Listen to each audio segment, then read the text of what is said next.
want to play for the earlier stages, and then after that, you kind of want to pass that role off to your side laner so you can scale back up for late.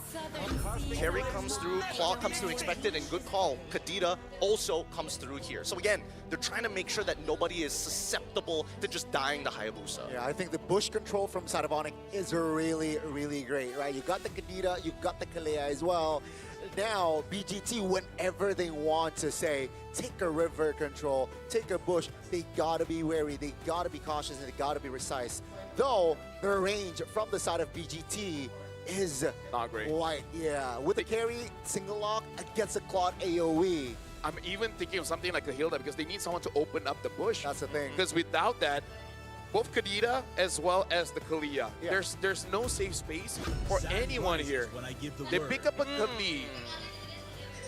I'm not entirely sure about it. I'm gonna be honest here. I think it's a better idea because if worst comes to worst, you need to sacrifice one person. Khalid is like, volunteer tribute. I'm ready to die for the team. Raging Sandstorm controls a large poison, especially during those turtle fights. Only possess kind of opted to say, BGT. hey, there's a chance that this goes bad. That's And also if it why, does, Ma. we can still play from behind. Yeah, at least, it still has some speed like the Hilda. The mobility from Khalid is okay. But ladies and gentlemen, the 10 heroes are set. Honestly, looking at Blue Skate's draft here, it kind of feels very glass cannon-y. They got a lot of damage. They got a lot of way to fight. But they don't really have a lot of way to defend. So very first game of the Swiss stage here, it's Onyx Indonesia going up against Boostgate. Welcome to the M7 World Championship. EXO Hall is everybody here checking out this very first match. So come on down while you still have the chance and get your tickets while they're still out hot. Now, level 1, so important. This is going to be a make it or break it for the mid lane. Yep. And right now, looking at the junglers, they're starting on opposite sides with something that we have seen in wildcards. If we see this, you got to be careful of those green camps on the side because it indicates that whoever wins the mid lane, you want to try to contest for that one. For sure. And you can see that Wacker, he's double checking it, That's how we get that confirmation. And Keyboy, unfortunately for him, he doesn't have as much freedom as Wacker, right? Because Wacker's going to open the map. But unfortunately, Keyboy, he's got to make sure that this Kadita is able to move out of the lane safely. Look at this. Xe is putting pressure onto Lupi because he needs vision to know whether Kyrie is invading or not. At this point, the EXP as well as the gold laner, they got to get information to know whether it's safe to actually take some camps away or not. No real extra aggressive movements from the junglers, right? No counter camps, takes, I think both teams are playing it slow. Very, very slow. We look at the emblems as well. Common emblem for the Uranus, no surprises there, but making sure that RX is able to get into position to fight. Skylar should be okay. He's got Flicker, so he gets out of there no problem. But I'm more worried for RX, right? He's deciding to go for, he's trying to make sure that he has Festival of Blood to survive these fights early on if he's able to get the assist. And that's the big thing. When is he going to find it? I also saw a rupture on Xe here. So it does look like they are trying to balance this out to make sure that in the early game, everything on RX. So far. first ball, Onyx trying to find compensation. Great disengage here by BGT, 1-0. Yeah, Lupi did not want to risk failing the flicker out of Ogi Shadow Kill. But now Wacker is doing great. Oh, never mind. That's the first damage from Sans. They have recovered now. Keyboy taking a lot of damage. Identity that will be the green light for Blue Skate to take the turtle. No problem. Actually tried to not get the bob, and I think it's still good. But and this is how Blue Skate really should use the draft, because this is all about we trying to do everything that we can to make sure that you are denied of certain farm, and they're doing it quite well. But I do have to say, Onyx ID, they have ways to counter. So, because we just really have to be careful playing around Keyboy. As long as Keyboy is not there, it's probably all Boostgate.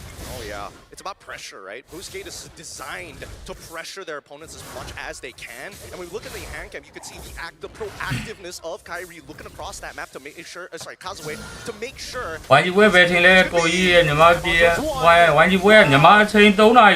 Simple. It's just big.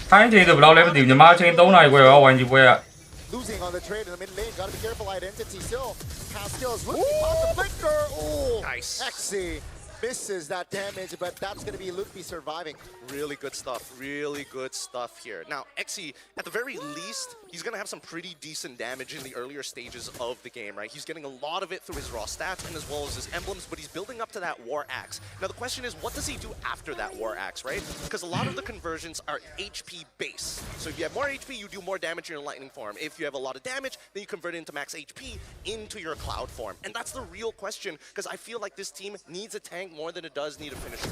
Honestly, looking at a crowd control from Onyx ID, I feel like it would value him quite a lot to go for a brute force first, and then later on consider whether he wants to go for an Oracle or go for something like the Chastised Pauldron to deal with Skylar. Because personally for me, I don't think Walkthorn can be a frontline here. So even if he does build Chastised Pauldron, it might not actually help them out enough. Yeah, I think this actually doubles down. If they get a 5,000 gold lead, I expect them to build all damage. Because truly, if it's just Ogi Shadow Kill and then you let X just try and clear up, that should be enough. Which is quite tricky, right? Means BGT, they need more control in the early game. Seems like they're more proactive for the second objective. Remember, they lost that first turtle, so they're looking to equalize here. Kibori looks for a jump. BGT still able to hold formation on it, though. Now starts the turtle. BGT is still on the purple buff. Let's see the take. Onyx trying to take their time. Hayabusa Blue so Meta Hayabusa. As Wactor will be the sacrificial lamb. Now it's a 5v4. They will force the fight as Onyx will look for something in the mid lane. Take a look at the bottom side of the map as well. Kazue is rotating towards Skylar. Take a look at your minimap. Sir, Skylar! Skylar in the bottom side of the map. Auto attack because he whiffed the shurikens at the end. And again, this is why I was talking about Kazue on this Hayabusa, because it is legit. He has to the changes of the quad shadow, the reduce of the range, but having more cooldown in a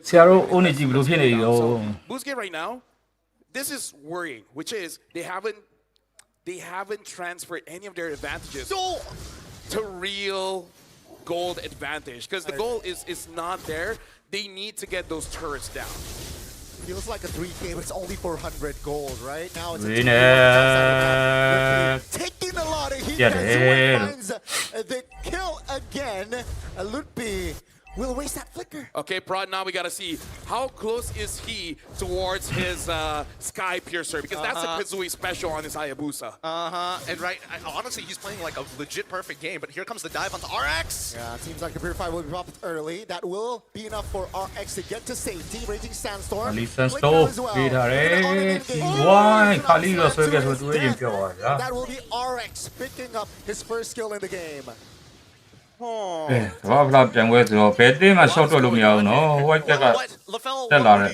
in that situation? I'm Kyrie, you're what do we do? Is it sacrifice or luck? Because I feel like there was an angle that both of them could have lived. Yeah, for sure. But hold on, I actually have to hold that one. Look at the difference for Kazue, and this time he's actually not going for that Sky Piercer. Looks like he is going to go for a War Axe instead. In terms of what I would do what Kyrie did. Is like, you know what? You're done. I'm out of here. And 1,000 gold on the gold leader as well. Yeah. That's significant. This is something that I strong teams does have a bit of struggle when it comes to the best of one. Not saying it's over just yet, but a Boostgate, that momentum is carrying the stage. I think right now are just actively moving across the map. They are doing a lot of actions in the map. Executions. They're a little bit slow to actually catch the wave, but when they make a decision, you can see that it's an executive decision. Everybody's able to move as one. And I think right now they're waiting for that one moment that Boostgate just drops the guard for that full wipeout. Yeah. Especially around the Lord later on. Speaking of players goal, RX, Kazue, Xe is top 3. Kyrie is following up, but again, the difference between him, Kazue, and RX is a bit too big. Now, the thing about Boostgate, a scaling carry and a scaling quad I'm actually more afraid of Barry. Yeah, because even if Blood has that win nature, it really doesn't help much. Yeah. True damage.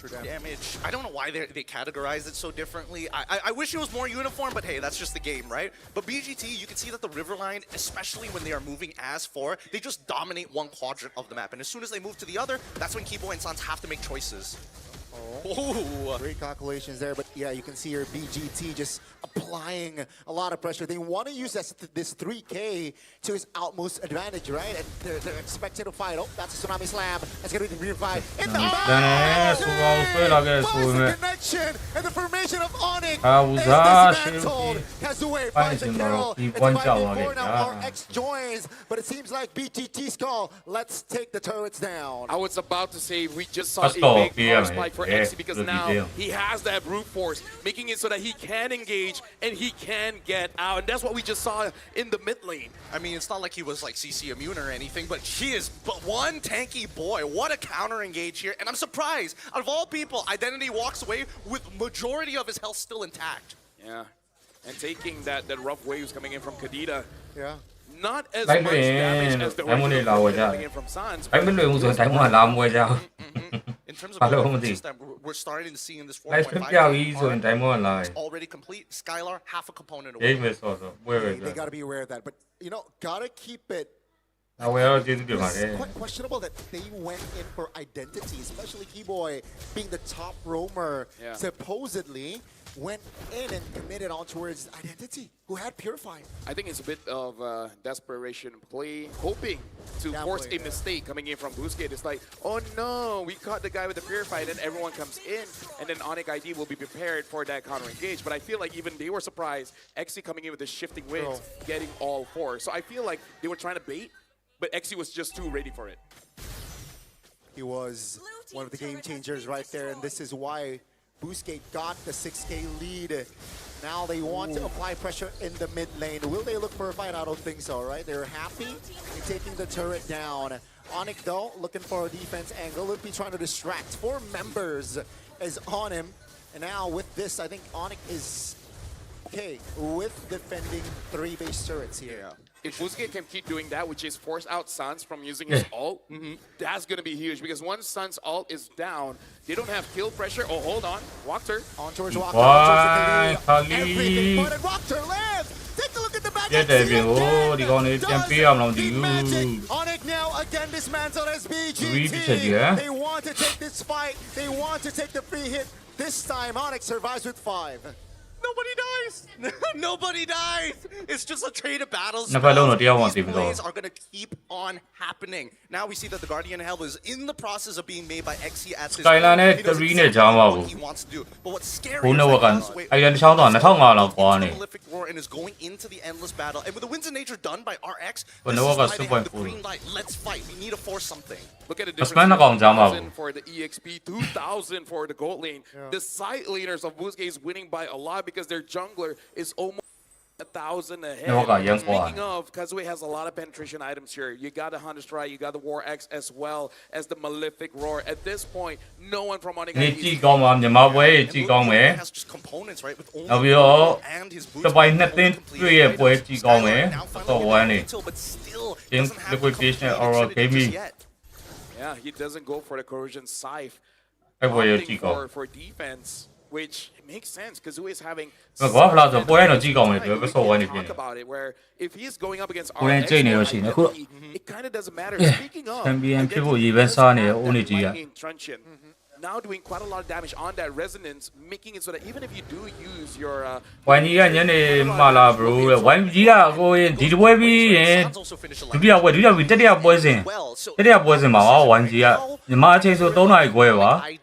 find a scalpel and go straight identity. And we've seen that both times those purifies came in handy. So there needs to be a little bit of tenderizing. We need to see those battle spells come out first. See here, Boostgate already teasing the Lord. Kazue has not shown in the map though. So Onyx, they're questioning here, where is Kazue? Should we fight? Should we take more? And it seems like Boostgate, they understand that it's 7,000 gold lead. So let's just take this Lord ကဲ dance စ slowly. ကန်လော့ They can. Look at that bot wave, right? Skylar looking to respond to that bottom wave. They don't want to lose a free inhibitor. Top side as well, also building up a pretty good wave. Net neutral for the mid until RX looking to push Ancient hard. Indo This is Dini, the perfect Brahma Boy and position show for no Moonton one. Esports. ယူနေတယ်ကောက်ချက်တော့မယ်တွေ့ They're waiting for RX to get so close to Loopy that Keyboy can respond. Mount Chalker here. That's going to be popped. Stunned. ဒီဝိုင်းရင်းပြတ်သွားခဲ့ပြီကာတီကပရီဖိုင်တော့ပေးလိုက်ရတယ် Reaction on the flicker with the top ကဲ boost. စကန်တော့မှတူရကီတင်မဲ့ရသွားခဲ့ပြီဗျာ BGT perfectly executed. Now Saz is a juicy target, but great damage control. Oh my gosh Kazue ဘာရှိလို့ပြ finds နေ the angle to ကာ shut တီကဆန်း Saz သက်ပါချ down. သွားခဲ့ရှရောင်းကြီး Now they're going to be holding right back. Oh, Yeah. wait, another play! Oh, Exy! With Time the left to Sora. Jawa. This is why you Lao pick này nè rồi. Sora up as Skylar. Let's ကိုင်းလာ go again ချသွားပြီဗျာ by Exy. What is up with Identity's damage? They're just too far behind. They don't have any. အဝဲဘယ်ချိန်လဲဘယ်ချိန်လာမှလဲညီမဘွဲကကိုကြီးညီမဘွဲ3နာရီခွဲပါ But Identity is doing a ridiculous. ညီမဘွဲက3နာရီခွဲပါညီမဘွဲက3နာရီခွဲပါညီမဘွဲက3နာရီခွဲပါ Again, Exy looking for Playmake. Kazue jumping in, stun, Tsunami Slam. Finally shutting Kazue down, but is it Bravo, enough? Bravo. BGT still applying pressure. Loopy flickers out. Really But did here not have comes been the a- from yeah. RX. They gotta deal with the Lord Yeah. Kyrie jumps up Really here. Skylar as well. Tony It Macari seems like can for probably now, Onyx can defend. The moment I say play perfectly, that's where we die. Yeah. You know what? My bad. My bad. Hey, it happens to the best of us, but there's another one. Identity finally falls, and the overextension is confirmed. But at what cost? National Strong Lose League two of members, Japan, but we have eh? a Lord-empowered wave. Push into it. The second one could have been that third inhibitor to get super minions the entire game. I'm not gonna say anything. Are you gonna say I a feel player? like that play was I. ဒီနေ့ကဆွစ်စိတ် day 1อ่ะ Could be better. That's a safe word. That is. That's a all safe one age word, you're but pushing yeah, it. at this point, I feel like RX is not able to contribute enough.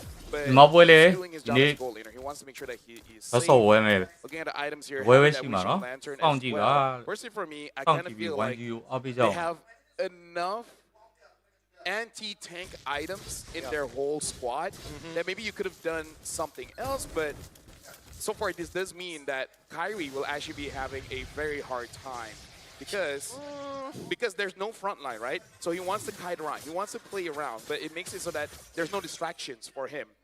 I would say same ကိုနေ as- ပြန်ကမ်းမှန်နိုင်လား as ကောမ like လေးမ you မေ့ go ကြပါ in, ဦး and then no protection coming in from Loopy and အခု Keyboy, ချိန်ဒီမှာ they ဦး will နေ be အနေ the နဲ့ next target. မကနှလေးတော့ပေးထားတယ် Not wrong, but I think right now, especially for Boostgate Esports, right? When we're looking at the items, it's like, how much MR do you really have? We're seeing that, you know, the initiators and the dealers are now starting to get into the MR, but I think... Yo, I don't own it. Only you see the video. And I Yellow think that's why play, Identity own it. understands, hey, RX, your job is the real juicy. အဲကြရင် stream အောင်မလာတော့တဲ့ Right အခြေအနေရ here ပဲ as well ထိုင်း as ချိန် XC ဆိုရင် will တဲ့ peel 3 them နာရီ off. Like, almost guaranteed. There's no counterplay around that so ကို far. နေရကြီးနေပါဟုတ်တယ်လို့ Very interesting. Skylar's M7 ဆိုတာထုတ်တယ်ဟာဆော့ရလေးစလို့ဒါ white ကထဲဆော့တယ်ဆိုတာမင်္ဂလာပါမင်္ဂလာပါခွန်တီ So he went Demon Hunter into Golden Staff, Wind of Nature, and then having the Malefic gun. And then now ဟုတ်တယ် Skylar ကမ်းမဖို့မလွယ်လောက်ဘူးလား is လို့ that ကလောင်းနဲ့ So we'll see how this change of မနဲ့ကောင်းတော့ items မစမန်ကအားနေတော့ Personally, for ပြော me, လို့ I မ think ရ he ဘူးနော် wants, as much as he wants to quote unquote take Cloud advantage extensions, of though. crit, even though he has golden staff, generally speaking, it's the movement speed that actually Ini he jangan wants. He wants to be I at don't the know, right at the very salah edge lah. of his blazing duet. Keep the winner crown as well. Perhaps an outplay potential from Kyrie in this potential Lord fight. You know, being both junglers level 15 here, so it's an open fight. Top lane though, definitely advantages from the side of BGT. They can't take their time here. ခါလီဒီဘက်မှာခါလီကိုအရင်ဆက်တယ်ဗျာခါလီအရင်ဆက်သွားခဲ့ပြီ now, but they have the items. BGT immunity. Oh, Again Sora! and again, these guys Man, you don't keeps fancy all that. playmaking That's for BGT. That's the blazing duel. ဒီပွဲမှာကြာသွားခဲ့ဗျာ From Skylar finding the double RX vulnerable, and Kyrie finishes him off. Oh man, Final carry. Kyrie and Skylar look like identical Only they don't twins see at how, that 2v1 moment. Somebody was about to die, but their push and pull was immaculate to keep them both alive in such a terrible scenario. Either way, Onyx hold out against the damage. And this is great because that score has evened up 10 to 13 with the Lord already spawned. I'm sorry, I need an instant replay because I need to know How did RX dealt 0 damage?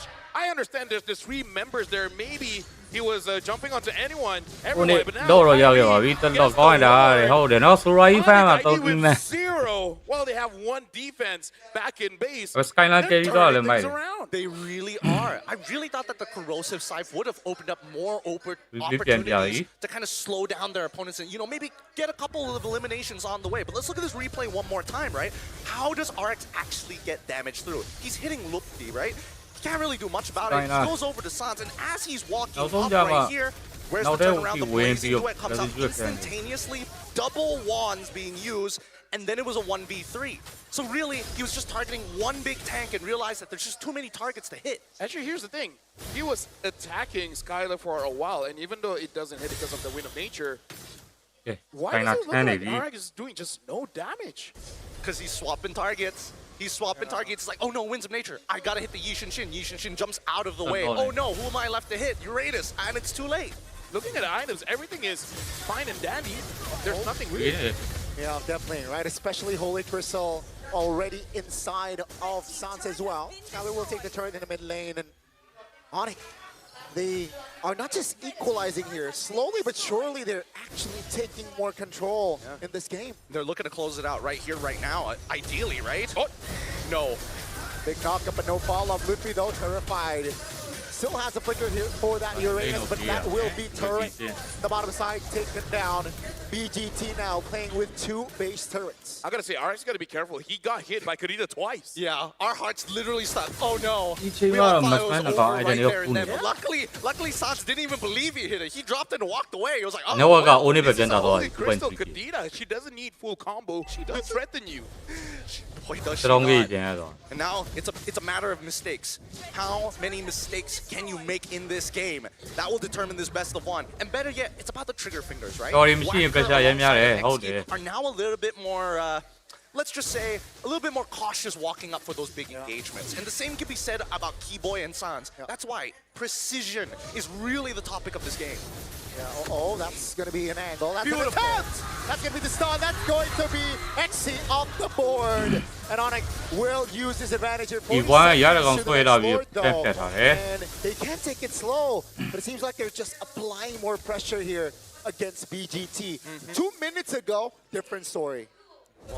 But now with 40 seconds on the clock, ဒီပုံစံတိုင်းဆိုရင်တော့ own နိုင်ဖို့များပါပြီ inhibitors exposed, walking along with the Lord Powered minion and minions. At least they need to get 1 inhibitor. And ideally, it's not just the mid lane. Yeah. And look at his walk there, gets knocked up. He's very low HP. He's got to be careful. RX doing quite a bit of damage just to deter him away. But he keeps getting hit by Sans. အာလီတာယူပါဟုတ်တယ် Oh my goodness, he lost half his HP in 2 spells. 2 spells. Oh my lord. Like, stop using your second Pull off, skill. yeah. Save it to dodge. You can't tell me what to do. I got Purify. Oh, yeah, that's Oh, true. It's fine. Oh. Ludwig distracting here. Big Yo. sandbag. Harry secured the Lord. Now Wachter all alone, isolated, flickers out to safety, and BGT cannot find a compensation here. Onyx, the Lord will spawn now and will walk to the bottom side of the map here. Boostgate, who doesn't have enough to defend. At this point, it looks like they want to fight. Because look at Identity. He looks like he wants to lock someone down. The question is, who? I don't think there's any good targets. Only at this two point, against right? now, Because the way that these didn't fights we have kind of PH been playing, or maybe you Onyx play are not Dynasty taking an as well. honest front to back. I think they've learned that. They're opening the map as much as they can so they can really stretch them out like dough. Eyes on Oh, Keyboy, dirty, has yeah, the sure. flicker. That's a conceal. Eyes on Keyboy, he has the immortality. That's so dirty. Oh, looking for Ali, an if opening. you're going. Todd first walked her down. And now with the Lord taken down, BGT will look to grab her face. Cancelled. XC loses immortality. Skylar ไปละ finds the angle. Doesn't find anyone though. That's the winner crown. They look to find the mid lane. Oh, the dodge, the shadow Okay, kill doesn't fine, win. And the eh? petrify. Sans looks for an outplay. Kyrie jumping in, terrified, has the immortality. Will lose Kyrie. his immortality. Somebody block it. BGT still standing with 4. How? Dude, How? It's because RX is sustaining through everything, man. He gets low, he jumps back up. He gets low, he gets jumped back up. It makes it so that as much as Onyx ID wants to say, they gotta understand that the threat is real. And Onyx ID and Boostgate, they're having 1v1s everywhere. It's not a collective of 3 against 1. So, it's ego challenging all across the board. And whether you notice it or not, it's already 22 minutes. It's already 22 minutes, and it's just the best of one. I can only imagine what the rest of the day has in store for us. But genuinely, that was one of the greatest sequences of pushing and pulling. For all of you casual players out there looking to be, you know, trying to go up in the in-game league, right? Or you're trying to boost up on your rank 5 men, and you just can't beat the other party. Or women. Or women. Pushing and pulling is really important. Especially when you use more resources than your opponent. Right now, legit, in terms of the items here, I wonder what XE is going to go for. Will he go for Immortality? Wow. XE. Yeah, that's a good spot. Uh-oh, XE stunned up. No Immortality. Good night, XE. A little bit too ambitious there on the position. Low timing. Remember, they have the Mountain Shocker. And this is 22 minutes. Look at that. 1 minute away. XE will not be in this load fry unless somehow Boostgate is able to delay for 1 minute. Yeah, and I think that XE needs to start making some better decisions, right? When you see Keyboy, he is not alone. You've done this 2 times already. 3rd time, you've got to make the adjustment. Yep, right now, Identity. Last time, he locked onto Skylar and actually almost got him. Oh, it's a 1v1. Sans trying to distract him. No shadow. RX. That's going to be the... Oh my god, no, 3! Clutch. Steal on the Lord. Oh my god. Onyx, they will collapse on to finding members' identity. Will be the first one to fall in this sequence. But BGT, look at the minion, look at the minion. especially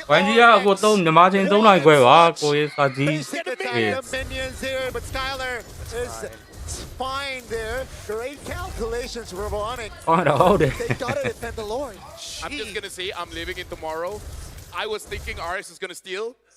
And then he did. I don't know how, man. I really thought Kyrie had that because again he had empowered auto attack. Man, He's we running do so like bad right 5,000 now. at this point. Look at this XE taking way too much damage. He is Lord a of Destiny, playmaker for this team. And it looks like that's where he found Sans. Great spot there. Great awareness. But that will be the Lord Evolve taken down in the mid lane as Boostgate, they don't have identity, so they can't push for more. I think it's so funny that at least for Sans, traditional Onyx ID. Hey, you're not fighting just one of us, you're fighting an entire organization. And despite having a whopping lead in the earlier stages of the game, now it is evened up and even overtaking their lead 6.8K, the veterancy to maintain that level of You know what? Welcome, ladies and gentlemen. This is game number 1 of the M7 World Championship. They're being pushed to 25 minutes of this game. Actually, no. Boostgate was the one dominating the entire time. Onyx ID with the veterancy able to stand this long. There's no better way to start off our Swiss stage here, Gani and Gideon. I agree. I mean, 15 minutes ago, it was Onyx on the deficit of 7,000 gold. And Yep. like တင်းကြီးပါဆိုလွယ်နဲ့ဖြုတ်လို့မရဘူးလေ 15 ဗျာ minutes later, they are အတင်းသေးဆိုပေမဲ့လည်းအတင်းသေးလို့မရသလိုတင်းကြီးဆိုလည်း 26 လွယ်နဲ့ဖြုတ်မရဘူး You know, they အဲ့မှာဘယ်လိုပြောမလဲပြိုင်ပွဲ Surrey and Boostgate still has two. အပေါက်ဖလားကြည့် And I ကောင်း think the scariest part right now is that the next Lord spawn is so unfavorable for Boostgate. It's spawning on the north side of the map. Their south side is a missing inhibitor. That's something that they Why cannot you let control one get in there compared to doing all Onyx, that? Why you who let one get has in at so least their good, final inhibitor on that bot side. It's just 2 ways that they can manage it. Mid lane is always contested between the best teams. God, no! Connection. But here comes XE trying to delay the take down. BGT, they're in trouble. Onyx, Kyrie jumps in, XE falls. Blazing duet from Skylar. Finding the angle, finding the connection, and down goes Wactor. It's a 3-for-1 and Onyx ID. They look for the Lord. Kyrie's so good at switching between auto attacks. It's actually crazy. He just maxed out damage the whole way. If we looked at his damage in that fight, I think that he doubled Skylar's. It's crazy. And Skylar, he's just taking it. He doesn't mind it. He has the auto attack speed. He has the natural lifesteal to get back up to full HP once more. And even Kyrie, he's now getting a Haas Claw to ensure his survival against the raw burst of RX. I gotta say, man, Keyboy is nasty. Like, earlier, maybe, you know, just warming up. Just stage, but my goodness, once he gets his groove back, dude, like anyone he targets dies. Kind of feels like kind of feels like a bit of split personality between Throwboy and Keyboy. They're struggling for possession. They're like, no, I will take his body. No, Throwboy, stay back. This is interesting as well. Onyx ID only have one turret to their name. Getting this comeback. It's important. Dude, if somehow Boostgate is able to survive this push, oh my goodness! Like, it's just deja vu. Like, will we have the longest game of Swiss Stage being game number 1? Imagine if somehow it gets longer.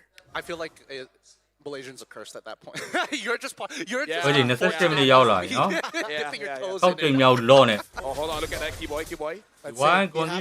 He has to conceal Pop Tip already. No immortality though, so gotta be more calculative there, Keyboy. The Lord though is in the bottom side of the match. We gotta look at XC as well. Don't get Look at Kazaway, right? He's trying to find an off angle here, right next to RX. Wait. Oh, Sans pulling the trigger in the mid lane. It's a whiff. That's gonna be petrified. It's only so low. Loopy falls, but down goes the base. And for our opening match, it will be the Sky Kings. Wow, what a fade. You go in, ult, make yourself look good, Winter Crown, and guess what? Everybody's been looking you at this whole time. Everybody else is just punching the base at the very end. I'm surprised Boostgate didn't go for a force initiation. Let me just say, everyone kind of expected Onyx to win, but not like this. They had to work for it. Dude, he's coming off that stage with a slight smile on his face. He knows. He kind of dumpstered Sans in the earlier stages. Towards the end, he's like, All I do gotta say, XC was caught at the later stage of the game.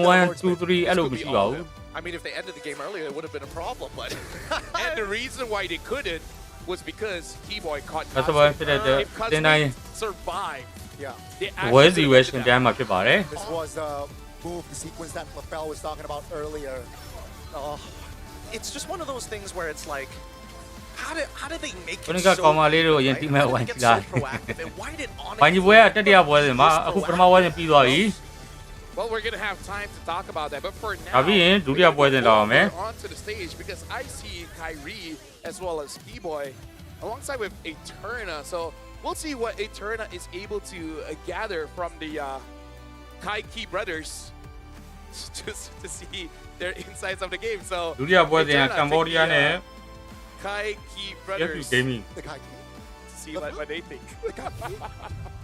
And we're here up on stage, ladies and gentlemen. Can we see another round of applause for Onyx? Wow, Kyrie and Keyboy with us up on stage for this interview. Kyrie, did you expect this to go 30 minutes? Not really. Not really. What happened? I think we just did a lot of misplays, especially in the early game. They had the upper hand in the... Don't do it. The camera can wear my Jeep. Show them what we say. Keyboy, did you feel like you made mistakes in the early game? Pinpoint what mistakes you guys made. Was it your mistake? Maybe just a... May we know in the early game who was shot caller? We short call all. Oh, together. All player, yeah. All player shot call. All right. So, Kyrie, before you headed into this match, you mentioned that his Hayabusa, Kazue's Hayabusa, is better than your Hayabusa. We saw the Hayabusa let go today. Whose decision was that? Was that on purpose to allow the Hayabusa? Coach's decision. Oh, Coach Adi Samachewa, they were the ones that made that decision. Did you guys get upset about it? You were like, what? Why is the Hayabusa open? Not really. We trust them with everything, with the drafts. Okay. So yeah, we're okay with it. We're fine with it. Full trust, full trust. We like to hear that. Keyboy, notoriously so, Onyx has had, I would say, a history with not being as good in best of ones. Round Do you 2 think to you, that was round maybe 2 to one you, of the best reasons of why you guys struggled a bit in our first opening match of the Swiss stages? Round 2 to you, best of round 3 jama dini round 1 ma, Swiss stage round 1. Ya mungkin kita game pertama kali ya. Nyama chain no ko Terus, ya mereka juga kuat lah. Nyama chain 3 nahi ko. Panas banget lah dari World Kain Cup chain kan. no 4 nahi phim no thailand. Iya kita kurang Nai masih west soil telat panas. Cuma ya hasil, menang ya menang. Nice, okay. So Keyboy mentioned that they were really strong. Maybe this was because it's our first match anyway, so we didn't get or had enough time to warm up as compared to Boostgate. But whatever happened in the game, results are results and wins are wins. So final message here, I do want to ask, considering that you did and were able to take down a team Swiss from stage ka round 5 Turkey, thi another Drama representative ke from Indonesia will be headed against another team from Turkey later on, Alter Ego against Aurora. Do you both have any messages for Alter Ego, who will fight today as well? I think Keyboy. Only Keyboy, okay. Only Keyboy. Boleh Keyboy, silakan. Pesan buat Alter Ego, betul. Ya buat Alter Ego, ya buat Alek lah. Menangin lah game lawan Aurora Turki. Biar kita bisa lanjut terus sampai ketemu di final, amin. Amin. Keyboy mentioned hopefully that you can do great. You can do Male ba la go nyama ba ja nyama tin wine ji ya together as Indonesia. Tiya boys ma so ma ba. Once again, thank you so much, Kyrie. Thank you so much. Keyboy, we're gonna give another round of applause for Onyx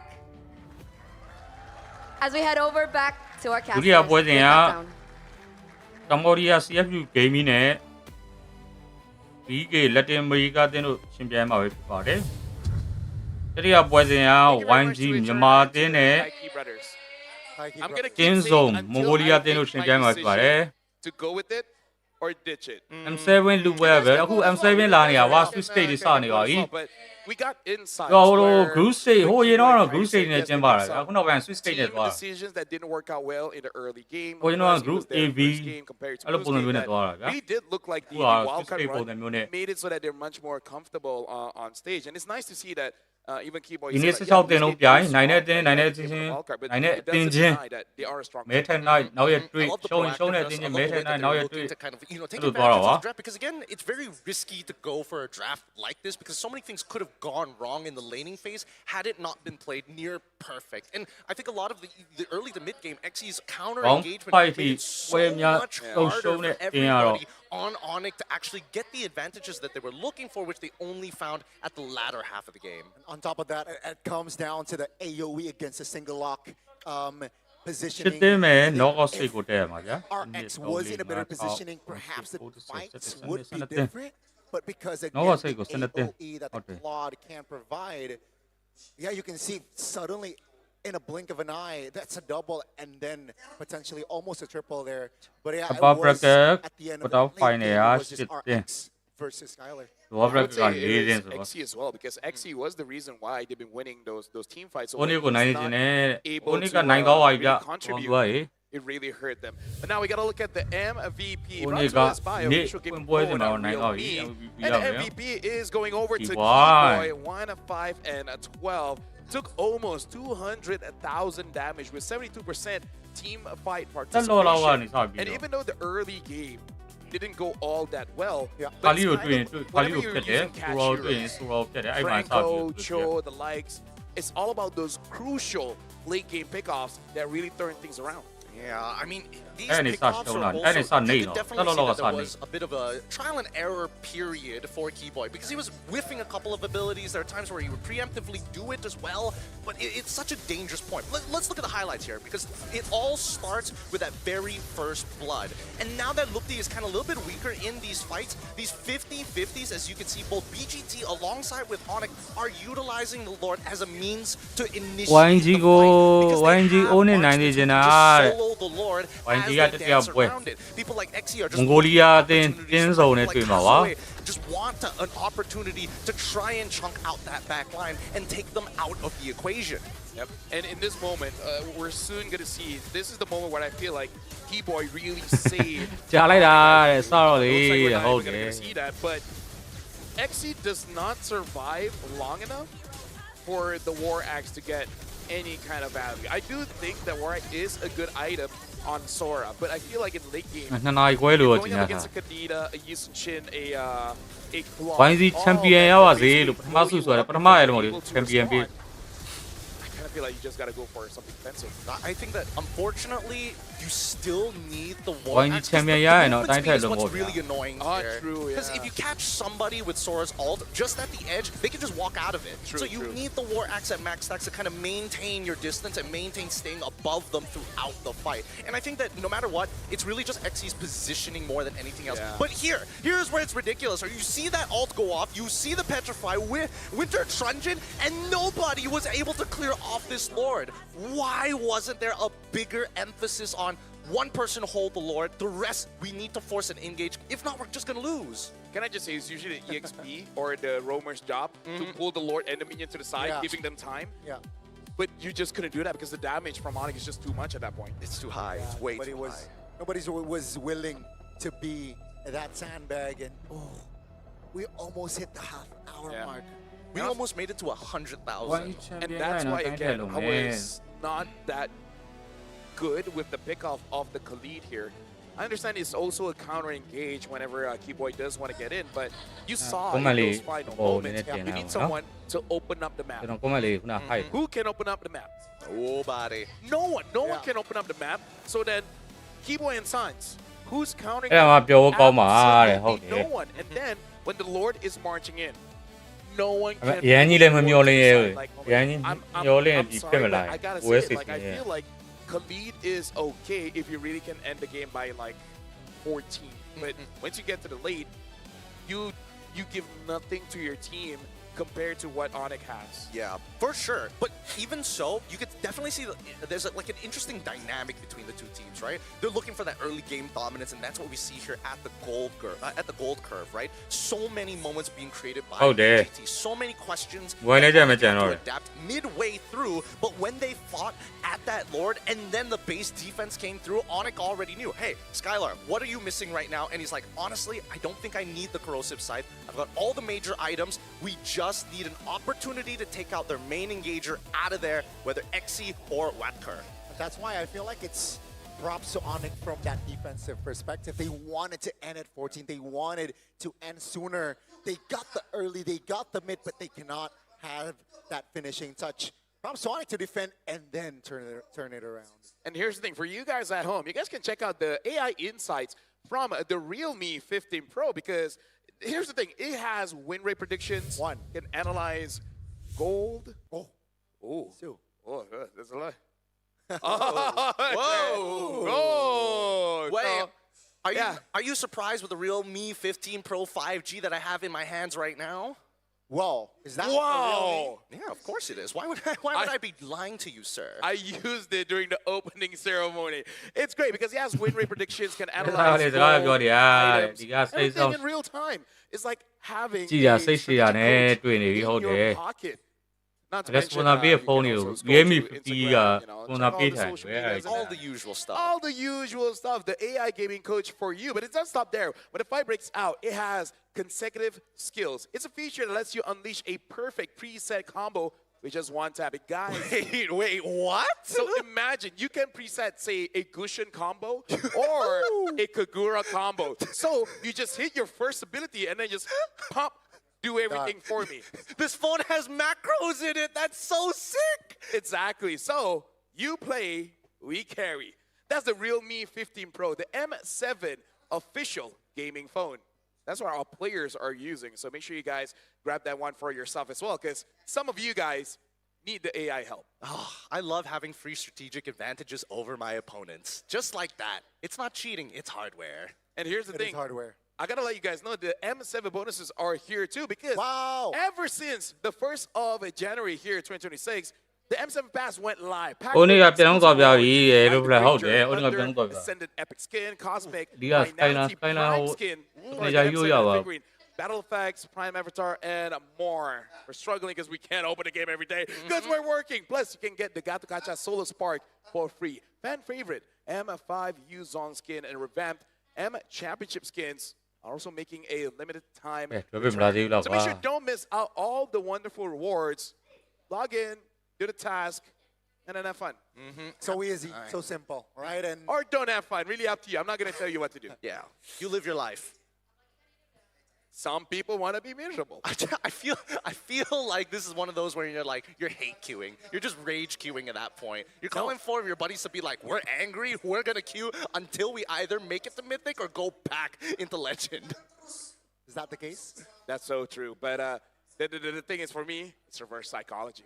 But yeah, for you guys, that was an amazing game one. We have 8 best of ones. We're going for a break, but when we come back, the second best of one will continue.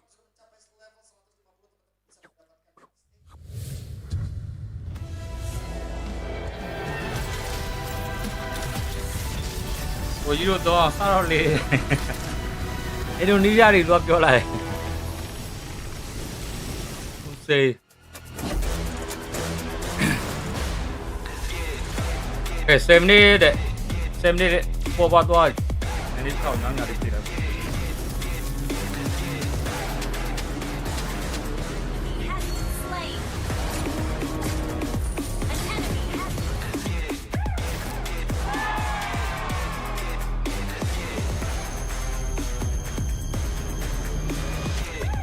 Realme 15 Pro M7 official gaming foam.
Nothing can withstand the withering. Against the endless erosion, my strength grew weaker by the day.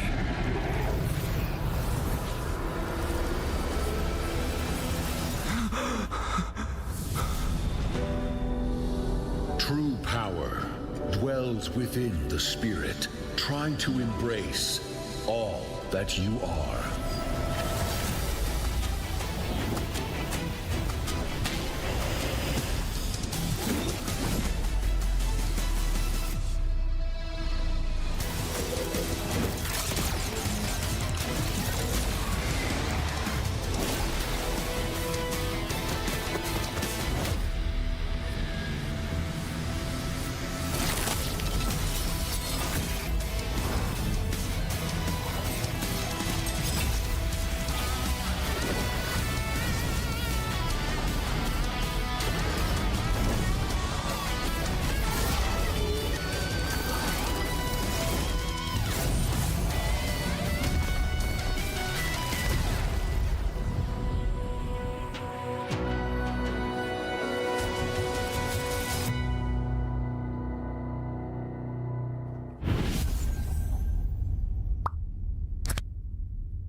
to the M7 Carnival, legend. You traveled all the way to the Land of Dawn?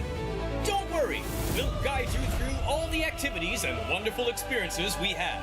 Here's everything you can do in the M7 Carnival for ticket prices as low as 20,000 rupiah.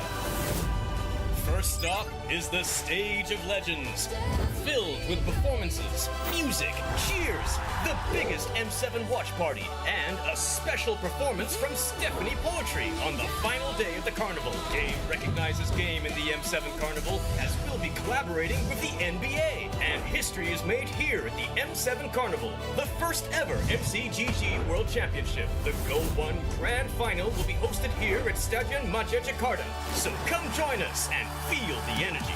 Next stop, the Heroes Playground, to take photos with giant hero statues and meet cosplays of heroes from the Land of Dawn.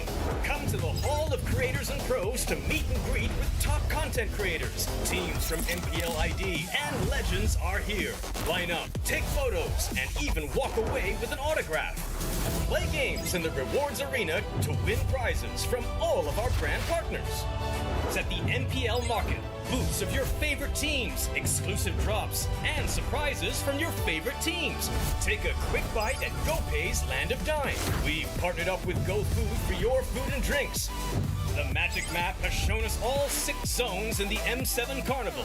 We're calling you to play, explore, and wander. Don't miss out on exclusive gifts ready for visitors worth over 2.5 billion rupiah, including M7 limited edition swag bags, exclusive merch, in-game chests, and special skins. Are you ready, legend?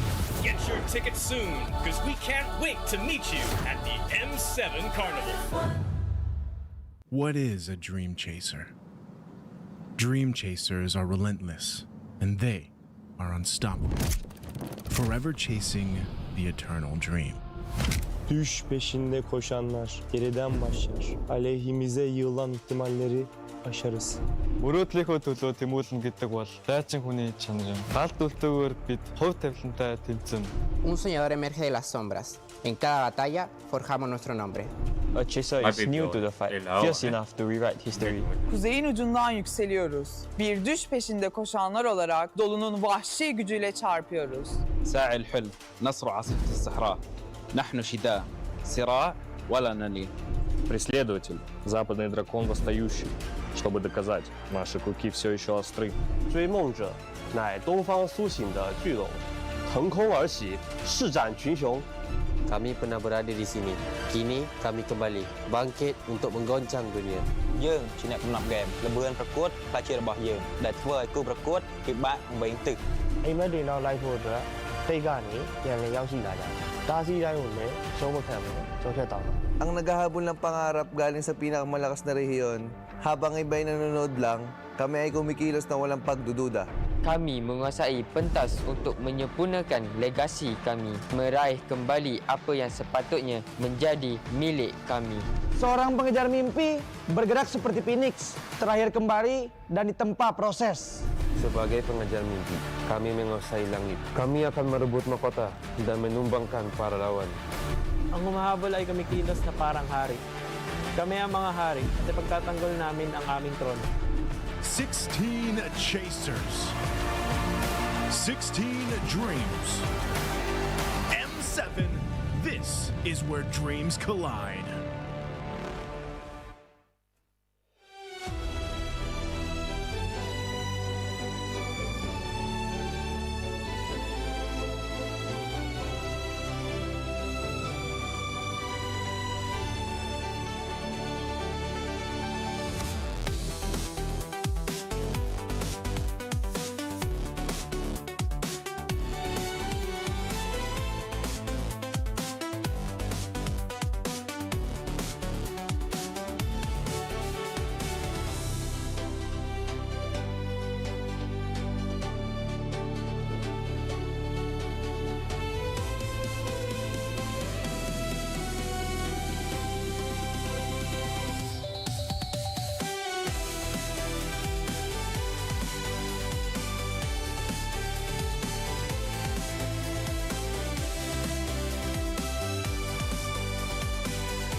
Are you dying?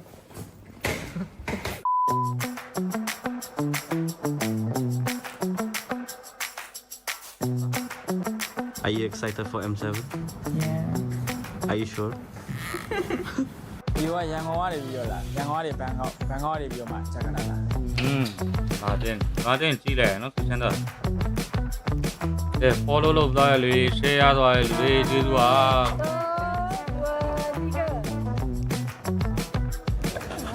Yes.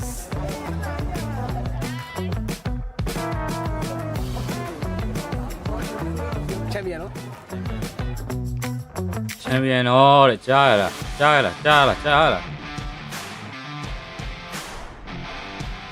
ဲ့မဲ့ကျွန်တော်ချပြတဲ့အတိုင်း YouTube မှာ YouTube Telegram Facebook Salamat malam. subscribe like လေးနဲ့ကူညီပေးကြပါဦး everyone in this tournament I hope we can YouTube မှာဆိုတော့တစ်ပတ်တစ်ခါ Willy Pet လက်ဆောင်မိတ်ဖောက်ပေးပါရတင်းဦးနေညတိုင်းမှာ What I really like in Jakarta I think the food and the people တိရစ္ဆာန်တော့လာကြိုက်တိရစ္ဆာန်တော့သွားတယ် Nasi Padang food. I want to try that actually. I think I excited to try nasi goreng. Nasi Padang, rotinya juga bagus ya. Nasi goreng, nasi padang is good. I know that some of our players they have lucky charms. I have a good luck charm. My girlfriend. Yeah. I have this one and this one. ကျွန်တော်ဒီအဲ့လို offline ပွဲမစခင်ပေါ့ offline ပွဲစတဲ့အချိန်ကနေစပြီးတော့အဲ့လိုဒီ final ပွဲပြီးရတောက်လျှောက်အချိန်ကြီးကျွန်တော်အဲ့လိုခြေတစ်ခုပဲတုံးလို့မလဲဘူးခြေတစ်ခုပဲကိုနေ S7 good luck and have fun. Shout out to all the teams in here in M7. Good luck to all of us and let's put up a good fight. Good luck to everyone and we'll see you soon. Not changing socks is an interesting strategy. I dig it though. Welcome to the M7 World Championship. This is the Swiss stage. And let's talk about what happened in game number 1. That was Onyx ID going up against Boostgate. And people did think that Onyx will win, and they did. But I gotta say, Boostgate, there were just like 1 or 2 mistakes less. Could have ended that one with them getting the victory, Gideon. I mean, the same can be said about Onyx as well, because that early stage of the game really was looking heavily favored towards Boostgate Esports. 2,000 leads coming across both gold lane and as well as EXP lane by the time we hit the 12th minute and 14th minute. But the big change is experience at the end, right? The draft could only go so far. Results is still results, though. You know, Onyx still got the dub. They're in the 1-0 seed, which, you know, 2 steps away to securing the top 8. And Boostgate, they gotta fight in the 0-1 seed. Who will join Onyx and who will join Boostgate later on? Game 1, it was 29 minutes and 4 seconds. But now we're looking at CFU going up against BS. Aggression Overlord. Kamai Sharks versus Latam Reapers. Let's actually talk about the Latam Reapers here because BS went through their own MDL, winning that one, going to MPL, winning that one, and now they're here in the M7. And we got to talk about Shin. Shin is the mid laner, and I got to say, the entire squad was built around him, even getting Steffi as the roamer. Shin is definitely a player that I'm looking out for. No, it's really interesting, their overall story. Based on what I'm looking at, the notes that I've got, right? Basically, what we see here today was not exactly the initial roster. They found only a lot of success during 2025, 2024 being a pretty low year for them. 2025 was last year. Yeah, I'm sorry. 2024 was a little bit of a downslope for them, just in general, getting a lot of 3rd places, 4th places. But then finally, at the very end, is where we get to see them reach the very top. And this is after teams like A7 start to dissolve. Other teams like RRQ Akira have finally dissolved. Those powerhouse teams from Latam has really shifted the power level of all Latam teams to a position where at least from the MDL all the way into the MPL, we've got a pretty even roster. Yeah, and now we got to talk about CFU as well, because just to remind everyone, back in M6, they almost eliminated SRG, which ultimately finished 3rd in M6. And I would say they didn't even really slow down. Not a lot of changes, but still looking pretty good. Before that, we got to talk about the top 5 pick heroes here. Yisun Shin, Zushin, Hayabusa, Gatakacha, as well as Eve. Now, Gani, patch happened, but at least in terms of the top 5 picks, not much has changed. Yeah, I think it's still as expected, right? You get the pairing of Gatot Kacha and Yves, which is very strong in that mid. And then you can see some little bit of variety with the Jushin. Technically, pick or ban, right? Technically, and of course, you can see the classics, right? Yi Sun-shin and Hayabusa. We saw that matchup even in our opening match just earlier. Yeah, I think that so far, all the picks here, they're all very, very good. The ones that really require you to, like, there's no plug-and-play hero other than maybe, like, Jushin and arguably Gato-Kacha in certain scenarios. But then when we start looking at Hayabusa, he kind of fits in a majority of comps. Yeah. Yi Sun-shin, not so much. Yi, you need specific conditions to make it work. There's just so many factors that we're looking in the meta right now that even when I talk to players, even from Falcons, right? I was asking him, I was sitting with Sano in the car on the way to the hotel. He was telling me that it feels like right now, everybody is still trying to get a full grasp on the meta, and there's a lot of holes in the meta game right now. Well, this is day one of the Swiss stage. We will see the pocket meta develop here in M7. I would say at the 4th day, we will have a good idea of what is going to be the priority here. But talking about the Hayabusa as well, I feel like as a roamer, it's going to be easier for my Hayabusa if I just open up the map just a little bit so he has a rough idea of where to target his shadows, right? Because the reduction, you kind of feel it, but the lower cooldowns does make it so that if something bad does happen, you're able to get away.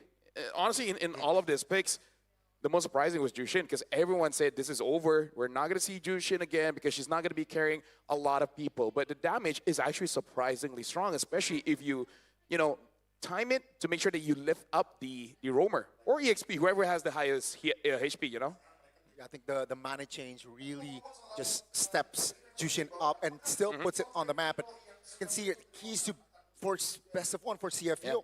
Yeah, it's so just aggressive.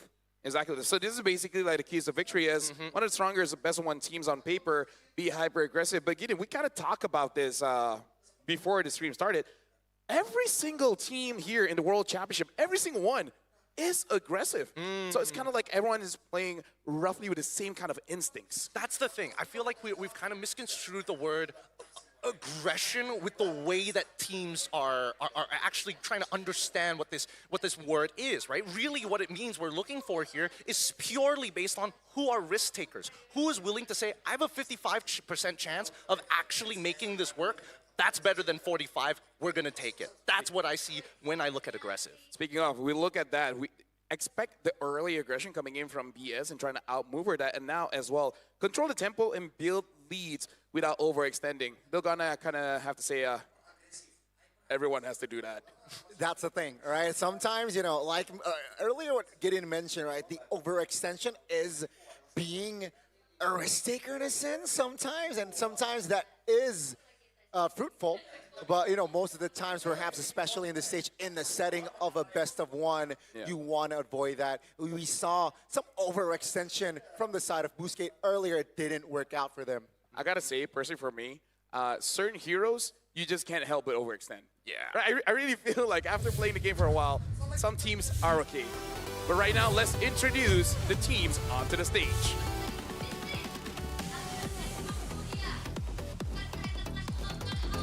Back to back to back, champions of Cambodia, second straight M Series appearance. Give it up for Detective Oppie, Boxy CC, and Sing from CFU Gaming.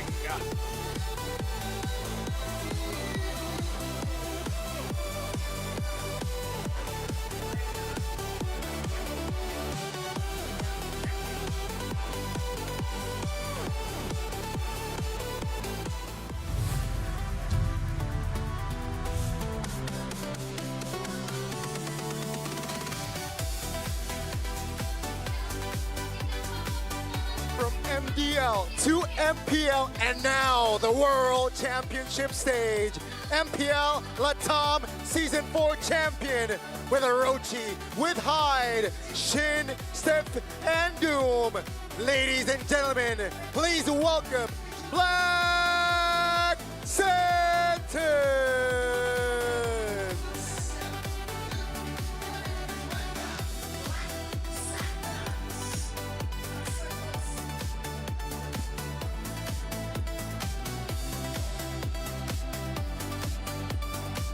Introducing the coaches of both teams. from VSC, it is Coach Subasa and Lane Time. From the side of CFU, it is Coach Tamago as well as Bob. They're going to be the brains for their bronze as they get ready for the drafting phase. I like that his name is just Bob. It's great. It's simple. Keep it simple. Straight to the point. You know Marketable. who you're talking about. Marketable, right? Very marketable. Yeah, like who's your favorite fan? Bob. It's so good. It rolls off the tongue really nicely. Exactly. Speaking of, both teams are getting to their seats here. And again, just to remind everyone that just popped in, it is going to be a best of one. Let's introduce the players here coming in from Black Santas. We got Orochi, Bush, Shin, Steffe, as well as Doom. And looking at their plays, Bush as well as Shin, definitely going to be the players that we got to look out for. But now, let's talk about their opponents as well. It's CFU Gaming, Wadu, Detective, Opie, Ba, Z, and Zing. God, Cambodia has been such an interesting region, right? As much as we talk about Latam's power shift with some of their big powerhouses and leading staple pillars moving out and retiring, we start looking at Cambodia, the CU Soons. What happened to them after not only disbanding and leaving some of their players out? CFU Gaming has been there to say, no matter what, we will bring Cambodia to the big stage. And Bok CCC, he's not here to mess around. He has seen the international stage multiple times. Same goes for Oppi. Everybody here is hungry for a championship title on the world stage. Yeah, that's the thing, right? You could see familiar names, familiar players as well. Veteran, they're really familiar with the international stage, but can they, take that experience in the best of one? Let's talk about Opie here because match them, beat them. He's the best on their MPL Latam performance. BS is a strong team with a solid approach, but whatever they can do, we can do as well, and even better. And that's the kind of mindset that you need going up against any opponent on the world stage, saying that you are strong, we're just better. I think their level of confidence is based off of their regular season. Because looking at the stats of their regular season, people like Wadu has a ridiculous record. Active since 2021, 100% win rate on Lapu Lapu in the EXP lane in their most recent season. We go to Detective, same thing, an OG, 100% win rate last season in Season 8 of Cambodia, MPL Cambodia with Joy, and a win rate of 100% in Season 9 with Fredrin. And the list goes on. This team has dominated the region to an unprecedented degree. Look at this, the Latam Slayers dealt with MDL Latam, dealt with MPL Latam, and now wants to dominate here on the Swiss stage. Speaking of, Bush, this is not Why you bet Tilapia? Why you deploy being lava for you? Hong Kong. Didn't do all Why you deploy? Hello, Tenero.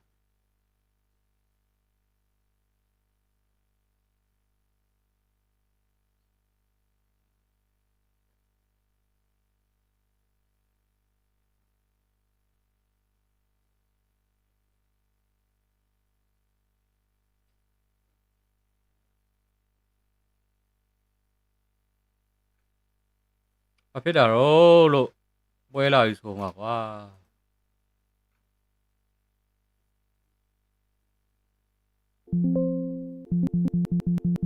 ကျေးဇူးပါဗျာပွဲလာပြီဆိုမှဒီမှာတိုင်ပန်းနေ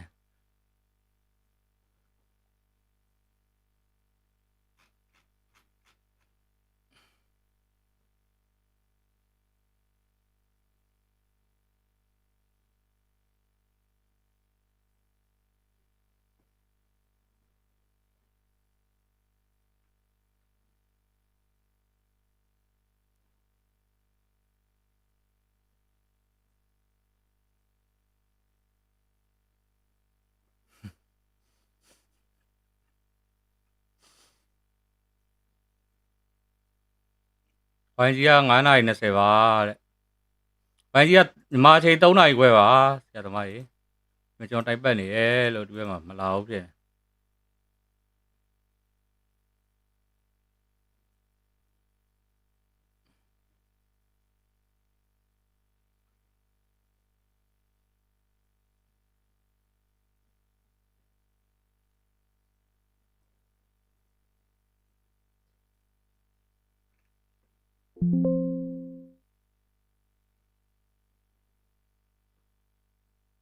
အဖြစ်တာတော့လို့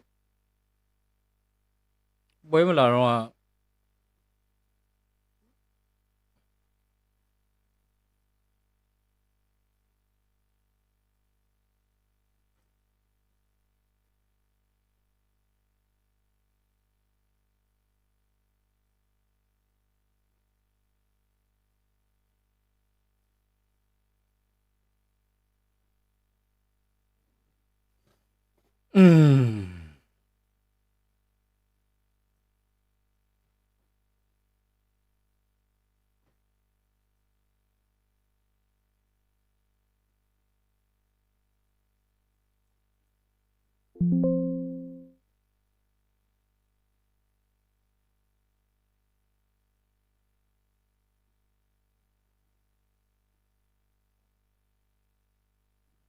Ai le có stream really ạ.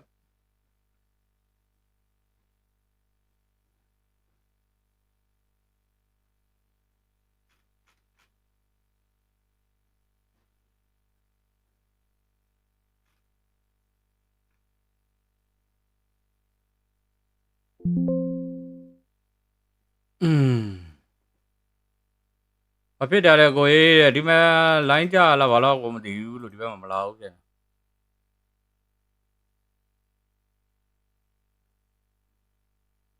Tụi bây lên lên hồi cho nó bia bia là sao bia ấy cái đó không phải mà số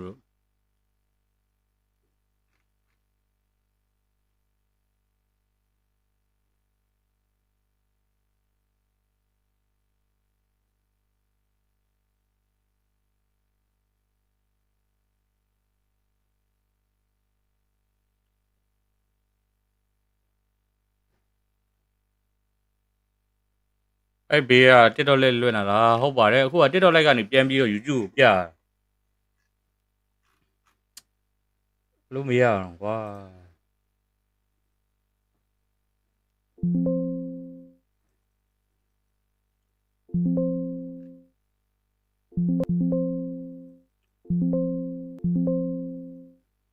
đây là bia point là bia này. Không để lâu mà cô ấy sorry bảo cho nó bây là mía point là mía phê này bây là mía phê này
berada di pasukan berwarna biru, manakala PSE akan bermula di pasukan berwarna merah sekarang ini. Kita lihat clearing wave dilaksanakan terlebih dahulu oleh kedua-dua pihak untuk memastikan mereka boleh lakukan rotasi dengan lebih pantas. Tapi daripada sudut early damage, saya rasa Black Santos ada advantage yang cukup bagus juga in terms of damage awal-awal waktu ini.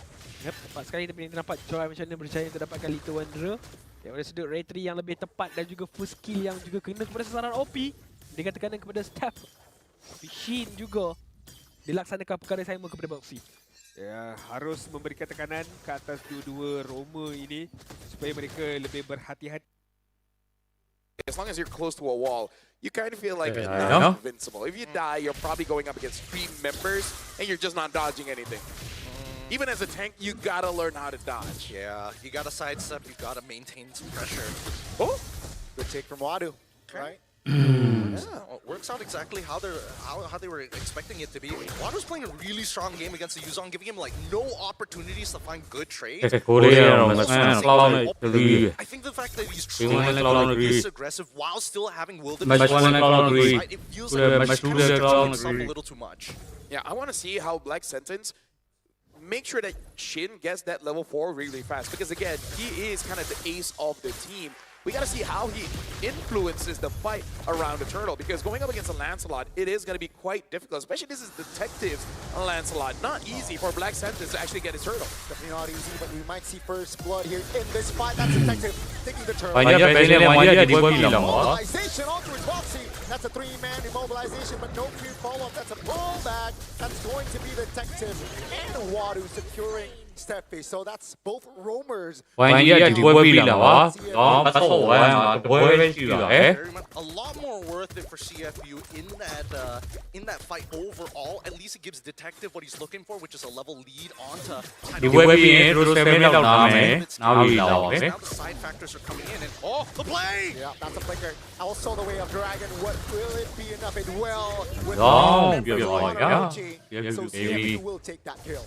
It's beautiful, man, because even if Cho kicks in the wrong direction, Patrick is there pulling him away from the turret. But I'm excited. They're so excited, they're going down. Wadu might just fall next, but luckily he's able to hop onto the rock. Now an overextension that is going to be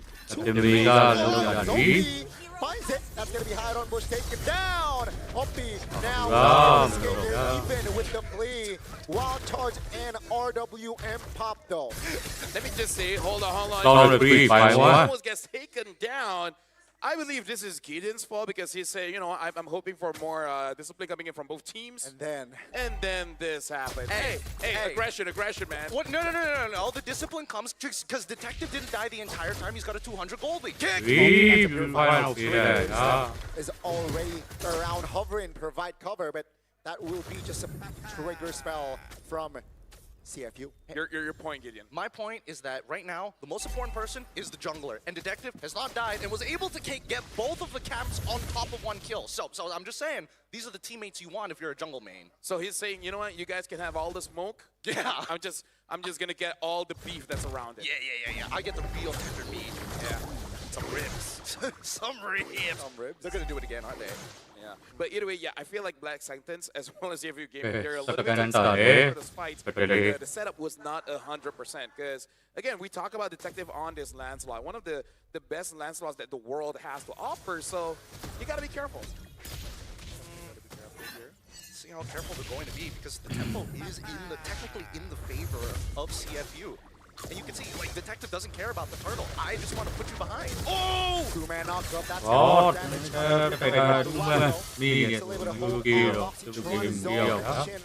making him uncomfortable while Detective is on the turtle. Zink joins in. Trying to survive. That's the Black Dragon form. Trying to find the target. That's going to be 1 member taken down. Waiting to survive. But Iron Bush will not be able to get out. Take a look at the back line. That's going to be a run. At the end of the day, it's a 2-for-2.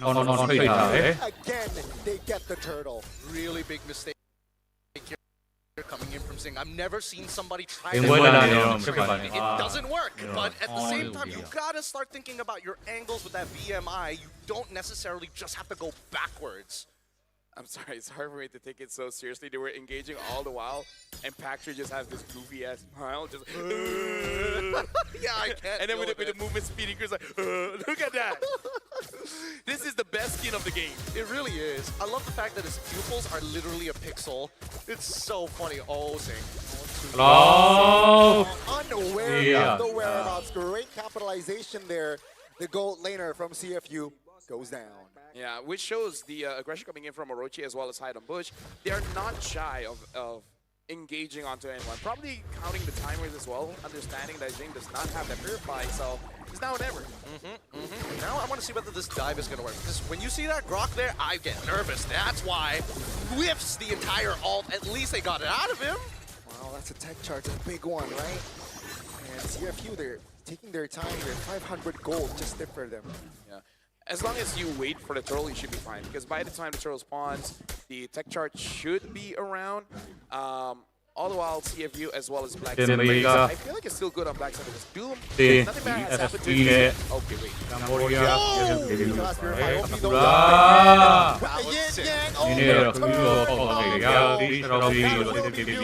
Falling the first time in this game. That was good from Stefan. That's how you save a life, ideally. But, I mean, that's still a lot of resources being used. Sin actually lives because Boxy committed so hard onto that initial dive. They still maintained their bot tier 1. Black Dragon for me, looking for an engage. That's a flicker from Boxy triggered. They want to kill this roamer. They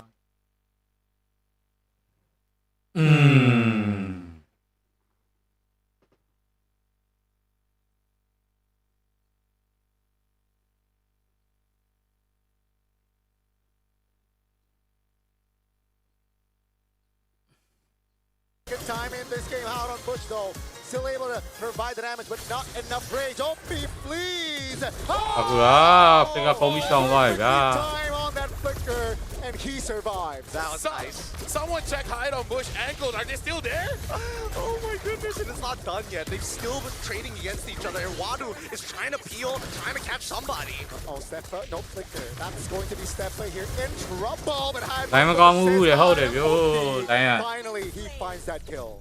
So when does it end? Luckily, at least for those who have short ultimates, are just getting in and back into the fight to use their resources once more. I mean, this is basically just a boxing match, and the ring is just getting smaller and smaller. They're just forcing each other to fight here. Looking at the build so far, it looks like it is going to be a Holy Crystal for hide on Bush, and for a Detective on this, Lancelot will be going for that brute force. In terms of the gold laners, they're roughly at an even playing field. The Romers with a difference, but who cares about Romers, right? Based on what we've been seeing so far, Stefe, like as much as he's doing great jobs counter-engaging, he's also kills he probably should have taken up in the first place. Buxy, on the other hand, he's like giving all the kills, but he's also dying a significant amount. Probably not gonna go for that damage now. Just you wait. You know what? My bad. Do you know that he soloed the Lord? He did solo the Lord. That was great. I love the ideas that come through, but it does come at a cost, right? If you do want to eventually swap your items, how much more gold for a roamer do you need? Oh no. That's a dive. That's going to be a knockdown. That's a mount. That's going to be Detective taking Doom again. What? Orochi under the turret, finding the outplay. Now he's still alive. Adu in trouble. That's going to be Orochi still in the game as OP will not be able to escape that one. And ladies and gentlemen, CFU, they got Doom, but they lost 4. Don't get me wrong, I'm a Cambodian fan. After what they showed us against SRG, I am a fan. But Singh made a huge mistake there, like a really unforgivable one. Yeah. He goes under the turret, takes aggro, tries to walk out, doesn't fully de-aggro, and takes like 6 shots. Miscalculation at its finest. Oh yeah, miscalculation for sure. But I gotta talk about Stefan, man. As a Grok main, I'm liking what I'm seeing. Detective goes in. It looks like he's able to get out. Yeah, looks for that steal there, but Black Sentence just too clutch with it. Yeah, and again, like I gotta talk about his main enemy here is Jing. Jing is having a hard time because of this Grok. Like we've seen in charges canceling out the Blazing Duet. Steve is just using the Mighty Swing. Yep. It's like, I'm gonna toss a rock over you. This is just straight up rock bending.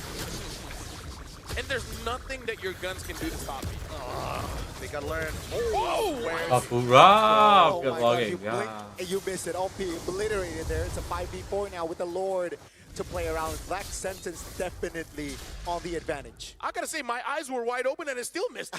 That's how fast it was. What was that? How did it disappear so quick? That was wild charge and the burst.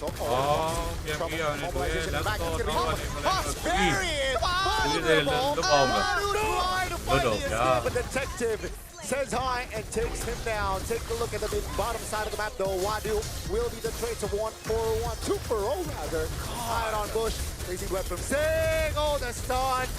The icing on the cake. Down goes Orochi and Steph signifies the important shutdown. Oh, at least we're saying he's learned his lesson. Just wait for the Grok to do things. Wait for him to throw out those spells. And once he's done, that's when we go in and hit hard. But my goodness, this glue is doing a lot of work here. I mean, based on what we're seeing, Doom is like really struggling to leave the fight because of the glue passive stacks. And not to mention that his spacing is really awkward.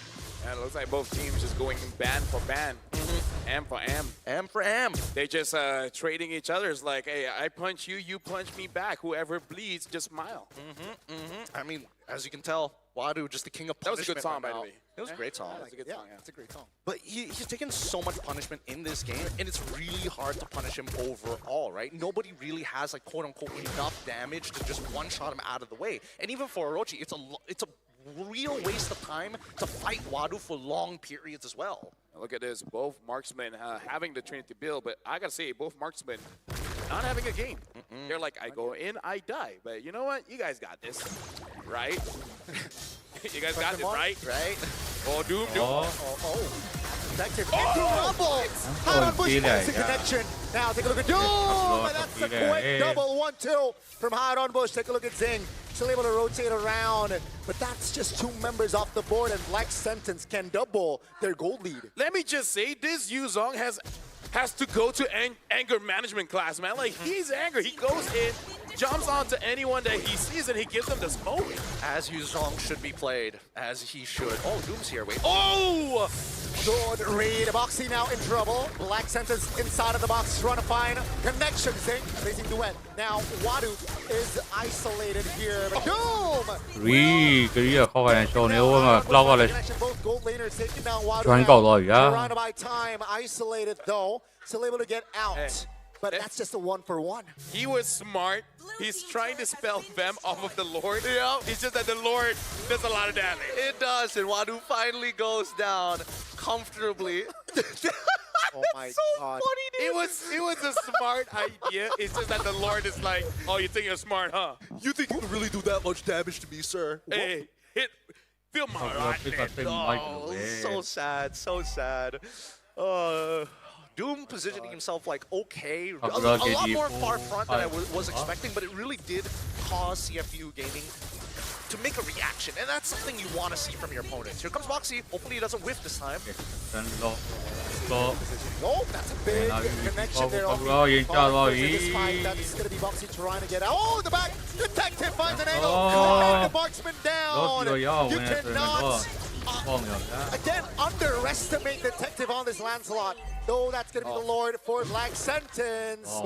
And Detective manages to get home. I'm not gonna lie, it's starting to piss me off that Detective is getting away with everything. And he's quantum computing the numbers. What's going on? Now here's the thing, to be a good detective. Oh my goodness! The connection, the miscalculation again. Black Sentence. I think Sing's just not reacting fast enough to it. And it's just too late. There's no point purifying at that point. He's lost like 90% of his HP. Just let it happen. Wait till you respawn. Because able to hold out the waves before they crash into the inhibitor. I gotta say, this meme might get long. MPL, MPL, and now you might add CFU Gaming there. And I gotta say, Gideon, for you to be a good detective, you kind of have to be a good criminal as well. You gotta be able to get away with it. Yeah, right. You gotta make sure that you're smart enough to get away with it. But I think that at this stage of the game is where it gets dangerous, right? Because now Claude is a legitimate problem for Black Sentence. Nobody can really like walk in comfortably and be like, you do peanut damage. It's please stop. Yeah, so they just killed him very fast. Has been working so far. I mean, there is fast, and then there is like, whoa. Boxy? I'm seeing black spot. Loses immortality. That's going to be Detective though, trying to escape, but there. Oh my God. 2 for 1 now. As Hide on Bush equalizes, there's a 3 for 1. And CFU, they will lose 3 members just like that. Broken the unity, and this is Black Sentence's option. They could close out the game here. Black Sentence looking to push more, trying to find the base turret in the mid lane. That's the mount. Under the turret as well. Can they hold on? They will. That's massive burst damage that လူတစ်ကောင်ပဲကြံတော့တယ်လို့ Provide ဟိုတစ်ဖက်မှာ Oppie in 3 seconds. Freedom Shield. Minions as Wadu is able to clear. And TFU Gaming, they can fight for another day. I thought the wall blocked him up like perfectly, like just out of the range for him to go for the slam. I really thought they could have closed it out there, but at least for CFU, they're given one more chance. They cannot afford another loss like this. And so far, seeing he has been underperforming. I don't know whether he needs to make a call to say, hey, my ping is not good, because he's just not reacting to things as fast as we usually expect to see him do. Yeah, that's going to be very tough here. And they need to lock in right now, Gideon. I think 4,000 is a little bit too much at the stage. Wait minutes. It's 5 seconds on the clock for that Lord. Black Sentence. What they need to do is just stay disciplined. Don't overextend. That's the thing. I feel like CFU has so far showed that they are more susceptible to not playing as a team. They make the executive decision and then it's vibes. Okay, Orochi pops the Black Dragon for Multi-Tech charge. Oh my god! Off the board. And ladies and gentlemen, now should be, but Black Sentence says it's enough. Let's go for the Lord and close it out. I hope I don't jinx things. Shin is still not dying. Nope. 5-0-21. Wow. I gotta say this game might be different if CFU just pick up that Yuzong early. Because what other options that you have to dive this Eve? At this point, Detective is just killing Doom. But what is Doom doing the entire game? Yeah, can't really do much. Oh, now just 2 members down goes Detective. And ladies and gentlemen, we have Black Sentence in this match. Welcome to the 1-0 seed. God, I'm so happy for Stefan specifically. He has played in multiple international tournaments, but never have I seen a team that he has been a part of try and punish mistakes like this, do it in a dominating fashion.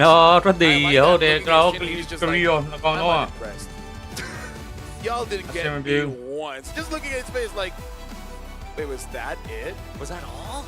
It's like, I came from the MDL to the world stage. I thought, look at him. He's just like, yeah, that was good. Yeah, don't worry about it. So nonchalant, so unbothered. I'm so BS right now. See, I voted for them. I knew this was gonna happen. Props to you. Props to you. Honestly, I said Busquets and they almost did it. Yeah, they honestly almost did it. And it's getting genuinely scary how dangerous some of these fights are going to be. Because as we see these fights, it really just boils down to, can I react fast enough to the situation? And I hate the fact that every single time these fights get to an uncomfortable position, Heidelmush is able to apart. But it's moments like this where you see this team cannot get out of the RWM. It's not a max value RWM, but it's just enough to isolate targets. And that's what we see BSE doing perfectly. Isolate targets, 0.5-second windows. It really is almost like the more experience that you have, the tougher this best of one really is, because everyone knows your habits and they just play around it. Just a bit of cheese here and there, and you're able to take one game off, and that's all they really need. Speaking of, it looks like Eterna is on stage with Shin, and I believe it is going to be Steffe, so we're going to be throwing it over to the stage with Eterna. Congratulations once again to Black Sentence. Well done. Vibe check. How are you guys feeling right now? Alegre, me siento feliz por haber ganado. I am very happy to win. Very happy to win. So Shin, right? It's the first time I'm meeting you. This is your debut here at the M Series. We've got to ask, how did your team prepare before coming to M7, especially against a more experienced team?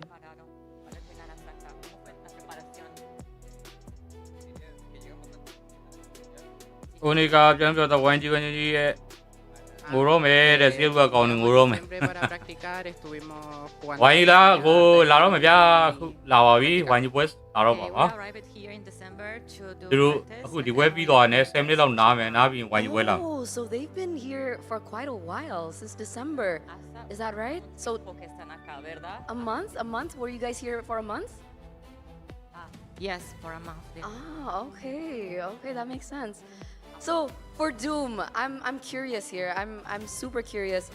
Doom, You guys were able to qualify for M7 through MDL Latam, and then you went to MPL Latam, and then you made it all the way here. How were you able to do that? What was the preparation like? Who then nine ala how about it? BSE Latin Omega then Chile ne Pirula. Y creo que todos somos buenos amigos, porque más allá del juego creo que importa mucho la sinergia y la amistad. Y bueno, las cosas se dieron bien y ganamos, ¿no? Estoy alegre por eso también. Well, we've been practicing a lot. We are also friends, so all of this made us to come to here from MDL to here. I see. Can I know how long have you guys been friends for? မကြည့်ရသေးဘူးနိုင်မသေးကြရဲ့ဟုတ်တယ်မြန်မာအသင်းဝိုင်းကြီးက Con Shinjo llevo mucho tiempo. ကိုရီးယားထုံးစံအတိုင်းဒီနေ့ချန်ပီယံ Como 2 años. ချန်ပီယံယူ Almost 2 years that they are friends with Shin. Pero el equipo se hizo este año. El equipo se hizo en agosto del año pasado. And from the team, they are friends since August from last year. Oh, so with Shin 2 years. Yeah. And for the rest since August. Para nosotros desde agosto del año anterior. Exacto. Shin 2 años. Exacto. Okay, They amazing. are That's why we see your 1G team ဟုတ်တ play ယ် very ဘယ်တင် together. We see the ခု chemistry as တင်က well. ဘယ်လိုပြတ်သွားလဲ So ကို before တဲ့ we ခု let တင် you က go, ဘဆော့ after 1-1-0 that amazing win, we do want ကမ္ဘောဒီးယားအသင်းကိုလက်တင်ပေးကတင်က Do you have a message to your ဘ fans ဆော့ back at 1မှာ home? 1-0 နဲ့နိုင်တော့ပါတယ် Que muchas gracias por el apoyo que nos están dando, que nos sigan apoyando. Match 1မှာ Lo vamos a dar todo como equipo ကိုနေ para အင်ဒို dar က lo mejor posible. Okay, so I'd like to say thank you for all of On your Indonesia fans, team. especially for being like supporting Indonesia us. team, And we're still happy to continuing. And we're glad to see it, and hopefully you guys go far. Once again, congratulations to Black Sentence! As we throw it over back to our casters. ကဲဒိုင်မွန်လေးလောက်ဝေအောင်လေးဖြည့်ပေးလိုက်ပါဦးမယ်နော် Thank you very much, Eterna, and shout out to the translator or manager or assistant. This one I don't know, right? But she did a good job of listening what they're saying, Translating and then it. saying it back. Yeah. Hey, not bad. We're talking to the greatest analyst of all time. အားလုံး they အားလုံး say. ဟို6တင် Even so, I do think that at the very least, this game is really showing That's how us. they I know don't you know need if this is best of one going kazama to be a pare. trend for the rest of today's နေ့ဖက်မှာနိုင်တဲ့ session, ဒီညနေမှာမင်းနိုင်မယ်မနေ့ဖက်နိုင်တဲ့ but တင်းချင်းနိုင်တဲ့ like, တင်းချင်းတွေ့မယ် let's be real. Skylar Don't had let a bit of a, it- like, a don't bit of a let it difficult go, time, but he eventually found like his rhythm. Every This other is it. အဲ့ရနေမှာ This is the goal later. ဝဲနိုင်ချင်းချင်းနှစ်ပွဲနိုင်ချင်းချင်းထပ်တွေ့မယ်တပွဲနိုင်ချင်းချင်းထပ်တွေ့မယ်အဲ့လိုပေါ့ပါတယ်တစ်ပွဲချင်းနေ War Axe, why you such a good item? I mean, like, here's the thing, man. It's their fault. It's their fault. It really. I don't want to victim blame, but Here's the thing, all right? I think Doom, that composition was just so tough. Yeah, for Doom it was very difficult. I mean, There's a glue, Lancelot. there was a lot. I အဲ think ဒိုင်မွန်လေးလာဝကြသူများလည်းကျေးဇူးပါ good game, but at the end of it, really what ဖိုင် made နယ် it တဲ့မလားတဲ့ semi final လာကိုတဲ့ 1G နိုင်ရင်တဲ့ 1G ကအခုကနေက day 1 stage day 1ပွဲတွေမရှိပါသေးတယ် round 1 day 1 round 5ထိကစားရမှာပါ I am lucky enough to have my Yuzong to initiate that အုပ်စုနဲ့ပြောရရင်အုပ်စုပထမပွဲစဉ်ပဲရှိသေးတယ် lay down the RWM. semi final ထိမရောက်သေးပါဘူး That's the beauty of these team fights, because each time it's never, oh, I initiate so hard that you lose the fight. No, it is we take our time, wait for that right moment, and then once we take out that first target, everybody else is free game. Yeah, honestly, Shin being the MVP, အကြောင်းမပေါ်တယ်ဟုတ်ပါတယ်ဗျ official form partner, real me. ဒီနေ့မှာ was M7 protected very World well. Championship He စပါ protected himself. ဒီရက်တ But ည်းက also, white we ပြ gotta ပါ look at how fast the team reacted when someone just ကိုရ chases အား after လို့ပဲ Shin. In a way, it's kind of like ဒီလာကိုထပ်ဝေး 1G ပွဲအခုမှလာပါ yes, I'm very good looking. ပြည့်တဲ့ပြည့်ချရမှာတဲ့အေးလို့ So ငါလေးတော့ငါလေးတော့ you. Must Let me take သူ care of ရဲ့ highlight ပြန်ပြနေတာပါ And that's what I imagine is going on in the comps. I mean, it's fair. It's fair. And keep in mind, right? He went for the flicker, not the purify. So he knows that, you know what? There's going to be a lot of dives here with the glue, with the Kagura and the Lancelot. So why not just, you know, I trust my teammates enough. And let's just let me bring the flicker. They've been friends since August. They've been friends since August, but I think here's the scary thing, right? Because the composition is so ဒီတိုင်းမနေလာဝဲလို့ရပါတယ် with their opponents. It's really about the matter of space, right? How သူ much မှ space လက်ဆောင် can လို့ we ခြင်း တော့ YouTube လာခဲ့ပါ you know, in these set TikTok user အနေနဲ့ပဲ look at YouTube this မှာရိုက် next ချလိုက်ပါ fight. တန်းနဲ့ Let's တွေ့ just ပါ stop တယ် it for just a logo လည်းဒီ second ပုံပါပဲ because look at the positioning of where everybody is. A lot of this fight အေး is ထစ်ပါ happening in the outer part outside of this ပွဲမ tower, လာခင် right? ထစ်ပါ So ပြဿ let's နာမရှိတော့ immediately ပွဲလာရင် start တော့မထစ် drawing ပါ the နဲ့ battle lines. We've got battle lines all across the board here. Most importantly, from this point onwards is where we're expecting a majority of fights. Alam nyo Oh, dari tadi kan V5 already as this fight continues to progress. And while that is happening, Detective is the only one who's capable to actually chase that back line, while the rest of the team, even including Wadu, struggles to take that space, leaving Detective by himself. Yeah, and I gotta say, in this game, I'm sorry, but as a roamer, is when I think I have a good setup, but I'm setting up for my team. Look at this. Boxy, he put his team in that bad situation because they're following his lead. He thinks he's going to get a catch. So everyone that is not in position to fight, they're forced to be in that position. But when you're forced to be in any kind of position, it makes it so that you're not in a good situation where you can get away if things goes bad. Like basically you're all in and then that's it. I mean, there are multiple, we're seeing so many examples of like, why you see them, why aren't you moving? Why are you not reacting to the scenario that's in front of you? You see Grok and Yuzong walk into that bush. What do you think is gonna happen? Back up a little bit, right? You don't need complete vision over the board. You just need enough to know whether they're doing it or not. And I think that's the small differences between CFU and BSE. BSE can kind of like, all right, a little bit of information, I'm willing to coin flip it. CFU, I must get you. And you must listen. So even if it's bad, all of us are going down. If it is good, everybody wins. That's the thing about the Cho pick, right? In this current meta, I personally don't feel like it's that reliable on a roamer. I think maybe, you know, some certain players can pull it off. I feel like it's player specific. Yeah, just certain players. There's a lot of reliable quote-unquote roamer heroes that is just easy and direct. Let's keep an eye out for that throughout the day, right? Because here, I think that Steffe, he clearly knows this matchup. He's using all of the Grok tech, the cancel out abilities to deny the second half of the way of the Dragon 3 times out of the 8 that we saw in the game. Yeah, and again, like, I like that you pointed out every single part of his kit, from the Earth and Rampant, Tech Charge, Might Swing, even just playing around the walls just to make sure that he doesn't die as quickly, buying enough time so that Zing gets out of position, Oppie gets out of position. And Wadu, honestly, he had a pretty okay game. He did. It's just that he can't kill. No. He can get onto someone. He can be distracting with that Patras kid.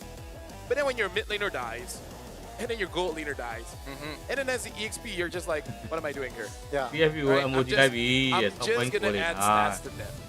Why is he fighting? Especially if you are a Cambodian fan looking at this team and then seeing the regular season and then you look at this, it's such a drastic difference. I think it's something that they have to, like, you know, kind of readjust for the upcoming games. Yeah, and here's the thing, when we're talking about the game, every single detail, it really does matter. Coming from drafts, coming in for how you engage. We're gonna be talking about Visa, our official payment partner. By the way, I learned, Gideon, not to say the numbers at the back, because apparently you cannot say the security code. That's kind of bad. But either way, because there's 4 of them. Don't say anything. In Mobile Legends, every big play starts the same way with small moves that really matter. The early rotation, the upgrade path you map out, even the skins that you use. It really does matter. And those little choices set everything in motion. And when those moments hit, there's nothing slowing you down. That's why even for us, we trust Visa as our official payment partner here at M7 World Championship. For me and Gideon, our time here in Jakarta, easy peasy. All thanks to Visa. You're welcome. So, make sure, check the back. You say you're welcome, like you're. You're Why you para di ni pa le hu lao ma le why ya di ni la le hu lao ma bya make the big plays, but you gotta start small. I think that people have like a reallyပွဲပါလေဟုတ်ပါတယ်မင်းခ they န့် hear Visa and they're like,ဟုတ်ကဲ့ that ပြေး means ပြေးလိုက်ပါအောင်ဗျ I can't purchase anything. No, you can't. Well, for me, ဝိုင်းပွဲလာတော့မယ်နော် that's what I've been doing. Be the champion you want to be. How many? Just that. Yeah, show na tan thoya mala ai do ha. Right now you guys can get a free skin. How? Just log in for 13 days between January 9 all the way to the last of January, which is 31st. ခုမှ Swiss State Day 1 ရှိသေးတယ်ဘယ်လိုရှုံးလိုက်တန်းထွက်မှာလဲ Birthday night skin. Swiss State ဆိုတာနိုင်ရင်နိုင်တဲ့ချင်းချင်းတွေ့မယ်မဲနိုင်ရမယ်မဲနိုင်ပြီးတော့နိုင်တဲ့ချင်းချင်းတွေ့မယ်ရှုံးတဲ့ချင်းချင်းမဲနိုင်ပြီးတွေ့မယ် That's true. နှစ်ပွဲနိုင်ရင်နှစ်ပွဲ2စီးချင်းချင်းမဲနိုင်ပြီးတွေ့မယ်နှစ်ပွဲနိုင်တစ်ပွဲရှုံးဆိုရင်လည်းနှစ်ပွဲနိုင်တစ်ပွဲရှုံးချင်းချင်းတွေ့မယ်နှစ်ပွဲရှုံးဆိုရင်လည်းနှစ်ပွဲရှုံးချင်းချင်းတွေ့မယ်နှစ်ပွဲရှုံးတစ်ပွဲနိုင်ဆိုရင်နှစ်ပွဲရှုံးတစ်ပွဲနိုင်ချင်းချင်းကိုမဲနိုင်ပြီးတွေ့ရပါဒီနေ့10ပွဲလုံးဆော့မယ်16တင်း10ပွဲလုံးဘတ်ဆော့1ဆော့မယ်ပွဲနေကုန်ပြီးရနဲ့မဲနိုင်မယ် For today. So we're going for a short break, but when we return, the third best ဟုတ်တယ် will resume. အဲ့ဆိုတော့ပြည့်စုံသွားရင်ဟမ်မြန်မာမိုဘိုင်းလဲမြန်မာ e-sport လောကအတွက်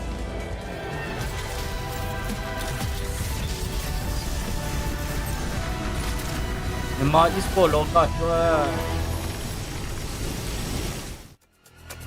7 minutes တဲ့ကျွန်တော်ပြောတယ်။အောင်လေကြောရွှေပြီး7 minutes လောက်တော့နားအောင်ပါ။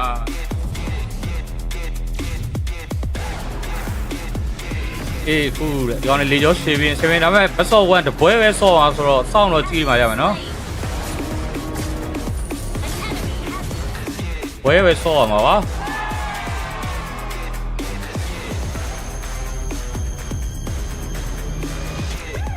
Realme 15 Pro M7 နှစ်ပြန်နဲ့တပွဲပဲ round 3ဒီနေ့က round 1နှစ်ပြန် round 2 round 3ကျမှ best of 3 ဆော့ကွာ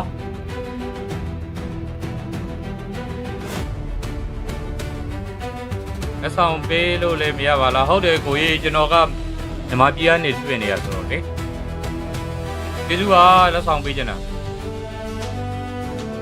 လက်ဆောင်ပေးမယ်စားကျွန်တော်အားပေးမယ်ဆိုရင် YouTube လေးကို subscribe လုပ်ပေးပါ YouTube မှာ @kzgaming 333ခေါ်လို့ရိုက်ရှာပြီးတော့ဒီ logo တိုင်းပါပဲ TikTok user နဲ့ TikTok logo တိုင်းပဲ YouTube Facebook Telegram အကုန်လုံးမှာရှိပါတယ် YouTube လေးကို subscribe လုပ်ပေးကြပါလို့ YouTube subscriber 2000ပြည့်ခဲ့နေပြီလို့ပါ2000ပြည့်အောင်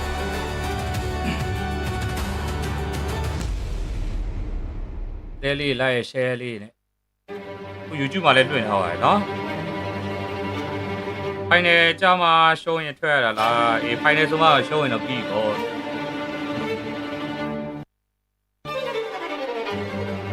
ကြောက်တယ်လောက်တယ်ဟဲ့လားမေကြီးကျေးဇူးပါလို့โอเคYouTube မှာတော့တပတ်တစ်ခါကျွန်တော် weekly pet လက်ဆောင်လေးပေးပါတယ်ဟေးပွဲလာမှာကျွန်တော် game နဲ့ထည့်ပေးမယ်နော်ဒီကောင်လေးစောင်းတန်ကြီးတွေကျွန်တော်စကားပြောတဲ့အိမ်မကြားမှာကြောက်ကျွန်တော်တိုးထားလိုက်ပါမယ်@kzgaming 333ခွန်လို့ရိုက်ပြီးတော့ရှားလိုက်ပါဒီ logo တိုင်းပါပဲအခုလည်း live stream လုပ်နေပါတယ် YouTube မှာ YouTube Facebook Telegram Instagram အကုန်လုံးဒီ logo ဒီ user name တစ်ခုနဲ့ထားထားပါတယ်ဒိုင်မွန်နေလည်းလာဝယ်လို့ရပါတယ် Telegram မှာဒိုင်မွန်နေလာဝယ်လို့ရပါတယ်ကဲ1G ပွဲလာနေတဲ့အချိန်လာဝယ်တော့မရောက်တော့ဘူးနားလည်းပွဲလာပြီဆိုရင်ပွဲလာပြီးတော့ game play လိုက်လွှင့်ပြီးတော့ game ဆော့နေပြီဆိုရင်ဒိုင်မွန်လာဝယ်လူကလာကျန်တဲ့အချိန်ဆိုမလာဘူး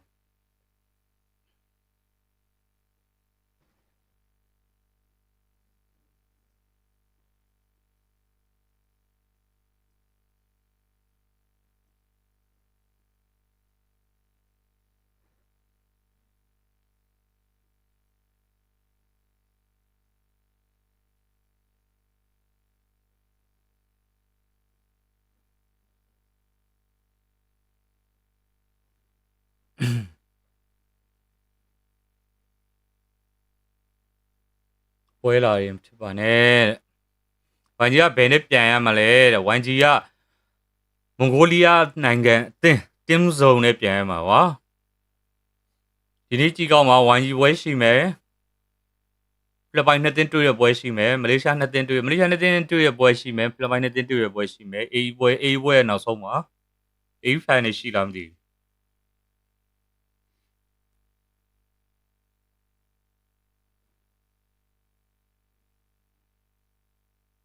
game ဆော့နေပြီလားတဲ့ Diamond ဝယ်ခြင်းလို့ဟာ game မဆော့ဘူးပွဲပြနေရလာဝယ်လို့ရတယ်ဝိုင်းကြီးပွဲပြခြင်းတော့မရောဘူးနော်ဒီရှုမှလာမင်းနေဝိုင်းကြီးပွဲပြခြင်းတော့မရောမှာလို့စိန်ထောင်ဆိုရင်ဘလောက်ဘတ်လဲဘလောက်လဲတဲ့906လုံးကိုမြန်မာငွေကျွန်တော်ကမြန်မာပြည်ကဆိုတော့906လုံးတော့36,500စိန်ထောင်ဆိုရင်ကျွန်တော်တွက်ပြင်မယ်36,500အပေါ်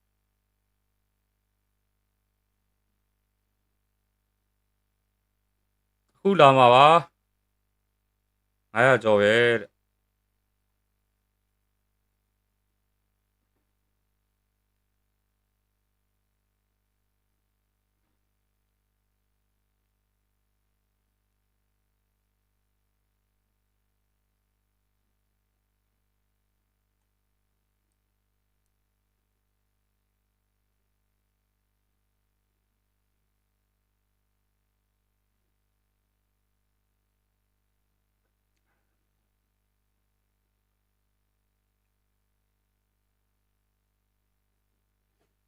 ဒိုင်မွန်963လုံးကိုမြန်မာငွေ900မြန်မာငွေ9,300ပါဒိုင်မွန်962မှာ3လုံးကိုမြန်မာငွေ9,300ပါ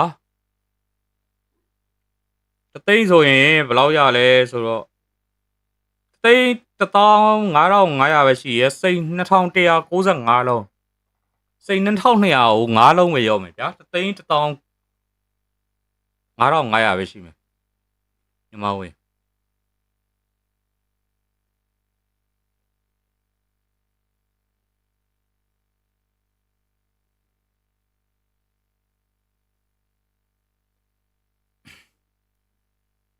ကျွန်တော်စီမှာတော့မြန်မာငွေနဲ့ပဲရပါသေးတယ်ဘယ်နဲ့တော့မရသေးပါဘူး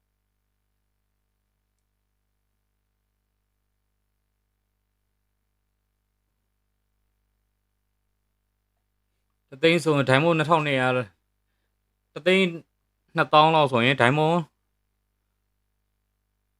2,200လောက်ရောက်ပါမယ်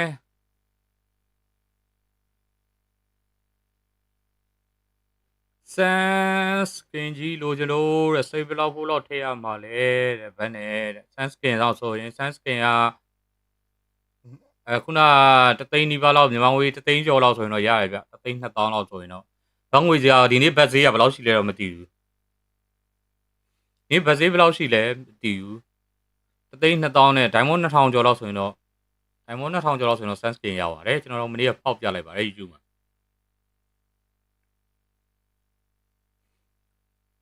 800ကျော်တဲ့ဩ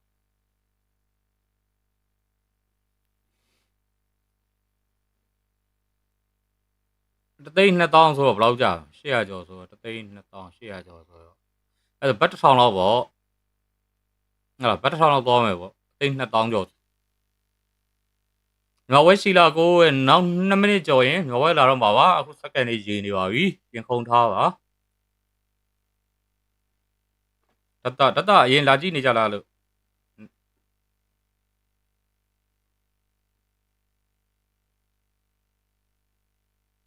ေချိုးလိုက်မွေပြားတဲ့မစခင်လေးโอเคပါရင်ကဒိုင်မွန်2,000ကျော်မှာတဲ့4,000တဲ့ခုများကြတော့မလွဲတဲ့ဟုတ်တယ်ဘောစီတွေကဒိုင်မွန်9,000ကျော်နဲ့ပြားဘောစီမဟုတ်ပါဘူးလို့ထည့်ပေးလို့ရှိလို့ရတာပါလို့ထည့်ပေးလို့ရှိလို့ဂိမ်းထဲမှာဒိုင်မွန်တွေရောက်နေတာပါကိုယ်တိုင်မထည့်နိုင်ပါဘူးအားပေးနေကိုတဲ့ကျေးဇူးပါတဲ့ဝိုင်းကြီးပြီးပြီလားမပြီးသေးပါဘူးနာမည်ဘယ်လိုဖက်ရအောင်မသိဘူး wins WIISE လား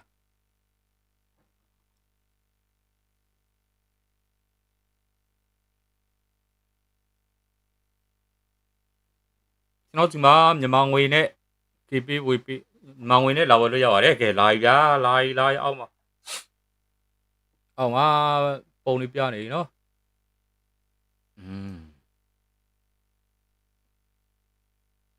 ဘာကြီးဝယ်ခုလာမှာ10မိနစ်အဲ့စက္ကန့်58စက္ကန့်59စက္ကန့်56စက္ကန့်55 54 53 52 51 second ပိုင်းပဲလိုရတယ်အပေးနေ bro YG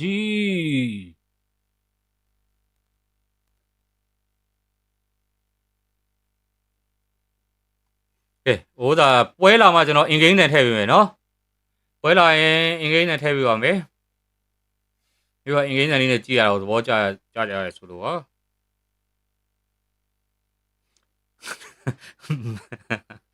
YG ပွဲလာမှ diamond ဝယ်ကြပါလို့တဲ့မန်းတာကွာအဲ့ဒါကဲ Telegram မကြည့်တော့ဘူးနော် YG ပွဲလာမှလာဝင် Telegram လည်းမကြည့်ဘူးဖုန်းခေါ်လည်းမကင်ဘူးနော်YG ပွဲလာမှ diamond လာဝင်ရင်လုံးဝမရောမှာဆိုင်ပိတ်ပါပြီသူများလိုပဲရောင်းပိတ်ပါပြီYG ပွဲပြီးမှပြန်ဖွင့်ပါမယ်ကဲလာပါပြီတန်လေးပြန်ထည့်ပြီးပါမယ်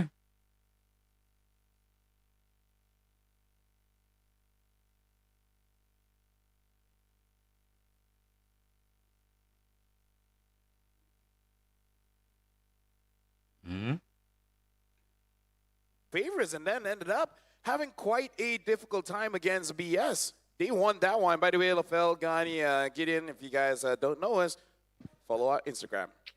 Kind of help us more jobs. But either ways, in that game so far, in game number 2, I'm talking about here, it really does seem that marksman gold laners are still trying to figure it out in the meta because we know that marksman gold laners after the patch of increasing the gold in the gold lane, Demon Hunt Sword got buffed. They're viable, but it's definitely not easy to play. They're definitely not easy to play, but I'm also surprised at the caliber of gold lane play we're seeing so far. I mean, based off of the wildcards alone, I was expecting it to be a little bit higher considering the vast amount of plays we've seen from not only supports, but even EXP laners and, of course, staple junglers. But now we need to see these roles elevate themselves. If not, they're not going to be able to get out of this Swiss stage as easily as that they're hoping. And it's clear that these teams have like a pre-premonition of what is to be expected in this first round. Yeah, I feel like with gold laners in this match, a lot of targets now on their back as well, right? Composition-wise, I think are targeted towards that side. So, you know, if other roles can step up, it will allow them to perhaps sneak into seed 1-0. Yeah, now we got to talk about Team Zone as well as Yangon Galacticos because, you know, new names and etc., but they've met before, especially Stitch, Lena, and Blink. They were from Burmese Ghouls. They were able to defeat Zexora and Aizen back in the M5 group stage, which caused them their elimination, which, by the way, again, just quickly, shout out the big 10Gs like Sora, man. YG don't know. Talking about doing all you can to put Mongolia at this point.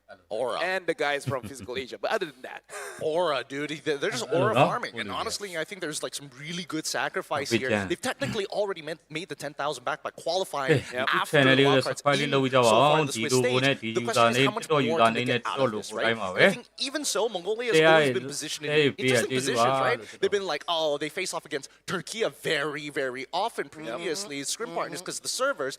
Now everybody else is feeling their influence. I think their story is amazing, and I do hope that Zone goes far. As well. But against Yangon, it's going to be tough because Yangon, on paper, they're somehow better in a sense. Yeah, let's talk about, by the way, I think I'm going to keep this one. Let's talk about the big 10Gs, Zexora. Who defeated little guy back at M5. He said, I'm excited to meet them this early. Can't wait to see who wins this match. Now, I like that whenever he talks, there's a sense of confidence and humility at the same time. You know, it's like, I respect you guys, but I need to make sure that I'm on my A game.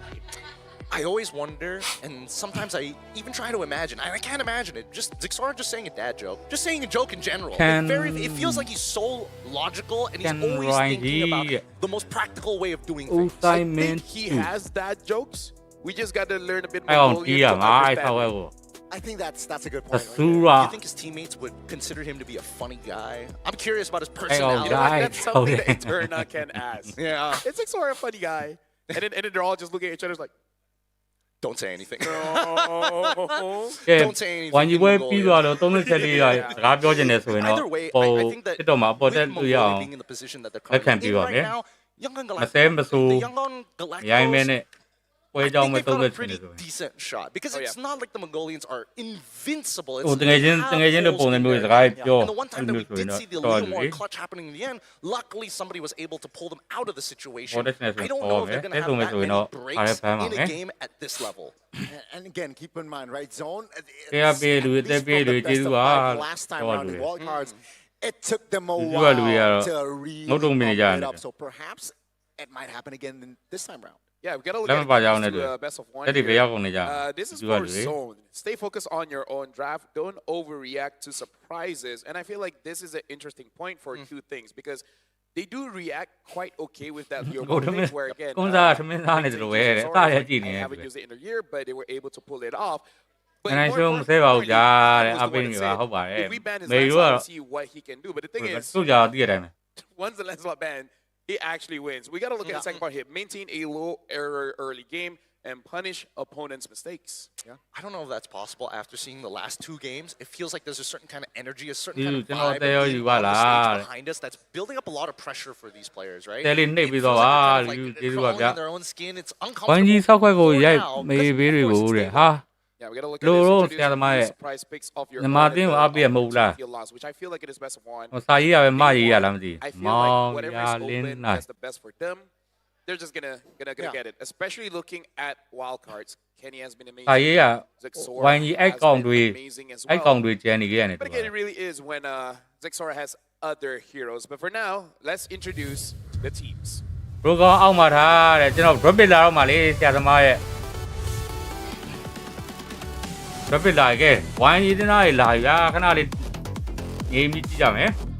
Remember, since Burmese Ghouls' historic M2 run, Myanmar teams have always been touted as the dark horse in international tournaments.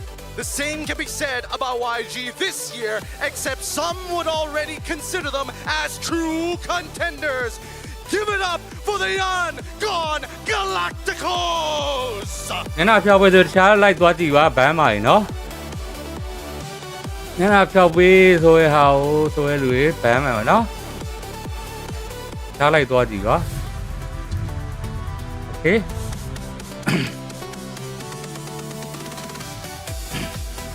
အောင်လောင်းနဲ့ The Mongolian downloaders reincarnate. Ken Zexora lead. 1 euro ရခိုင်းတာနေမေးပြရတယ်ဟုတ်တယ်လို့1 euro 1 ကြီးတဲ့ Bankai Zexora Ken. ဘတ်ဆောဝယ်မယ်လားကိုတဲ့ဟုတ်ပါတယ်ဘတ်ဆောဝယ်မယ်လို့ And they sure will. ဂိမ်းဘယ်လောက်လဲတဲ့ဘတ်ဆောဝယ်မှာဂိမ်းတစ်ဂိမ်းနံပါတ်1ပဲရှိပါတယ်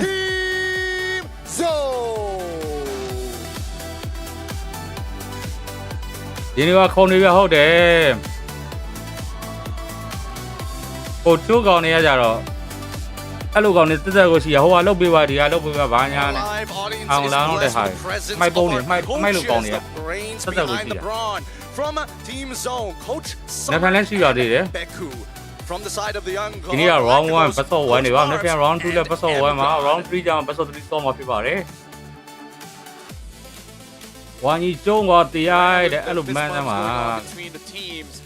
I gotta say, PB အောက်မှာထားမှာလေ PB တော့အောက်မှာထားမှာကျွန်တော် PB မြင်အောင်လို့အားလုံးပေါ်တင်ပေးတာ Burmese Ghouls really showed up, but then, you know, after ကဲဟာတစ်တော့လိုက်လွှင့်တာဟုတ်ပါတယ်ပုံမှာ comment ရေးတာတစ်တော့လိုက်လွှင့်တာပါ people have just been saying that they're dark horses, but I don't even know if dark horses really tell the tale of what Myanmar ဂိမ်းထဲမှာ YG ကလောင်းတာလေဟုတ်တယ်ကျွန်တော်လည်းဂိမ်းထဲမှာ YG ပဲလေဘုနိုင်ငံတင်မယ် Bright as well as K, and againလောင်းထားတဲ့ကောင်တွေကိုကျုံးနေဟုတ်တယ် Zexora as well ညီမဆိုရင်သူကနိုင်တယ်ပေါ့ I would say နိုင်ရင် very ပြီးရပေါ့လေ pivotal in their wins. Now we look at Ungone Galacticos as well. Ying, Han, Lina, Blink, as well as Stitch. And for Han, he's the one that said, you know what, if we ban Lancelot, what else do you have? Well, looks like Zexora, the bootcamp in Malaysia helped out a lot. Because it does seem that his hero pool has expanded quite a bit. And I think that the draft is going to be really interesting because they're going to start pushing each other, right? It always comes at a cost. But I think first things first, we need to know what map it's going to be on and which side Team Zone as well as YG are going to be sitting on. Please do best of one. Don't solely rely on surprise picks, but also rotations. And we're talking about the Ungone here, Galacticos. think the coordination needs to be precise as well, and of course the communication needs to come through. They need to exploit zone's tendency to group up early as fight. Gotta decide in game. Decision making has to be on point. If they're rotating at 5, what are they gonna do?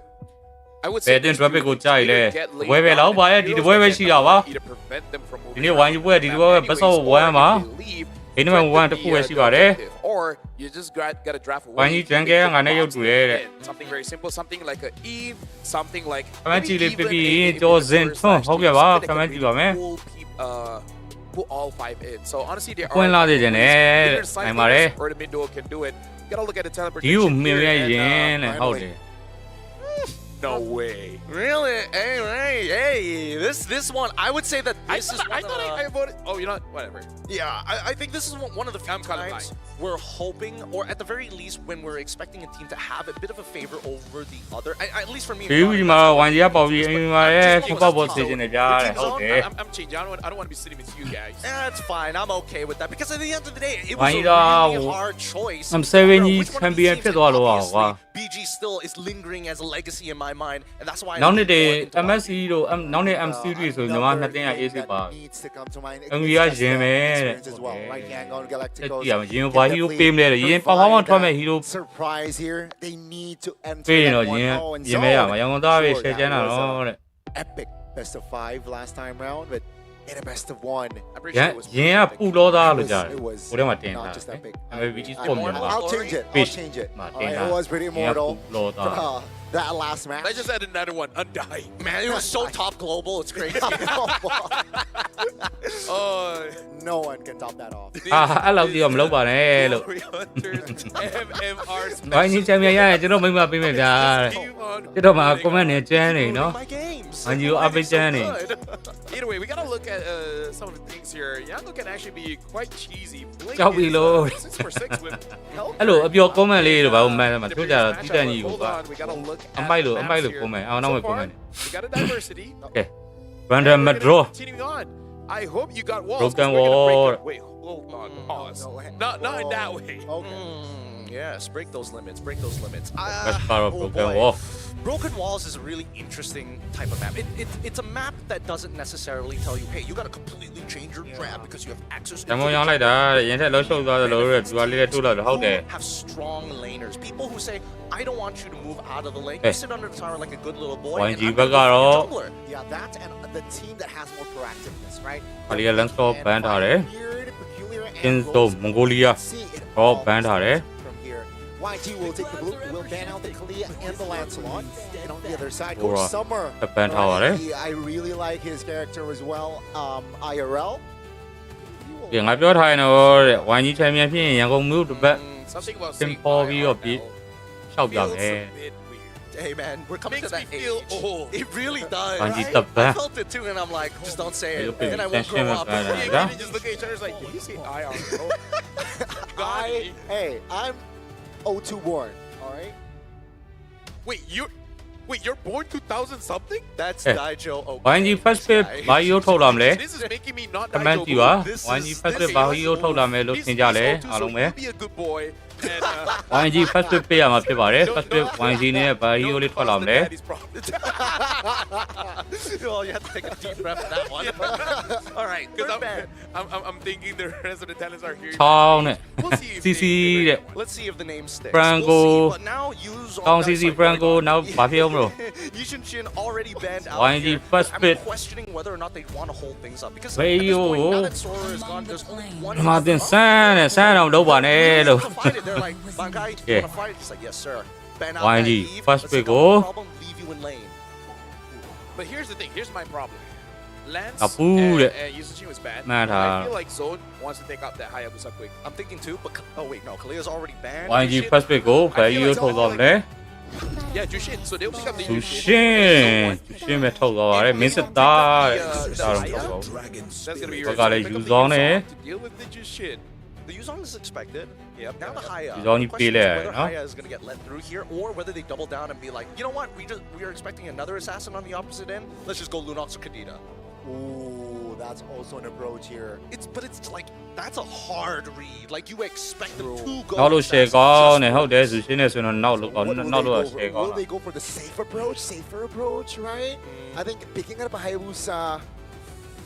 ဆိုရှင်းဘလိုက်မဲ့ဝင်တိုင်းမဲ့အပေါင်းတော့ဘန်းတော့ဘန်းထားတယ် story ရှင်းတော့ချာနေတော့ပြထားတယ် Want to play around the zone and the crowd control as well. ရန်လဘူးပြပြီး high loss because high loss with your shit is pretty လို့နေဟီရောလည်းရများနေ I think the Hayabusa might have some trouble going up against Yuzong as well as Gato, sure, but you know, YG be a man. အေးရိုးထွက်လာမလဲ If the Hayabusa gets picked up for the side of YG or Joy, either or. Yeah, because I'm thinking why would Gato be a higher priority? But then EHB. I guess they're trying to say that we don't care what the play is going to be, but here we go. Hellcar alongside with Boxia, very unconventional ways to play the game. But honestly, this works really nicely for someone in the mid lane who is just looking to kind of open up the map for you. Hey, again, he's 6 for 6 because I did cast that game. အပြောရဟက်ကဲလို့ဟုတ်တယ် share ဝါကြီး I really feel like now people are starting to understand when Hellcar is Vazia charged, hyper which is how about it? basically level 2. You kind of don't burst them out like မဖြစ်နိုင်ဘူးထင်တယ်သွားစီခြင်းနဲ့အခုတည်းက you have that flicker. You're just like, So like I'm gonna that. chase you and chase you and chase you.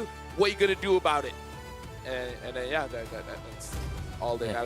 Depends on what they want. I think that the Deadly Stinger's doing 75% of marksman's HP at level 1 is kind of whack after 5 Stingers. But then, you know, I digress. Finally, the one no touch. ဘန်းပြီးမှပြောကြလေ I really like the Hellcard pick. ဘန်းပြီးမှမဘန်းတဲ့ hero mentioned about ပြော the ကြ two playmakers, and I feel like ကိုပြောလိုက်ရောဘန်းပြီးသွားရင်ဟော anti-playmaking, you know, with the Dark Knight Falls, you aren't able to rotate well, you know, are not able to adjust well, and with the Boxia, the theme from YG, at least from the first 3 picks, is just mobility, right? Speed is definitely within their composition. Look, I don't know about you, but YG နဲ့တွေ့ရင်လည်းသူတို့အတွက်နိုင်ချင်းညားရလို့ပြောတဲ့အတင်လားဟုတ်တယ်ဗျာ hostage and post video online demanding her bribes because that's how ဟေး he တဲ့ plays. အဲ့ဒီတင်ကိုဟုတ်ပါတယ် YG နဲ့တွေ့သူနိုင်ချင်းညားဆိုပြော Dark တာ Knight Falls, silence insta dead. Yeah. What's the counterplay to that? ပြေးသွားပြီ I miss you, Gideon. It's great being back on the M stage. ရင်းဟီရိုမထုတ်သေးဘူးနော် Yeah, the Lunox. ရင်းဟီရိုမထုတ်သေးဘူးနော်မလို့ရင်းကိုလေးတာဟာလား You're there. ညီမဝိုင်းရရင်းဆိုတာဘာကောင်လဲဆိုတာမလို့လေးတာဟာလား You're going band for band here. Yeah, practically. It's our egos. Yeah. And မဝိုင်းရင်း You're the good boy. You're the GBG. ရင်းအားလို့တော့ Okay. ဝိုင်းကြီးယူလေးတာဟာရင်းအားတော့ဘန်းတော့ Liam or ပြီ get banned out. This is gonna be a final jungle သူ ban. တည်နေဟဲ့လား Should be. It's really like, I dare you to pick up Haya. I double dare you. Try me. Try me, sir. So Zone, they will have either Haya ဝိုင်းကြီးနဲ့တွေ့ကြတာဒီတင်ပေါ်လားဟုတ်တယ်ဗျာ unless they ဟုတ်တယ် have something else that they've been hiding, like an AA mod, which probably not. But you know, Yeah. hey, That sort of like. I think they'll go for. Ooh, actually, okay, wait. Why I'm don't you thinking- let's which one Hellcurt likes more? I think that's the question, right? Personally, I don't think it matters. It doesn't matter who he fights because if you get silence bursted down ကော before င်းလေး you press ရ the င်း buttons, အားလို့ယူ like okay, Let's dear go, Lord. band on. You Ciao, know, but ciao, ciao. other than that, I think ဝိုင်းကြီးနဲ့တွေ့ရင်ပြီးတော့ရင်းအားလို့ဘန်းတယ်ဆိုရယ် what ကြော is က် he left with? ကြောက် Joy is gonna get run down by the Boxia. Yeah. So you know, like Joy likes to sing, and Hellcurt's like, shut up. Silence. Silence. There you go. Here. Yeah, no, this kind of puts them in a really awkward triangle. Yeah, you go yeah. for Fredrin, you already get. Blue covered. Tolai, Yes, they and don't count that. Boxia, but it doesn't connect great. Wow, this is Why? on the 4th pick as well. So they really want to Oh, hide join for their the- gold laner here, I feel like. Yeah, but then how do you deal with the Hellcurt? I mean, I There's don't know. a chance that the Lunox is going to be gold. There is a chance. Not saying it is. ရင်းနဲ့ခုံးနေပြီလို့ It's just dangerous. I really am. Eh, I'm so sorry, critical of this don't Gato even pick. There was go. no Yeah. reason for Being it. that high, yeah, being that, yeah. I mean, Technically one, first pick. it's being that high. Yeet is already out, and you were going to lock in Herod, the song, so far so stay it's not an Herod, issue. follow So I get you. it if you put Lunox into that second position. ရင်းဘယ်နဲ့တစား Bro, ဟိုရင်း Another speedy hero. ဒီလိုတွေကိုဘယ်နှကောင်ဘန်းနိုင်မှာလဲလို့မေးပြီး YG, not gonna lie, win or lose, they're very brave to bring out new things here on the stage. Hey, ဒီ area တွဲလုံးလေးတွေကအမြင်ဟုတ်တယ် that will show him something. Okay, Hello. all right. Thankfully, Ah, hello, very easy. straightforward, but it's still a hyper volatile comp. It is It is, and no real form of peel, no real damage from the two teams are actually. No, you got the Benedetta, you got the Hellcurt as well, but on the other side you got the Claude and the Lunox, which will pop off. So both teams are kind of similar, like damage output-wise, it is pretty similar, but the scaling is significantly better for RG. At the very least, when you look at it straight up, it just makes a lot of sense, right? Tanks, we have an anchor to hold it, but your backlines will always be threatened at any point as long as we have ults. Now it looks like Blink going for that execute. He just wants to kill people instantly. Ladies and gentlemen, this is the third game of the day, and Yangon Galacticos trying to defeat the guys that made through the wildcards, Team Zone. It's going to be one hell of a fist fight here. And obviously, there's no bad blood, but obviously there's history between the two teams. And we'll see how this plays out because there's going to be a couple buff starts on either side. Yeah, and now we're going to be looking at the side lanes. Looks like a Bankai as well. Stage slightly delayed, just making sure that if anyone invades, he's there to kind of back them up. Nice stuff from Ying. Oh, so good. So he played level 1 perfectly. Committed the pressure as well. Right? Forced regen from Bankai and just applying pressure here. But yeah, that's 2 early spells from the EXP. Bankai also spent his Petrify there. They have to trade Petrifies. Either that, Ying gets that free push, no trade back, walks away, and then Bankai, he minimizes the amount of damage he's actually taking because of it. I'm pretty sure he knows that Blink is nearby. Yeah. And even if he doesn't, he kind of has to play like this anyway. Oh, that's a terrible Blink executed there. Yeah, Blink did not show on map here so far, and that was just a quick pick-off 1-2 punch. Man, that really sucks. That's just a good way to break the tempo, because you're like, okay, for 2 minutes, we're not going to do anything. Fight turtle. And then the guy is level 2, and it's like, oh, wow. I wish this was playing. Cloud's pretty bad as well. And Bankai, I think he's lost a full level at this point. Yep, level 4 to level 2. This is so devastating for him. He's got a non-existent lane. K is already struggling against Stitch with no help whatsoever coming in because they have to fight for the upcoming neutral objective. Bright is going to be stretched out in places that he doesn't want to be, and Lina's doing a really good job at just slowing down rotations. I gotta say, this is already a rude awakening for Team Zone. It's like, guys, we just got here, okay? we just went to wildcards. We just started the Swiss stage, and y'all play like this? They need definitely to take a breather, but because of the Yu Zhang's not level 4, they will. Oh, again. Blink all over the map. And Yangon Galacticos picks up another kill. They've got to stop doing this. They know that there's a Hellcurt on the opposing team, but no information, he could literally be anywhere. Unless you have somebody that you're willing to sacrifice, you're not losing too much off of it, and there's honestly no problem with you just walking backwards, right? So I can't understand why there's such a big animosity as another kill comes through. Hellcurt is crushing it right now. I mean, like, here's the thing. This is one of those things, right? How do you train against a Hellcurt? Because I'm pretty sure in scrims, not many people are showing off the Hellcurt, especially if it's your opponents. You kind of want to keep this under wraps. Then how do you communicate? Especially if you're the support. I did not see him on the top side of the map. Should be enough for Bankai to make a choice. Yes, he's got a perfect freeze underneath his turret. I gotta say, that usage ban, perfect. I like that. I like Sky Piercer for Zushin though, so Lee now really wants kills, but also keep in mind that Blink hasn't used his Dark Knight Falls here for the first, 3 minutes, so... I mean, if we did, we couldn't see it, you know? John Cena lover, let's calm down. He's retired now. He's the 11th second. He tapped out. He tapped out. He's 9 seconds left for the next buff to actually spawn, but I don't see... I want to see whether Yangon Galacticos is going to decide to set up a dive, or are they going to really interrupt Joy's farming pattern. Sorry, that was a tank, by the way. One Deadly Stinger, half HP. Has the Hep to seize, by the way. He has the Hep to seize. So, Wait, Wait, why are there so many people up here? Why aren't they clearing their bot side? Wait, hold on. Oh, that's Zixora here. Looking for, Dark Knight Pulse finally committed. That's going to be Zixora caught.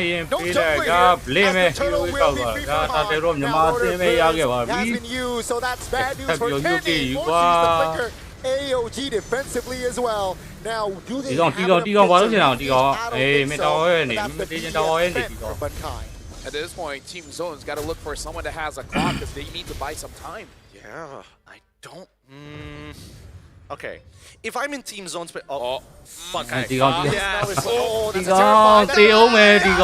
that's a terrifying. But the overwhelming damage is enough. He played it as good as he gets. Again, that's not his fault. It's not his fault. There's just a huge lead. Keep in mind that Blink is literally almost the exact same EXP as he. Here's the thing, right? I feel like if you're behind on Yuzong, it's one of the worst feelings ever. There's some XPs you don't mind playing from behind. Yuzong is not one of them. Yeah, Backhawk can relate. It's it's painful. It's really painful. You want to be proactive, but you don't have the numbers to do it. Oh, Curse Helm purchase coming in from Nuts. Wasn't expecting him to complete it. Yeah, 5 kills. သူဆောင်ငကားလို့တော့ပြောတာပဲလို့ YG က blend နဲ့တွေ့တော့တီကောင်ဖြစ်နေရဲ့ already on top, trying to apply pressure.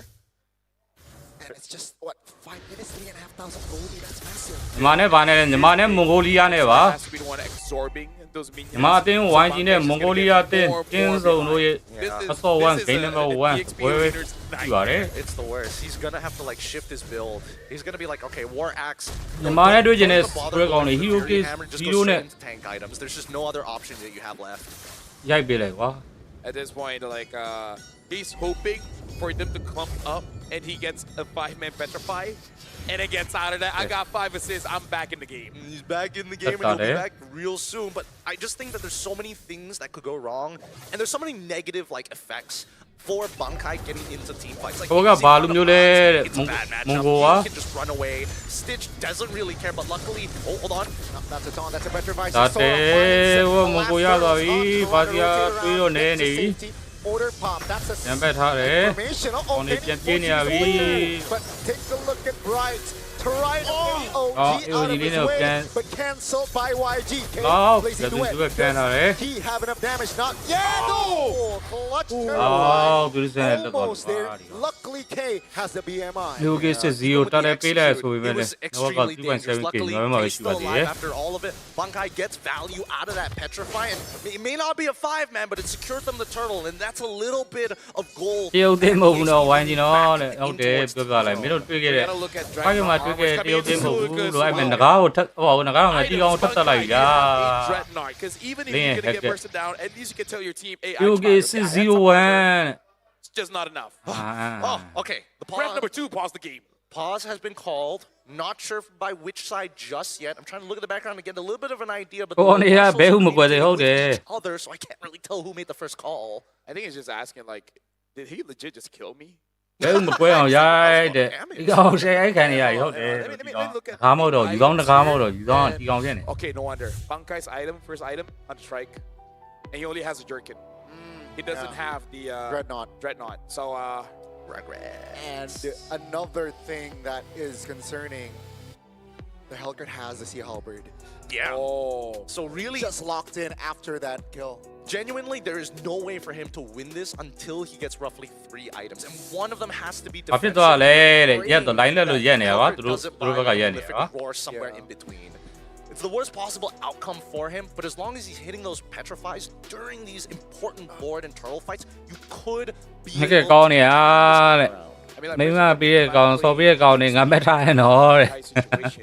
I don't think it will work in tournament, but in rank, this is something that you can do, which is K's free farming, by the way. You want to get on that? Usually, my preferred method is hitting the settings button and just go immediately to surrender and be like, hey, what's the vibe check? You say nothing and just be like, yes, maybe no. Yeah, but then you have teammates that the more tilted you are, the more they're like, no, we can win. Oh, it's a reject. Such a positive. No, it's negativity with a positive light. I've never been held hostage longer.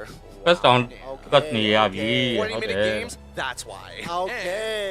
And it's a general rule. တော့ပြီးကျွန်တော်ယူမယ်ဒီအောင်စားနေရှယ်ငါ comment နဲ့ညမ်းနေ TikTok comment တွေက Oh, okay. Your team gets a ဒီကောင်ကိုဘာပြောရလဲဒီကောင်ကိုစားနေရှယ်ပတ်နေရတဲ့ဟုတ်တယ်ဟိုနေပြီတဲ့ညီမနဲ့တွေ့ကျင်နေဆိုတဲ့ကောင်တွေဘယ်လိုလဲမင်းတို့အိုးနဲ့တွေ့ရပါဟုတ်မယ်နော်အိုးနေက Simple rules. ဖိုင်လာစကနေဂျာဟီရိုကလောက်လေးရသွားလို့ပြန်နိုင်သွားပါဗျာ What's 1 star when you could have multiple stats of savages? ပွဲကဘယ်လိုဖြစ်သွားလဲဟာပွဲက having like 30% win rate. ဒီနေ့မှလက်နေလို့ပတ်ဆောင်ထားတယ် The most queued stat. Yeah, 30% win rate for the ridiculous KD. လေပွဲနဲ့မွန်ကိုအကောင်ကျိုး 200 savages. Took almost no damage his entire MLBB career. He's just praying. He's praying like, please. How do I get နားတောင်းထားတာဟုတ်တယ်လာ Professional team. He has a 20% win rate. But it's pretty good. Look, it's 7-0. You can't surrender in the tournament. Martin ဦးဆောင်နေ He forgets he's in a tournament. Guys, we gotta surrender. They gotta savage. We gotta savage. We gotta end it here. ယူသွားဝင်ဟိုကောင်နေဟုတ်တယ်ဟိုတော့ Back in the game. ဘယ်လိုပြောမြန်မာတင်းနိုင်နိုင်ကြီးရှိရဆိုလို့ We ဟဲ့ကမွေးနေဟဲ့ကမွေးနေမင်းဟီရိုဂိမ်းမပေးတဲ့တာဝန်ပေးရင်ပေးရတယ်ဟီရိုဂိမ်းမပေးနဲ့ Anyways, right now, looking at the bottom lane here, trying to give as much farm and 2K as possible, but you're sacrificing while in Blink! ဒါပဲဗျာတနိုင်ပေါ်လေးတော့ပြီးတော့ပတ်သွားဟီရိုဂိမ်းမပေးနဲ့ဆိုတာ Will be able to mark Link down, finds the shutdown, but they lost K. Okay. That's the big 10G. That's a big 10G. 10G. You can't take that away from him. Low Honestly, really good movement. At any point of time, if he just didn't react fast enough, he could have gotten his ankles broken. Dude, you know what? Maybe tomorrow, people will just play fighters again. Because like, what is it? ကျွန်တော်လောမတရားတင်းလိုက်လို့လောဒီရမယ်ဟန်လောရပါဘူးပါတင်း Sora again, finding 2 kills. Zone, they got the 2 kills, but Yangon. I would say it's worth it, right? You can have the Lord, it's gonna come back. Yep. But we're gonna kill you, which you strong will gate blink strong gate KD Sooner than the Lord, by the way. 701 strong gate ဆိုတော့နောက်ကဟိုကနေပြန်ဖွဲ့ပြီးလဲတော့ရခဲ့တယ် I don't think they need to sit on top of the Lord. They need to get resources out of team zone, right? Like the Black Dragon farm doesn't matter as much here, especially if you know you're not wanting to take the neutral, but you just want to fight. And generally speaking, Yangon Galacticos, they decided, you know what? It's already slow. Let's just take it, and then we're going to respawn, and we're going to go for the full push. ကိုယ်စောစီဗန်ဒါနဲ့ဟက်ကထုတ်ပြလိုက်တာစောရဲ့ဒီမူလာဒါပေမဲ့အရင် MS ပွဲမှာတော့သူလေးလာရင်လေးလာလို့ရပါတယ် Egyptian as well as the higher is becoming a problem with 1,200 lead in the gold lane. That Holy Crystal is going to be soon. And usually this doesn't matter, but this time it does. 2,000 gold difference between roamers. Question about the mid laners. With the recent updates onto Genius One, do you think it's rushable? Because again, you can see that it's very common to see either Genius One or Lightning a lot of these scenarios. It's not first or second for you. Honestly, I prefer Lightning if I want to go for that. Oh no! The man အဲ့အောင်ညီမတင်းတွေ့ကျင်နေဆိုရဲကောင် join and at least Yangon is able to relief off ဘယ်ပြီးမှလဲ Gideon, it was 1v4. မင်းလားကွာ And he was chain CC. He was. I don't. join ကိုများများရရမှာညီမတင်းတွေ့ကျင်နေဆိုရဲကောင် join I thought that Zexoria would at least ညီမတင်းတွေ့ကျင်နေဆိုရဲ join ကိုများများရ wasn't expecting 100-0. Doesn't really want to commit to this yet. They will trigger the passive in the bottom side though, and they will take their time here. Yangon understands that, hey, no rush. That's the way slow and steady wins that race. And if they're able to break those holy shieldings across the inhibitor, it's going to help set them up for the upcoming Lord, which is about to spawn him. ဟုတ်တယ်အဲ့ဒါတိုင်းလားတဲ့တွေ့ကျင်တာသူကဟုတ်တယ်ဗျာ join တာညီမတင်းနဲ့တွေ့ကျင်တာညီမတင်းဆို90များတယ်ဆိုပြီးပြောပါ of the game, and Trinity has been built here, so it's not the worst thing in the world for Team Zone because they still have avenues going for them here. Zexora as well with that Wishing Lantern. They can't kill Han because Han is the only front line here, and they've built enough forms of penetration to deal with that. Ying kinda, tanky, but it's harder to track him. Yeah, I think အဲ YouTube live မှာအဲ YouTube ဒီ MLBB Esports ဆိုတဲ့ YouTube live မှာသွားကြည့်တယ်မကိုရီးယားရေသူတို့လန်နဲ့မှန်တာ champion ဟိုးတာ emoji နဲ့ impact at all and use resources they just got all တီကောင်ဆက်ပေးလိုက်ဘာလို့ထင်ကြအောင်တီကောင်ဘယ်နှချင်းအောင်သေးသွားရောတီကောင်ပြင်းလို့ cloud ပါထက်ရခဲ့ပြီးတော့တော်ရန်တန်သွားဟမ်ဒီစစ် This is not good for Zone. Dude, this makes me so mad because they're playing such a good Hellcrit game. Like, it's not just Blink, it's everybody else to sell the idea that he's not there. They're making it look like this is dangerous grass. Yeah. That's like, all of a sudden, the grass looks much greener here. Maybe it's my color blindness, but either ways. အဲ့တော့ညကြရင် spin အောင်မလားဗျာပွဲပြရဆိုရင်ပွဲရီပြီးရဆောရင်တော့ spin နဲ့ပွဲပြီးရနောက်ကြရင်တော့ spin မှာဘူး You literally saw 4 people. What's the odds that he's going to be in tri-bush down on the opposite side? So here's the thing, even if you know, Hellcrit's pretty fast. He's pretty fast. He is pretty quick. He's quick with it, and he's also he's already built rose gold. Dear Lord. Bro, so annoying. He's gonna by saying he's the highest damage as a roamer. Yeah, I mean that's fair. Yeah, like his roamer stats will be unreal. So you man, he's like being compared to the XP laners. They want him to defend. And I was zombie or no clear down. Follow up. No! Okay, the back finding the moon on stun Kyrie positions. Xora! White Low still able to get out. The EMI though will get back to safety. That's the defense on the mid, a valuable one. Oh, that's really unfortunate because K should have died there, but Otto ended up going into the turret rather than to K. Just missed it. Unfortunately, but it's not over. Take it down. Xora will fall for nothing. You know what? I changed my mind. Ying has got me feeling some type of way about that vendetta. That was sick. That was great timing.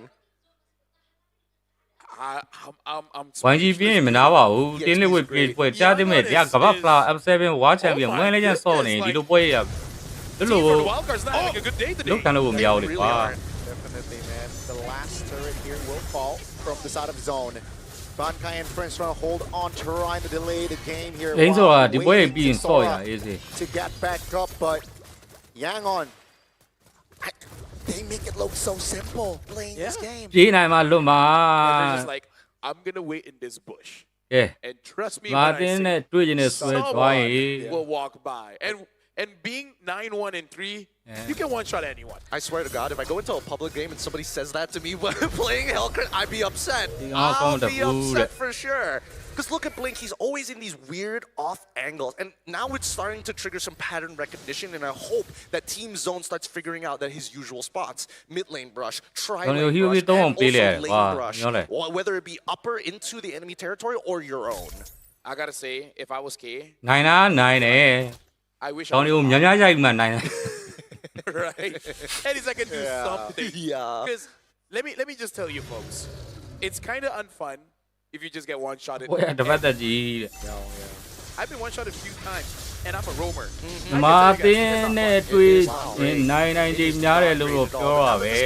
Finally scaled with the help of Stitch. Lord, non-factor, non-issue. Where did it go? Disappeared in under 10. Yeah. Definitely here. No contest as well. And potentially, with this Lord, this might be the final push that, again, allow Yangon to rise. It's going to be difficult. 8,000 goalie here. ထပ်တွေ့ခြင်းသေးလားလို့မေးပြီးတော့ရရမှာနော်ထပ်တွေ့ခြင်းသေးလားဆိုပြီးမေးပြီးရရ side of the base, and maybe it will be မြန်မာအသင်းနဲ့ထပ်တွေ့ခြင်းသေးလားဆိုပြီး or Blink just goes in and then just gets a savage with their second skill. And then they surrender immediately after. I think that right now, as this Lord is about to push in, I'm curious about the items, but the fight's about to start. Let's see with the Lord. Hey, you don't dig on the nail. To be them trying to hold on here. Zone. They do it. That's the minute. A final blow in the bid. That's going to be two-man knockup, but it's not enough. Now, YG trying to hold on as Stitch is still alive. The damage is there. The magic power will still not go further. It's a 1-for-1 in zone. They have defended. Now that was a clutch unbreakable by the Gatokacha, stopping the Harvey in his tracks. And again, this Harvey is going for flicker, not so now at least Bright can deal with the Link is 9-1-3. That means he was not able to find any angles to actually jump in and kill anyone. Yep. Well, but okay. This is the hardest part about the Yangon Galacticos comp. Finishing off the game is not going to ever be easy because you're basically doing it 4v5. So the only time we're expecting Team Zone to actually finally lose this game is either they get backdoored or B, where we see the Hellcat having to fight around the Lord Pit. And that's the most ideal scenario for Yangon Galacticos. Yeah, quick look at the items here. Quite a lot of damage items for Ying on this one. With the Sea Halberd, Malefic, Roar, as well as of Heptases. And you can say, Rose Gold as an offensive defense. Full build here by the Helper. Already full, right? Also, the Sushi even on 2 kills, still holding on to that Sky Piercer. I mean, like, here's the thing. Shout out to Team Zone. They push us all the way to almost 18 minutes of the game. So at least now, everyone is full build. So now it's just all pure skill. And I think that so far, a lot of skill has been shown from either side. A lot of resilience coming in from Team Zone. And the Yangon Galacticos are playing their game to a T. They know they cannot force certain types of scenarios. And it really makes me wonder what games and scripts did they play Hellcat and just ruin a team's day. All of them. Every single one that they've ever experienced. Since December, they've been practicing Hellcat every hour of every day. I mean, like, here's the thing. Still 100% win rate 6 for 6. Season 2. So that's a very impressive stat. That's the BDF already spent. The YG can utilize and capitalize this. Hellcat is on the bottom side of the map. Just trying to expand. Yeah, Team Zone is forced to react. How smart are the Yangon Galacticos? Pretty. It feels like their fight IQ and their macro is just it's just immaculate, right? Just give it a moment. If it doesn't get one shot, they're gonna back off. I think Kate does have the Wind of Nature. Jumps in. Oh, Dark Knight falls! Hey, wins this time! Now it's a 5v4. K is not in the vicinity though. YG trying to back away. Bankai takes a lot of heat there. Kenny still able to dish out damage in that position. Bright with the conceal. Looks for a taunt. Great dodge there by Lina. Zone trying to reposition. Petrified!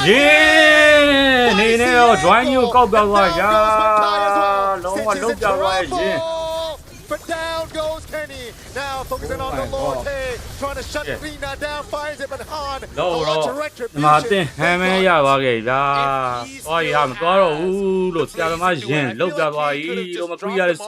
Has to use it to deal with Blink.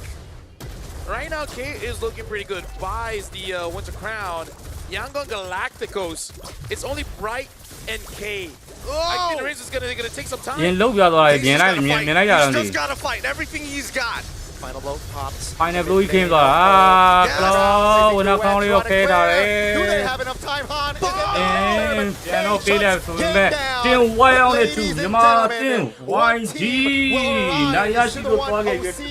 And it will be Yangon Galacticos. Man, it's sad halfway through the game. He's got the mechanics and that final defense. You could really see him pushing his limits to make sure that every angle was covered. Unfortunately, the numbers were too MLBB Esports MLBB YouTube မှာလေMLBB Esports လို့ရိုက်တာပြီးတော့အဲ့မှာမိုးအများကြီးအလန်နဲ့ champion ဆိုပြီးတော့ they would have won. If Xora survived there, he would have been able to deal enough damage to let K clean up.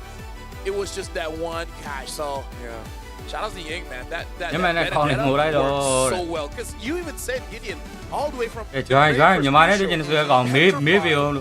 such a good it is just the use on. But then YG came and be like, hey, there's also Benedetta. That's the thing. Benedetta, it's so easy to make a mistake on Benedetta compared to like you Yo, ये final blue game ये पिटवान थे फिर these catches are मामा वो लोग great. में But the होता है क्या surprising thing is, it feels like at least for this squad, they understand every single aspect. Everybody decided to build damage this game. Everyone had to make sure that all the items on the side of their opponents had to diversify early on, which is why the mid game felt so devastating with each and every attack. This is Guinea honestly State amazing for Day both, because yes, Young Galacticos showing up with the Hellcurt, and of course. That's all 1 point in AG But also how Team Zone is able to extend all the way way to maybe and you can see glimpses of them winning. So the scary thing about the new version of the Mongolian downloaders is that as the competition continues, they'll get stronger. And we are Teams have to pay attention to them now. Understandably so. I personally, I hope that both of these regions scrim against each other more. That's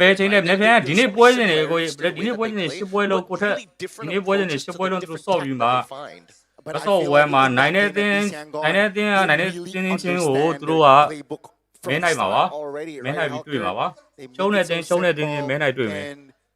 Unfortunately for the side of Zone, they were a little bit late to adjust, a little bit late to adapt.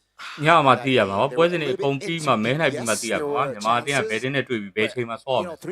So, you know, Goose State, the load on Wow, I'm serving it will be hard for me to adjust to a Hellcurt that is popping off that hard. I mean,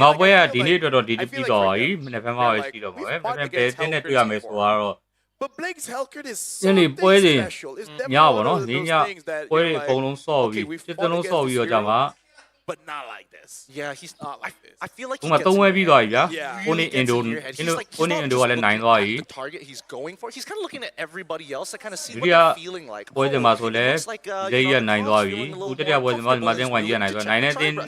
Next round, you know what it reminds me of? Fanny. Because in ranked games, you go up against 1 or 2 Fannies and you're like, not that great. Yeah. We can do it. And we are heck That's so good on a Fanny. Be like, okay, you know what? Maybe we should ban it out. You die under Fountain and you're like, same goes here with Blink when he's playing this Hellcurt. It's actually disgusting how he thinks and plays this game because he's getting away with so much on execute. Yeah, and this is the MVP. Brought to us by the official phone partner, Realme 9-2 and 4. And it's really all about controlling, let's say, the first 14 minutes. Now, where's the first 14 minutes, that's all Blink.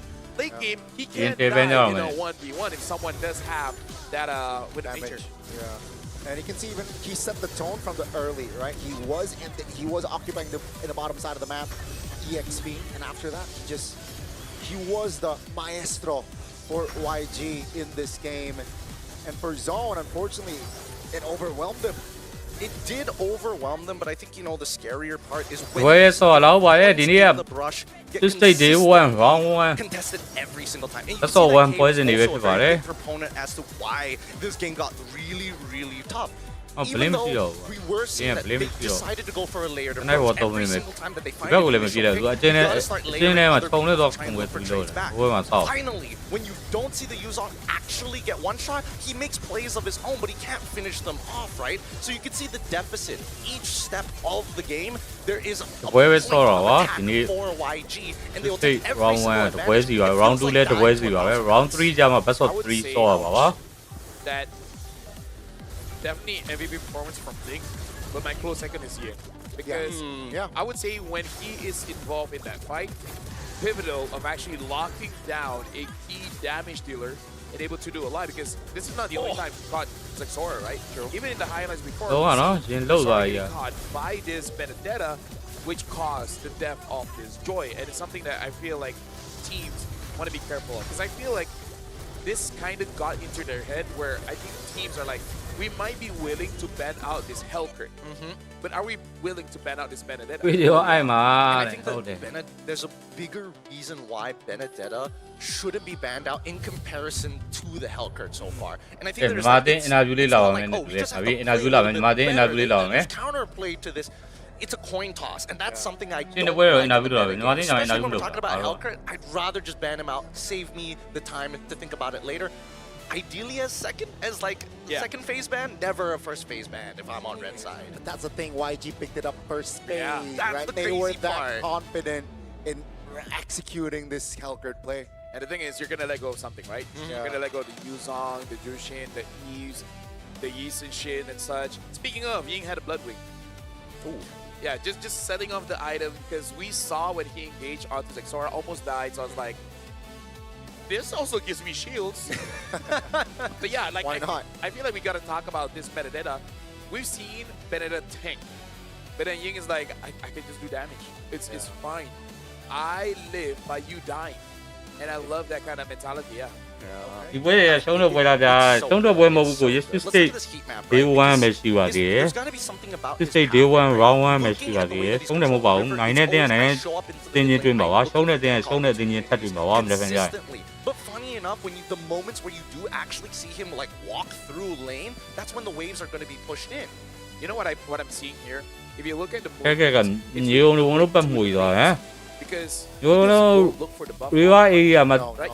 ကောင်းချရရေးကြီးပဲ Notice here, he's not using this Hellcurt to pressure. သူ့မှာကြည့်ရလို့တဲ့ဒါသာရဲ့နောက်ကြပါရဲ့ရန်ကောင်းတဲ့ပွဲစဉ်ကြီး brother နောက်ကြပါရဲ့ He doesn't even visit the gold lane that much, so maybe that's why we're seeing a lot of action because he knows his target. He doesn't stray far away from it. He's very proactive. And keep in mind that he's also pathing in a way where it is slightly off of the jungler, right? He starts off one of the camps to build up the spikes or even goes to the mid lane to pick up onto the spikes as well before actually going into the combat to get all 5 stingers for the insta-kill in the first place, right? And I think those are the few things that most people don't really think about. They're like, oh, I'm in the perfect position. river area နဲ့ဟိုဘက်ကဂျန်ကယ်ဇုံထဲမှာ play ရဟမ် So it's about timing, and that's something that Blink has got down to a T.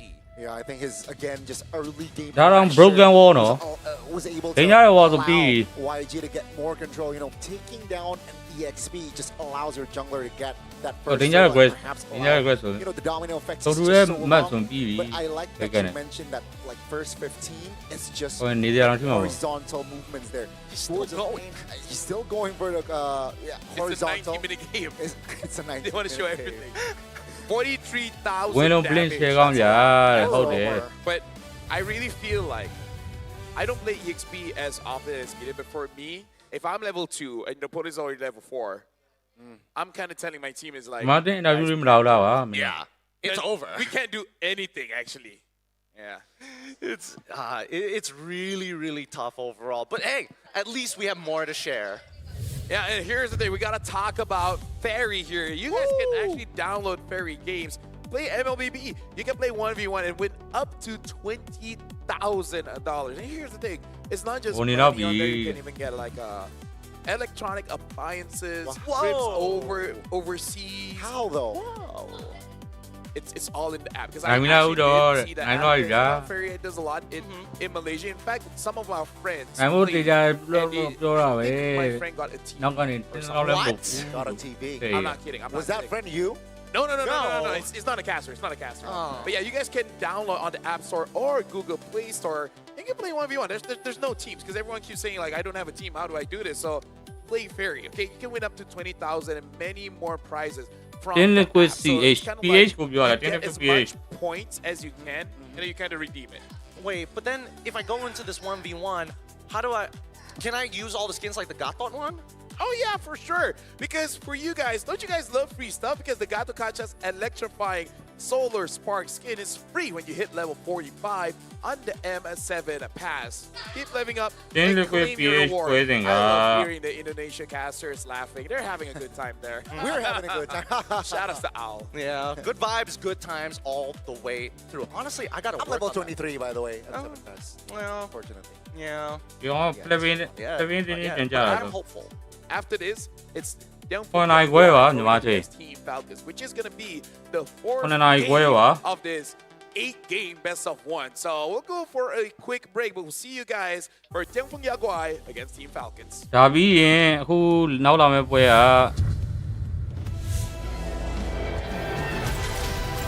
ကိုကြီးကျွန်တော်မြန်လေးပြန်ဖြတ်လိုက်အောင်ဗျာတဲ့မိမတွေ့ရင်ရိုက်မှတ်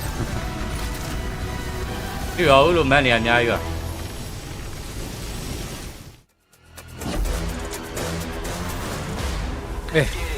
ဒါပြီးရင်ဘယ်တင်းနဲ့လာမလဲဆိုတော့ချက်ကြည့်ပြီမယ်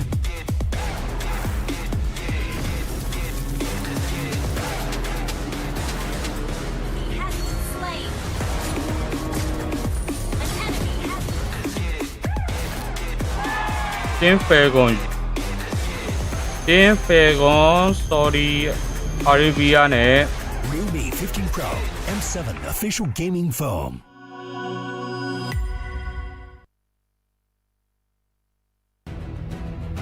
တရုတ်အသင်းတို့ပဲဖြစ်ပါတယ်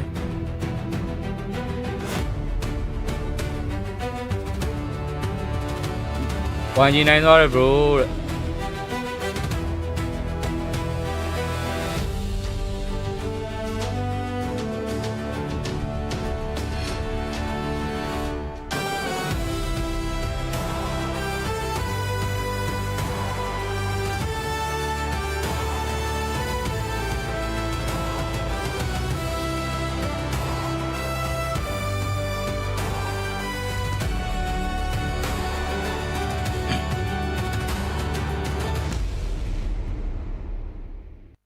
နားပြီတော့ဦးကျော်တဲ့မနားသေးပါဘူး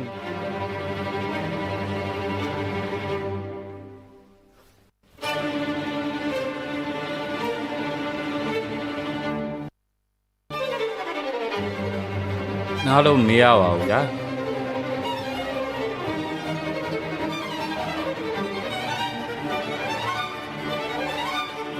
တရားကျော်လေးအောင်ကိုကြီးလာပြီလားဝိုင်းကြီးဆရာသမားကြီးနောက်ကျသွားရာဝိုင်းကြီးပဲပြီးတော့ပါကြီးဝိုင်းကြီးနဲ့နိုင်တော့ရတယ်ဝိုင်းကြီးကတွေ့ရင်လည်းဆွဲကောင်တွေကိုတွေ့ပြီးတော့ရှယ်ရိုက်ပေးလိုက် Against the endless erosion, my strength grew weaker by the day. တွေ့ရင်သေးလားဆိုတော့မေးပြီးတော့ရှယ်ရိုက်ပေး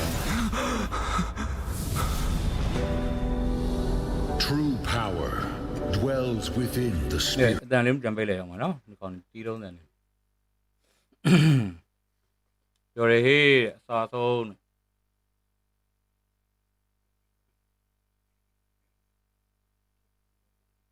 ရိုက်ထားတဲ့ယူမလား bro တဲ့လုံမလို့မကြည့်လိုက်ဘူးတဲ့ဟဲ့လားလူပလေးပြန်ကြည့်လေးဆရာသမားရဲ့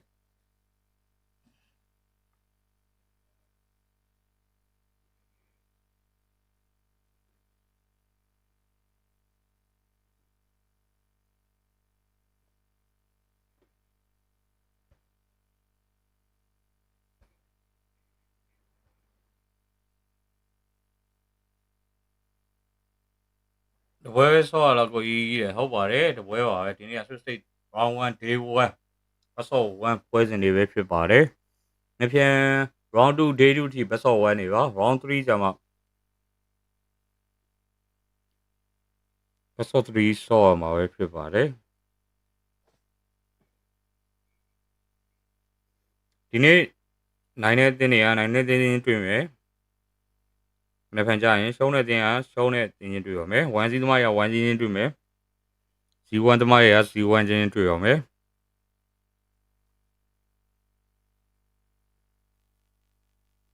ပြီးရင် round 3 round 3ရ 2Z သမားရ 2Z တွေ့မယ်11တွေ့မယ်02သမားတွေတွေ့ရပါမယ်ဘောင်ဖို့မှာ2112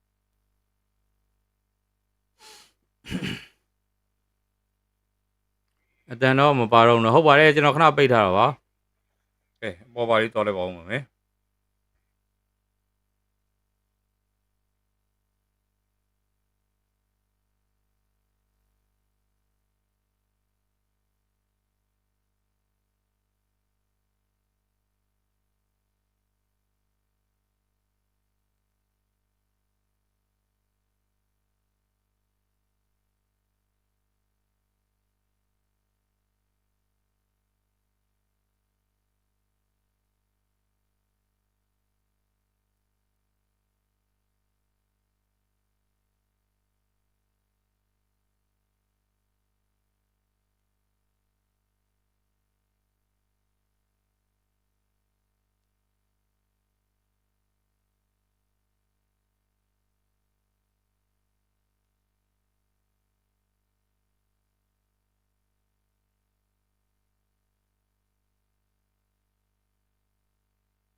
ဝန်ကြီးထက်ပြန်အောင်မလားဝန်ကြီးပွဲရမနေ့ဖက်မှာပါဘယ်တင်းနဲ့တွေ့ဆိုတာညကြောင်မှသိရမှာဖြစ်ပါတယ်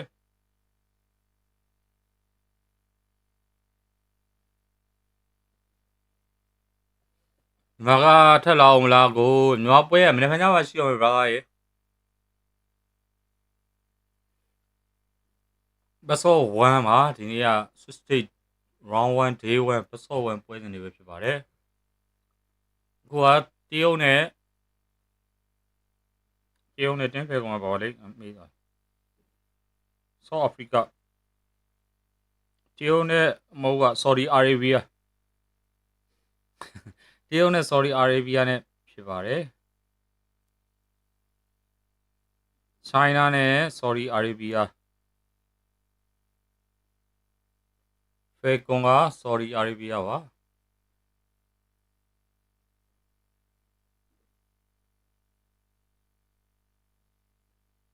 အဲ့ဒါပြီးရင်တော့ကစ်ပုံဘာတို့တင်းစပရစ်ပွဲလာအောင်မယ်ကစ်ပုံဘာတို့တင်းစပရစ်ပွဲပြီးရင်တော့ SRG ကျွန်တော်စံတို့ပွဲရှိမယ် SRG ပွဲပြီးရင်တော့ဘာချန်ပီယံတွေတင်းဖြစ်တဲ့တင်း liquid ph ပွဲလာအောင်မယ်အဲ့ဒါပြီးရင်တော့ဒီစနေမှာတည်တည်မဲ့ A ပွဲစဉ်ကနောက်ဆုံးကြပါလာမှာဖြစ်ပါတယ်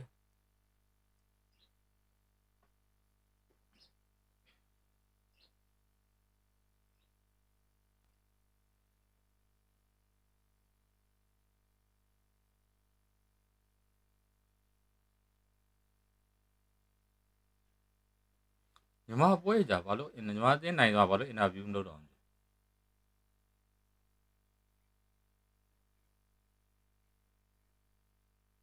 နေပြန်ဘယ်ချိန်တော့ညီမပွဲဖြစ်လဲကိုတဲ့ခက်မှန်းချင်ပါကိုရေပွဲစဉ်တွေကတော့တနာရီနေကင်းတနာညီမချင်းတနာရီခွဲရနေပြီးတော့ည7နာရီခွဲထိစော့မှာမနေ့ကနဲ့ပတ်စော့ဝမ်းမယ်မနေ့ကရှုံးတဲ့အတင်းတွေအရင်စော့လောက်တယ်ဒီနေ့ရှုံးသွားတယ်0-1နဲ့ရှုံးသွားတယ်အတင်းတွေကအရင်စော့လောက်တယ်သူကဒီနေ့ပွဲစဉ်တွေအကုန်ပြီးမှနိုင်တဲ့အတင်းနဲ့နိုင်တဲ့အတင်းချင်းချင်းကိုမဲနိုင်မှာဖြစ်ပြီးတော့ရှုံးရင်ရှုံးတဲ့အတင်းချင်းမဲနိုင်ပြီးတော့ကြောင့်ပါလက်ထမှာဘယ်တင်းနဲ့တွေ့ပြီဆိုတော့ဒီနေ့ပွဲစဉ်တွေအကုန်ပြီးမှသိရမှာပါ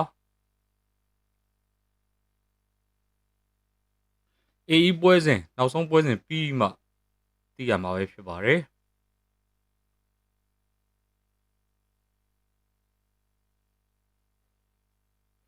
ဝန်ကြီးရဲ့စောင့်ကြည့်တော့မယ်ဝန်ကြီးမနေ့ပြန်ဘယ်တင်းနဲ့တွေ့မလဲဆိုတာစောင့်ကြည့်ခြင်းနဲ့ဆိုရင်တော့ပွဲစဉ်တွေအကုန်ပြီးမှာပဲသူတို့တခါရဲမဲနိုင်မှာပါတခါရဲမဲနိုင်ပြီးတော့မနေ့ပြန်ဘယ်တင်းနဲ့တွေ့မယ်ဆိုတော့တခါရဲကျင်ညာပြီးမှဖြစ်ပါတယ်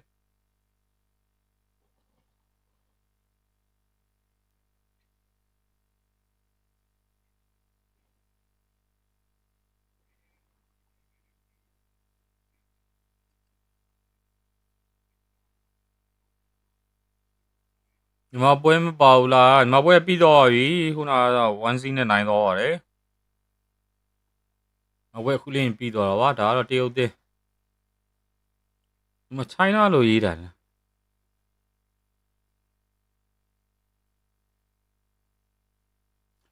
စင်ကာပူမဟုတ်လားမသိစင်ကာပူတင်းလားလို့ဒီမှာတော့ China တဲ့ငါထင်စင်ကာပူတင်းလားလို့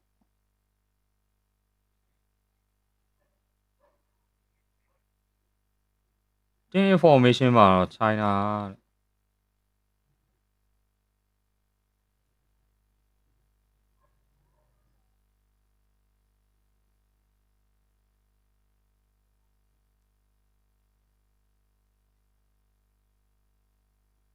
စူပါကန်တို့ဦးလေး M7 ရသွားပြီဦးလေးတခင်ကြီး6 M7 ဘယ်သူရသွားတော့လို့ M7 ရသွား 1G ရသွားတယ်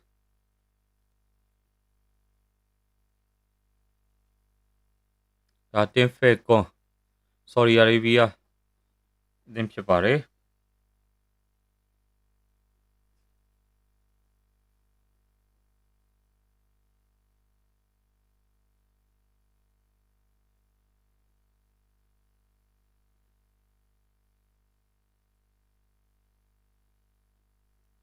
Team Falcon Saudi Arabia အသင်းဖြစ်ပါတယ်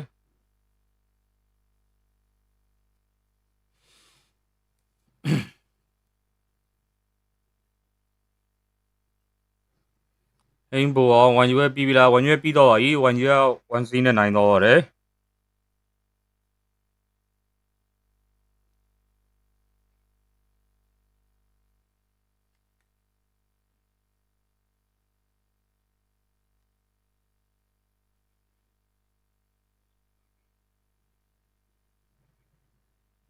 ဒါကတော့ဒီအတန်လေးနဲ့ထည့်လိုက်တော့မှာเนาะဂိမ်းပွဲကြီးလာတော့မှာ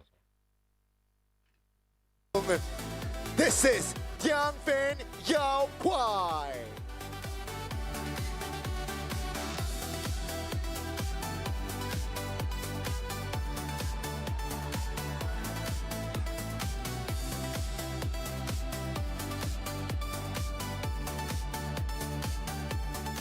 Now introducing the coaches who will arm their players with the မပွဲရှိသေးလားကိုမပွဲမနေ့ဖန်ကြမှာပါဟင်းပေါ်ကောင်ကြီးမနေ့ဖန်ကြမှာရှိရမယ်ဘယ်ချိန်လဲဆိုတော့ဒီညပွဲအကုန်ပြီးမှမဲနိုင်မှတည်ရပါမယ်ဘယ်တင်းနဲ့တွေ့မယ်ဘယ်ချိန်လဲဆိုတော့ Coach Howie Byrne and Kakashi. And now the fist bumps going in.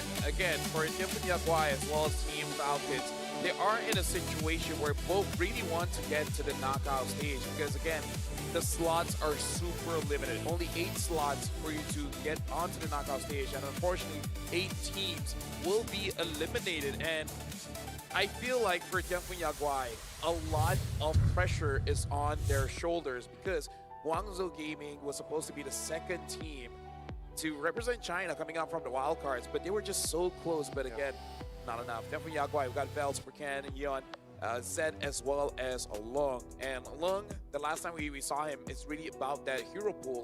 I wonder if it has expanded, especially because the gold laners today, at least for the marksmen, really have not been having a good time.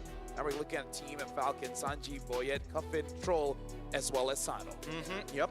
Big conversations with me and Sano, but overall, I'm hoping that the rest of the team is able to kind of work with Boyet, right? Because again,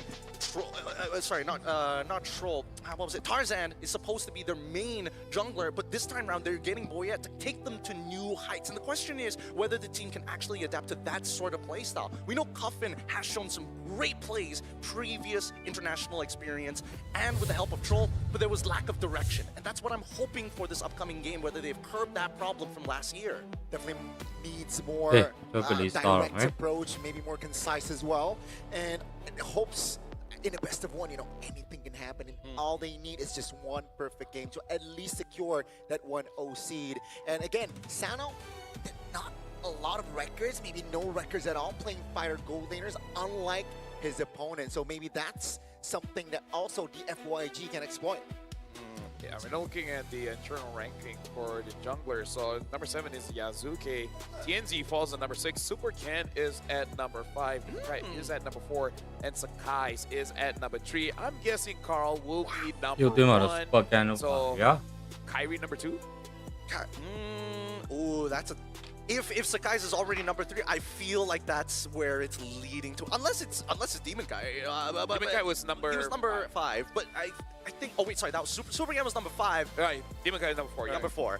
Our predictions for this game is going into DFYG with LaFell, the only one for Team Falcons, and I think that even for this one, there's a lot of big problems with both of these teams that I saw from not only MSC, but all the way back from last year's M6 that I am hoping that they have curbed. And I think for DFYG, their problem is a lot harder to solve in comparison to Team Falcons. Well, we'll see because especially I want to see how long because we know he can use fighters, but you know he really wants to use those marksmen. And let's go back to that conversation. We really have not seen a good marksman game. In fact, the one goal leader that won was a mage, the Arif. Although we gotta give props to K, right? Oh yeah. Dealing with the Hellcurt is not easy, and towards the end, when he's full build, he actually looks pretty solid. He does, but it also takes up resources that don't naturally come from him, like the Winds of Nature, for an example, right? Our map reveal has shown us broken walls once again. Same problem as we saw in the previous matchup, but this time, let's see what approaches both teams take. Oh, broken wall Right, it's going to be the FYG and Team Falcons. The broken who wall will is takeများ the နေ blue side here, at least in this game. I think, again, so far, the teams that are on blue have more... Tail's been itching for a real more fight. safe, right? There's dictation there. Oh, Team Falcons, they banned Esmeralda out early on, so that's very specific. But why? The question is why. There's always a good, but just for Yves? Is that the only thing that they've considered at this point? I was thinking maybe Uranus, but I was also thinking, like, if you are banning out Esmeralda, you're looking for the direct counters. And there is the possibility of things that anything that has a shield, yes, Yves, also Angela, the list goes on. It's going to be the Yves here picked up, so it seems like they're not too concerned, right? They know that Jushin is a man. There we go. That's going to be the natural response. The Yutong and potentially an assassin here like the Suchin or even the Hayabusa who's still on the board. Oh, this one's really scary. Did you say Hayabusa? Hayabusa. Okay. Hayabusa sounds pretty, That's the next skin. That's the next skin line. We got the Hayabusa, man. Yeah, it's an entire skim line, except it's all in onesies. Think about it. Hayabusa? Whammas? I love pajamas. But yeah, now with the Yuzong lock, we saw Gata in this situation before, but they go for the Cho. Wow. Which is early, but at the same time, technically flexible, because it could go not sure if Will wants that, but hey, who knows? I feel like I don't know whether he's broken out of his traditional marksman archetype. I feel like he'll always lean in, similar to Sano in terms of just wanting to have something with range, or can scale up into the late game. I feel like maybe this could be, I'm reading into this a little bit too much, whether Zed's hero pool is actually smaller than we think, which is why they lead back into the Cho, which is generally a good Swiss Army knife. If not, I would have imagined that mid lane gets picked up. Wow. Matilda! Matilda This and feels Fred. like, what? 2 years ago? Yeah. That's a classic combo there. You think they're gonna go Ixia? They'll like really double down.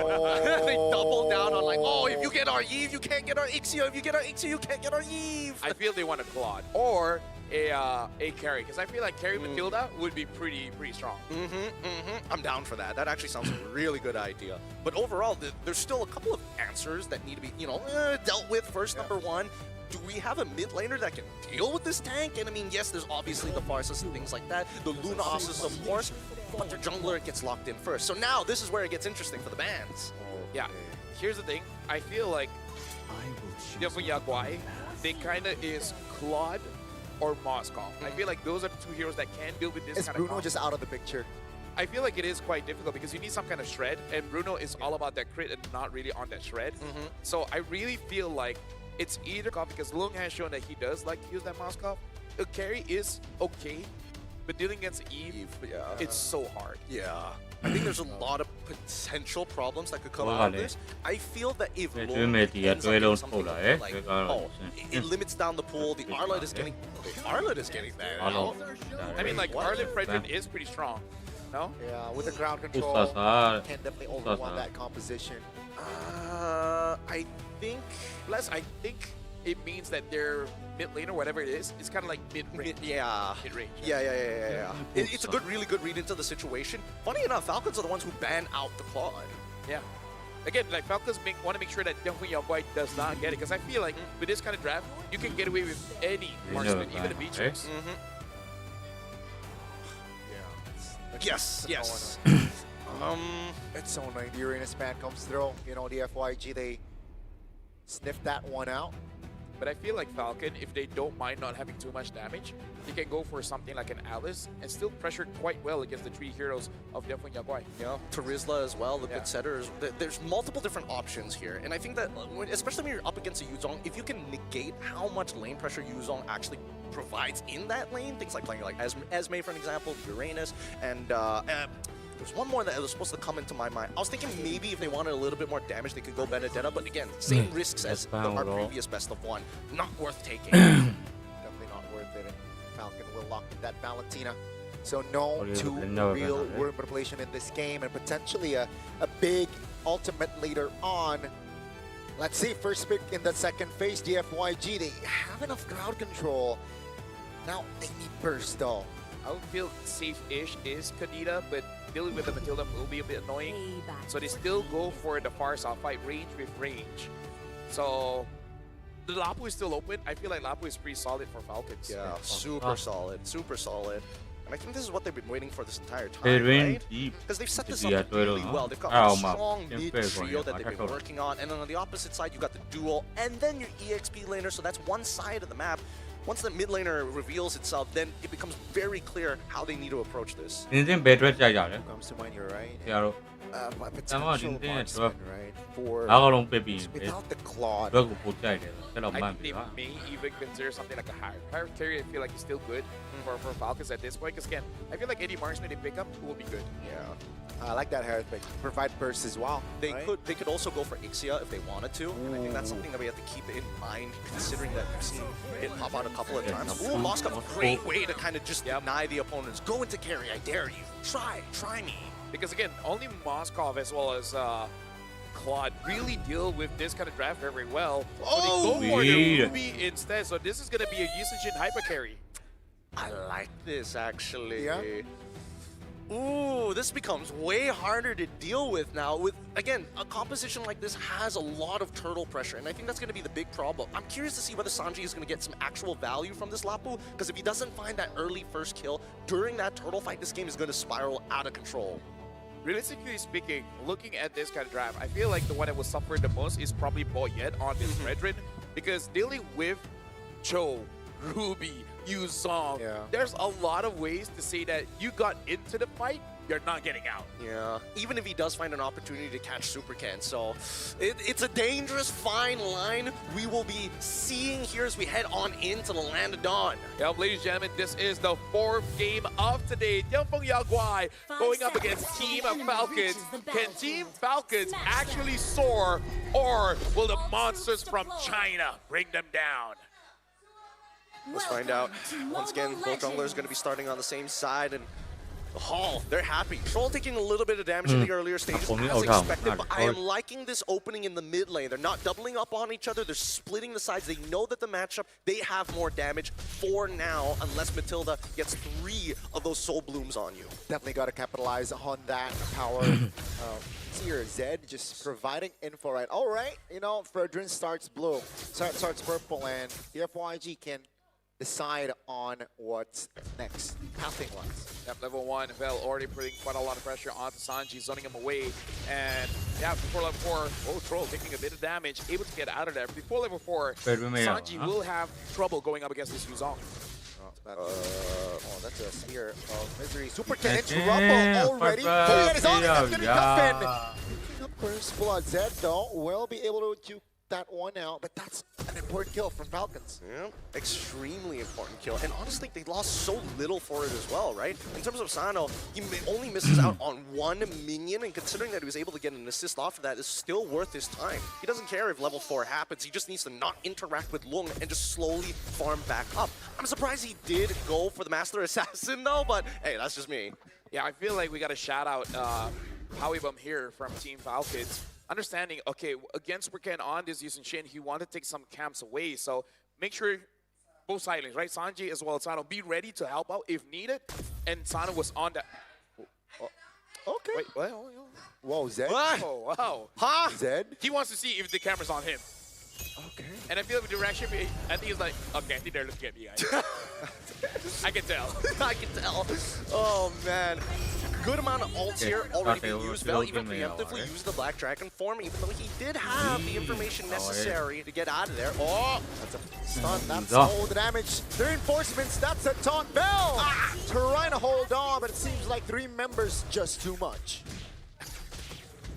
This is a weird series of events for Tianfeng Yaguai, but it's alright, you know, it's okay. We saw how Odic ID, you know, in the early game, make some mistakes as a team, but then they recover after, 15. Yeah, 15, some say 22 minutes of the game. Oh man, that's like 13 and 20 minutes away. It's gonna take so long before that point. It's just agony.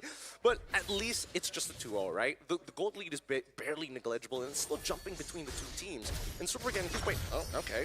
Boyette with a drive-by, dude. That was swag. Shout out Troll too, right? With the guiding win. Yeah, that was great.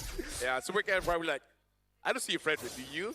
Nah, you're good. Boom, Frederick jumps in. It's like, that was the fastest Frederick I've seen. Was that Frederick or Superman? God, it is so fast. So very, very fast. ပဲတင်နိုင်မယ်ထင်ကြတာ UK 2 နဲ့ Sorry ပြီးဗျာ He wasn't going to find that kill earlier. 3 မိနစ်တောင်မှဥဆောင်နေ Just tier 2 boots as he wants to go into the War Axe. Hunter Strike first Fury Hammer already completed by Bell. Only a component though. I'm not sure if he wants to finish it. Considering the lineup that he's playing against, you might as well, because they're all generally squishy other than the Fredrin. Yeah. Right now, either ways, again, because of the goal is not all that much different. No one is really getting punished. And the important thing is for Supercan to get his items. Real world collision. That's also the full certainly Eagle locking Supercan down. Another well done executed there. Team fight. And the coordination is insane from Team Falcons. You want to hear my analysis? I feel like Merkel is glazing Supercan a bit before the game, and it's costing him. I feel like Merkel just be quiet for a while, and we're all good. This is some real meta stuff right now. He's in the back just freaking out. I was like, how does he know? Oh, kick! Onto a Troll. That's a taunt. That's Troll take him down. But that's all about it. Boyette will take the purple. This is what I learned. Sometimes it's outside of the game. ဝိုင်းကြီးပြီးသွားပြီလားဝိုင်းကြီးပဲပြီးသွားပါပြီနိုင်အောင်ဝိုင်းကြီးပဲ1 နဲ့နိုင်တော့ပါတယ်ဗျာ I sure wish Mirko's vlogging this, and the whole time he's silent. As soon as he speaks, that's when it happens. Oh, the opposite is just as true. But with 7 seconds left on the clock before the next, at least orange buff comes back up. You notice that both Falcons and as well as Downfin and Yangguai, they realize that they've hit a break point. First item is going to pretty much decide how these upcoming fights are going to work. That's another kick on towards one. Will they have enough damage with the Petrify? Bell will take Sanji down. So that's like a warning sign for Falcons not to overextend. No, yes. Also, Bell is taking advantage of some Yuzong tech here. Most people are like, oh, the problem with Yuzong is that his dash is always a fixed distance. Not if you jump into a wall that's longer than your dash, then it looks like you basically jumped on the spot. Yeah. And last one Oasis for Troll. So next time that happens, Troll probably will heal and heal to make sure that whoever gets isolated will be able to survive. Unless you're Sana. But other than that, you should be okay. Core dive here. A 3v2 potentially. Feather airstrike spent, but calm, composed Sano will able to defend and clear the wave bottom side. Yeah, very good movements here. And this also deters Supercan from actually trying to go for an invasion of his own. But yet, as long as he maintains his gold against Supercan, that's great. Yeah, but eventually they need to make something happen, and they might find it here. Oh, that's a flicker early one from Yone. Boyette again just takes it away. Oh, that's an engage there by Zed. Take a look at the Boyge's positioning though. From the flanks, long jumps in. That's the stun that Ruby can provide. Fear of destruction finds its mark, but it seems like Sanji will be taken now. That's a Petrify. Sano takes the turret, but DFYG holds on. Yeah, honestly, that was good coming in from Yuan because he was definitely caught the moment he found Boyette, but able to get away. That's good. We talk about good, but actually backed away. I think Supercan just leashed the turtle for him. Yeah, that's a 3-1 for Boyette. Do they have compensation though? They want to fight now. Boyette is the target. Remember, they have the Flask Oasis in hand. Zed with the kick. No clear target. That's going to be Boyette. Falling surely, but no! He holds on because of the Flask of the Oasis. Now, finally, with the help of the Farsa, he falls down, but that's still a triple from Cupton. Yeah, and everything that could have gone wrong went wrong. Yi-Wan is finding his hardest, and a Spear of Destruction. Supercan, he's out. Traceless, but it seems like Sanji isn't able to close that gap. He survives. Indonesian crowd loving it. Loving the fact that he makes it out with 1 HP, but it doesn't change the fact that Team Falcons now have momentum on their side as they're looking to break up the mid-tier 1. DFYG, again, so many moments. These fights are really, really messy. The initiation looks good, but as soon as the team fight goes longer than 3 seconds, everybody's got a different direction. Yeah, you got to start hunkering down and say, what's first step? And I think the first step is, Vel, your main target is Cuffin, right? Sano eventually will become a problem, but right now Cuffin is the problem, especially because he does have 4-0 and 1. So that shutdown gold will be something that Yangfeng Yaguai can really utilize to complete their items here. So I feel like that's step number 1. Get on to Cuffin, and then make sure you don't waste your resources on people that just takes too much of it, like Boyet. We saw every single member from Yangfeng Yaguai wants to get Boyet. He's the jungler, yes, but he is a Fredrin that's 0, 1, and 5. At that point, it was 0, 0, and 5, right? So it really makes no sense, especially because the turtle was already done. Yep. They're not contesting for anything. Only So they gotta go down and be like, okay, what's really important and what's less important? The priority has to be on point here. They have to talk about this. They really need to decide what those priorities are now so that everybody can be on the same page when the fight actually occurs. Oracle already purchased by Vel at this point. This next upcoming neutral objective is going to be really hard to contest for Yangfeng Yaguai now. So it's all about pushing and pulling, right? They're waiting for the key components to come out first. And obviously, Cuffin would be nice to take out first, but he's got Purify, so we gotta do a little bit of push and pull. That's the thing, the coordination from Zed and Vel needs to be on point here. BDF is the call. Take a look at the Lord here, below 50%. That's gonna be Sanji, misses the stun. Super can't find the Lord. Now, will they look for more? Long content, that's gonna be him. Trying to buy time for his team as Cuffin finally finds the unstoppable. Super can traceless outside with Vel. Trying to buy time, perhaps look for a kill, but in the mid lane, you can see action between the mid laners, but wings by wings, back to safety. Yep, Cuffin doing a really good job at using his One who technically as of right now is only the second strongest scaled up hero in the composition of DFYG. Other than Supercan, everybody else is just a tier below when it comes down to the scaling. With the Lord push though, this Sano has to be careful now because he just finished his Genius 1. And now at level 10, that's quite a lot of stacking onto that, you know, reducing of the defense. So it's going to hurt the Moskov quite a bit. As they dance around. Where can he find? They don't even want to split themselves up to try and catch that bot wave. They're willing to sacrifice mid and bot tier 1. I don't think Cuffin has used his Purify to this point, right? Not really, at least from the side of DFYG. Creates a lot of threat just yet, but they will lose towers though because of the Lord push. Yeah, right now for Yangfeng Yaguai, we can definitely see that they're slowing down because even they understand in terms of scaling, they're actually not bad, especially Super Cat. I feel like for the first few minutes is getting back into the groove of playing on stage, and now I think he's there. They're making some good calls here. As soon as they see the Dragon Bolt come out, revealing the entire map, they're already taking guesses where they could potentially be. And I think there's a really good response coming on from the side of Falcons. They've been drilling themselves to have good habits, and I like to see that. Now with Boyet, with the Brute Force Breastplate, that's when things are going to start speeding up. It's even for Supercan on the opposite end, getting a Blade of Despair.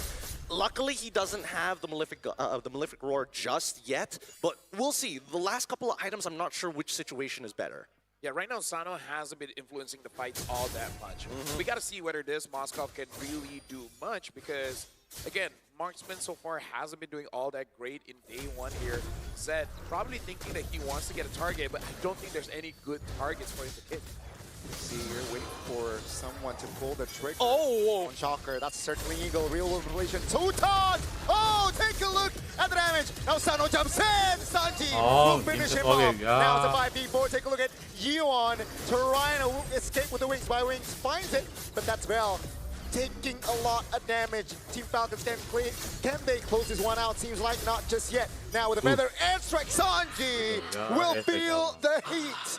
And it's a 1-for-1 at the end of the day. Dude, you could just see the combination of Genius Wand alongside the glowing wand. My goodness, you can see cumulatively stack up higher and higher when it honestly shouldn't. But at this stage of the game, with a Lord at stake, Yangfeng Yaguai will take anything. And with Sanji down, Long, all he has to do is peel. I gotta say, both mid laners are playing so well here. E1 as well as Cuffin. making sure that they can deal the damage while Oh, no. alive. Stick, that's an important member. Osco Down yip goes the gold boy. laner from Osco Team yip. Falcons. Take a look at the Lord who finds a retribution. No, It will tiêu be đi Super sang Ken. xem bây giờ, Now, đi it's đâu technically a 5v4, and Team Falcon says, let's disengage.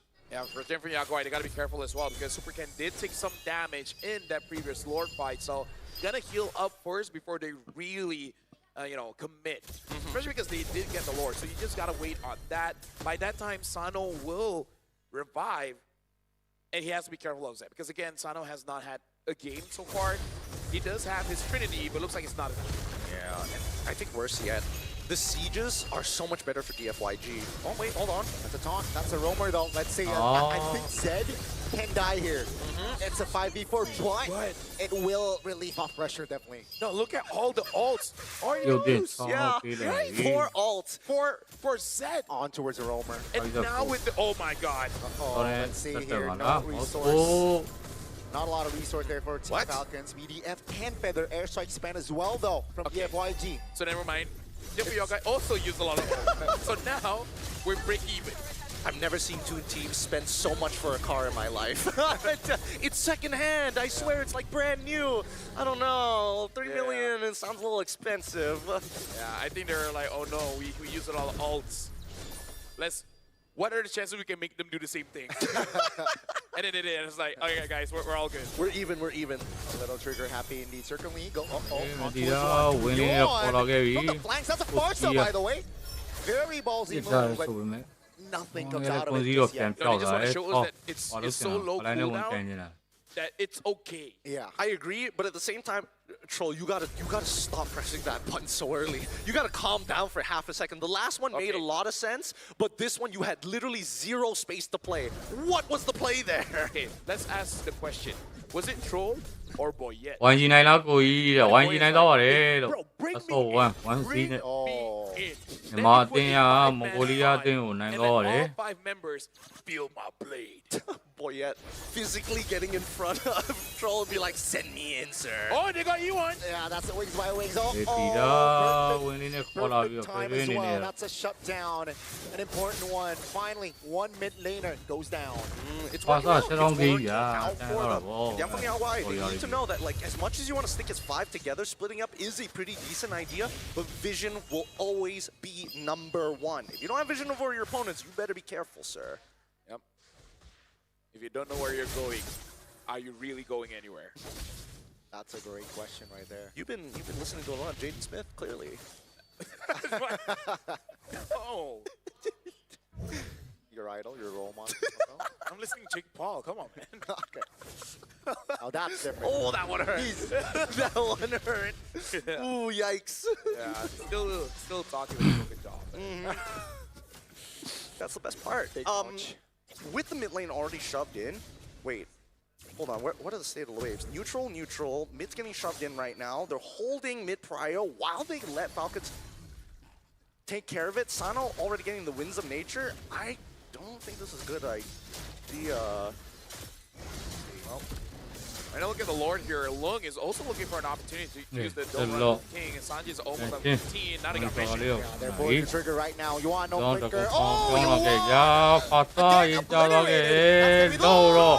Cũng bắt chân, trên bên ra cái Take a look at Bell in dragon form. He holds on, but the taunt, the damage will come through. He will be the sacrificial lamb as Duffin picks up the godlike. I mean, like, at that point, that was as 50-50 as he can get. I was looking at the junglers. I don't think either were really stunned up. Bell, he let it be a 50-50. He's like, I'm going to deal with Sano.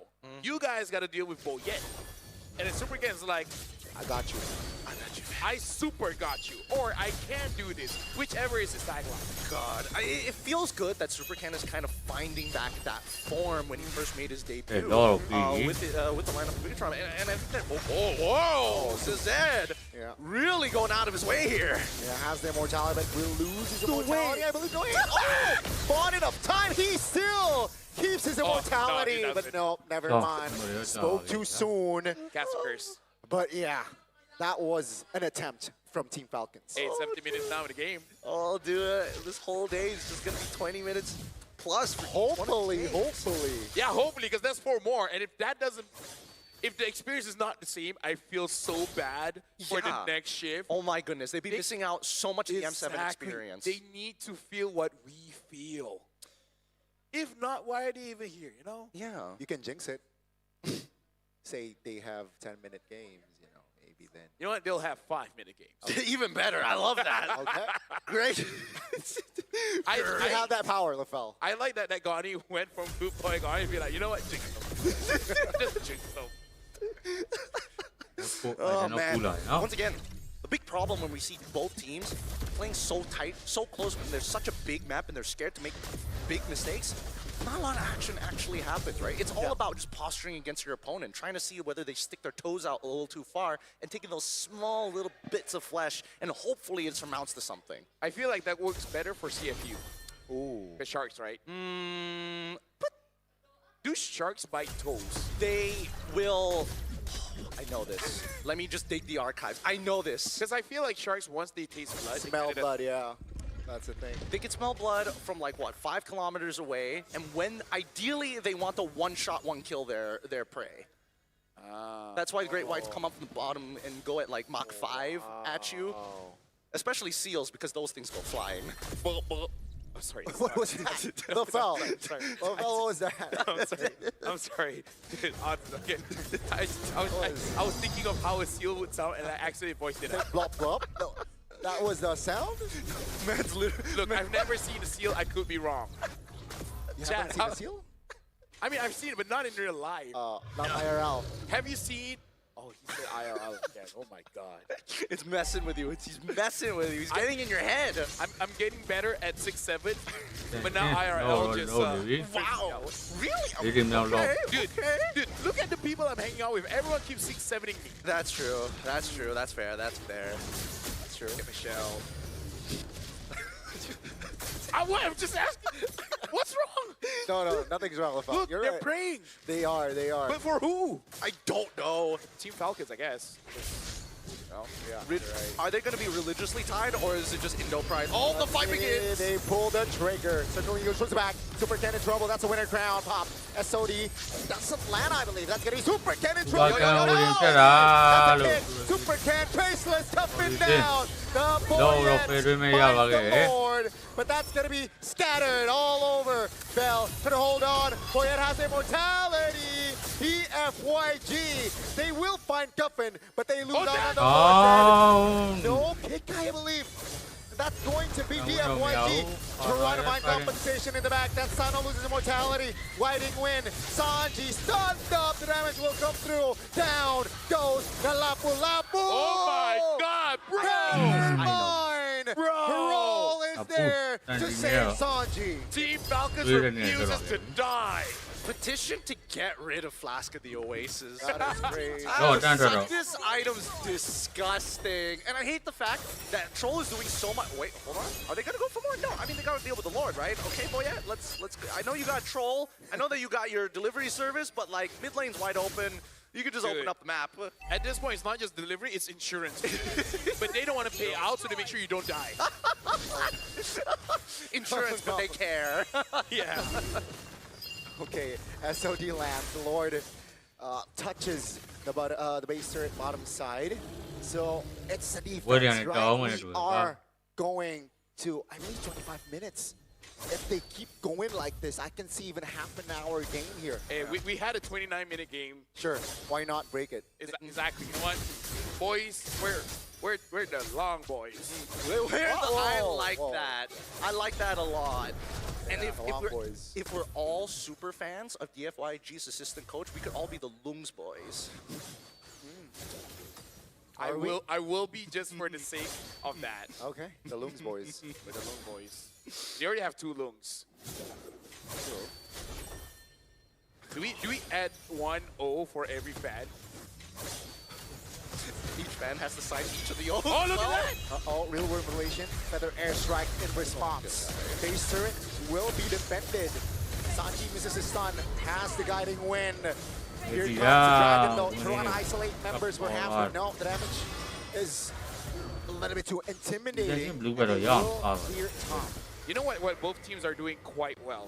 It's spacing, because they're really trying to get Yeah, maximum range of whoever is the longest range, and they're just dodging just by a few. Hold on, a few meters or a few pixels. What's the small of miles? Feet? Yeah, sure. Because I want to address the any audience as well. Okay. We got to handle both metrics. Guiding window, circling eagle. That's a flicker from the box. Down goes Yuan. Now the Falcons, they want this fight. Down goes Bell. In the back, Super Ken zone out by Sanji. Black Dragon form off the map, but down goes the members of the FYG as they look to disengage. But the damage from Team Falcons is more than enough to take 2 members down. This is so upsetting. Dude, Troll is having the time of his life here. It's actually crazy how sustainable this Look at Troll's shield, bro. No wonder they banned Esmeralda. This sucks. What do you do? What do you even do against this? Oh no. This is not looking good for Yao. Oh no. Why? Oh. He lands as well. Don't do it. They don't want to do it. They want to play patient. Media parent 12 လုံးကြီးอ่ะနော် seconds or so, 15 seconds. So 24နဲ့လွတ်သွားတာ Yeah, but still, it felt like forever since we see. ဘာမှမလုပ်ဘူးပဲကျွန်တော်ဘီရှင်ပြအောင်လောက်ပဲရတော့ Yeah, it has been a hot second. Don't get me wrong, but I don't know. There's a lot to be said about these games. There's not as many forced errors I was hoping to see, because again, oddly enough, Team Falcons and Yangfeng Yaoguai play extremely similarly. They have like really intense ideas about how to 5v5 and how to their map movements across. I think that Yangfeng Yaoguai is much better at doing the objective coordination between EXP and jungle. But I think that Falcons is much better at an overall team fight perspective. This is the problem for Yangfeng Yaoguai. Super Ken needs space to deal free damage. He's not been given that. And for Team Falcons, they're playing hide and seek with Yuan. The moment Yuan gets taken down, I got nothing clever to say. They just win. I think you know, it's just layered. You want, if the flicker is triggered, they're keeping tabs, right? Yeah. Falcons, and that's when they really commit on towards a move, on towards Yuan. Is this the last push? That's gonna be Super Ken locked in the mid lane. For now, they have defended their base turret very well. Because Yuan was able actually to get onto Cuffit, which forced him to stop the real-world manipulation. Which is totally fine, because now they guarantee at least 1 inhibitor, and on that second wave, they're hoping that they can pressure Yuan enough so he at least moves far enough so they can get this mid-tier 1 as well. They will get it. They will not be able to defend here from the side of the FYG. Another airstrike just to zone and relief off pressure. They lose 2 base turrets though. Yeah, worried just a little bit because Super Ken almost died. That shows how difficult the situation is. Like 3-man taunts by Moyet. Take a look at the back though. Bells run his own up member. Moyet still has a mortality. Winner crown. But Sanji is there. Can he do it? That's going to be Team Falcons now trying to provide the damage. Feather airstrike is there to provide cover. Down goes Bell. Regardless, it's still a 5v4. Instant item swaps coming in from both sides. It's down to the wire. Super Ken somehow lives while Bell gives up his life, but a great initiation from both Zed as well as Long to get the space necessary. But with missing inhibitors, this board just does not seem takeable unless Super Ken does the play that he's done for so many times. You just got to steal that Lord. At this point, it's really just a play on Micro, man. Who is the best at using their individual heroes? And like I said, all those item swapping. Minions are coming in. The Lord's getting low. Oh, deleted Yuan. And again, not a good sign for the FYGZ. Now isolated in the back. Lung taking a lot of heat as 1 by 1. They are on a manhunt and they want to wipe the FYG out before taking on the main crystal. I don't think they'll take this one, man. Not in a minute. Yuan is 50 seconds away. I mean, they've got. Media parent 12 Again, wave clear is the biggest problem right now. Team Falcons base is wide open practically.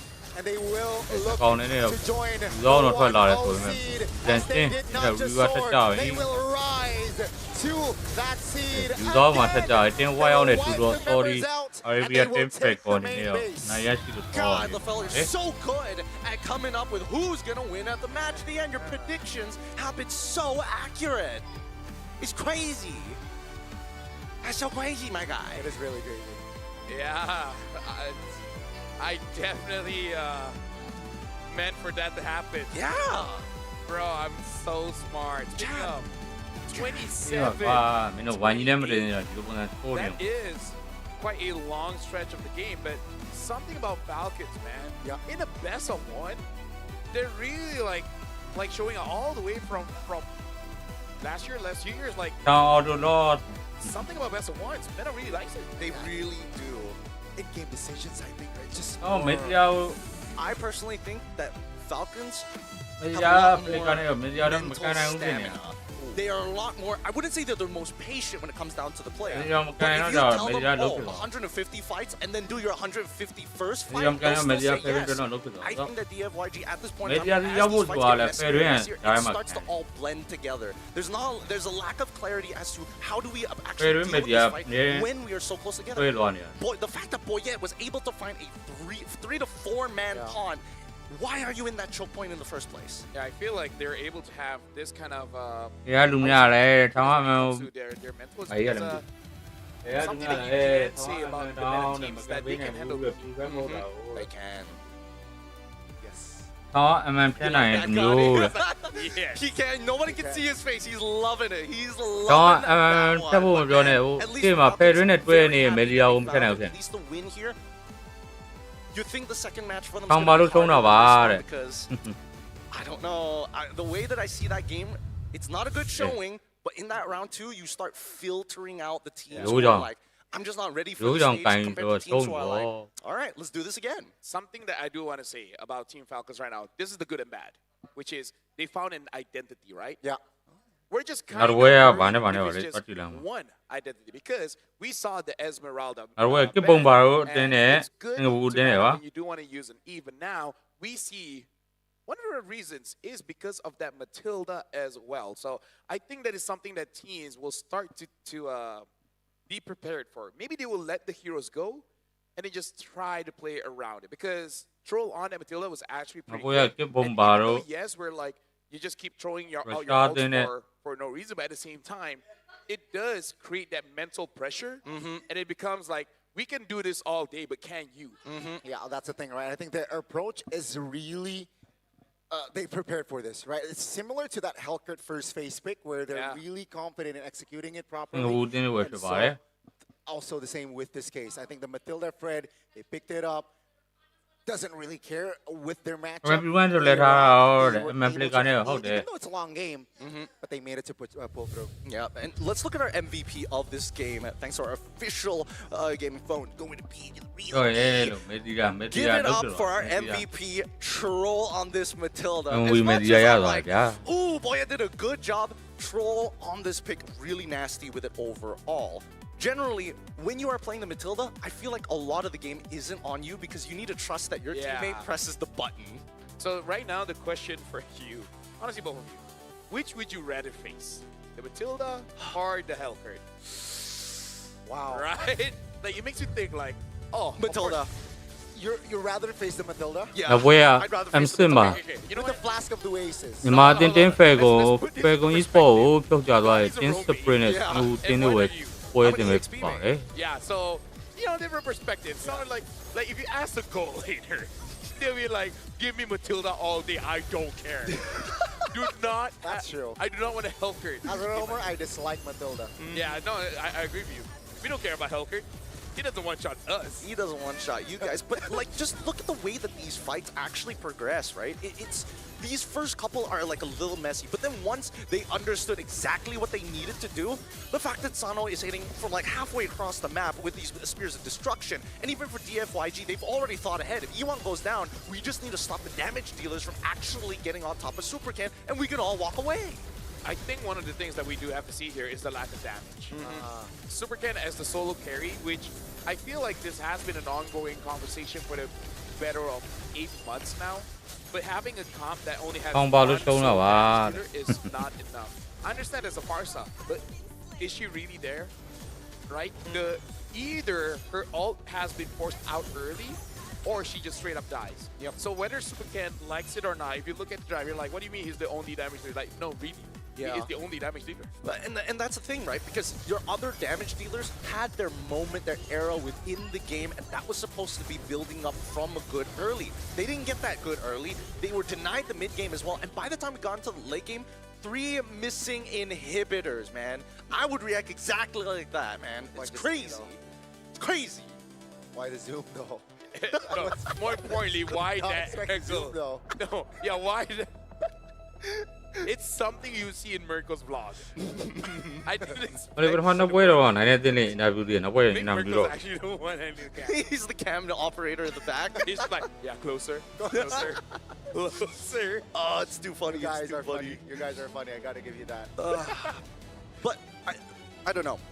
The only thing, my only problem right now is how do you guys feel about the new item that reduces the attack speed? Because I'll be real with you, as much as it like, oh wow, it's so great going up to 150 attack speed, capping it at 75, you still get a decent amount of value from the golden staff at the very least. At least the multi-hits are still through. I never play gold lane, so I don't know. If you ask me about Chastise Boulder, I'm with you on that one. Well, okay. Which, by the way, I do like it. You do like it? I do like Chastise Boulder. Do you hope that they change the stats a little bit instead of just giving you health? Just give me more MR and armor. Yeah, I feel like if they give me like 180 physical attack, I think that'd be great. 180? Wouldn't Yuzong want that? I mean, that's better. How expensive is this item that's apparently better of BRD? 1,009. Wow, you're the worst. ရင်းတော့မဲ့လူတွေရှိလား It's Sky Piercer, but you get, instead of like a threshold, you just get more ရင်းတော့မဲ့ stats. လူတွေရှိကြလား As well. Dear Lord. I guess I'm not gonna get hired with the balance team. Who knows? Oh no. ဘူကြီး golden ဆွဲတာပေါ်မှာလားဟုတ်တယ် Face, no guilt whatsoever, Then no you remorse. don't- You know then you pass exactly out what on you're it, doing. Yeah, so imagine like, do you think the Holy Crystal is so expensive? Like, yeah, I think it should be. ဘယ်တွင်းကိုဖျက်ဖို့ကြမလွယ်တော့ဘူး Mid laners everywhere. Ooh, yeah. That's how we should do it. Gold leaders everywhere. No. Speaking of, you guys want to play better for longer? don't play like If Rulo, you no? have 29-minute games, Ruby, 27-minute play. games, you need to be comfortable. You need to make sure that you're always on point. Whether you're enjoying a casual game with friends or playing on the M7 World Stage, Secret Lab can elevate your game with tournament-grade ergonomic support. The very same kind that the pros can use, that us casters can use. ကဲရင်းတော့မဲ့လူတွေရှိလား Let me take this home. Hey, You're asking. come on now. Wow, Thank you so that's much. big ass. Well, here's the thing. We also got to ask, are you guys a Granger main? Of course you are. Because even if you're not, you need this new Thunder Ascendant skin. It's available right now. Unlock the M7 pass. And it's yours immediately. Because you never know that one day your friend be like, you play gold. And then you say, no. And then your friend is like, do you want us to stop being friends with you? And that's why you kind of just have to. So make sure you guys witness the true prestige with Granger's new Prime skin as well. This beauty is waiting for you at level 75. ဒီမဲ့ကအရင်ပြက်နေတာဟိုကနေသိနေလေပါစာနဲ့ Granger skin or risk ruining a friendship. ဒီကရင်ပြန်ပြီးပြီဆိုတာ Yo, that's some high stakes here. That is deep, man. That is deep friendship. Yeah, I'm just imagining 13-year-olds looking at each other differently now. It's like, Mom, you don't get it. Mom, you don't get it. I need friends, Mom. I need the skin, Mom. I need friends. Mom, you don't understand. I need to be level 75. ဒီဆိုတော့ဒီမှာတော့ပြရတော့ Well, ဟိုချင်းကြီးထင်းနေ that's it for us. We had quite a day. Yeah. It has It been was fun. very fun. But right now, Gideon, Gane, and me, myself, LaFell, we're signing off. And we're going to be changing for new casters. Do you guys want to know who that is? Stick around. Let's watch. Bye-bye. See you guys later. I'm going to go pray.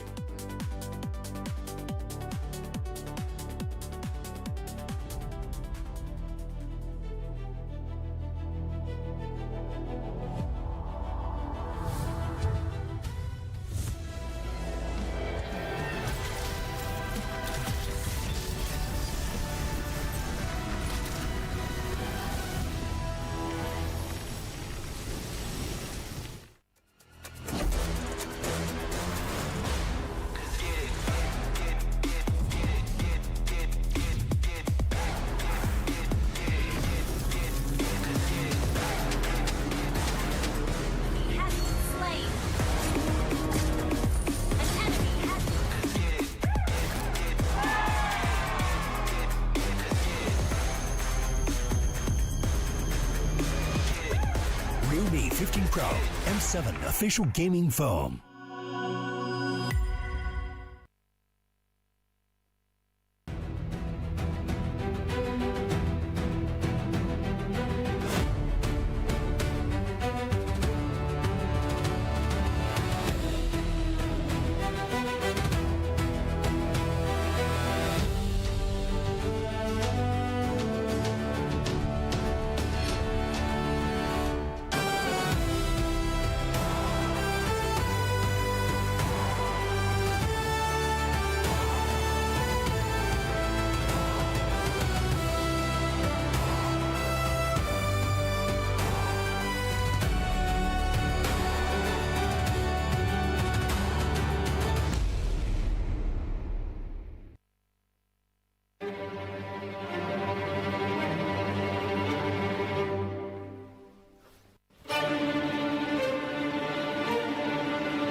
Among champions, one legend outshines all.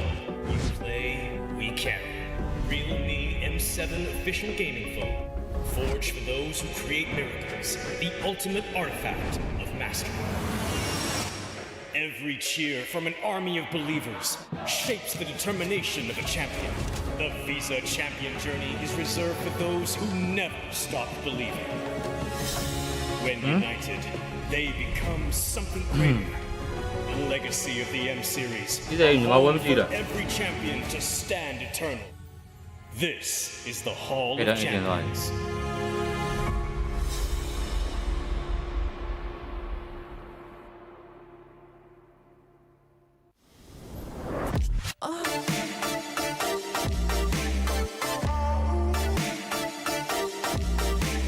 Why you နိုင်သွားပြီလားတဲ့ Why you နိုင်သွားပါတယ်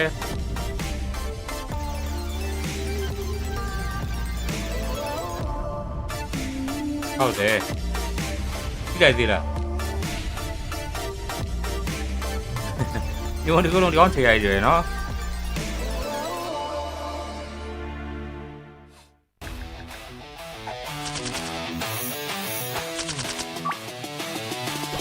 ဟယ်လို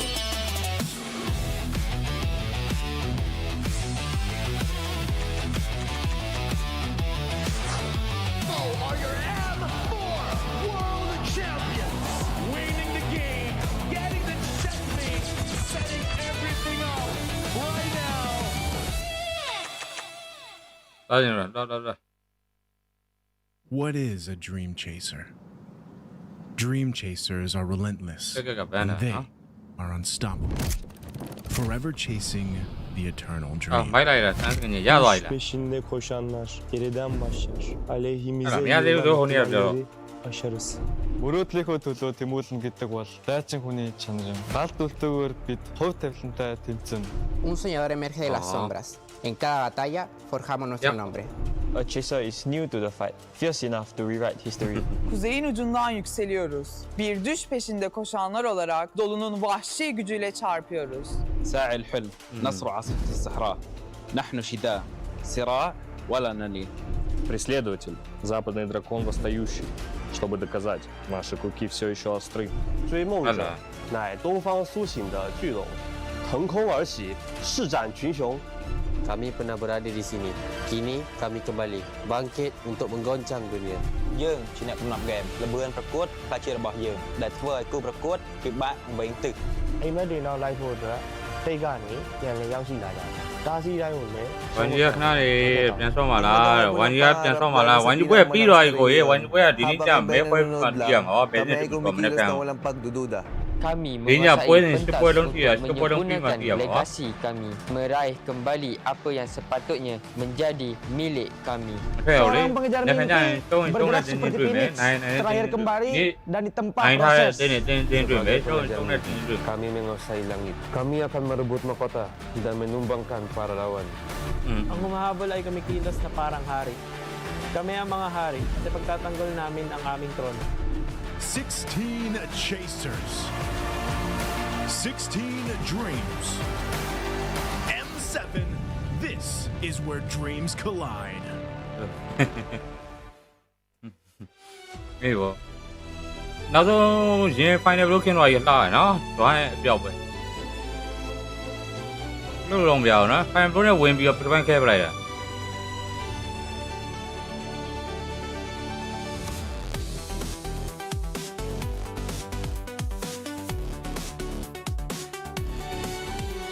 Rồi, thêm rồi, rồi.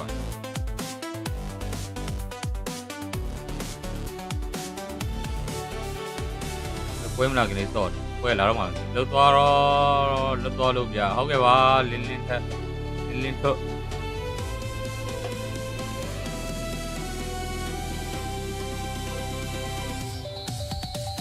Nên khi mà chúng ta về đến này, chúng ta về trên đây rồi, thì nhà mấy này bị mất tiền mà ba.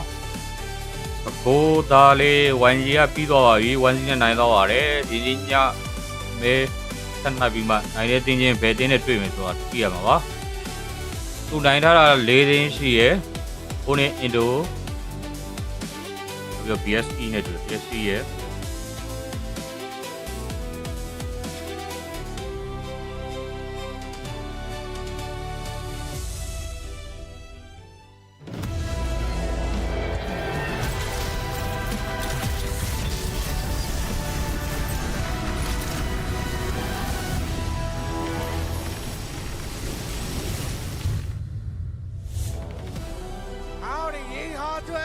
Welcome back to the M7 Swiss stages. The very first day, but we're going to be going on over to the second half of the day with some marquee matches, grand finals from other regions, now on the world stage. Yeah, that's only part of what you're going to be seeing in the second half. My name is Renmar here with Mirko, and finally joining us here for M7, it's Naisu. Bro, how have you been?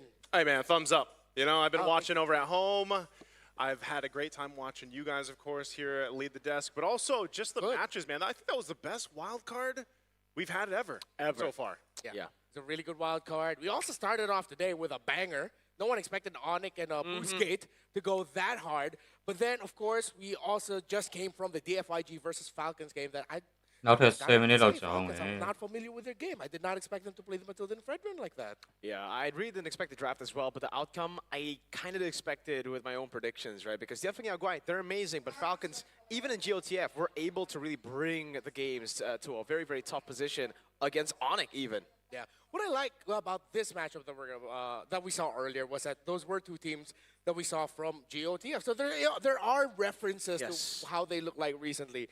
Team Spirit was also in that tournament, but we haven't seen Evil in a while. The last time we had a Swiss that had a Singaporean team that delivered a surprising result, that was NIP Flash when they took down Aurora in the Swiss stages back in M6. So maybe, let's see if we're going to be seeing surprises with the match today. Again, it's going to be Evil versus Team Spirit. Don't see the predictions yet, but I think going into this, the community has pretty similar sentiments about how this might go. It's interesting, right? Because you have, again, it's a Singaporean team, and I think for a lot of people, they when you watch Singapore play, they're always kind of this wild card in their own right. Like, no matter if they're in the main stage or the wild cards. And they have a very unique kind of play style and energy and like kind of chaos that they bring to tournaments. And that's what I like to see because Team Spirit over the course of the years have really established themselves to a certain play style.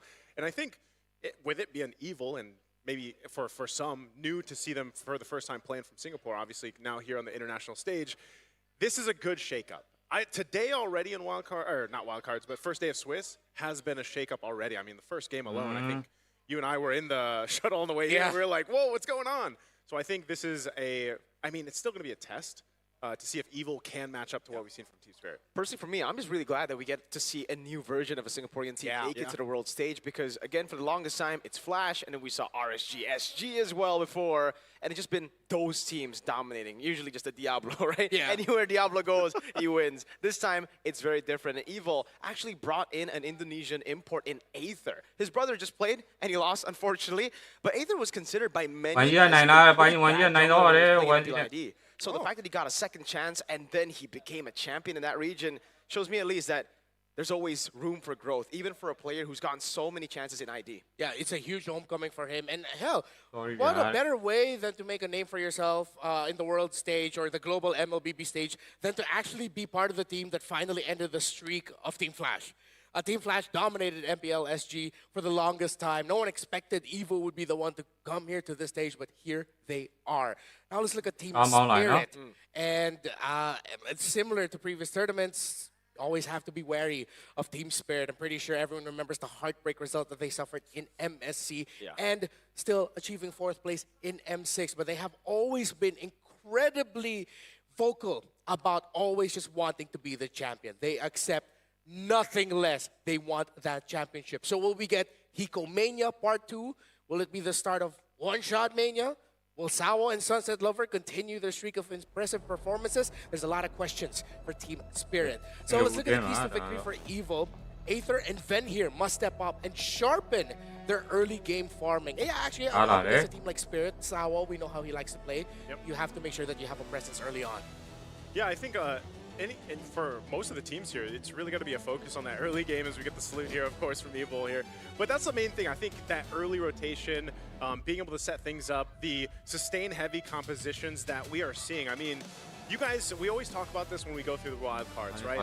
There's a meta forming within the tournament itself for the M Series. We saw that for the wild cards. We start to see a little bit of shades changing even here in Swiss Day 1 already, and I think that's going to be the case. I know Gideon even mentioned this in the Shift 1 casters where they said, you know, by the time we get to the playoffs too, you'll start to see some more specific hero picks pop up. Some teams in best of ones just play better. than they do in like best of threes or best of fives have you. So that's why I think if we really look at this, we know a whole lot about Team Spirit, what they're capable of doing. But even for a team like Team Evil, they could be just like what we saw from Team Flash in the past, where they shine in best of ones. Could be, maybe a lot of those surprising picks coming through, but it's the same as also talking about some teams being really bad at playing the best of ones. And I think a few teams have shown that they, in a best of one, actually do crumble Onic a bit there. But CFU, oh man, we've gotten a few upsets actually already. Just with CFU dropping down. Again, I think the first matchup really started off the day with Onic and Boostgate, where Onic had to show off as to why they're the champions of MPL ID, why they're touted as one of the best teams right now heading into this tournament. So for Team Spirit and Team Evil, hopefully it's more surprises. I do not want to see a one-sided game here. It's best of ones. The day started off with a banger. Hopefully this one. I don't think we're going to get as crazy as the things Flash used to pull off, like Martis mid, all of that. Badang XP damage. Yeah, Badang XP damage. We can hope. Hopefully, yeah, we can hope. I don't know. Do people hope for that? I mean, like, I feel like I am. Like when I'm watching, I'm always like, yeah, let's bend the rules of the meta a little bit. And I feel like Singapore has been one of the regions that do that really well. Yeah, if you were the coach of Evil, what would you pick? Tell them to pick nice. So like your spicy pick. Do you have one? Hey, that's the answer hasn't changed, man. I'm always rooting for Gord. By the way, I know the other Gord mains out there. They noticed that there is a soundbite within the intro of M7 that's actually the second skill of Gord. I'm just saying. A little fun fact. Wow. Yeah, it's they caught that. Yep, I caught that. So. Oh. The Gord heads. Yeah, that's true. Well, it was picked up in M5, right? Sans played it a few times as well. Yeah, Finals too. So maybe it was from there. Maybe it was those clips from there. Yeah. Of course, we have to talk about someone very important on the side of Team Spirit, a man who changed the game over in EECA. Kid Bomba, still, of course, here with Team Spirit, and still eyeing out an even more impressive result in the M Series, looking to get that trophy. And he really changed the game. He put EECA on the map alongside Sawan Sunset Lover back in M5. Yeah, it really feels like for Spirit, the one guy who's always just good, even in like very high pressure situations, is Bomba. Yeah, so let's welcome Team Spirit in. Ladies and gentlemen, the bastion of EECA, the dragon that reshaped the competitive MLBB landscape. In the XP, we got Kid Bomba. In the jungle, we got One Shot, Sunset Lover in the mid lane, Sawo in Rome. And in the gold lane, the man who stole the show at M6, Hiko-Mania. Welcome, the Dragons of EECA, Team Spirit.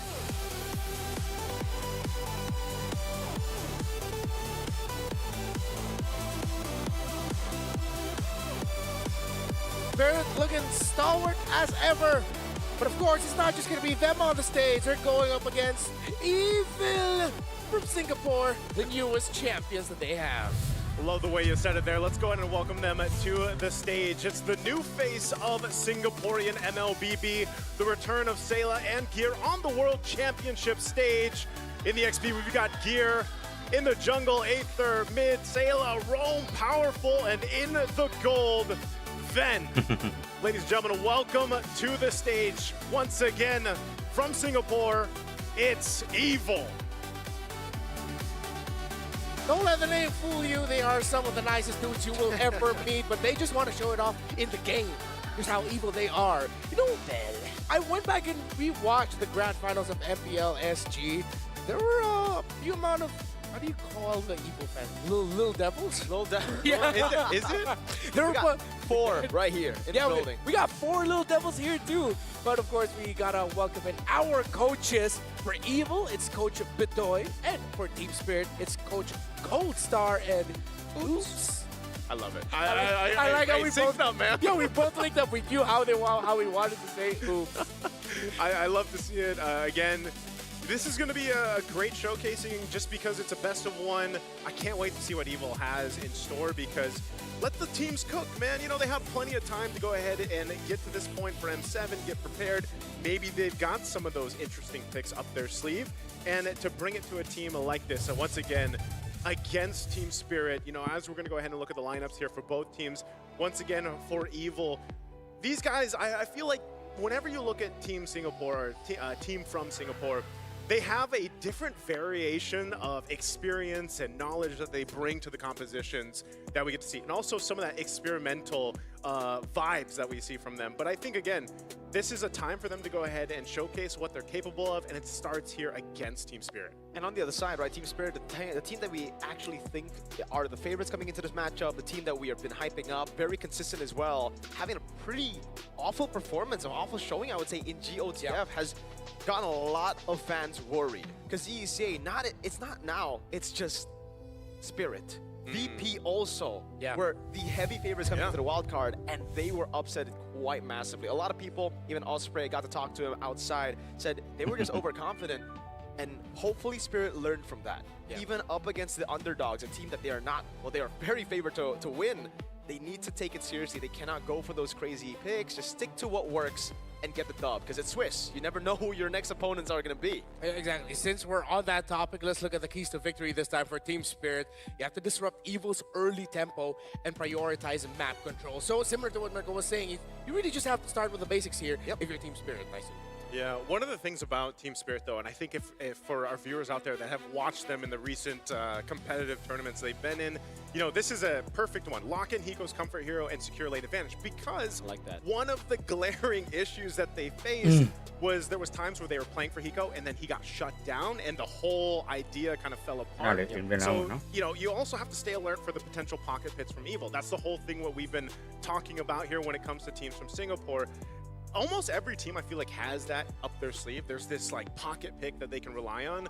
But Team Spirit is one of those teams that really likes to go ahead and hunker into their composition, make it work, and hopefully they have more of a game plan than, of course, just securing Hiko's comfort. Look at this, though. This is the talent prediction from us three. Across the board, and not just us, even our friends in the Indonesian broadcast voted the same way. So all 6 talents in the arena today have voted for Team Spirit as the prediction of the winner here.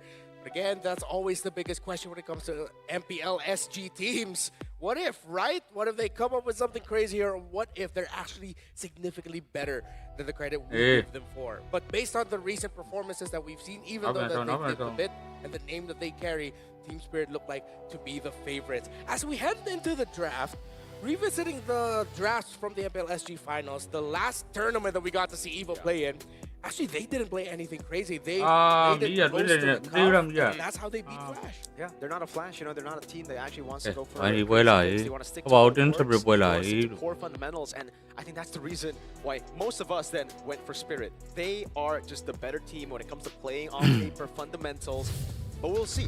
The Spirit has been struggling in the current meta. Yeah. So as we enter the draft, I think when it comes to the picks, you'd want to start off with looking at the XP lane picks for Kid Bamba. He likes explosive heroes. The disruptive ones, TC Lapu, are the ones that come to mind. The last time we saw Arlott was actually in the hands of Sawo, MSC, and of course I think that's the performance that sticks with a lot of people because it was the one that was a coin flip every time. Yeah, and speaking of coin flip, man, part of this is also just the gold lane in general. You know, ever since this meta has kind of shifted to allow those gold laners to not just the traditional marksman that we're used to seeing, but also these fighter gold laners that they can pick up.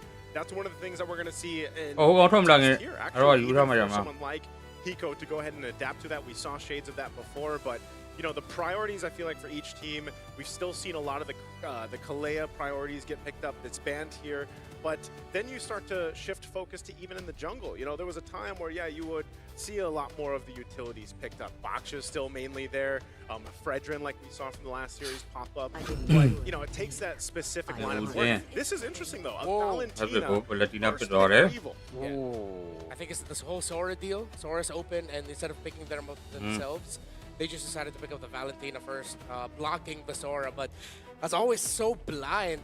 It feels like Evil strongly believes that no matter who they go up against, Valentina will have a high value ultimate to steal, which based on the top priority heroes, that usually is the case. You expect the Sora to come through, but even if it doesn't come through, you get Valentina. It is intentional though, however, because with the Sora and the Valentina, you're going to be looking for a lot of fights. So TS instantly try to play their own tempo, forcing in a pick-off-centric composition with a carry and a jump. ဒီမှာအတင်းတွေ့ရင်လည်းဆိုရဲ join ကိုရင်ပန်တရာတီးပြီးလိုက်တာလေ You think of the Gatkachas, the Hyloses, the simple yet effective heroes. The Cho has not been part of his repertoire pool. Like, like it's not Sao. It doesn't scream Sao. Yeah, it's in the pool, but it's on the other side of the pool, away from everyone else. He's just vibing, doing his own thing, but clearly everyone else is having a bit more fun. Yeah, I think part of it could just be, again, you know, we've seen some of this now. The for those pick-off-centric lineups in the early game. We've had quite long games today. You know, I feel like before we even opened Swiss Day 1, like the average game time was still around what, the 16 to 18-minute mark. Now we had one game almost reached the 30-minute mark today alone, and a couple that went 20 minutes past. So Cho is one of those heroes that allows you to go ahead and pick off early on. Paired up with a Farsa is even better. So now you've got really good damage control in the early game, pick off potential and all that to later. Again, like we highlighted from that key to victory, let Hiko scale up. You know, it's a carry. You need some time to build up. You're going to be working against that maybe that disadvantage depending what pops up in that gold lane here for Evil. Okay, so you see disruption style roamers getting taken away here by Team Spirit. They picked up the Cho early on. Now they're banning the Grok. Could be a chance that they are floating the possibility that we'll see Evil pack up a Hilda roam. Oh wait, no, they banned out the Hilda already. Excuse me. So there's a disruption. I think we're just going to go I think so. I think those are the best options available right now for Evil. For Team Spirit, though, even if we're talking flashy for Sao, it would usually just be the Grok. The fact that they left it open, the fact that Evil did pick it up themselves as well, we're already seeing a very different game to what we've seen in the wild card and from the last 4 matches that we saw. So yes, final ban coming in the second phase.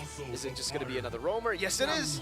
Gotcha. We saw not one, but 20 in the opening yesterday. Hey man, that was actually pretty cool to see though, you know. Technically 21 with Igets. 21, yeah, I was gonna say. 22 with JP. Hey, give me the armor. I could have made it 23. That's no, but yeah, we're stuck with what if. Bro, we post so many things. Can we dress up nice with Sagata Gacha? Can we have him do an arm wrestling with Igets? We missed out, bro. No, the guy was massive, by the way. I mean, yeah, he was. Dude, like I stood next to him and I was like, dude, I mean, I was out angled and every angle. Yeah, at least you're taller. That's true. No, but that was the first time in my life I saw Naisu as small. Yeah, that's true. Next to Igets. But yeah, okay, so we're not gonna see Gatot here. We're not gonna see Baksha either. Could be a easy. I mean, they're not gonna swerve the Cho anywhere else, right? There's no place to put it in the XP. That's clearly just the roam pick.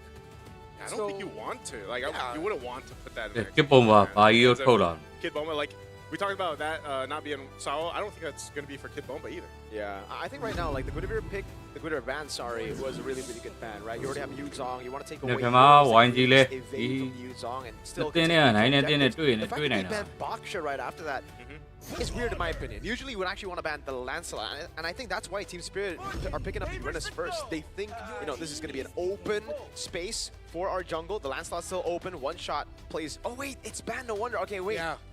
So okay, that makes a whole lot of sense. Now it's tough for one shot. Well, what's he gonna play? It's Tigreal and Claude, and it's really, really good against the Farsa too. Yeah, I completely missed the Lancelot there, so... I am not a fan of Nolan, especially against a Tig and a Valen. These are two picks that usually just do really well against a Nolan. Yeah, I think One Shot decided to play hard mode here, Naisu. Oh, wow. Yeah, this is one of those situations where you're just not like... I don't know if he just didn't have much to dig into, but the Nolan is just... Even when we've seen it in our own regions, I mean, Nolan in general just hasn't performed too well ever since the changes that came through, and he's going to struggle inside of the jungle. So I feel like, you know, for this to work for TS, I mean, even looking at the lineup rating here, it's going to favor Evil just because of what we're talking about here. And I feel like the Tigreal, too, was a great kind of sprinkle on this already great start for Evil's lineup. There's something in the wind, a shiver down my spine, as we take a good look at the Land of Dawn. I wonder what that is. Could it be the wind? Could it be the weather? Could it be the rain? Maybe it's because it's Evil Spirit. Game number 1.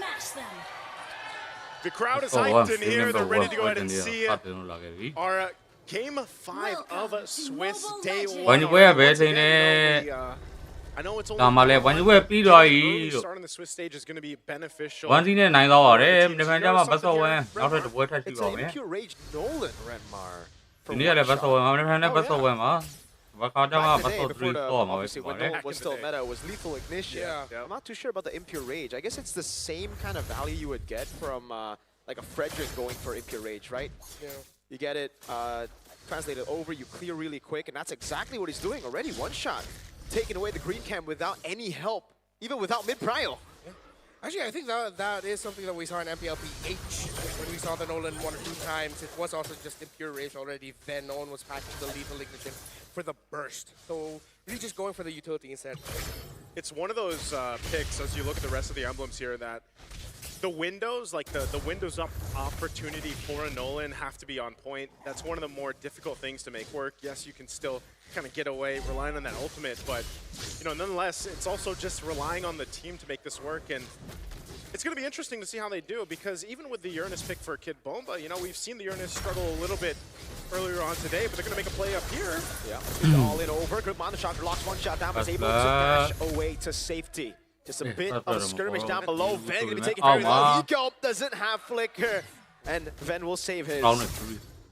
Okay. အဲ့ဒါဝိုင်းကြီးလာမဲ့အချိန်ကြည့်ရင်လည်းပြောင်းဖို့ငါပြန်လဲဆောက်ကြည့်မယ် Okay ပါဒူလိုကျေးဇူးပါဗျမပြန်ဝိုင်းကြီးလာမဲ့ဘယ်တင်းနဲ့ပြန်မယ်ယူတော့ဖတ်လက် in first blood for Bomba ပုံမှရပါဗျာ There by Team Spirit. That was a long အဲ့ဒါဝိုင်းကြီးကဘယ်တင်းနဲ့ဘယ်ချိန်မှာပြန်မယ်ဆိုတာဒီညမဲနိုင်ပြီးမှမဲခွဲပြီးမှကျွန်တော်ကသိရမှာပါ strong ones at that too. Sayla forced to use the flicker in mid. One shot gets the turtle. That's just a lot of value across the board for Team Spirit. That's a lot of little wins across the map already in this first, you know, couple minutes of the game, and you can see what they're going to do. They're going to continue to put pressure on this side of the jungle, providing information. I think they're just going to disengage after that. Aether using that Mount Charger, he's not going to be able to find a stun there. So Sawo even himself is actually doing a really good job at providing that information here. And once he hits that level 4, which he's very close to, he'll be able to set things up. I can definitely see that for Evil.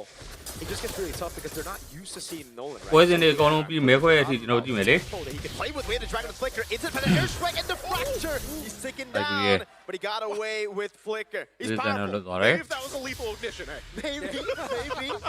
Probably it would have definitely been a kill there, but that's still a good move by Team Spirit. Sawo setting the tempo now after they got the ball rolling after that first turtle. And yeah, I gotta agree with you. I think that's the tricky thing about Nolan when he hasn't shown up in a while. Is like he's good at just showing up, dealing a bunch of bursts, making it look like the team is backed off, and the next thing you know, he's back. Yeah, it's one of the highlights that he played into. You know, when Nolan was picked up so much before, they're gonna. Oh, I thought they were gonna actually go for a kick here, but not able to get the angle they were looking for. You can see it was holding on to that feathered airstrike. They're still a bit of ways from this turtle to come up here, though. So powerful. Once he's landing on that level 4, he's definitely make a counter punch themselves. Right now, they're just kind of spreading around. Really see the difference, though, in itemization as well, because Sawo the red roam item first before the conceal. This is usually what you go for, so you get gold, XP, quick, one shot really falling behind. Now just got level 4. Sawo's going to be looking for the play again.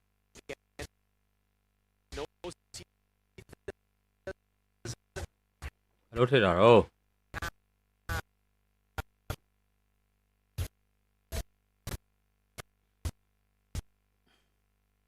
Jauh banget. Namun masih didorong dengan Secret Hammer dan Kid Bomba masih. The play again knows he doesn't have the flicker.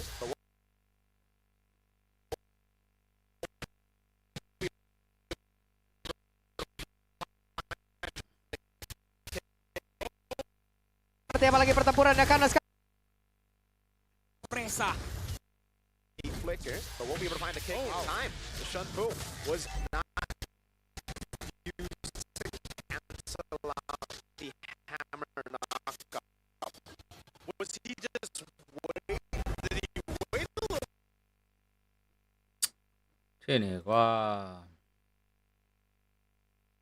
Sunset Lover setting up, but they got a turret juggle well. Fade away, Powerful gets out again. Powerful gets out, but at the cost of his team, man. I mean, that was a whole lot for Team Spirit to capitalize on. That's takes a lot. Lance real? Lance real. Smooth move. Oh, kick. clean from Sawo. Already shutting the doubters up about his choke. လုတ်ပြသွားပြီဗျာ He's showing us that there's a comfort for him. Showing us? Yeah, he's showing us, man. He's showing us. He's making it work, definitely. Glowing Wand now for Sayla, Dominus Eyes for Sawo. The Team Spirit, they can't keep this up. Again, expected when you have a lineup with a Uranus and a Joe together, you're most likely going to be dominating the early game, as Evil will be looking for the power spike around the Claw. They have to start playing for Ven now and see if they can give him significantly faster farm. Yeah, well, that's one of the unfortunate things about a Claude. You know, you basically have to wait for that Trinity to come up. Oh, no. Whoa. Oh, no. Beautiful. Goes over to powerful. Sao's going to count undeterred by the amount of shock, but they are able to get a trade off of it, and it's Sayla. ဆောက်ချောင်းနဲ့ I'm wondering, did he also get caught by the Tigreal there? Because yeah, the implosion's gone, so just great response from Evil to at least get something on both sides of the map. Yeah, I think Bomba did not expect the full commit there. Yeah. I mean, I'm sure he's happy, thinking that like, oh, you had full commit on me. But at the end of the day, a win is a win for Evil, especially with the team trying to catch up. 12 seconds before the next turtle spawns, Ben is still trying to catch up on the item, still only has one full item, and that's the Corrosion Scythe. Yeah, that's what I was saying. You need plenty of time to build up there, man, and that's one of the unfortunate things about Claude. But once it's there, you know, this combination, this team comp that Evil does have. Look at one can't shot. work. Yeah, well, look at. I mean, he's been here the entire game, man. This is maybe what Nolan does best. You know, the traps. Always great to have a Nolan play like that, but it really is, again, off-putting for Evil. They pop in amount of shocker, actually is able to show where the Nolan is, so they go straight for it. Gear goes over to Petrify. Instant Purify out now. Sawo with the way to Dragon, able to lock Gear down, but it's going to be Potion to peel away from them, but they go all in again. The Blazing Wind is able to get Sawo down. But now one touch only right. Fracture doesn't land. Aether able to get the turtle. Team Spirit looking for the chase, but won't be able to chase all the way unless the Feather Airstrike comes up in time. Sunset Lover gets the shot, and one shot. It's like a bit of combo fracture. Sayla gets out with the Valentina. There's just something about Nolan, man. It's just like he's lacking that damage that we saw so much before when he was kind of busted, you know? But now it's more so of, like you mentioned, Renmar earlier, Nolan kind of is there to keep you on your toes, you know? He shows up when you least expect it. He's able to pop up some damage, then he disengages. But he has been in the jungle of Evil. And even though Evil's able to find some things here and there across the map, they still have so much ground to cover. I mean, again, looking at the itemization here, they just don't have much to survive that burst that's coming through. And part of this is, again, Sunset Lover with the Genius Wand and the Lightning Truncheon now. His Feathered Airstrikes do quite a bit of damage to soften up that lineup of Evil. Yeah, around a 1,300 gold lead for the carry over the Claude, close to 2,000 for the Nolan over the YSS. So the main damage dealer is not having a good time here for Evil, and that really means they need to find a way to slow things down. But it's tough to do that when you're up against a team that has a Joe and a Farsa. They can continue being aggressive. There's no reason for them to slow things down. They can't keep it up the way that they've been doing the past few minutes. And now even Kid Bomba is increasing still. Great cancel on the Implosion. Oh no, the BMI coming down as well. Good take by Sayla on the way. The Dragon Bakir is taken so low, and One Shot's able to trade his Roamer's life for a tier 2 down below. Okay, Sawa going down there made Ben using the Blazing Duet look like just an afterthought. It was fine. Evil still got a small win there in the end. Ooh. Yeah, but you see what's happening here, man.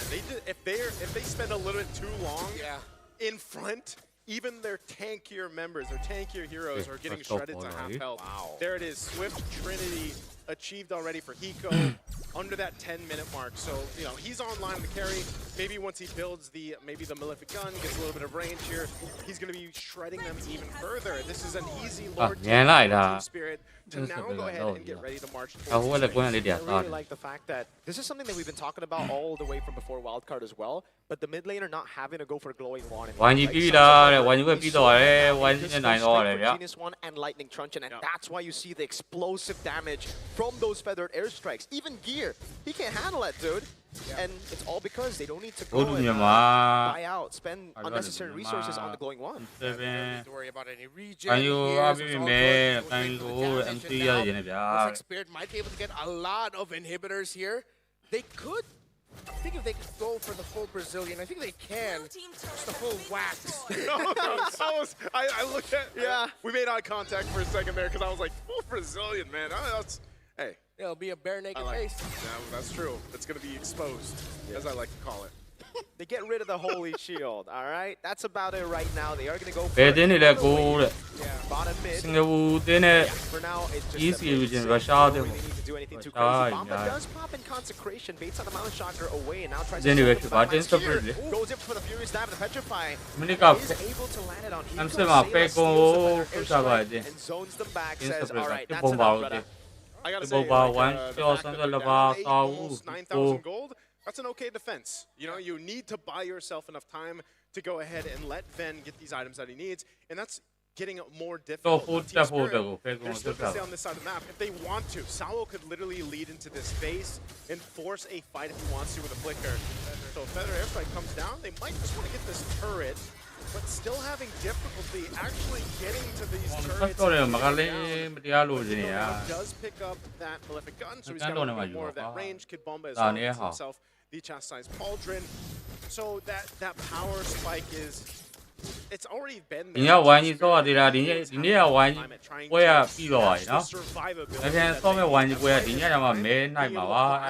time is important for more so their frontliners, especially powerful, man. We've seen it so many times, guys. If a Tigreal is able to get a set up, like on multiple members. Yeah, and I think that's why Team Spirit have just been playing around the Feathered Airstrike during the base siege. It's like, okay, clear minion waves. They didn't force anything. Okay, we're not going to force anything. They're worried that they'll just walk into a big implosion that will risk turning this an 8K. To 3, maybe even out. So Spirit are still just taking their conditions, making sure they get the items. They have BOD now for one shot. Lord is up at 16. They're playing out. One shot is going away from the rest of the team, and he's fundamental here. This is the thing. It's just not fun to be powerful, you know, trying to scout things out, and the next thing you know, he's at half health. He's got to go reset. They most likely can't do anything about this Lord. It's going to be quickly taken down by Team Spirit. So they'll try to scrap up what they can on this side of the jungle, but Sao goes for a kick, not the direction he was looking for. Yeah.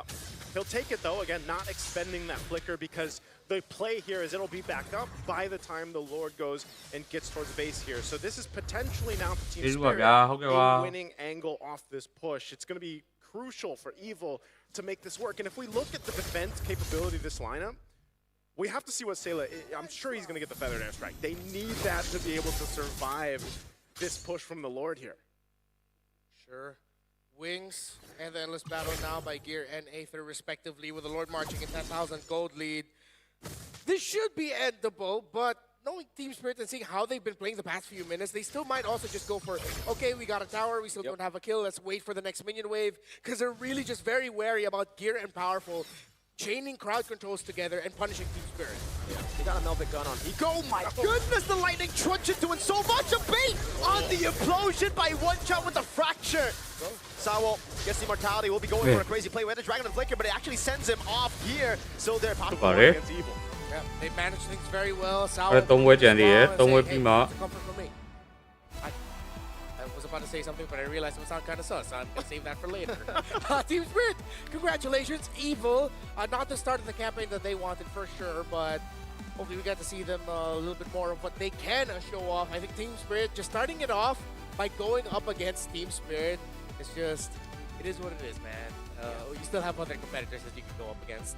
And it's just really well played. Again, like in the drafts, the Nolan last pick into, again, the Impure Rage choice and how they were able to path around. One thing that you gotta give props to One Shot is that he's just a very smart jungler, man. He knows exactly where to path to get the most value out of that path, and the advantage that he got overall, I think he was like 3-4 levels ahead. Yeah, I mean, Team Spirit as a team had great macro, but I think that great macro was started by the Nolan. Just as you mentioned, the pathing, the fact that there were times where it was just managing the far lane minion wave.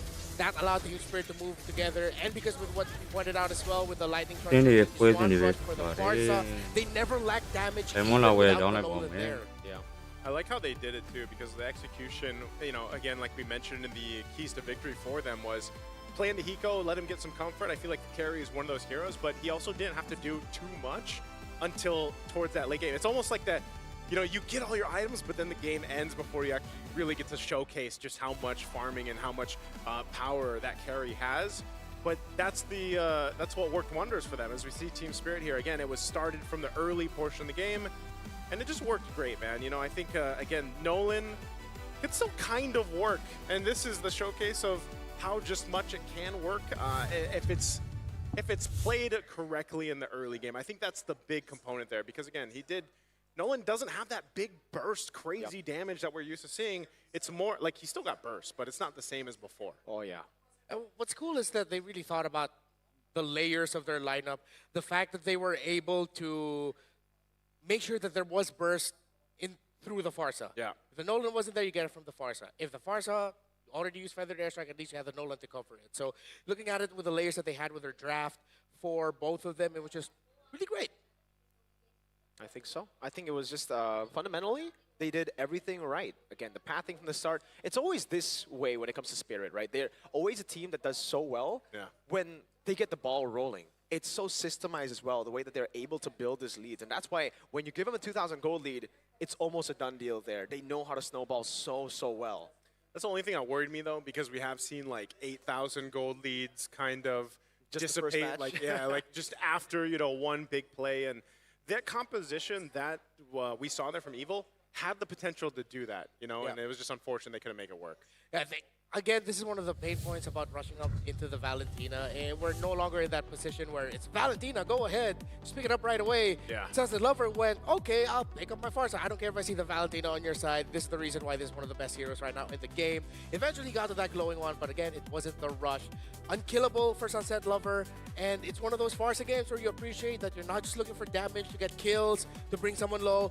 No, he also did it to control the map alongside the Nolan. So Burst for days, paired up with an EXP laner that can just stand in front of Evil, it would be a very difficult climb for Evil.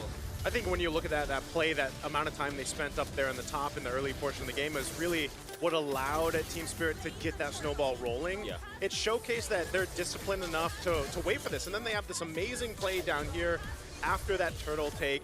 And, you know, it's easy pickings for them other than Powerful. Powerful did manage to stay alive from this, which was great. But unfortunately, again, you know, the cost of your teammates. And then Sawo showcasing just how good he can be on the show. And this is where Powerful did catch Kid Bomba. Whole lot of crowd control thrown at Kid Bomba there. And I just felt like Evil was trying to catch their breath, you know, across this map to make something happen. And even when they had some items on Ven, for example, they just didn't have enough firepower to deal with this. A lot of times their front line was already almost gone before the team fight even broke out. And that was the big problem and why, again, Sunset Lover loves the Sparsa, man. He's able to be so useful, even with a Feathered Airstrike or two. And we've seen him do it for basically years now in the M series. He's been here for a while, right? Yeah. Again, for Spirit, it's the way that they're able to form their leads and how they're able to capitalize fully on their leads, but also just the little mechanics here and there, the understanding of the game, the understanding of the enemy composition and what the enemy composition needs to do to win. They were proactive the whole way. And that's the way to actually force out this Tigreal that's supposed to be the one proactive, that's supposed to be the one to turn around a fight, to be the reactive guy. Every single time, Sawo just jumps in on Powerful. We saw a bait as well from one shot towards the end there to bait out the implosion. It was always a reactive position. They forced Powerful on, and I believe one of the big reasons as to why it happened is because of the choice of Conceal. Again, if you take a look at Sawo now, he has Conceal. Yep. But at the start of the game, it was at Courage, right? He needed to get something. He needed to get Courage again so that he can go and hit, clear, get XP, get gold, get to level 4. Then you see the transition after minute 8 or minute 9, I forgot. But that's when Sawo decided to, you know, swap it over to Conceal, get the most value out of both. Meanwhile, Powerful again was just stuck on Conceal the whole game, and he didn't get 4 until Turtle 2. A while, yeah. Yeah, and it sucks that you can't do the similar strat if you're Powerful because you need that Conceal because that's your movement. Yeah. That's how you get to match his speed in the map. While for Sawo, even though he didn't have the Conceal, of course, obviously, he goes faster. And I think that's another way to look at the two lineups. Team Spirit has a lineup that runs for a sprint. Evil needs to run a marathon. But it's the condition of, okay, who can finish this race actually faster? Yeah. And obviously, that's going to be Team Spirit.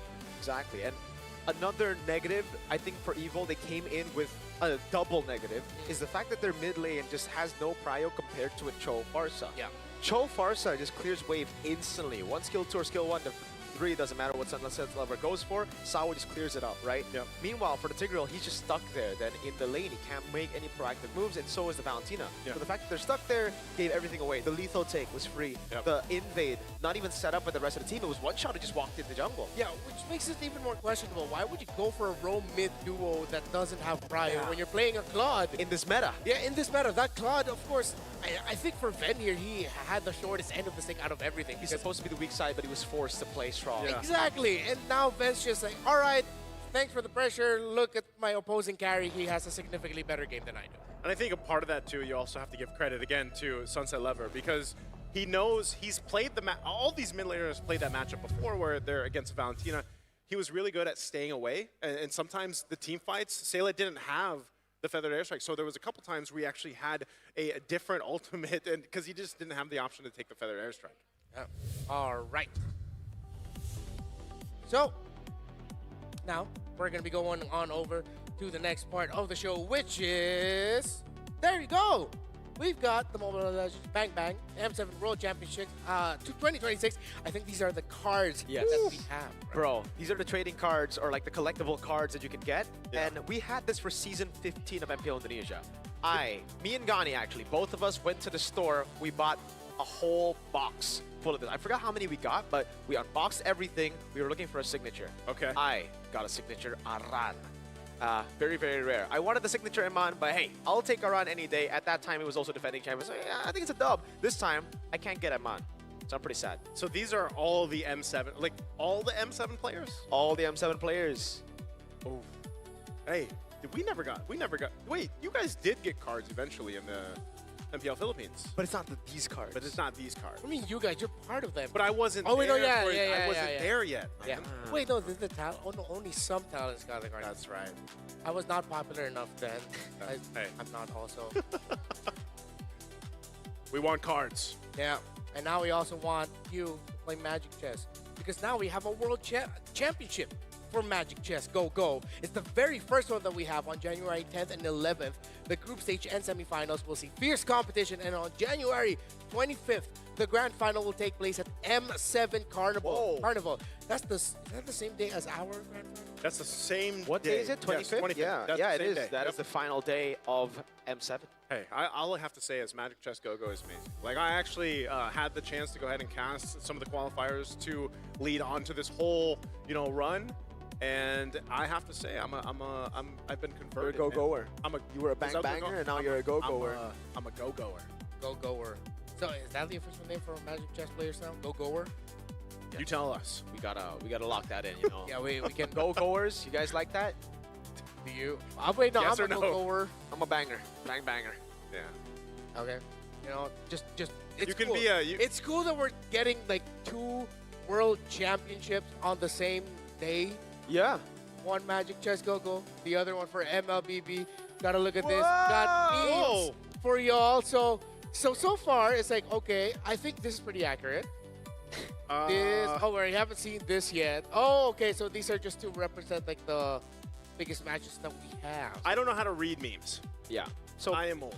Basically, like an older one, right? we got, this is a pretty old format, but we got the 3 best matches. Oh, yeah. Yeah, we got all 3 yeah. Rora Turkey, we got SRG versus CG, and then Rora TL. So that's like big brain, or like. So what is that is, yes.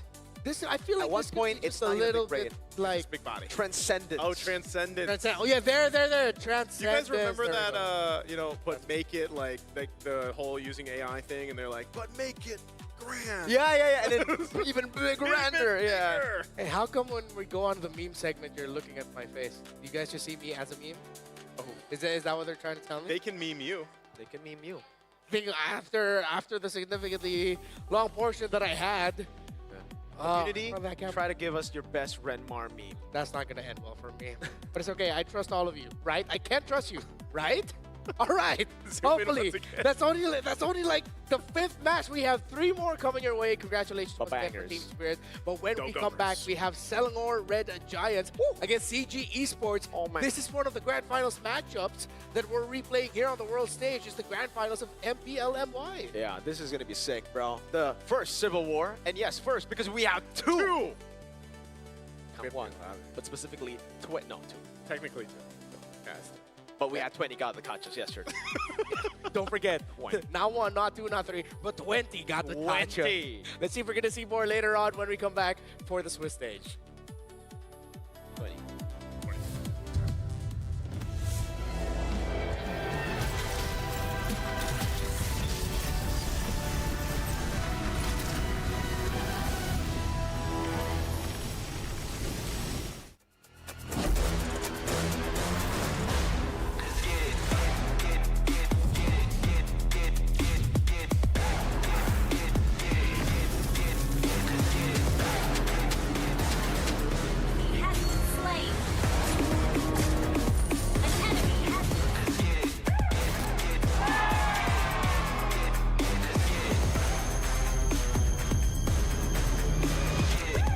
Realme 15 Pro M7 official gaming foam.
Nothing can withstand the withering.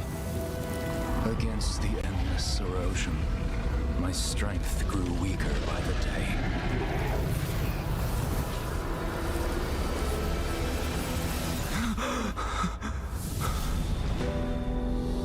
True power dwells within the spirit. Try to embrace all that you are.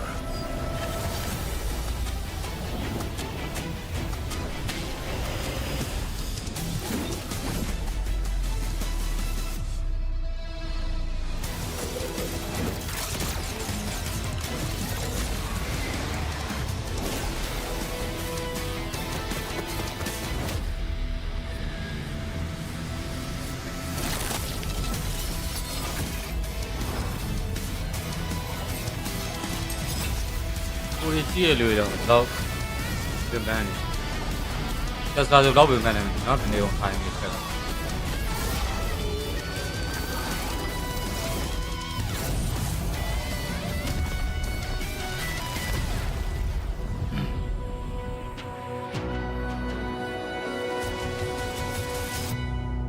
chia lười rồi đâu đường này Sarai, ora è un cast ne ha Ma tu lo c'è na ne ba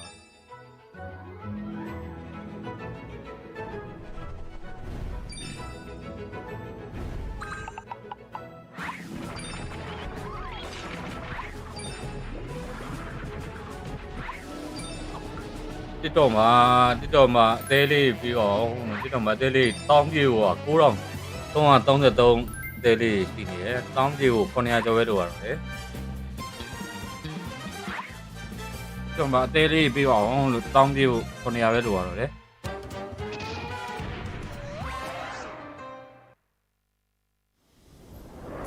Ồ,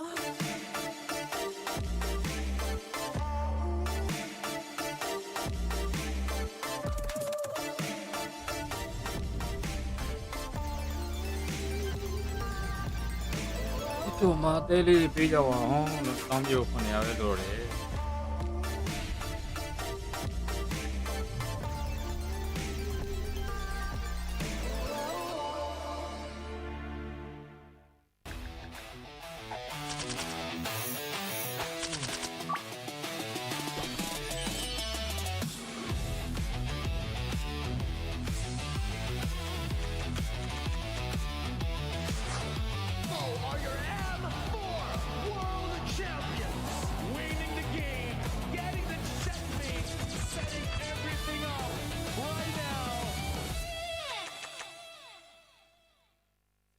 စာလေးမပြန်ဘူးရဲ့အချင်းချင်းမြန်မာဘယ်ချိန်လဲတဲ့မြန်မာပွဲကပြီးသွားပြီ brother ရေဒီနေ့အတွက်ကမြန်မာပွဲကဒီနေ့အတွက်ပြီးသွားပါပြီ 1C နဲ့နိုင်တော့ရတယ်မြန်မာတင်း 1G ကတော့မဟိုလီယာတင်း 1C နိုင်တော့ရတယ်နေ့ပြန်ဘယ်ချိန်ဆော့ရမယ်ဘယ်တင်းနဲ့တွေ့ပြီးဘယ်ချိန်ဆော့မယ်ဆိုတော့ဒီနေ့ညမဲနိုင်မှာပါနိုင်တဲ့တင်းချင်းတွေ့မယ်ရှုံးရင်ရှုံးတဲ့တင်းချင်းတွေ့ပါမယ်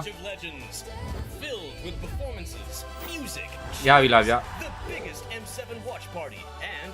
Special performance from Stephanie Poetry on the final day of the carnival. Game recognizes game in the M7 Carnival as we'll be collaborating with the NBA and history is making the Carnival the first ever championship. The grand final will be hosted here at Stadion Maja Jakarta. So come join us and feel the energy.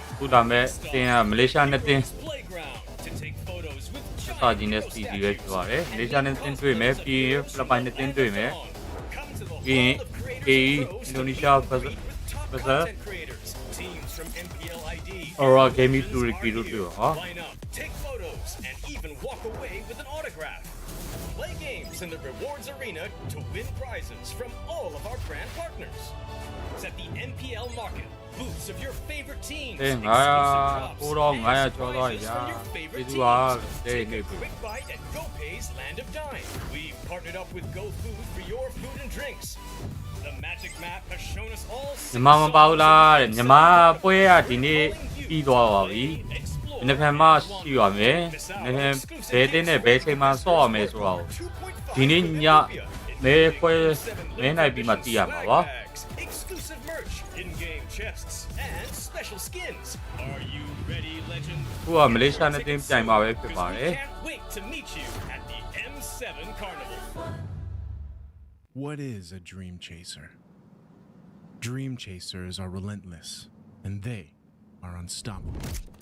Forever chasing မြန်မာနိုင်လားတဲ့နိုင်တော့ပါတယ်ဗျ။ 1C နဲ့နိုင်တော့ပါတယ် Geriden başlar. Aleyhimize အေးကိုရော600ကျော်သွားပြီ başarısı. Мөрөөдлийнхөө төлөө тэмүүлэн гэдэг Дон Пио. хүний чанар. Галт үлдээгүүр бид хувь тавилантай. 380 လောက်ပဲလို့ Un ရတယ် señor emerge de las sombras. En cada batalla forjamos nuestro nombre. A chaser is new to the fight. Front tower laser history. Kuzeyin ucundan yükseliyoruz. Doğru. Bir düş peşinde koşanlar olarak dolunun vahşi gücüyle çarpıyoruz. ساعي الحلم نصر عاصفة الصحراء نحن شتاء صراع ولا نلين Преследователь, западный дракон восстающий, чтобы доказать, наши клыки все еще остры. 追梦者乃东方苏醒的巨龙，腾空而起，施展群雄。 Kami pernah berada di sini. Kini kami kembali bangkit untuk menggoncang dunia. យើងជាអ្នកកំណត់ហ្គេមល្បឿនប្រកួតផ្លាជារបស់យើងដែលធ្វើឲ្យគូប្រកួតពិបាកវែងទឹក အိမ်မက်တွေနောက်လိုက်ဖို့အတွက် ကိုရော658 ပြန်လည်ရောက်ရှိလာကြတယ်။တားဆီးတိုင်းကိုလည်းရှုံးမခံဘူး။ကျော်ဖြတ်တောင်းတာ Ang naghahabol ng pangarap galing sa pinakamalakas na rehiyon, habang iba'y nanonood lang, kami ay kumikilos na walang pagdududa.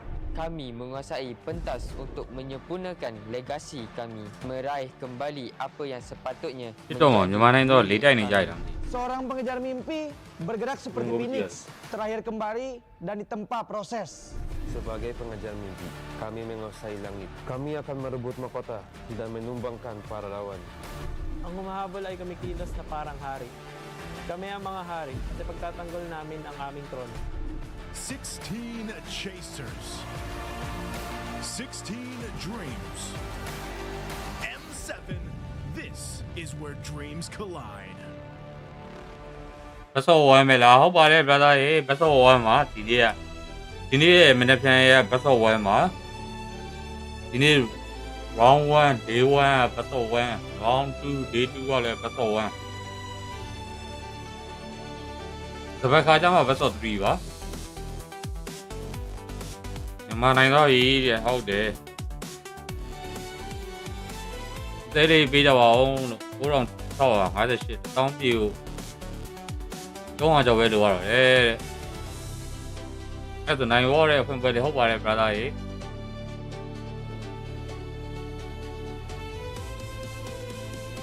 ခုဒါမဲ့ပွဲစဉ်ကတော့ SRG နဲ့ CG မလေးရှားနဲ့ဖြစ်ပါတယ်ဒီမှာအသင်းနဲ့တွေ့ကျင်တဲ့နိုင်ကြီးများတဲ့ဆိုတဲ့ကောင်တွေကိုရိုက်ပြလိုက်တာ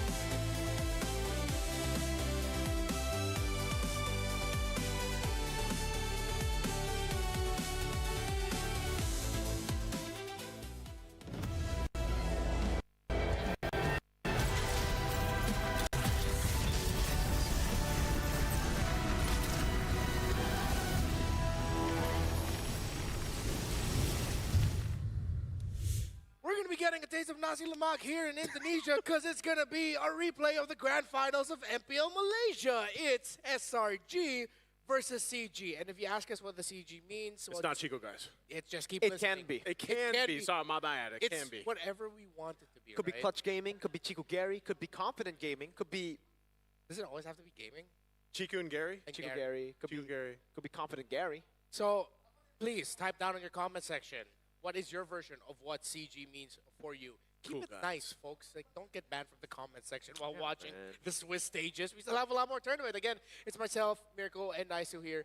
And similar to the previous one, the community feels a certain way. However, it's different because if you look back at M6, SRG struggled with the Swiss format in the best of one version. Yeah. So what if CG, with them having Chico guys in the spirit of what what he does in the World Championships, what if this actually is better for them, Naisu?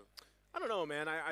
Well, first off, I want to say no one will forget that SRG moment. You know, the Mozkov innocent moment from M6 that we had here, because I think that's a good way to put it. You know, the day Malaysia splits into two, this is one of the things.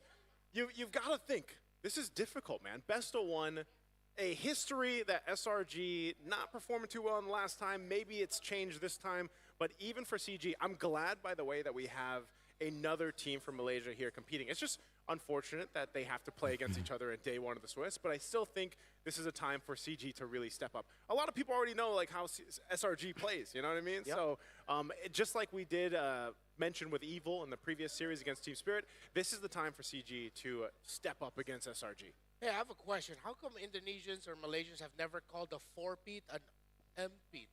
Because the word for four is empat, right? I don't know. I think it just sounds kind of bad. Okay. Upbeat. Oh, yeah. So, yeah, four-peat is better. But, yeah, they are the four-peat champions. And once again, here they are. But compared to their previous appearance in M6, I feel like there's not a lot of hype on SRG for some reason. They're a little bit more low-key this year, I guess. Yeah. I think, again, because it was their Golden Road year last year, right? Oh, yeah. They're coming on with a lot of hype. It was hometown as well. They just won MSC 2024. It was their first international trophy, Malaysia's first international trophy as well. So coming in with a lot of hype. This time, the hype simmered down. But it's still similar success. Again, MPL domestically, they've won everything. It's just they didn't win MSC, but they got so close to doing it. Grand finals. Yeah. Literally, that, and then add to that fact, they are undefeated in MPLMY heading into M7. Literally, no one got to take them down. So here's another version of what we could talk about for CG, maybe. But wait, no, we gotta look at this poster first. Actually, it's these two. Did they just get the poster from MPLMY and slap some stickers on it? Yeah, they did. Yeah. It's literally that, right? And even the date, look at that. They stamped the date, they stamped the Swiss stage, and even the tagline. Let the world see us. WR, man. Great graphics. Easy day on the graphics department. There we go. Let's go. I mean, I'm pretty sure there was some effort for doing this, but they even stamped the trophy over I was going to say, it's big enough, man. You might as well just put it there. Of course, it's not just about SRG. You have CG as well, of course.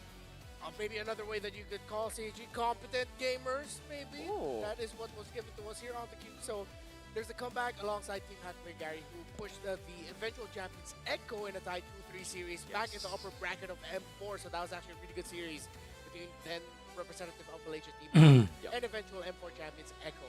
But of course, this roster has veterans as well. You mentioned Gary, you mentioned Chico, Valens also a veteran. So even though CG is unfamiliar to us relatively in a global scene, there are names here that are very familiar with the global experience of MLBB.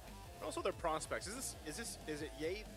Ye 3, and then Amzik. So like again, you have a lot of this, man. I mean, I feel like now, now that we're in M7 specifically, we've seen a lot of teams kind of go through this phase where they've got these veterans, they've got this these players with tremendous experience on the world stage, and they are leading the new young bloods or the prospects, right, of the competitive MLBB scene. And I think that's always something that you have to take in consideration. This being one of the teams here, of course, for CG, and I think they need that because even at one point, SRG was in a point at one point too, but now they've been dominating, Malaysia for so long. So again, I feel like that could be a case here in this best of one. So is this going to go as expected, or are we going to see an unexpected surprise? Will the result mirror what happened before? Well, let's see. BO1, saya rasa kita orang still ada chance lah untuk menang. Of course 1-0 Dah, wah. Kaki balik saya rasa SRG lagi bagus. Dua jangan jangan. It's CG from Malaysia. Perasaan saya masa Swiss draw tu agak terkejut sebenarnya sebab saya tak nak lawan Malaysia sebenarnya awal. When I saw the draw, I was so happy because easy win. When the draw happened, everyone lost their minds. Personally for me, I think it's okay because I feel like the favorite answer is SRG is going to win. But if we go back to M6 during the Swiss stage, SRG actually looked pretty shaky. S2G Esports memulakan dengan kemenangan berhadapan dengan pasukan Selangor. I think the last time that BO1, I think that one, like, we haven't adapted the meta yet. But right now, I think we're confident going this tournament.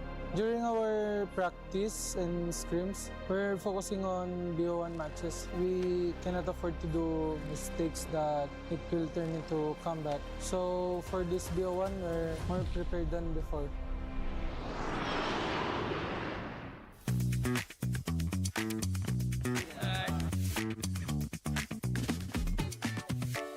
Sebenarnya kalau fikirkan balik bagus juga lawan awal. Kalau kita lawan SRG dulu, at least kita tak lawan macam benda dua kan kalah dua akan lawan untuk satu akan terkeluar, satu akan pergi. So better ada chance untuk dulu pergi ke playoff.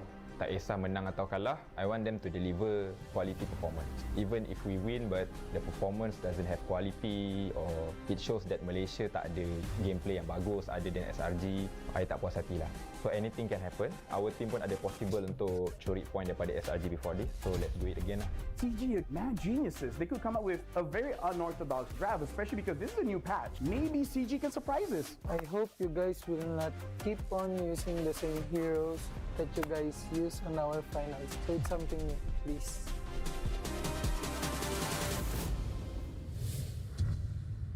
I just love the dichotomy between these two teams. SRG bringing that swagger, CG just being all bro with it. They were just absolute bros towards SRG. And it's just like, don't use the same heroes, bro. When you wait, you see when you wait, that one guy that's just like, I'm better than you. Yeah, I love this friend group, but I will win. I will be more successful than That's all a good of you. challenge, though. Use something different. I feel like, again, and I like the fact that they did mention the best of one scrim practice. I think that's actually a good mentality to go for in the Swiss stage.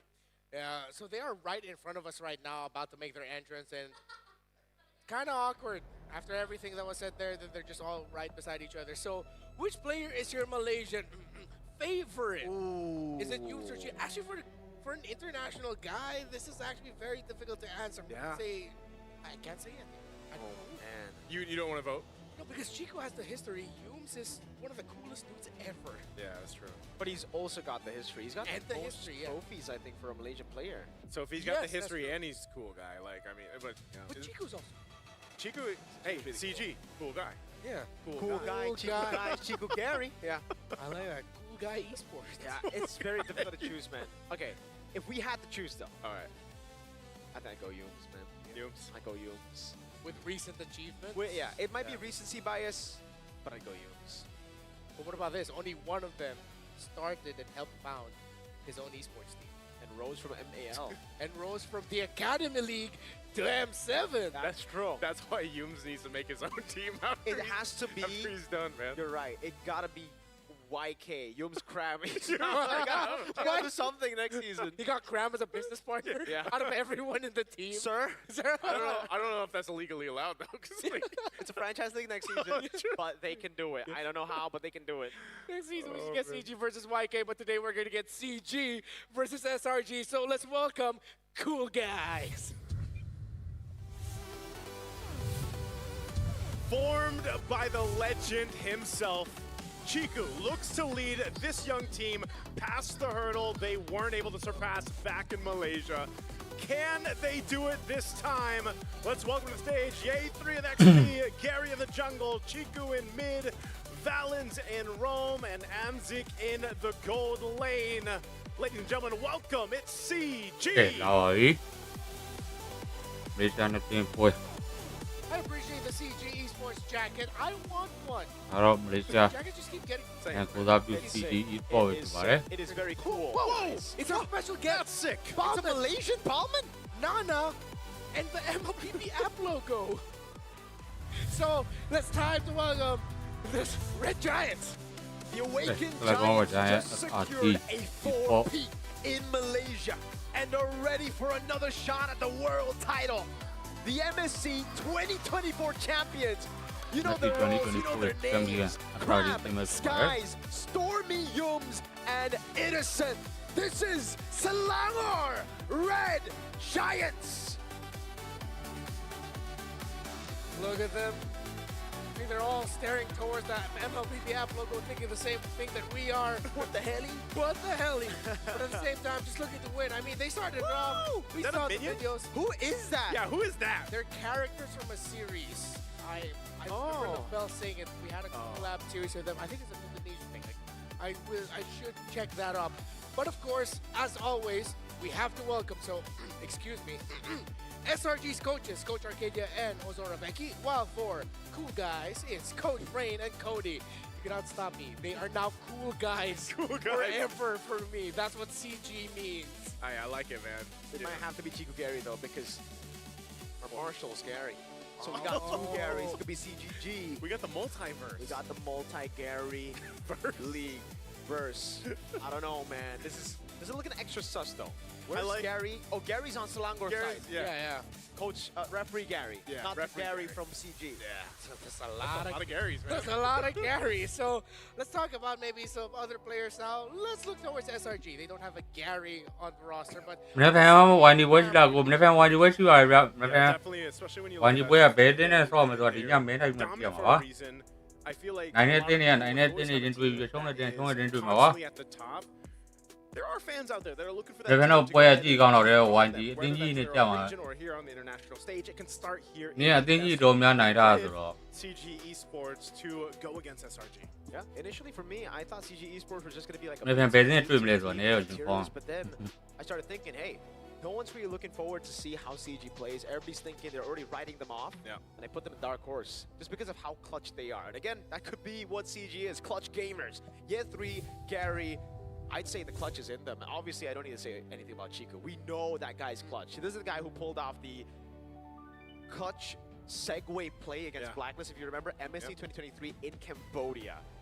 It was just phenomenal to watch. Every single time Malaysia he nó plays tên on tuổi vừa stage, vào đấy. whether Với kỳ it- nó I mean, sometimes it could là be bài nó very, tên tuổi mà very quá. bad. Yeah. But it's still entertaining. Tên That's là what kỳ Chiku tuổi. brings to the table. And like Renmar mentioned, Gary, he was part of the Team Hawk team that took Thì chú lười ai bởi vì nó thì nó ra xong thì nó không phải 5 games. sao vậy đó. Even the man, Kaisam Eves Tên là no bởi vì Puerto, mà couldn't sao believe vậy that đó. happened.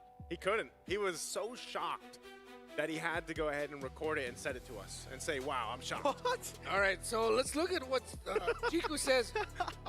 Mirko, we need your help with this. What does that mean? okay, Gatsam, so which means handsome man in handsome Bahasa Indonesia. man. If So they win today, it's confident gaming. confident gaming. So I think that's cool. An important part of branding is for people to remember who you are. But if people always ask who you are today, then that's a better way to be remembered. I'm just curious too. Like, how many players out there like that create their own team and then play on it here? You know what I mean? I mean, yes. Here's our talent prediction, by the way. But that's my question. Like, how many other players have done that? There's a driver who did that, Lance Stroll. Okay.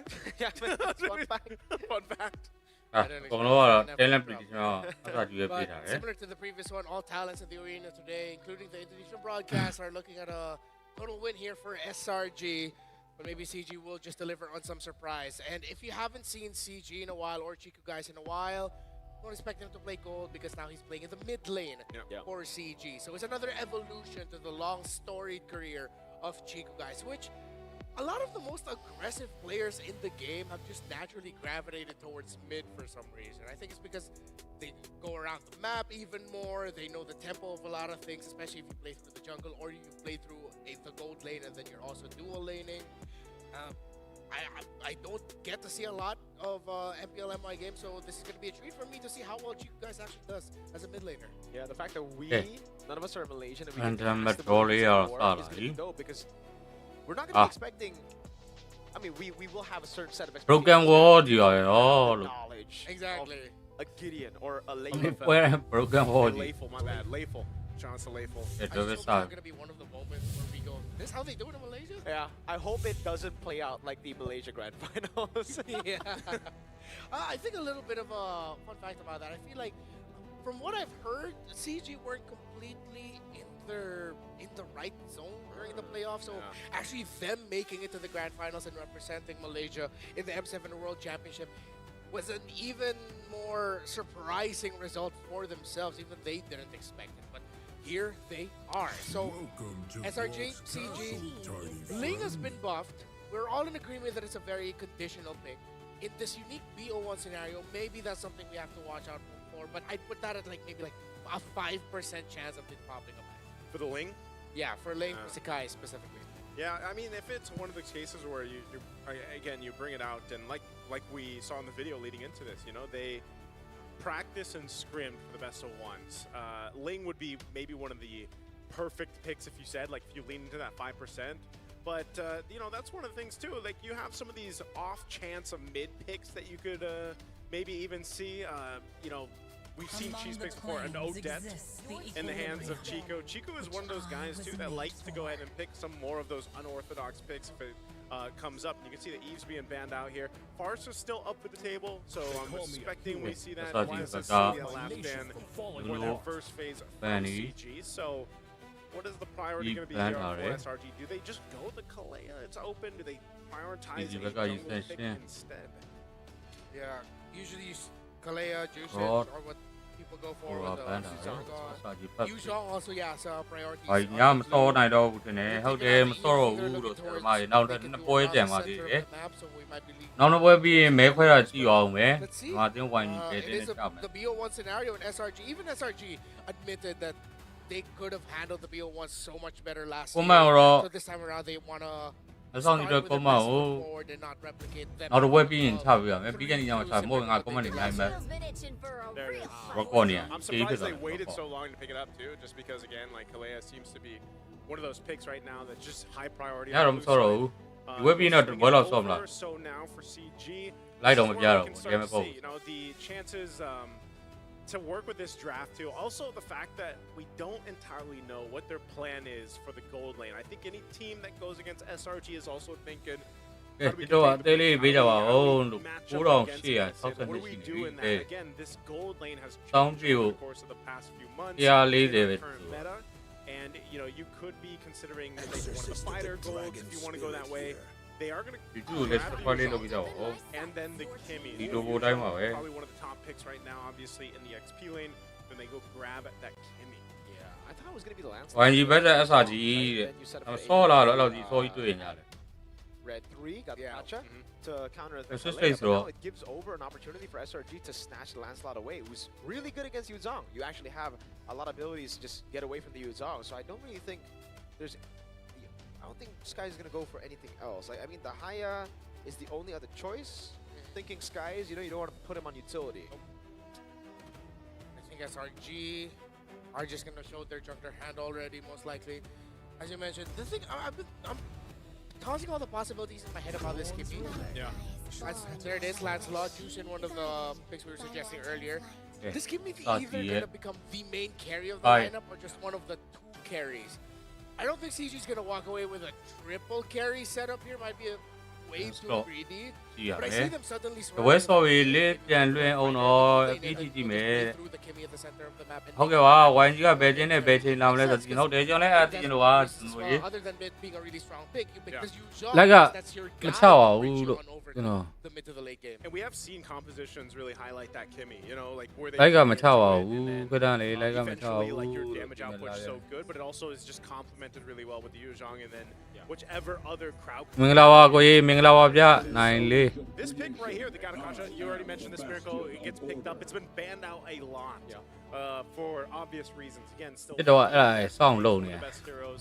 ပုံတူလေးရွေးခိုင်းတက်တော့နှစ်နာရီတခါအဲ့ပုံစံတူလေးအခက်အတူပုံစံတူလေးငယ်ရွေးခိုင်းတယ်လူရှိလားမရှိလား Team really helps against the Kalea too. You know, again, one of the heroes. စောစီတွေ့လို့ပကောင်းလေနိုင်လိုက်ရပြီဟုတ်တယ် Aggressive towards CG. This could be a တဲလေးတန်းကပြည့်တော့ဤတောင်းပြည့်တော့ဤတဲပြည့်ပြတော့လူညာကျေးဇူးပါ Right now, something that SRG have to consider because CG. follow ရေးတဲ share ကူညီပေးသူများအားလုံးကျေးဇူးပါဗျစင်ကိုကျေးဇူးပါ for the Kimmy, get another carry in the ဒီအားရဗျာတဲ့ follow ပေးစားတင်ပြီးပြလိုက်ဟုတ်တယ် know that the front needs to be strong if the front to back for them is to work against so much dive, so much distraction as well. Like Juicin, Lancelot, that's a composition that really just want to break. ဝန်ကြီးပွဲအဘေးကိုဒီနေ့ခွားရချွေတာထား SRG have already telegraphed that. ခုနအကုန် Hopefully they have အပိထား telegraphed. No SRG, Coach Arcadia, နောက်ရက်တွေအတွက် Becky, they probably are already looking at that. Other than the Ruby, we might see a shift back into the CC gold lane, but something that ဒီ live stream က9နာရီ9နာရီလောက်မှပြီးပြနေတူတယ်9နာရီတန်းအခုတော့9နာရီ9နာရီထိုးနေမစသေးနောက်ထပ်3ပွဲနောက်ထပ်2ပွဲကျန်သေး wild card. I think maybe there's CC gold in the wild card. ပွဲလောက်မှပြီးငါ game live stream စမယ်ဆိုရင်လေတိုင်းနေရာထင်သေးတယ်မြန်မာဆိုတော့ဗာလဲဆိုတော့မသိသေးဘူးအေးရတော့ carries in the jungle. So Haya gets taken out. ယူဆောင်ငကားကနေတီကောင်ပြည့်သွား Are they just gonna full set and just go Joyce ban also? Just so they take away all of the main carries? Yeah, it really depends. ကိုပွဲလောက်မှတန်ပွဲတွေကအေးရဆိုရင် When you already have a Kalea, the joy. gameplay live stream 2နာရီကြာ deal with, and then you can build on it with the Aerith as well. It can still work here. နောက်ရကြတယ်ဒီကောင်နဲ့အစောကြီးဆောင် one more jungle ban too. SRG takes one more jungle ban. You know, I'm wondering what's gonna be in the hands here for CG. Be running out, and that could be the decision. They don't want to go up against the Ruby. So I think that is what we're getting, a double carry setup with Kimmy being one of the main carries, the jungler being a carry as well, if there is something left.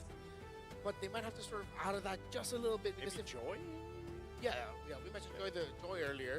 But if it's Joy, then your center is all magic. SRG let's ban အာယူဘန်ကောင်းတယ် Best of one. ဘယ်အတွက်ပဲကိုကြာရအောင်3-3စီရောပြထားတယ်ဘယ်အတွက်ကြာရ Ruby to come out, so we'll have enough physical, I guess. For the side laners here, it'll be a balance between the Yuzong and Ruby. But that means SRG will leave the Ruby open, and that's already kind of concerning, because again, for SRG, they want to break the formation, and with a Gatot, with a Furious Type Petrify, and the Ruby, it's going to be tough. They do ban out the Joy, now it's really going to limit Mary's picks in the jungle. Oh, okay. တင်းလေးကိုပေးချပြီးလိုက်မယ်ရင်ပြီးလေးပါဦးဒီဝိုင်းမှလာမှာပါ Yeah. အဲ့ပွဲလေးကြည့်ရင်လို့စောင့်နေတာ A lot of people have seen that. Yeah. ဘာချန်ပီယံတွေကစားတဲ့ပွဲကိုကြည့်ရင်လို့စောင့် If there isn't enough magic damage on the side of SRG, like if they save it for the စော last စီ pick. တွေ့တဲ့ပွဲနိုင်လိုက်လို့ရပြီ They're still gonna go magic damage route. Aerith Okay. They Hold go on, Aerith with the now the Kimmy. So this makes it even more interesting to see what CG picks up in the jungle. It's like unless they do opt for like are we actually see Gary playing a utility? What's like utility left? Again, the Fredrin, the box is still open. Yeah, so you could still go with that and like that's actually okay. If they do opt for utility with this composition that they have, especially now that the Aerith came through, they're generally going to be okay. It's all set of potential that they have between the Yuzhong, the Gattacacha, and then you put yourself on a utility jungle. It gives you enough time as well to go ahead and respond to, again, that aggressiveness that's going to be coming out from this lineup already from SRG. They'll take the Phobius. And then lastly, Ranjar go for it. They'll go for that Granger. I'm saving prime skin More of an independent pick for Innocent, a Claude, a Moskov. Yeah. But it's the Granger, so he's going to have to rely on the rest of the team to win ဒီ Granger ကိုဘယ်တော့တွေ့ရ battle or stay even. So SRG, they have a lot of avenues to go through in terms of တင်းကြီးတွေကိုဒီကွန်ဘိုတွေနဲ့ကြည့်ရတာပိုကောင်းနေတယ် then they can play through Sakai's to အပေးနေရဲ့တဲ့ဒီဖြူသားဒီဆန်ကျေးဇူးပါ Ranger.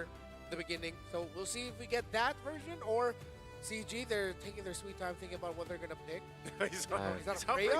Freya? Yeah. He's holding him, dude. Yeah, it looks like it is gonna be Freya jungle. Oh my goodness. Interesting. Oh. Okay. Interesting.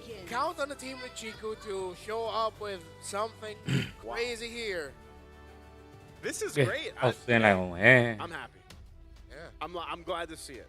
I mean, I'm just glad they ended up with a physical damage dealer because they really couldn't afford to. Oh, there was no one that they could pick up as magic anymore. They could have just gone. ကောင်းရောင်းဝယ်လို့လားကောင်းရောင်းဝယ်တော့မလုပ်ပါဘူးဗျာတိုင်းမမဲ့လုပ်ပါတယ်ကောင်းရောင်းဝယ်ရလုပ်ရပါ The Frederick was also considered. ရောင်းတဲ့လူကလည်းလိန်ဝယ်တဲ့လူကလည်းလိန်အမှန်ကုန်လို့ဆိုရခိုင်းနေတယ် Good. Let's just try to ရောင်းဝယ်လုပ်တယ်ဆိုရင်တော့ကိုယ်စီမှာတစ်ပတ်လောက်ထားကိုယ်ပွဲဂျားရဲပွဲစားလောက်ပုံစံမျိုးတော့မလုပ်ဘူးလုပ်ဖြစ်ခဲ့သည်တော့ are also putting a lot more importance towards your damage profile and having enough of it. ဝယ်လူလည်းကိုယ်စီမှာ because most teams who အဆက်ရင်ကြိုလွဲထားရောင်းတဲ့သူလည်း will struggle. ကိုယ်စီမှာတစ်ပတ်လောက် To the rematch of the MPL Malaysia Grand ဟိုရင် Finals. သူက RCA ပြန်ဆွဲပြန်ယူ versus CG, the first Civil War series for this day in the Swiss stage. All right, the အဲကြောင့်နိုင်ရဲ့ diamond လေးပဲရောင်းပါတယ် into play here is going to be great. Quantum charge on it too. So Gary diamond လေးလာဝယ်ပါကပ်ဖြိုးမင်္ဂလာပါဗျ these international tournaments as well, and he is one of the more aggressive junglers, I'd say. Sometimes it leads a little bit too. တော့ user name တိုင်းပဲ YouTube တို့ Telegram တို့မှာတို့တော့မှာ subscribe like follow လေးနဲ့ကူညီပေးကြပါဦး bite off a little more than you can chew, but it can also work out. တော့ user name တိုင်းပဲ Telegram မှာရိုက်စာပြီးတော့ဒီ logo တိုင်းမှာပဲ diamond လေးလာဝယ်လို့ရပါတယ် and kind of play into အိုင်းဘက်နဲ့တော့မရသေးပါဘူးမြန်မာဝင်နဲ့ပဲရပါတယ် you know that potential to bring out some of these cheesier picks or these niche picks if you want to call it အိုင်းဘက်နဲ့မရသေးဘူး brother ရေ ထိုင်းရောင်းထိုင်းမှာလာနေမှာပဲထိုင်းဘက်နဲ့ရောင်းတော့မယ် somewhat ထိုင်းမှာ standard, something we're used to seeing. Maybe the phobia is not as much, but definitely still serves that purpose of what we're used to seeing for XP laners. ဟုတ်တယ်တော့မြန်မာကြောင့်ဝင်နေပဲရပါတယ်ဟုတ်သူအောင်ကျေးဇူးပါ Meanwhile, CG, Chiku just got a few hits over on the turret. Two very different lineups here in terms of what they want to do. CG, I think the thing with the Freya pick is that if SRG aren't careful, if Turtle 1 is a massive loss for them, then that Freya is just going to keep continuing. I think that's one of the things we have to watch out for when there is a Freya, no matter what position it is. We've already seen it previously in the wild card. even Richard က super တဲ့ event ကိုပြောလာ Newer version. So that makes it equal. super တဲ့ event ကိုပြောလာဆရာသမား But the thing is, the wave is frozen by Cram, so it's going to be really tough for CG to get their XP laner to level 4 later. first start ရ Turtles ပေါ် up. လာပြီ Couple level 4s nearly here for SRG and CG. They're going to start this turn. ဘယ်စလေးကိုတဲ့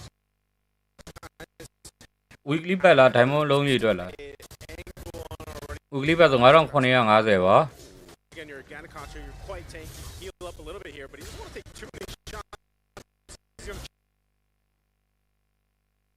ပွဲလာရင်စထစ်ပြီးကောင်းနေဘာလို့တောင်းဒီကွာပွဲလာရင်စထစ်ပြီ Wow, pengejaran Chiku ya. Walaupun memang Stormy-nya juga What he brings to the table. Oh man, you know, hey, that was a team fight and a half for the first turtle, basically. There's some pressure here. Orange Buff take into the escape, baiting out 3 ultimates from CG. Way too many တက် resources. လိုက်တာကွာဟုတ်တယ်ပွဲပြနေဆိုထစ်ပြီဘယ်စလေးကို weekly ပတ်ဆို9950ပါတက်လိုက်တာကွာ Played it, what they did to the, or what Crab did to ဟုတ်တယ်ဝိုင်းကြီးပွဲလေးမှာရှော့ရှူကြည့်တယ် 3 from hitting level 4 just made it Yeah, look why like you a wanna amateur show approach you by that? CG to go for that fight there.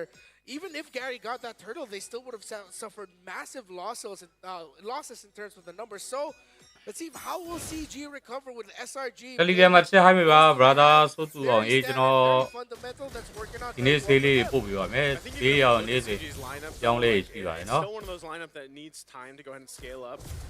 Again, Freya, we've seen a couple times already, like you guys mentioned, even in the wild card. But you know, in the hands of a jungler, you kind of have to put yourself in ပြီး a နေပြန်တက် position. New Year မတိုင်ခင်တော့နည်းနည်းကြာသွားတယ်ဒီဘက်နည်းနည်းကြာလာတယ်အခု Lord, you're putting yourself ဒီ in နေ့ a ကစပြီးတော့ susceptible position. You know, that's Diamond something you League have to နည်းနည်းလေး kind ချင်းပြန်တက် of consider here. Even in that Valkyrie form, You can see this though. It's a very minor lead that got built up quickly for SRG, and they'll continue to kind of capitalize on that now. So I'm wondering if CG Esports wants to go ahead and contest this time. Maybe they have a better positioning in mind to deal with this turtle take, because it's going to be started up.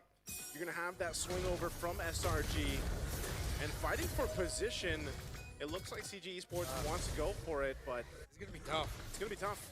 Oh, Chico already getting away. Turtle in control of Yums. Better positioning overall for SRG. The finalized faded down now as Yums goes in. Is he able to go for Tsunami Slam? Now Stormy lights him up. As AOG coming down, as Valkyrie's head comes over. Petrify the Furious Dive, but there's just not enough damage. Skies wins out the red tree on the turtle, and now it's Amzig who's able to get away. Baits in Cram with the Inferno Pursuit under turret. Yums hovering over. Valens taken low. 2 death Sonatas. You can definitely feel the nerf on Granger as Valens gets away. And just like the first turtle, man, it was nearly the same thing. You know, it was a couple bodies dropping for CG Esports, plus the objective in the hands of SRG. And if that happens again, you know, third turtle, it's going to be kind of the same thing that's happening here. And this scalability that happens here with SRG's lineup is just going to be too much for CG to deal with. Oh man, even Yay. Yikes! Phantom execution. Yeah, Giants, they are as textbook as you can get. What a follow-up, the AOG landing. Carry still able to survive, but the turret goes down. Cram on it with Inferno Pursuit again. Lantern Flare, knocking him up, pulling him down. Now it's Valens who's given over to Innocent to get his first. They know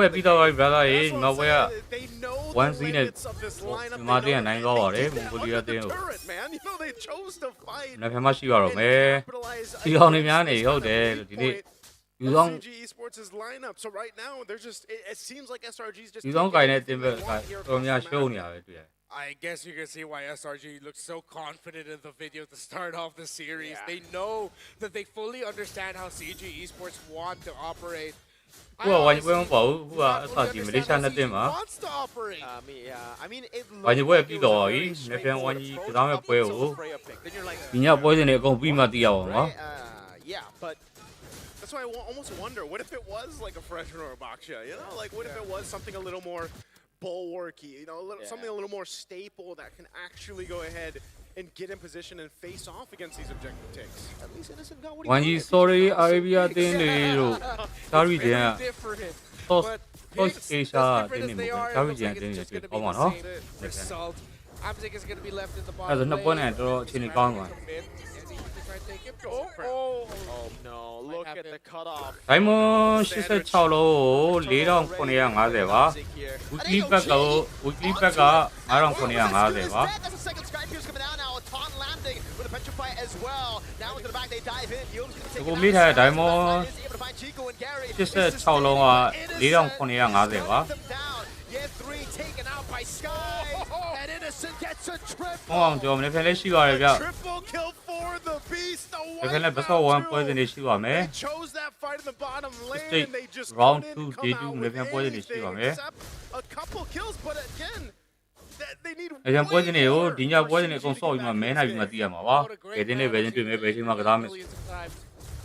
Why are you fighting? Why? Why?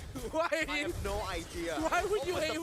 I heard the question mark on AOG because look at this. Yeah, it was suicide. No, like Amzig was as good as dead already. They decided to come in. They're up against Lancelot. They left their Kimmy behind. And SRG again just separated them. Not only that, but look at Innocent, man. Like, Innocent's just chilling. Yeah. SRG, this is not to undermine SRG. They're not doing anything special. They're doing their job perfectly. Tsunami Slam locked him down. Amzig still able to go for the snow. Oh my goodness, the turnaround over on He's still able to survive a Stormy. Goes up to Crimson Beacon. Innocent is petrify over, but Innocent will take him out. That is 60 stacks on Skypiercer. Well, they went for it again, man. I will Innocent, say there's like it is these 0-4. little windows where it's looking like, man, CG Esports is at least going to take someone with them. They take Yums that time. Almost got Innocent. Now, the question that might be is, how much more time does CG Esports need to be able to actually capitalize on those kills? Because it feels like, again, this entire game, they've just been throwing themselves at SRG. If their theory here is that maybe they'll get tired eventually, that's not going to happen.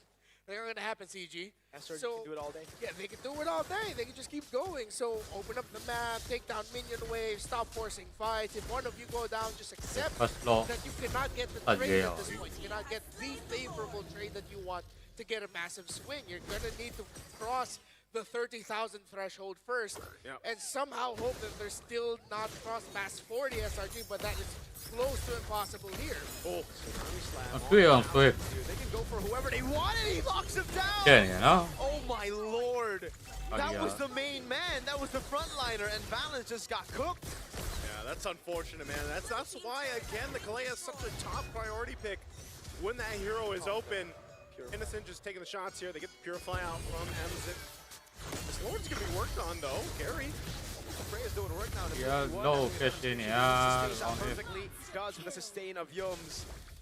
And that's another 19 to 5 now. That's really tough, man. Again, at this point, CG, like I said, is kind of scrapping here for whatever they can get. Yes, Gary will be back for this defense. They still have the holy defenses up. 10K behind at nearly the 11 minute. Overall gaming PH right now for SRG. They'll get ready to go ahead and march towards the base here, getting the holy defense down in mid. Top's going to be next. What can CG Esports do here on this defense? Throw out a couple ultimates out, clearing out that Lord and the lane. They might be able to hold on to these base turrets just yet. They will be able to. Holy defense, keeping CG's hopes of winning this game, somehow turning it on around alive. I think we look at the items of the Harith, still on the way to the Holy Crystal. Of course, Innocent's been locked in fully for a long amount of time. 10,000 gold lead, 60 stacks of the Sky Piercer, 582 and counting as well on the passive of the Granger. So to say that this is going to be a tough climb, we usually say this is one of those moments where it will take a miracle and there's no sugarcoating it. It will take a miracle or a mistake. Yeah, SRG need to like dive in. It's one of those cases, but it's also like, all right, you look at the lineup CG Esports brought to the table. Carrie's jumping in. Ye3's jumping in, but at some point, Amzik has to be able to pop off on the Harith. And like you said, you take a look at the items, man. He has ground to cover. Look at this, 3,000 behind right now in terms of what Innocent has in his arsenal. Yeah, that's about as cooked as it can get. But you hope that you're able to hold on. And I feel like, in a lot of situations when you're looking at 10K deficit, that's all teams can do. And you then have to go ahead and look. Again, when you're viewing these games and you see a 10K deficit, you have to start to think, all right, what do we look at? Defense potential with this composition? Are we thinking that it's actually going to be worth or capable of defending the next Lord push? Because they're most likely not going to contest that at all. They're just going to have to defend. And this lineup, unfortunately, you've basically got Valens being deleted too quickly. That's a 5,000 gold lead for Skies on Gary, dude. It just goes to show how bad this game has gone for CG Esports. Not the ref. Yeah, not the ref. Not the ref, but the player. But I guess that's the version of CG that we got today. Interesting that they looked at this Swiss stage and they saw their opponents in CG and said, okay, struggled last year. This time, we'll stay close to what we know. SRG for going down this hard. Look significantly different for SRG, considering who they're up against, the history that they've shared, the fact that they pretty much dominated CG in the playoffs, both in the upper bracket finals and in the grand finals as well. SRG just sticking close to their guns, which is a warning shot now for the rest of the Swiss teams. Because you don't see just yet how deep SRG can go in this M7. 13,000. I was going to ask, is it the biggest lead even in... Close, it's got to be close. 14K, that's right, yeah, the 14K. Man, yeah, good. I love it. The kind of yo, see that or oh, not ready. now jumps in, knows there's no AOG. Oh, actually mistimed the Thorn Road, doesn't matter. ဟိုညီမတင်းနဲ့မဟုတ်ပါဘူးဗျမလေးရှားနဲ့တင်းပါကောင်းနေမဲခွဲတာမဲနိုင်တာကိုမလေးရှားနဲ့တင်းကြတယ်ဖိလစ်ပိုင်နဲ့တင်းကြပါတယ် They're gonna peel for him. Innocent fully stacked with a double kill in his hands. Now it's Crimson Beacon and the Pet Sonatas constantly coming down on CG Esports. 2 more ways to play with. This guy's walking up again. That's going to be the Zaman Force over. Doesn't even matter. Innocent gets a double. This is almost an unofficial savage. That's a purify out from Chico, who's able to find a kill now as Innocent walking over, shot, but Balance able to body block now as he goes on Balance. It looks like they want a stat pad all the way. They don't want to go for the end just yet. They want to get a few more kills on Innocent. That's an AOG into the wave. That's Sonata. He's legendary. He's killed Balance twice in that fight. I think Innocent was like, give me one more. ကဲနောက်ပွဲမှာကြည့်ကောင်းပြီနောက်ပွဲကိုစောင့်နေကိုအောက်ပေးတင်းလေးကိုပြီးပွဲလေးလာပြီမြန်မာအသင်းပြီးရင် M7 1 Championship မှာဒီကအပေးတင်းလေးကိုပြီးတင်ပွဲလာတော့မယ်ကျန်တော်တို့မြန်မာအသင်းပြီးရင်ဘယ်တင်းကိုအပေးတော့ CG Esports can recalibrate in their next match after this. That was a harsh welcome back to the global stage there for Chiku. But for SRG, it's business as usual, though they look like they were toying with them right there at the end. SRG looked like they were locked in, and they just want to start off this Swiss stage with their best foot forward, and that's exactly what they did. Martin boy up the perfection all around for SRG. That's how damn good they were. That Freya is definitely going to be mean. Lucky damage, yeah. Okay. I like this. Hey man, you know, best of ones. I'm still supporting those kind of things. Yeah, bring them out, you know, like. But again, it just got shut down. So yeah, I mean, you have to marry idea and execution, right? Yeah. If you want your Freya to get good from Turtle 1, make sure your XP laner is set up really well, okay? Make sure that the Yuzhong can hit level 4 and is not frozen out of his own minion wave. Help him out. And if you don't get that, then you don't need to compete for Turtle 1, Freya, because you're just going to get punished even if you do get it. I think part of this too is just, again, it was a team effort here from SRG, and that's kind of like always what we see, you know, with them when they're in their best form, I should say. When they're in their best form, it's a synergy across the board from them. Yes, Innocent got to go ahead and pad his stats. You know, he gets the KDA that he was looking for in this. One G only via update. It's from start to finish that the Selangor Red Giants always, when they play like this and they're kind of in that flow state, that's the best you see of them, and that's where they capitalize on it. Now you can definitely see the big diff there from we have SRG and C. Oh, Gorgeous is In back! Hey! Did we see him in another tournament? What team was he with? Oh, last season was Vamos. Oh yeah, it was right? Was he? Wait, was it Vamos? Wait. Now I'm confused. It was Vamos, right? Yeah, because I remember he was playing in a different team with was he different set. Lent? Wait. He was Lent. He was loaned also. I believe it was Vamos. It was Vamos. I was alone. Okay. Yeah, I was gonna say it was alone. All right, so Gorgeous is coming back just in time to make it to the world stage. Welcome back, Gorgeous, and yeah, again, there's this really is just a lot of like talking about what SRG did right. Clearly, what happened in the first turtle completely messed up what CG wanted to do. Because when you have Freya, it's been clear even during the wild card. You're looking at the first 2 turtles. If you miss the first one, okay, it's chill. You go to the second one. It was deja vu. Oh, you don't get the second one? Okay, we play a little bit longer, but we will get the turnaround eventually. Just wait. This game, it's like that. Maybe they'll get tired out. It perplexes me as to why CG decided to play this way. All those done, but they're like, no, like the finger twitches, you know, and they get back up and they go again. Yeah, for the old school people there, it's Monty Python. It's "'Tis but a flesh wound." The arm's already off, but he's still fighting. The MVP of the game. All throughout the board, SRG were fantastic. Personally, this was my vote because I liked how, again, you pointed out how he manipulated the EXP lane and that he didn't just stay there after the fact. He was able to affect handle that quadrant of the jungle that he was part of. I think it was the amount of recalls. And the recalls are pretty sick too, yeah. But Cram, you know, Cram knew it. Again, on this Phobos, How many times, do we see these XP laners bring out the Phobius nowadays in the current meta? Like, there's still really specific teams that still like to go ahead and bring it up for the draft, but this is one of those cases where it actually works. Again, really well. This early team fight. I mean, this is 2.5 minutes in the game, right? And because of that, the snowball already started early on. It built up, and this is what we were talking about. This is a, I'm going to do this again and again and again, and unfortunately for CG Esports, it just never worked, And you get to a point where then you're facing a 13,000 gold deficit. And even this, it was still the same team. Like, you don't think they're going to fight, but they force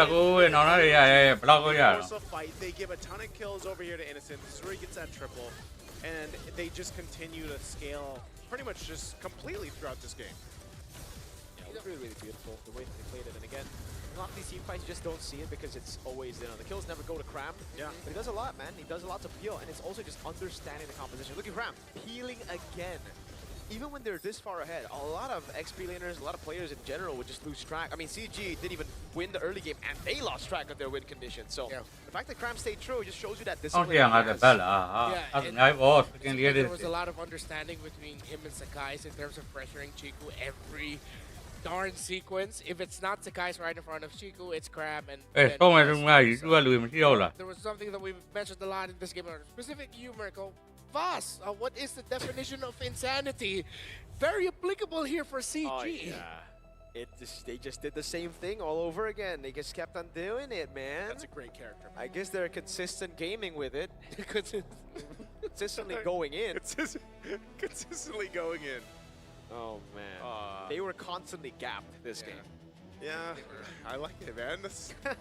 You're going to think about so many. By the time we get to the end of wherever CG ends up in the SM tournament, where there's going to be a ton. I'm sure some analytical person out there is going to have all the iterations of CG. Hopefully, though, like we saw in the video, they did mention that, they can't look at facing against Malaysia right off the bat as necessarily a bad thing. At least in this case, they shouldn't have to face them again.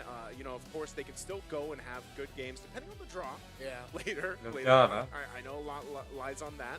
But, I don't know, man. I feel like we didn't really even get to see what makes CG good in this game. Like, that's the unfortunate thing. It just feels like you're just like, man, you're left wanting so much more from CG. Yeah. We already know we've seen them dominate for so long. Their next match, they can actually bring it to that table here. What if that's the problem? What if CG were too nice? They were so nice in the video, and SRG were just absolute dogs, bro. It was like, yeah, we're gonna beat you. Please don't pick the same thing. Don't pick the same thing. Easy win, easy win.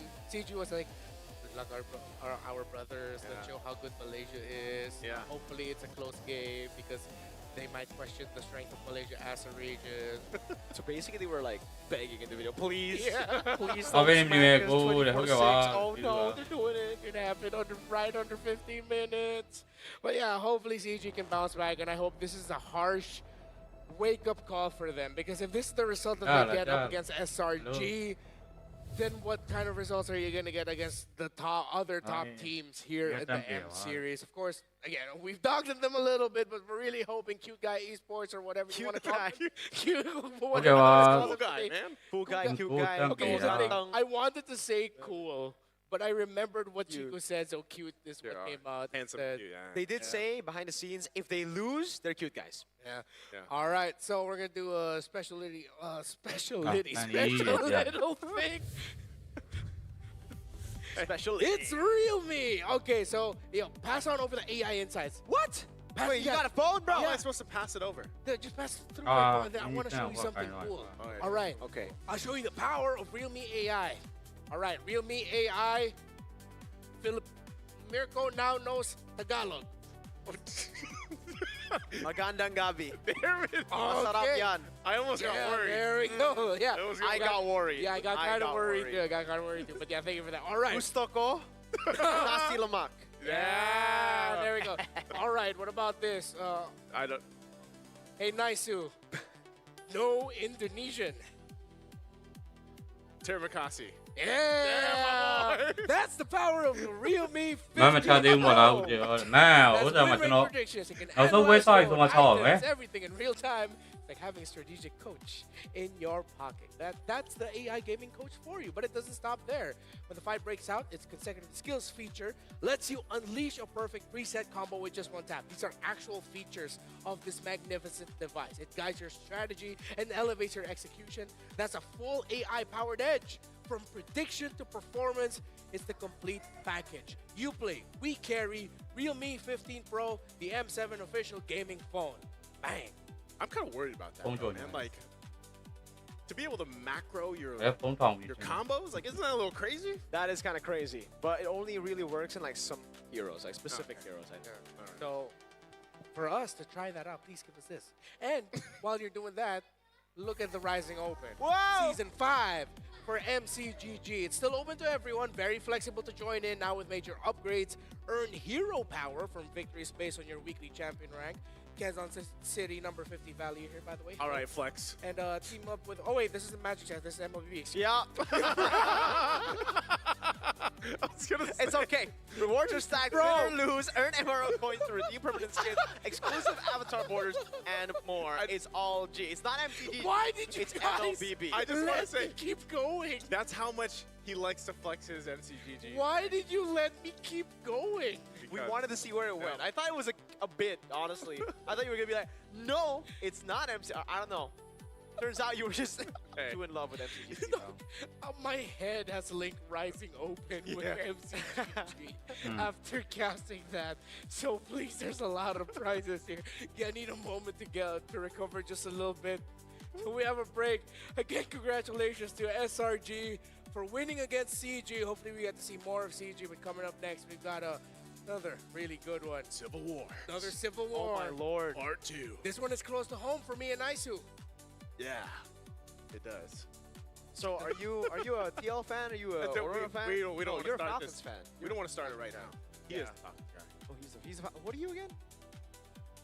You were RSG and then they disbanded. Yeah. So, you know, I follow my boy Eman. Kite. Oh. He's a kite guy. I'm a kite guy. And a light guy. I'll dap you up, you know? I'll just dap you up there. All right.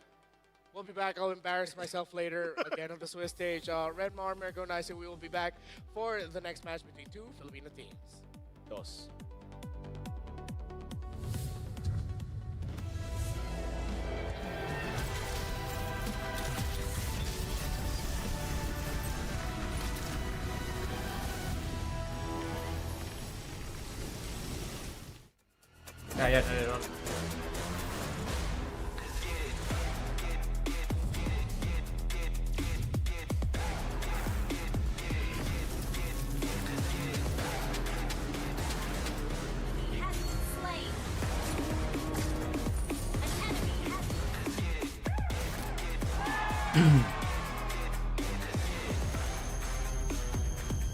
Yeah. Realme 15 Pro, M7 official gaming phone.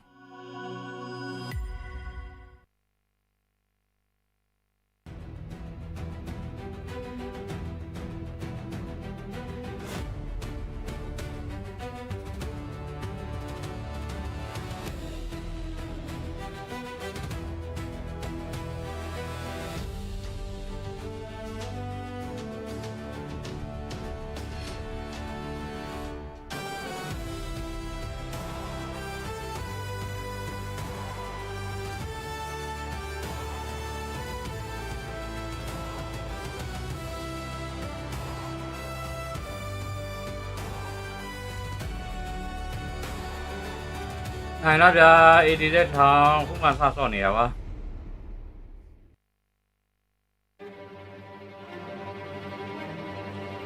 วันยี่เว้ยมีอะไรไหนวันยี่เว้ยวันยี่ไหนน้อยอะไรเลย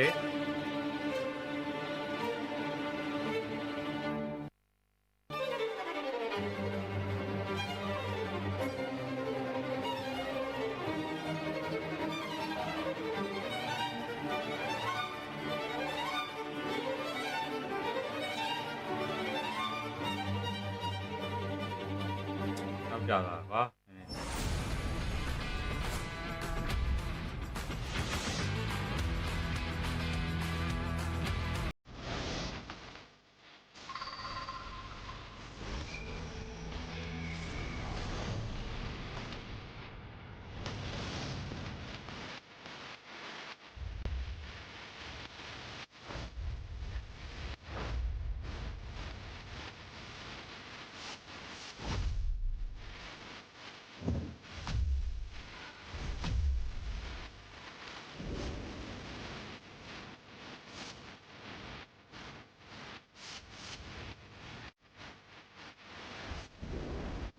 啊，这样比较快。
boleh kalau bisa.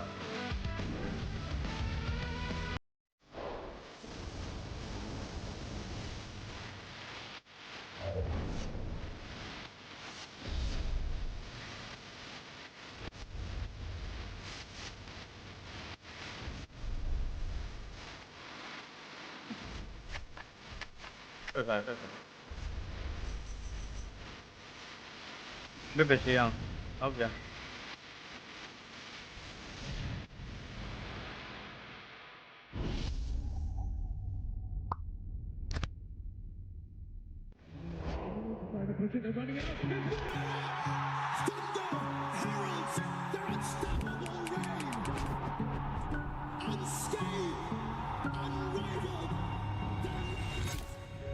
A trophy, a symbol, a legacy, a champion.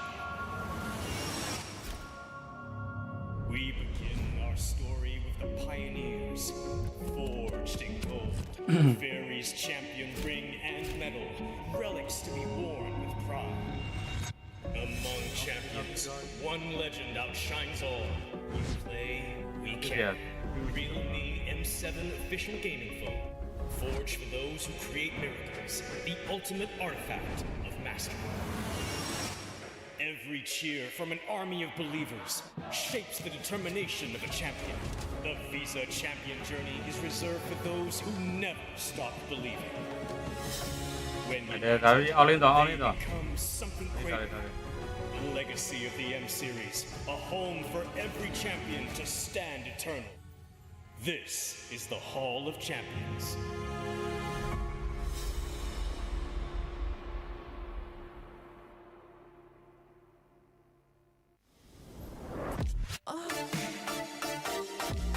Leio.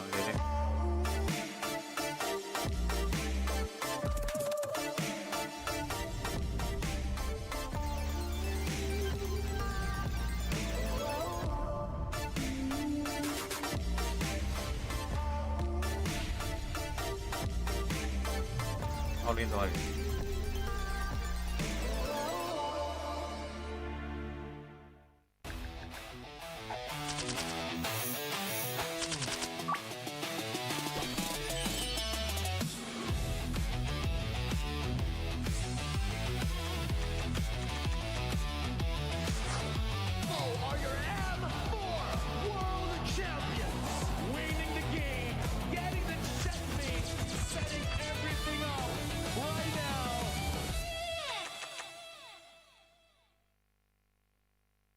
What is a dream chaser? Dream chasers are relentless, and they are unstoppable, forever chasing the eternal dream. Düş peşinde koşanlar geriden başlar. Aleyhimize yığılan ihtimalleri aşarız. Мөрөөдлийнхөө төлөө тэмүүлнэ гэдэг бол дайчин хүний чанар. Галт үлдээгүүр бид хувь тавилантай тэмцэнэ. Un soñador emerge de las sombras. En cada batalla forjamos nuestro nombre. A chaser is new to the fight, fierce enough to rewrite history. Kuzeyin ucundan yükseliyoruz. Bir düş peşinde koşanlar olarak dolunun vahşi gücüyle çarpıyoruz. ساعي الحلم نصر عاصفة الصحراء. نحن شداء صراع ولا نلين. Преследователь, западный дракон восстающий, чтобы доказать, наши клыки все еще остры. 追梦者乃东方苏醒的巨龙，腾空而起，势展群雄。 Kami pernah berada di sini. Kini kami kembali bangkit untuk menggoncang dunia. យើងជាអ្នកកំណត់ហ្គេមល្បឿនប្រកួតផ្លាជារបស់យើងដែលធ្វើឲ្យគូប្រកួតពិបាកវែងទឹក အိမ်မက်တွေနောက်လိုက်ဖို့အတွက်တိတ်ကနေပြန်လည်ရောက်ရှိလာကြတယ်။တားဆီးတိုင်း အဲ့ဒါတွင်းနေနေပြီ သုံးမခံဘူးကျော်ဖြတ်တောင်း Ang naghahabol ng pangarap galing sa pinakamalakas na rehiyon, habang iba'y nanonood lang, kami ay kumikilos na walang pagdududa. Kami menguasai pentas untuk menyempurnakan legasi kami, meraih kembali apa yang sepatutnya menjadi milik kami. Seorang pengejar mimpi bergerak seperti Phoenix, terakhir kembali dan ditempa proses. Sebagai pengejar mimpi, kami menguasai langit. Kami akan merebut mahkota dan menumbangkan para lawan. Ang humahabol ay kumikilos na parang hari. Kami ang mga hari at ipagtatanggol namin ang aming trono. 16 chasers. 16 dreams. M7, this is where dreams collide.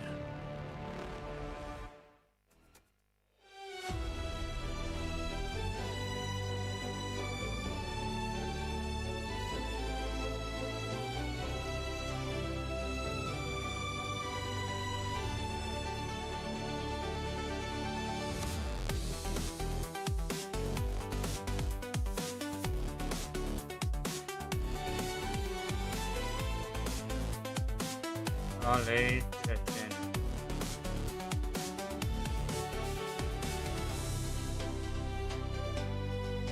Oda, tago nga na wala soro no web ka niya to. Web so ma.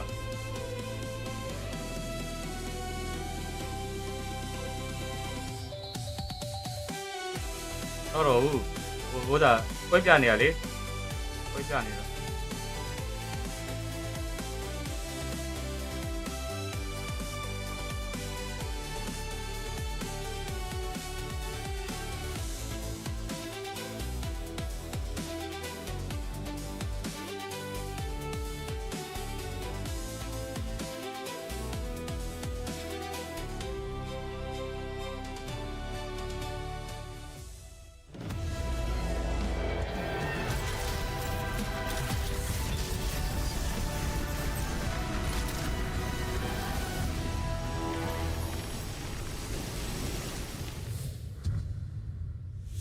We get another civil war. This time we go on over to the Philippines for Aurora Gaming PH against Team Liquid.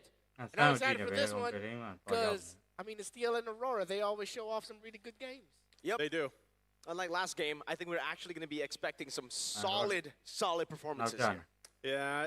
Please. Unfortunately, last game it was you're left to be wanting to see more. But right now, you're going to let the world see the epic rivalry between teams that we're very familiar with here, Renmar. Yeah, this was a sweep in the grand finals of MPLPH, but no one expected that because it was Aurora who made it to the grand finals first. Liquid had to really claw and climb to make sure that they would get their slot, but then suddenly they swept Aurora. And Aurora has the regular season MVP Light on their side as well. XBTR, one of Mirko's multiple many million goats. My goat. XBTR. Everyone with XBTR is my goat. Or even BTR. I was going to say, but even people not in a BTR are your goat. Just Sanford.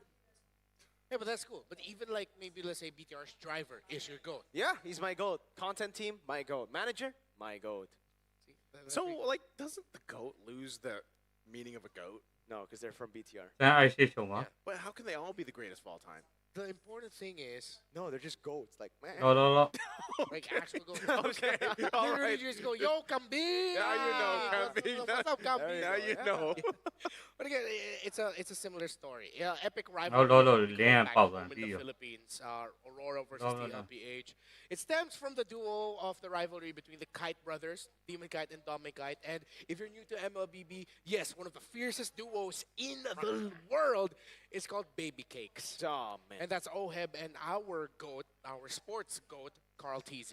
Yeah, that's I remember when we first heard about Baby Cakes duo, I was like, man, I don't know if this is just like reverse psychology. Yep.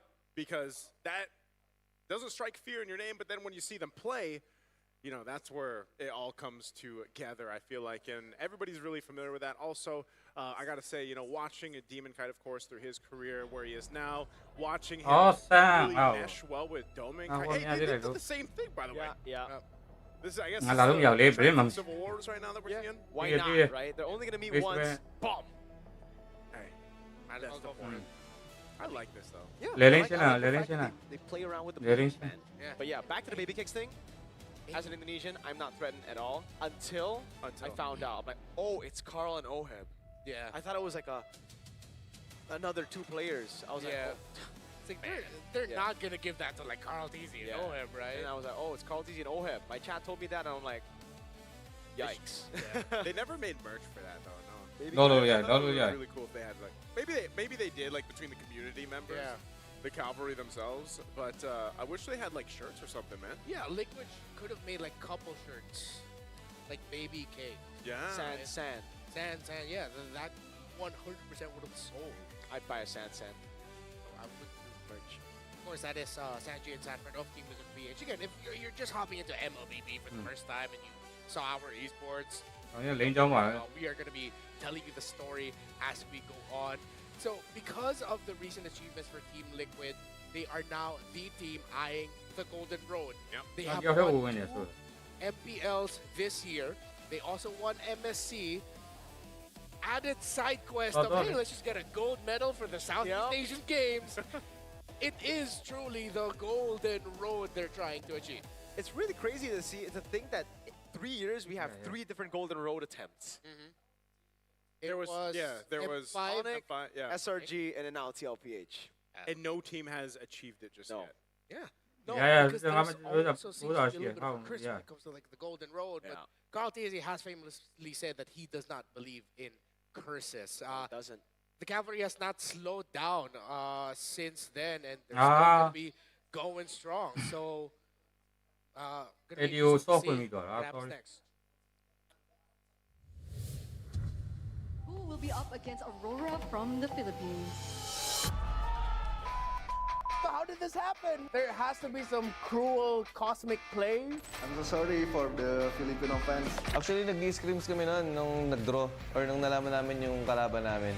Medyo nagulat kasi di pa ata nagkakatapat yung page versus page or any other regions na sa first day match ng world stage. Natatawa lang ako kasi page to page lang pero parang regardless talaga kung sino kalaban wala words yun.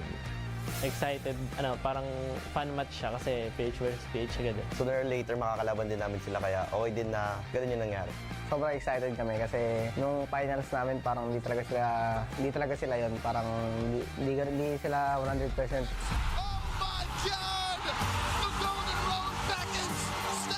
Ayun, ang lakas namin nung regular season and nung playoffs nga. Tapos nung grand finals parang naging kengkoy kami.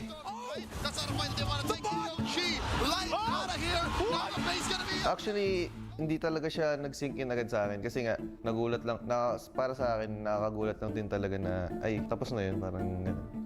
It really feels like there's a huge stigma or label, but I know the MLBB community knows what I'm talking about here, and I hope they get the prove doubters wrong. Yes, revenge match. I think we will win kasi this time mas magiging prepared na kami against sa akin.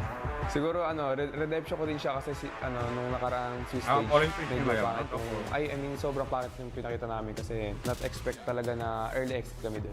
Bibigay na lang talaga namin yung best namin. Kasi wala nang bawi if ever matalo ka eh. Hindi naman kami papabawi sa kanila eh. Tingin ko kami, 1-0. Siyempre gusto ko rin manalo para mag-chill kami ng konti kasi talo namin yung isa sa mga malakas N7. Good luck. Ayun nga. Nare-represent namin yung Pilipinas and para i-defend yung title ng Philippines sa Worlds. Yun, brothers muna sa N7 kapag grand final sila.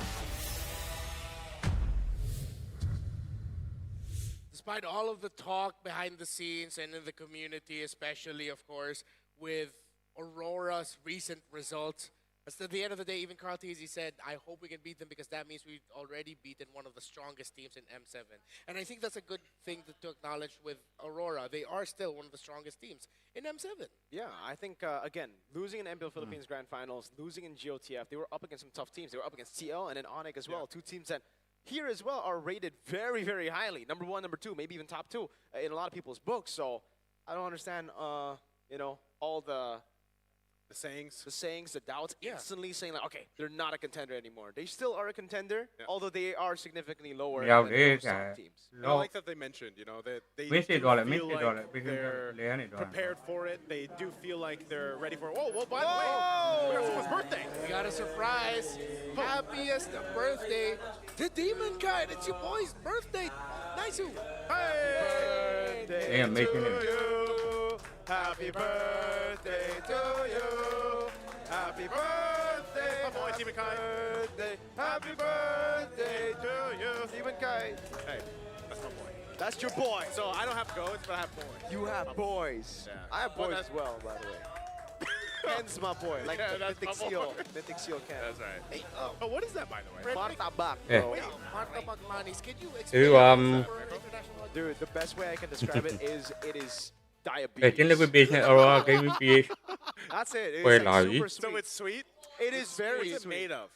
It's made out of... Quá trên mình cái đó I quay can't really lại. explain it, but it's basically, you can get cheese, you can get MLBB. nuts on it, you can get chocolate, usually. there's yeah. multiple flavors Yeah, of it's just it. the sweet. But there's also the savory version of it. What Để was chứ that? còn nó. That was the sweet version. It looked like cheese. Yeah, it but they looked like added the cheese. cheese, yeah. So that's the martabak eju. It's the cheese martabak. Wait, so is it like a flatbread pastry, a pastry puff? Dude, it's so weird because it's. I don't think there's a way to describe it with. It's like a pancake, but it's like big. It's like a big pancake. No, A big that pancake, pancake. not with syrup, but with a lot of With chocolate cheese. and even more sugar. Yo, that guy looks really familiar, right? Dude, this is Kaisam Yves. Hey, Hey, Just come who do you here. think is Hi. gonna win, Kaisam Yves? He says Said Philippines gonna win. Philippines. Can we get a real answer? Philippines. Aurora or TL? TNC. Okay, that's his winner. Of He's course. wearing the colors, by the way. Yeah, currently he's not a caster because he is a KOL officially. He'll join us at some point, I think. He's a call. You'll see him later tonight. He'll actually be doing the Swiss stage draw Yes. with Ben Thing. Yes. With Ben Things. With Ben Things. 2 XTNC, by the way. Yeah. Oh, yeah. Whoa, it's a TNC made it to M7. That's. Hey, by the way, they had one of the best runs of the playoffs that I've ever seen. Yeah. Everyone I wish was a I could say believer. the same about my team. Hey, one day, BTR will be that. You just gotta hope. My GOAT Light had to leave BTR to make it here. Well, he looks better in the Aurora jersey. That I is think true. they're cheering for the birthday. Like, are they? Yeah. I think so. Or no, they're cheering for TL. They're cheering for Team Liquid. Because Team Liquid, they are the team labeled as the final boss, the tournament favorites, looking to complete the Golden Road, and they will make their entrance first. It's Liquid versus Aurora. Ai đó là yên con là con mà Into the doors of Tì the con nè. world Tì stage, con nè, tiên. looking unstoppable. Can they maintain the same Team pace as Liquid they continue the PH. path towards the Golden Road? In the XP, you got Sanford. In the jungle, Carl Teasy. Mid lane, Sanji, Rome, JP. And in the gold lane, Sanji. you got Oheb. Oheb. Ladies and gentlemen, this JP. is Team Liquid Got Teasy Sanford. Philippines. What champion I always Always locked in. They want to start off their campaign strong. They know the pressure. They understand what's at stake. And they know who they're up against. They want to prove to Aurora yet again that they are still better than them. And their opponents. Familiar rivalry here. A bright light dimmed by challenges. Seeks to shine on the world stage anew. Can they finally seize the win against a familiar foe? It's Edward the XP, Demon Kite, happy birthday again in the jungle. UA in the mid, Light in the roam, and Doming Kite. Give it up for Aurora Gaming Philippines. Say what you will about this squad, they went 13-1 in MPL Philippines regular season, matching the record of Onyx PH. They are one of the best teams, strongest teams walking into M7. And I thought that the pressure would get to them, but ever since we've Yeah, seen I them know all I'm being around, made. Wow, they have I- actually been very light and fun to be around. Welcome into the arena of the coaches. For Team Liquid, it's Coach RC and Coach Tic Tac. For Aurora, standing at 8 foot 2 inches tall, Coach Master the Basics. And I didn't play in the basketball match. he was team coach. Everyone want you play. FPB Cái này was tụi quá, really, mấy nhà mấy thằng quá. He was dunk. Was he? Did he? He could dunk. I don't think very he tall. did. I think he could. He has the reach for it if he just jumped a little bit. But of course, you hear the Let's Go Liquid chants. There is also a Liquid here in Indonesia. Yeah, we don't talk about them. Not this season. It's always that. It's always that way, by the way. Like when the Liquid Philippines team does well, the Liquid ID team doesn't do well. When the Liquid ID team does well, Liquid PH don't do well. Hey, you know what? Sometimes that's the way the pendulum swings, I think. But once again, maybe this is the birthday buff here, man. Maybe in this best of one, we'll see the birthday buff from Team and Kite. But I think nonetheless, like you guys mentioned, no matter what, Aurora is always a contender. Yes, they might have fallen short in the last grand final that we saw from them, but I'm sure they've worked on it and gotten things under control. And again, you got to consider the fact that time off that some of these players also had will bring them in fresh here for the Swiss stage. Yeah, and for Liquid Philippines, again, I don't really think we need to introduce any of them. You all know. You know the road that they are on as well. And I honestly say, I'll just say this. Every single member is in form. That's what's so scary about them, right? It's not the fact that they have legendary names. You can have legendary names in the roster and they not being in form. The fact that they are all in form with the status that they have makes it all the more scary. They are the most intimidating team I think we've ever had in MLBB. The thing for Liquid, though, we have to ask them is, do you need your engine to heat up again? Because that always seems to be a question for them when it comes to the big tournaments in this regard. I thought we get something like that when it comes to the SEA Games. But we didn't get that. Town prediction. Whoa. Liquid. Oh, it's not a unanimous sweep because there's one man in the arena, Pak Pulong in the Indonesian broadcasting for Aurora. I can explain, folks. Pak Pulong is not an Aurora fan. He just likes to go for the team that's the underdog. Every time? Every time. Every time. Okay, so is that what LaFell does? Why didn't he do it for CG? I guess he just doesn't like CG. That was the one. Yeah, that was the one. It was like, they are my exception. Of course, Team Liquid, they did not have those doubts on them onto the Southeast Asian Games. They just came in and completely dominated. Oh, yeah. Yeah.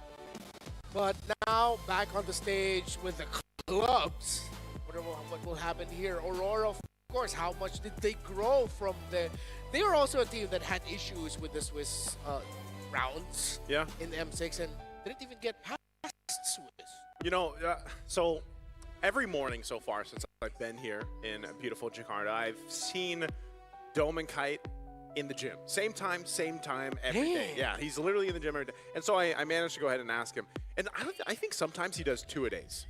Honestly, like I think he's in there twice. Like at night, he does like cardio sometimes. Morning, evening. Yeah, because I do that. So I'm like, Dominic, like, aren't you practicing or anything like that? But he did mention again that some of the players, they had a little bit of relaxation time when they came, because you got to remember a lot of these players went through multiple tournaments after their regional professional leagues, right?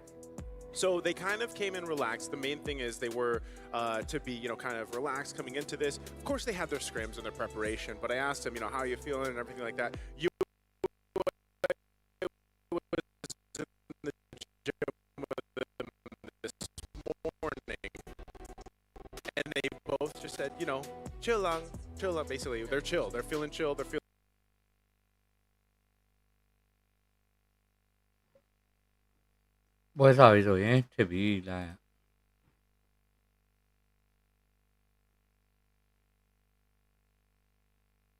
The draft, one game at a time. Let's relax and chill. But let's see if Aurora have learned from their experience against Liquid in the Grand Finals. Are they prepared to handle JP, the Finals MVP of the last MPLPH season?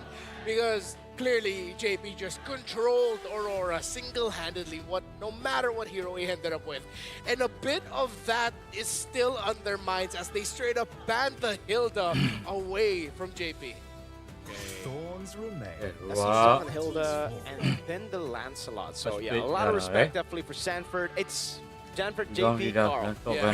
In that order. Meanwhile, for TL, it really is about getting the mid trio uncomfortable. Right now, it's about the tank and the mid. Tank mid, you know, this last ban too. We'll see if it's actually going to be towards. Again, we see a lot of roamer bans, especially over in the Philippines. We see that a lot with the current meta things going. I'm wondering if this last one for the first phase will be towards that option. The fact that the Kaleo was banned out, also the Jushin, top picks for that first pick blue side, will leave things open. Again, you know, even then the Yuzhong is gone, right? So like some of these XP lane options that we see grabbed in the early portion of the phases are out of the picture. So this is going to be the Grok. Now, first pick priority, what are we thinking here? The Sora. Sora is at first pick worthy right now in the hands of Rora to actually slip through here, or do they have something else up there, the plan for that? We saw Evil go for the Valentina first pick when the Sora was open, just so that they could set up for the Sora, but also counter it if it comes to on the other side, right? So for Rora, is it going to be the same approach, or will it be entirely different here? It will be the Eve first pick. Okay. Pure comfort. Yeah, comfort and we know Yue. Wow. When you were go, hey, now when you were below, when you know, Crown Prince as he's been heralded recently. Team Liquid now locking instantly the Claude very early on as they see the Eve. They just want to go for the dive right away. And please enlighten me. Is this Team Liquid Indo chant or? Listen, we didn't really hear too many Liquid Indo chants this season, but I believe so, yes. I think this is a Liquid Indo chant that they're going to be using for Liquid Philippines as well. So yeah, quite a big fan base, by the way. They just disappeared for a bit because of, yeah. Well, they can, they're here. Wait, is this for TLBH? I believe, or is this? Oh, but they're the Aurora These are side. alter champs! I was gonna say, they're on the... These are alter champs! Wait! The ones who are chanting are alter ego fans. And they're on Rora side. So and they're on Rora side. Maybe they're just showing support, you know? Wow. So here we go. We got the Hylos. We got the Claude over here for TL for those first picks. Now the response from Rora. They're going to go ahead and grab the carry. They saw that. They get the Fredrin. This is basically just really big comfort choices for Rora right now. The Fredrin and the Eve, great combination that we see, especially for objectives. Now we'll see if that jungle is going to come through here for Carl TZ. They could still go what though? Does he want to go the YSS against a Fredrin, or does he just go Baksha? Like pick it up now? I think they might be eyeing towards marking utility as well, considering that they do have the Claude on their side. It's the Claude carry matchup that has risen to be the two most played gold laners right now in M7, including the wild cards. They call me a hero. Oh, they go for YSS, okay. So they were thinking we don't need to master them in terms of the utility. They want to have another damage option, and that makes sense. Don't rely too much on the Claude being your main guy that you're playing for. And still Sora's been ignored completely, so... Yeah. What's happened since the wild card to like now? Well, at least I know it's only day one. Yeah, and Exy was pretty nuts earlier on the Sora. But they did lose on the Sora. So maybe it's kind of like a comfort thing, and it's also kind of like a... Maybe elite teams just don't find a lot of value on Sora. Like it's a big set, but it's not long enough to really have someone to follow up instantly. You know, like the instant CC is kind of long. Lapu Lapu gets banned out, by the way. Thought it was going to be something that we would see on TL side, Sanford signature in Indo as well back in the day. We're not going to be getting that. The Arlot should be open for him later on though, and the Glue. Still very strong options, both for Edward and Sanford. And I think both teams are leaning towards getting comforts and a better matchup for their EXP laners as Edward and Sanford. If you have players like them in your team, you want to make them your focal point. Yeah. So right now the Glue should just be taken out right by Aurora. The Glue will mess up their lineup, playing around the Fredrin. Yeah. And really does not mind being on the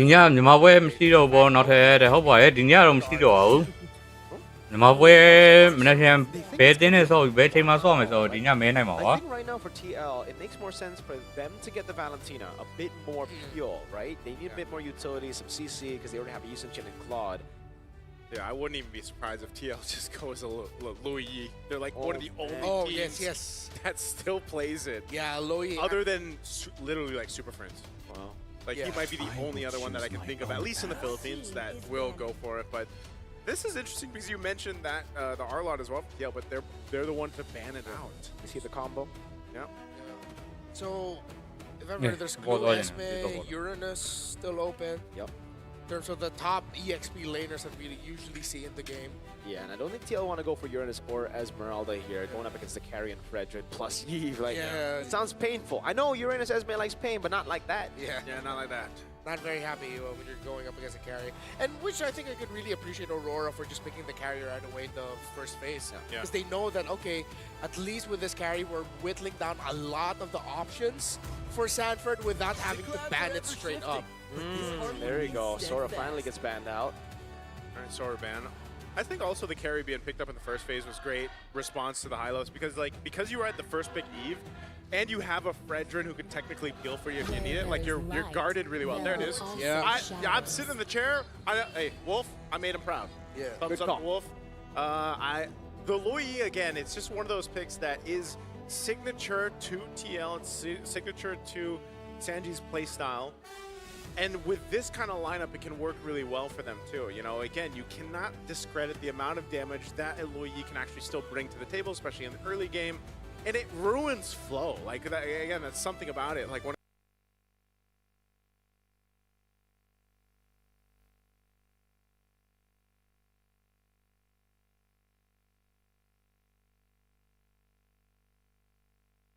to round this out for the roam. To get in it, what is Light gonna go here? Kasha's still open. Yeah. Okay. Instead of going very slow and lumbering, they added just a little bit more mobility for the lineup, which is good. Pick off, and as well, that makes Oheb overthink his entries when he decides to go in with a Blazing Duet and really has to maximize the Purify. Do we just go throw it back and go Esme Uranus in the EXP lane, or maybe an Alice might pop up too if they want a little bit more dive? Oh, there we go. It's the Alice. So, hey, in terms of AoE, they got a lot of AoE, dude. There's a whole lot of circles. There are a lot of circles. Blaze You're right. do it, the Louis Yeet, Mountain and now you got the Shocker. Alice. Mountain Shocker. And, you know, Hylos is the only one with a straight path. Yeah. He's Slightly but different. even his oh wait, his ring. He carries a circle around him. That's true. There you go. A lot circle of lineup. Yeah, no glue, by the way. Like usually when you see the Fredrin, you just see the glue. I guess it's not really the best matchup against Uranus, and the Alice can lock down the carries as well because it's not about Fredrin right now. It's about getting to the carry too. Look at that lineup right And the Eve. Yeah. It is dead Eve. Whoa! Like how often do you see that? Dead even in the lineup rating. It's been a while. 0 counter index. Yeah. Wow. Gonna be very interesting to see. Hey, if you're a new viewer of MLBB Esports and you haven't seen PH gameplay, well, welcome. This is the rematch of our grand finals back home. It's Aurora versus Team Liquid. Will Liquid stampede yet again, or will Aurora blind them? We'll see if they can rely on that once again. As we take a look at these early rotations, it always starts there. You know, we always have to see how the jungles and even the roams are going to go ahead and play into the early potential. And, you know, not going to be too many things happening, of course, in these side lanes just yet with the nature of these heroes that were built in, but it'll be interesting also to see how Light plays this Cho. Again, he's one of the, I guess, specialists, I would say, for the Cho on that hero. And even early on, when he doesn't have that level 4 ability, that way the dragon, he's actually able to be aggressive enough. And JP also one of them that does that exactly the same. And that's why we always highlight, you know, these teams from the Philippines, especially these two, that, again, for those that didn't catch the regular season of the professional league in the Philippines, Aurora Gaming was just unstoppable in that league and in their run in the regular season. And then, yes, unfortunately, in the grand finals, they got swept against a team at Liquid. So we'll see how those adjustments have been since that time. Those are the emblems. Standard, Festival of Blood, Uranus, the carry, Oheb and Domikite. Usually you see this a lot. Aggressively fight each other out, while usually it's the Claude being tested early on. Plot armor. Oheb gets away with literally 1 HP. Oh man, that's gotta feel bad. You know, you're so close, but again, you just don't have that range, and both battle spells used up in that too. Oh man. Well, without the flicker now for Domikite, he probably is not gonna find a lot of those aggressive options in lane. Now first turtle is up. JP has the vision. Edward showing them out. Catches too light. is able to go for Jiku no now. That's the diversion. Oh, gets taken out by Yue. Sanji gets in. Is able to lock everyone down now as Sanji gets in the yin-yang reactions. It's Sanford walking back up over to Demon Kai 1-1. And it's the mid laners who have the kill, but Aurora got the neutral objective. A 1-1, a turtle in the hands of Aurora.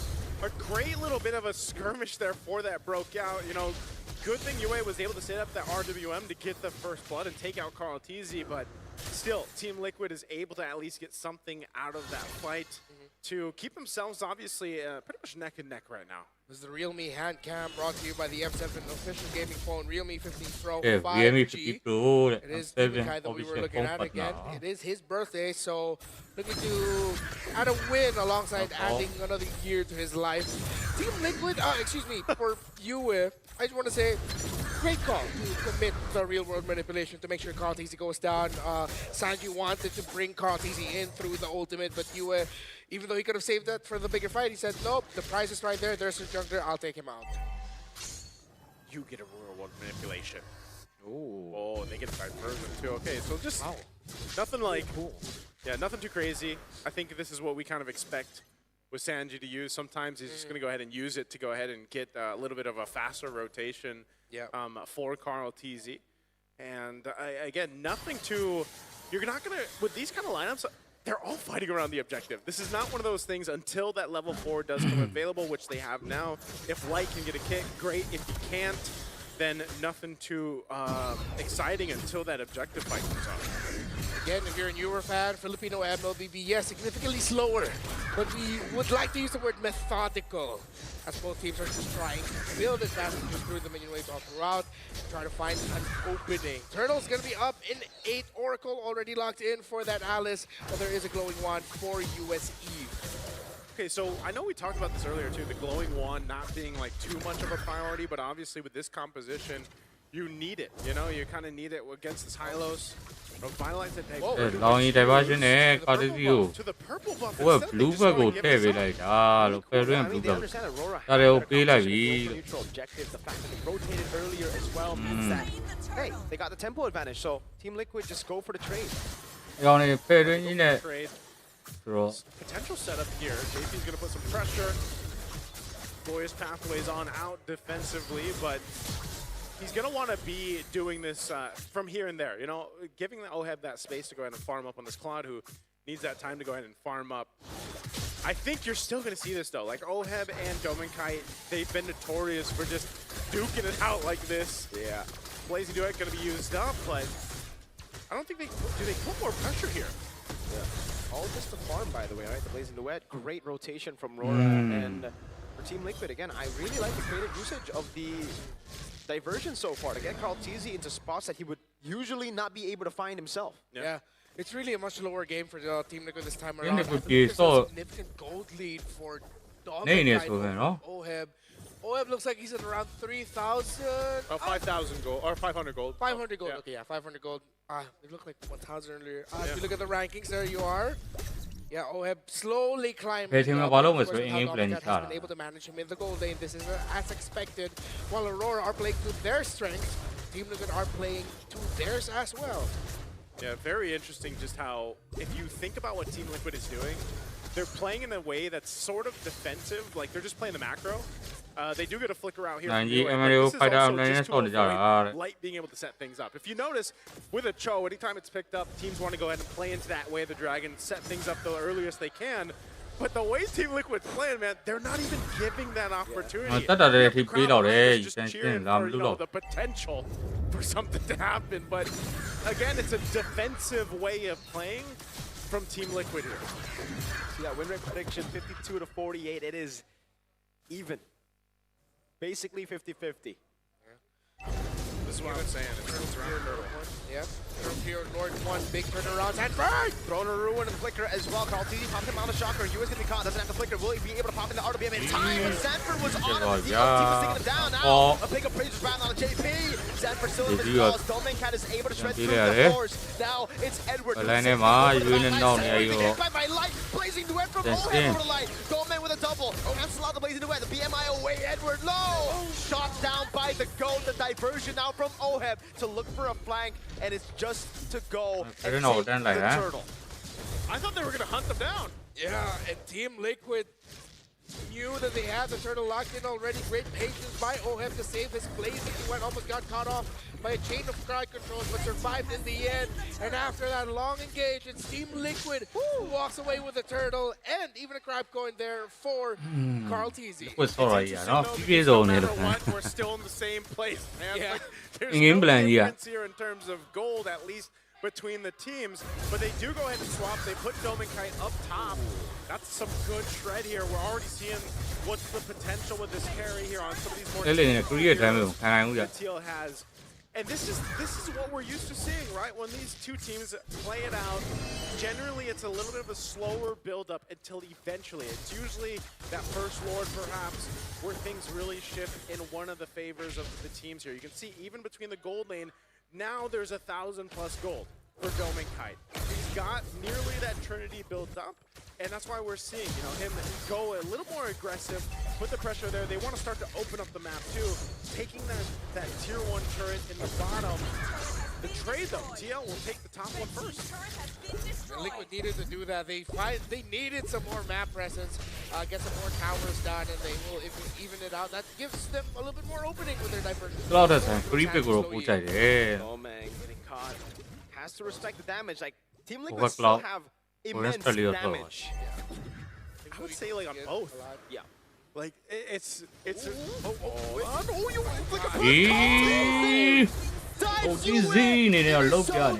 under turrets. Before that happened, what I was gonna say is they both have damage. That's just kind of a surprise.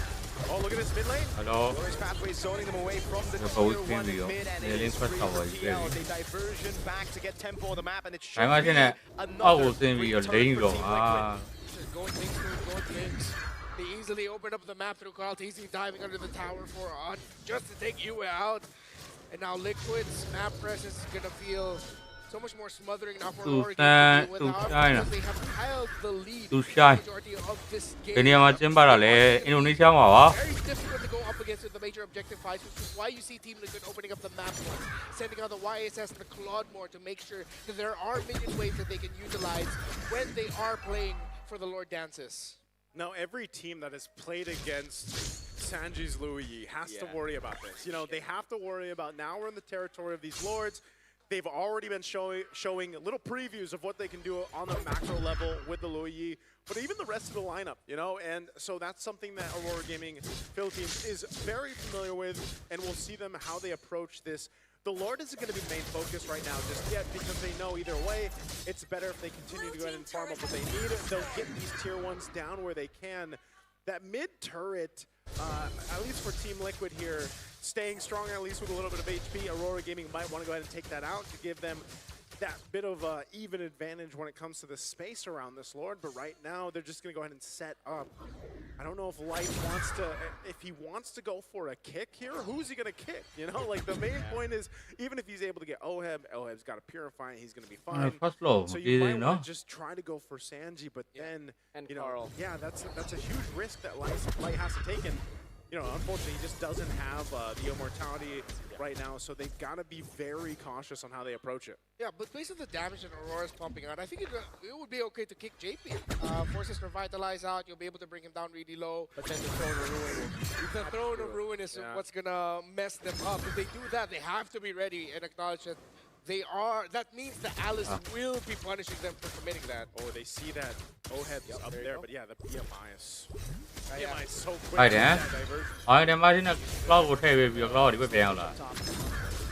Half health here on the Lord. We're going to hold it again, a stalemate right now. Not sure if they're going to push this one.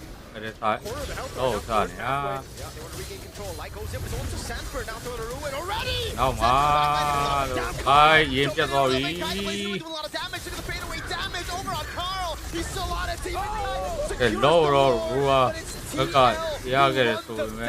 OHEB coming down, diversion as well. Taken out by OHEB.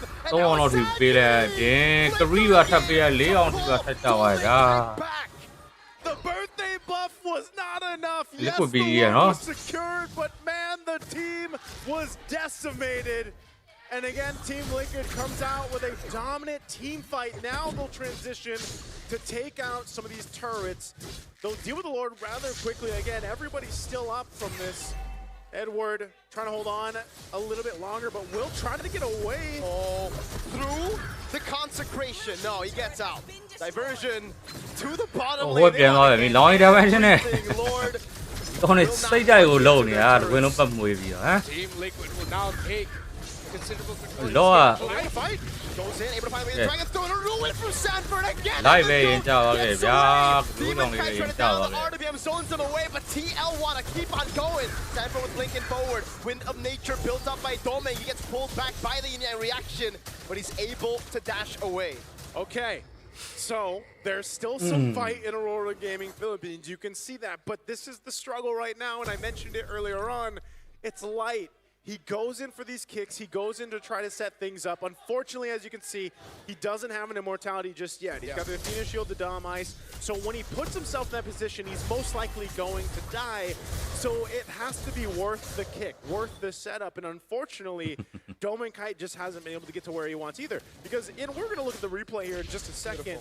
One of the things, like I mentioned too, when that Lo Yi came through, is that interaction to pull back these members when the passive goes off. This is the kick I'm talking about. Light is gone in an instant after the kick, but then in these tighter spaces around the jungle, when you get trapped into that glorious pathway, it's really hard for them to disengage, and it could have gone way worse if Sanji had more of an angle to use that Lo Yi there. So. But what we're seeing, yes, there is a 3K gold lead now for Team Liquid, but still, they're also respecting the damage potential that Aurora Gaming can pump out here. So every fight still has to come down to that really perfect placement and positioning on both sides. And we're just going to see that kind of break out for this next Lord here when it's up in about 30. Yeah, the global BMI again. Bring Oheb all the way back to where the rest of Team Liquid are while being able to apply pressure up top. This is as liquid as you can get with their penchants for wanting to split, open up the map for their signature. So for TL, it's so easy for them because Aurora Gaming, Light needs to think, if I kick someone, my kick is most likely going to mean I go down and it's not a trade. Because whoever I kick gets away, because the rest of my team need to worry about the later entry of the Claude and the Alice. Then what if you start thinking about, okay, what if we use the Joe defensively? But then who initiates? Uranus that just stands and eats damage? Yeah, oh no. Okay, Edward. It is Edward. He's going to take you enough. Yeah, but he gets vision, he applies some damage, but he doesn't have control. He just looks at them, gathers the info, but not what's was built up as Rora try to force their way into the Lord. Kaltizi addition damage over to Edward, dashes away from the Void Blast. That's a stun over to Demon Kite now as the defense back comes down, and Edward trying to zone him in the backline, but Kaltizi still holding strong with the help of the Traceless. Sanford and JP there. Flicker over the lead, trying by Sanford. Demon Kite looking over, but he will not be able to find it as Kaltizi gets the Lord, and now it's Sanford with all double kill already for Carl. It's perfect from Team Liquid. Again, it's so difficult for Aurora Gaming to get into those angles of these objectives of these lords.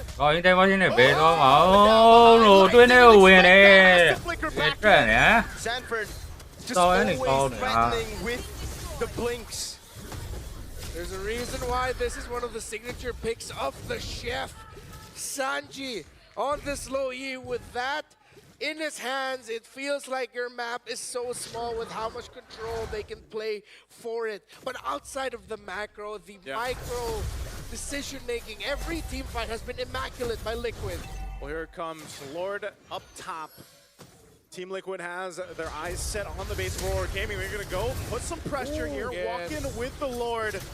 How is Aurora Gaming going to respond? This base turret will fall down. Oheb pushing in that mid turret as the wave comes crashing in, but Aurora Gaming will clear out that, but two base turrets are now gone. TL with 7,500 gold ahead. Oh my lord, blazing duet from Oheb! And the kill over the way to Dragon by Light, but now it's him disintegrated. RWM, but it does not matter. Kaltizi on the double Traceless. Oheb getting the kill. Edward popping the consecration as Carl buys the immortality. Team Liquid Philippines takes Aurora down.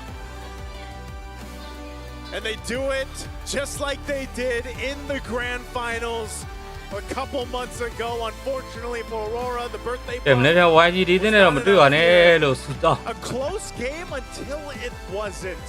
And TL played to the macro, just on point, like we mentioned in the draft with that Loyi pick. Swiss woes continue for Aurora in the M Series stage. Redemption will have to wait, as today Team Liquid are still better than Aurora Gaming Philippines. Liquid. They looked so yeah, damn good. Liquid PH The management of the map, ဘယ်နည်းဘယ်နှစကမှာဘာလုပ်မလဲ handling of team fighting, not just That the is Liquid Chris Aurora Yashi was great as Yashi well, but with so much Aurora was doing right, Team I know, Liquid, given the tools that they left, yellow play. just made it look easier once they had their items. Yeah. It's just so difficult when you have these many playmakers on the map, dude. Like you're expecting. Oh, the media parent, you're don't know. expecting it's Sanford's the one that comes in with a throw and a ruin. Then you don't. Then you expect both of them, and it's Carl who dashes forward, gets a mounted shocker, solo kills you under your own mid lane turret. That's the goat, man. Then there's a horse. Then there's Team a Liquid horse. PH နဲ့ YG နဲ့မနေ့ကမတွေ့ပါဘူးနဲ့ It almost felt like with this, they were playing like the entire map, all like basically 2 maps. It just seemed like with the combination, man. And every time I see it, I know we've seen it many times, but the BMI with the diversion combo to be able to clear out those lanes, come back to the team like that quick, like. You know, there's just so many little interactions that this lineup allows TL to kind of make use of on a macro level, and it just works so well. Yeah, it was a very smart approach by Team Liquid. Okay, not boy, not song boy. Ei boy lao yi. And for majority of Wow, people ming lao watching esports and the player base, like, they don't see that value of like, okay, clearing those 2 little minions, the range of the melee, while leaving the cannon minion. Because the rest of your minion waits, so finish that up anyway. Every time they want a sequence, where are they going to diverge into or go off next? The slow push that they already got to form because of the global BMI through the Loyi and the Claude. It's just so brilliant. I don't know, man. It's something about him. It's so beautiful. The damage, the CC, the way they play, the creativity as well. Sanji always, man. I mean, again, it's not strange. This guy's the guy who diverged to the base at the. That was the final game of MPL Philippines Grand Finals. He diverged to the base, and they ended through that. Yeah, and that wasn't the only time he did it. He's done that multiple times as well. That's why I said teams are familiar with that. Like they know if it's Sanji's Loyi, it's tough. Yeah. So who's going to be the MVP? There's a lot of options. Maybe it's the chef himself. A lot of the cooking was centered through him. And of course, 2-0 and 9. All throughout the game, we were just praising Sanji's performance on this Loyi. What he was able to do here with the rest of his team. I see the vision, and now the rest of the world has seen it too. Make sure Sanji does not get a good option to play Loyi.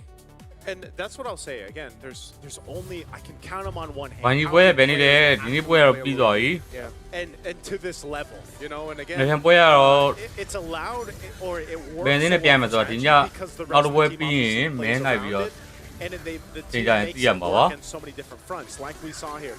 Again, relatively even game. Nothing too crazy in that first and second turtle. And then as soon as the third turtle, and then we transition to the first lord, that's when that. Not aware, not aware. Overall gaming game. Honestly, like, I think we've been glazing them the entire game with the divergence. It's also, I want to give massive respect. Man, I mean, next time YG နဲ့ပဲတင်တွေ့မယ်ဆိုတော့ It's a different kind though. It's not the solo kills that you see, but it's in the team fights where he needs to kite back. He pops a mounted chakra, but he never uses the mounted chakra until he knows he's in a safe spot. So he uses the boom. YG နဲ့တင်တွေ့ပြီးနဲ့ Again, a very တွေ့နော် underrated part of his kit that a lot of people forget about, right? You just think about the stun, the damage, but the kite ability and the way that you're able to bait so many people forward, that's something that the GOAT used so well. Again, look, hold on until he's 100% sure, then he will throw out the mountain shocker. မွန်ဂိုလေးကျဲထားတဲ့မုံတင်းကို share ထားတယ် YG က as well. ကောင်းနေတော့ကျွန်တော်တို့ hero ကလေးနဲ့3ကောင်4ကောင်လောက်ပြန်ပေးလိုက် Typical of matchups that you see here is the Revitalize. It's a lineup with a Revitalize versus a lineup with a Revitalize. And of course, Sanford, brilliant way to end it there. Throwing out the Gleam and then going in with a Flicker, get the Throne of Ruin. Great combo. I was going to say, the other the combo that worked really well there, and those, especially the fights around the jungle, was the Glorious Pathway with the Alice and Sanford. Like, you're trying to run away. You just can't, right? Because you're slow to all hell, and then next thing you know, you get Throne of Ruin. And so there was just so many good interactions between this lineup. And I think, again, that's what you see usually. I would say almost 9 times out of 10 from TL. Yeah, the when lineups that they we're- bring to the table. They're just so executed well across the table, and that's why they are the team that is going for that golden road. And they've been so dominant, so strong for so long. I'm really Then wondering look when what you we- watch yeah. a game like this, and again, look at the stats here against What is Roadrunner, it? What's on right? here, Like, Erongru, where, no? well, like, I have to ask, who is that team in M7 currently that is going to be able to go against TL and potentially give them that first loss?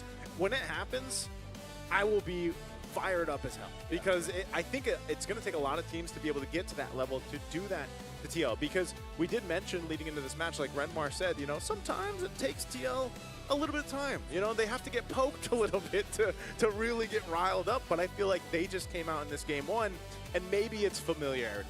Maybe that's part of it, right? Maybe. Swiss stage is still a big what if, sometimes in best of one, so maybe we see that in the days and the matches ahead for TL. Definitely not the best birthday gift for Demon Kite to receive here. A big smack in the face by TL is what they were able to get. 14-3. Yeah. Like, this doesn't do the game justice, dude. A lot of people will just see the score and be like, oh man, TL just really wiped the floor. But it was a really close game up until Turtle 2. Like, up until Turtle 3, sorry. Turtle 2 was when TL got some of the wins, but it was still 3-3 at that point. Still very close. I think one of the things Aurora are going to be looking at, then Demon Kite being unable to very unluckily not get that kill onto Oheb early on when he committed the flicker when they were dueling it out. If he got that kill, it probably would have been a different story because that would have changed the results of the many ganks that they were committing there. So we are going to have to say thank you to some very special friends. Whoa! Such as Visa. You know, in Mobile Legends, every big play starts the same way, with the small moves, Yes, that tayo map tinyaw, eh. rotations, upgrade path, the upgrade path that map you out, and the skin you unlock that makes Exactly. you hero feel like it's yours. Thank you so much, Visa. You guys are my goat. nó xong rồi nhé, This sao guy's ở real đó, name is V. nó xong rồi pi. Is it really? Yeah, it's in the card, brother. Oh wait, wait, is it? That might actually signify the card owner name. Never I was mind. gonna say, like, you know. Oh, yeah, But aren't these customizable? I should have made that as something. Wait, get that freeze frame right there. Hey, you can use this Visa. Everyone's gonna get Visa now after seeing that. Look at that. I might, you know, all right, that's me right there. Right? Whether it's date night, fight night, MLBB night, solo man cave night, Visa is your friend. Visa's your friend. Thank you, Visa. Thank you, You babe. guys. These are great. customizable, right? Yeah, mine is customized. I know you have the customizable. You have a customizable. Yeah, I've seen it. He's paid with it. Whoa. I love my Visa card, man. My Visa card, really, I use it for everything. You know, we book flights, we booked flights, yeah. and You did. accommodation, and we got it through my Visa card. So W Visa. Yeah, Or that is our official payment partner of the M7 World Championship. It's Visa. Visa. Of course, we also have another game, a newer game actually for Hey, that's Alter Ego. For us, Acecraft. You can check that out. Ý fan này phone này lại hả? Adaptabilities, random skills, bullet deflection mechanics, and a retro cartoon style, which I love. All designed for fast skill-driven aerial combat. I have not tried it out myself, unfortunately, but I should because LaFell says it's really fun. So jump into Acecraft now for some nostalgic fun. Yeah. A little bit of a throwback to a long time that I wasn't born yet. Oh, that's more of your time though, right? Whoa! What time? Well, like the retro cartoon styles. They still had them in the 80s, right? That they did. They did? Yeah. I'm just I'm making sure. doing pretty good if I'm from the 80s, man. Yeah. Oh wait, no, sorry. My math is so bad, bro. I thought you were just roasting him. Yeah, I thought you were just. I thought it was just a joke. My yeah. math is just terrible. No, I'm sorry. You are a 90s I'm a kid 90s through kid. and through. You know what? Hell yeah. You guys are old. Yeah. I mean, I got nothing to say to that other than let's go to a break while I cry about my age. See you guys later in a bit.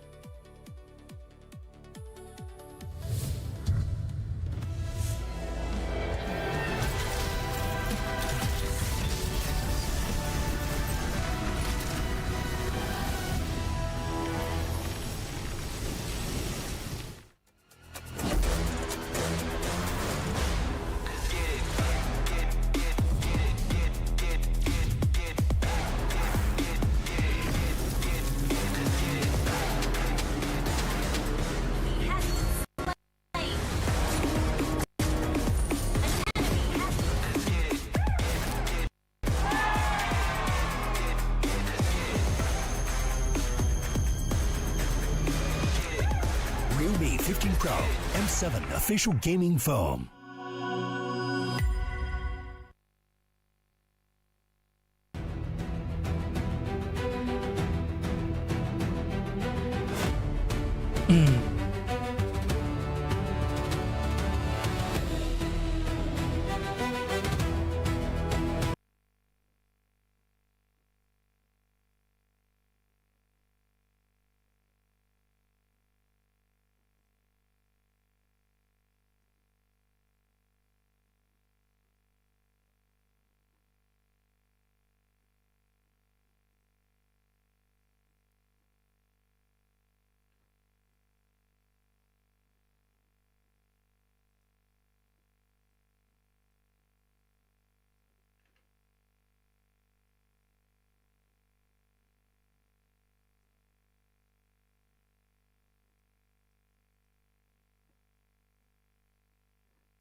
Teams from MPL ID and legends are here. Line up, take photos, and even walk away with an autograph. Play games in the rewards arena to win prizes from all of our brand partners.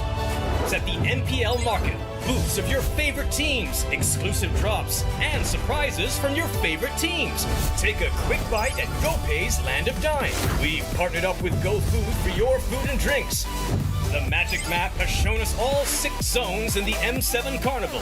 We're calling you to play, explore, and wander. Don't miss out on exclusive gifts ready for visitors worth over 2.5 billion rupiah, including M7 limited edition swag bags, exclusive merch, in-game chests, and special skins. Are you ready, legend? Get your tickets soon, because we can't wait to meet you at the M7 Carnival. What is a dream chaser? Dream chasers are relentless, and they are unstoppable, forever chasing the eternal dream. Düş peşinde koşanlar geriden başlar. Aleyhimize yığılan ihtimalleri aşarız. Мөрөөдлийнхөө төлөө тэмүүлнэ гэдэг бол дайчин хүний чанар. Галт үлдээгүүр бид хувь тавилантай тэмцэнэ. Un soñador emerge de las sombras. En cada batalla forjamos nuestro nombre. A chaser is new to the fight, fierce enough to rewrite history. Kuzeyin ucundan yükseliyoruz. Bir düş peşinde koşan បឿនប្រកួតក៏ជារបស់យើងដែលធ្វើឲ្យគូប្រកួតពិបាកវិញទឹក အိမ်မက်တွေနောက်လိုက်ဖို့အတွက်တိတ်ကနေပြန်လည်ရောက်ရှိလာကြတယ်။တားဆီးတိုင်းကိုလည်းဆုံးမခံဘူးကြောက်ဖြတ်တောင်း Ang naghahabol ng pangarap galing sa pinakamalakas na rehiyon, habang iba'y nanonood lang, kami ay kumikilos na walang pagdududa. Kami menguasai pentas untuk menyempurnakan legasi kami, meraih kembali apa yang sepatutnya menjadi milik kami. Seorang pengejar mimpi bergerak seperti Phoenix, terlahir kembali dan ditempa proses. Sebagai pengejar mimpi, kami menguasai langit. Kami akan merebut mahkota dan menumbangkan para lawan. Ang humahabol ay kumikilos na parang hari. Kami ang mga hari kasi pagtatanggol namin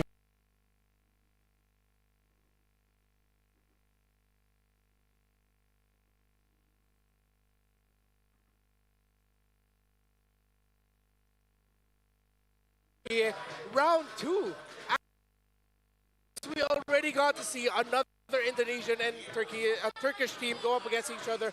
Boostgate Esports almost could have defeated Onyx ID, but they slipped up and it went to 30 minutes, and in the end Onyx gets the W. Now this time the flag bearer for the longest time for this region, Aurora Gaming, needs to redeem their organization and their country. Double pressure for them as Aurora just lost against Team Liquid. I can't help it, man. Let's just vibe, bro. You gotta vibe to it. You gotta vibe to the chance, man. I was saying, I can't help it. Speaking of Aurora Gaming and how they're gonna be able to, again, like, rise to the occasion, they're gonna have to deal with this too, right? We're talking about us having to deal with it, but imagine being the opposition. Imagine being the competitors up against this kind of team. You've had the experience for, you know, playing in some Wait, again, it's a different type of crowd. Alter champs are known for being a lot more chaotic. RQ, they're very coordinated. Evos as well. Alter champs are rough. They are really going when they make mistakes. Yeah, and it's been a while. The M series. They were 4th in M2 and has been finding their way back onto the international stage until now. They were very happy, Naisu, when they was finally seen and very understanded for them. I'm forgetting how to string sentences together now. That they will be making it back to the M series. They were all very happy. Yeah. Everything has like a rhythm right now to what we're saying. But I will say that just to take note as well with what Mirko is saying here, we've heard it from interviews before and the players themselves that sometimes this type of, you know, energy from the audience and stuff can play an effect. So there is some, and that's sports across the board. You know, I feel like that's something that you hear from a lot of times all over, but definitely here. And I feel like, yeah, it is going to be one of those things where Aurora really has to step up here. This is interesting. By the way, this looks super familiar. If you've watched some recent TV out there. Is it still TV? I guess so. Streaming platform. Yeah. It's modern day TV. It's the versatile gold laner. The new standard for the gold lane meta, question mark. Yeah, because I think we're still starting. We've normalized that in the carry Claude matchup. Yeah. Harith still pops up from time to time. Granger now actually very rarely. We only saw one Granger today, if I'm not mistaken. That was Innocent in that matchup. We want to highlight our gold laners here, of course, because with the position they play in the game, with everything else going on in the map, there's a lot more pressures for gold laners to get the laning phase right. Yeah. Because if they fall behind, that's instantly something that the opposing team will take advantage of by frequently ganking you. Yeah, and I do want to talk a little bit more about RP here, because RP, this is his second season playing in MPL Indonesia and now playing in M Series, right? So initially he was known as just the marksman guy. Backstage, people know him, the coaches, the analysts, the players know him as a guy with a crazy hero pool, but we never got to see that on stage. Yeah. So it was always kind of like, all right, he's a Granger merchant, he's a Harith merchant. Whenever he gets the Granger, the Harith, he does well, but whenever he doesn't do well. But then the fighter meta comes in, and again, initially, he was struggling. Then he brought up the Uranus Gold. Then he brought up the Cho as well, playing it. And he was able to get Zephyr into such a comfortable spot in drafting where he could flex 3 roles for each hero. Again, you can see behind you, Lapu Lapu, Uranus, Expert. That was flexed onto 3 roles. In the jungle, in the XP, and then in gold. And it just created such a big problem for everyone, even Onyx, because they struggled against Alter Ego in the grand finals and then even before that. It's almost true to their name and their identity, you know, like it's an alter ego, right? Yeah. And I think that's really cool to see maybe unfold here more, like in M7. I think, you know, if you've been watching MPLID and you've seen that showcase, well, now on the world stage, you get to bring that to the. And by the way, the fact that he has 14 unique heroes, just like Oheb and Lou, that is, I mean, that is where the best of the best gold laners. Because even for Logan, like over in, you know, watching them play, usually you're seeing what he's capable of doing and how much he's developed. But now, you know, with this, again, it's one of those cases where gold lane has really evolved. in the last few months. And I'm excited to see it continue to evolve because remember in M6, it was always Bruno and Moskov. Yeah, and then Grangers. Yeah, and then Grangers. And now we're away, at least for a bit, away from that, you know, where the fighter golds can still fit in there. And I think those gold laners that we just highlighted are just a few of the many mastermind gold laners there are currently here in M7. For sure, that's going to be continuing to evolve. There was a pick there that actually was very interesting to me, and I want to confirm when they exactly picked that. Might have been in the regular season in the Turkey Championship, but Sigiboom even has a record with an Eve gold lane. So it just goes to show how the gold lane really evolves. Maybe they have to inject something like that if they're going to go up against someone like Arfi, who, as you mentioned, has so many tools under his kit. This is the second straight M Series with 2 Turkish representatives on the Swiss stage. Last year, it was not great for Ulfidnar, now Aurora, and S2G, who was also led by Kazue at that time. Triggerman in S2G ended up going to Aurora with them now. So they upset on eventually fell short. It's no longer Apex 47, the roamer who was playing in MSC. It's Pagu. And I had some doubts about Pagu, but I like what you got to see from him in previous tournaments. So hopefully Pagu can continue what Apex 47 has done for the team for the longest time. He is still part of the team, but now he's taken more of a back-end coaching responsibility. Yeah, I think, you know, again, seeing just the development of Aurora and the guys behind that. And I know over on the Indonesian broadcast,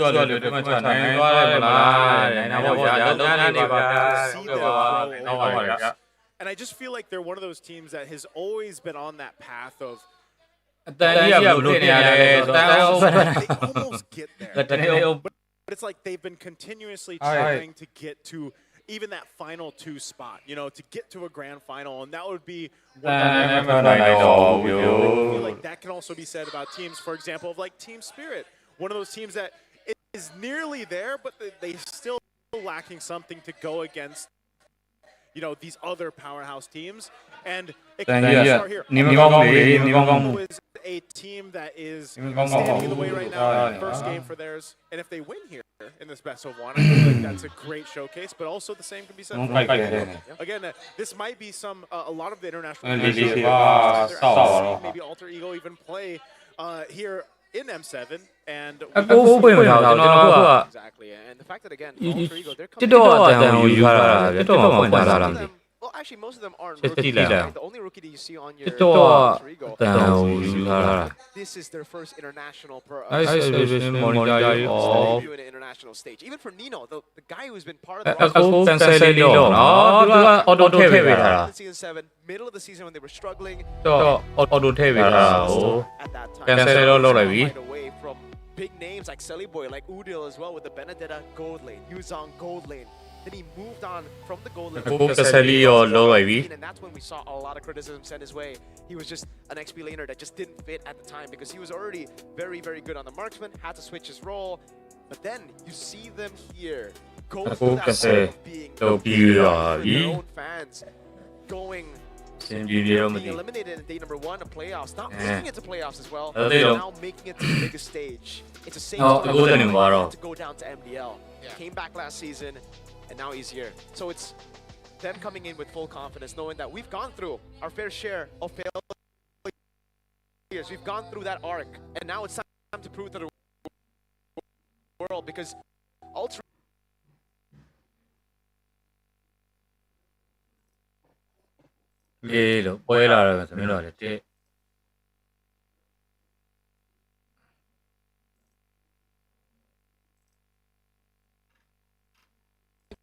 player-player MDL yang lain yang kan kayak Yazuke-nya. Benar.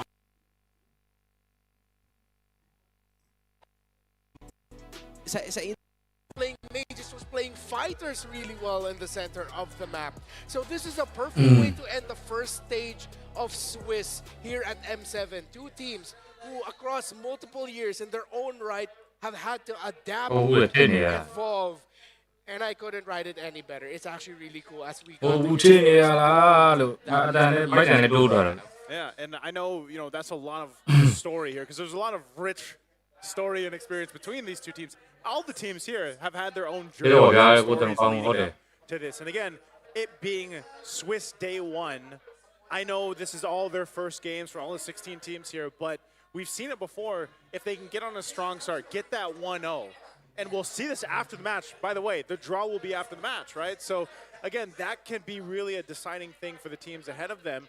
And again, I think this one specifically is a very, I would almost just say evenly matched, based on the experience, based on the journeys that they've had here, and what we've seen in their own respective journeys and regions. This is one of the big parts. Who will we send home happy? But first, let's welcome them in.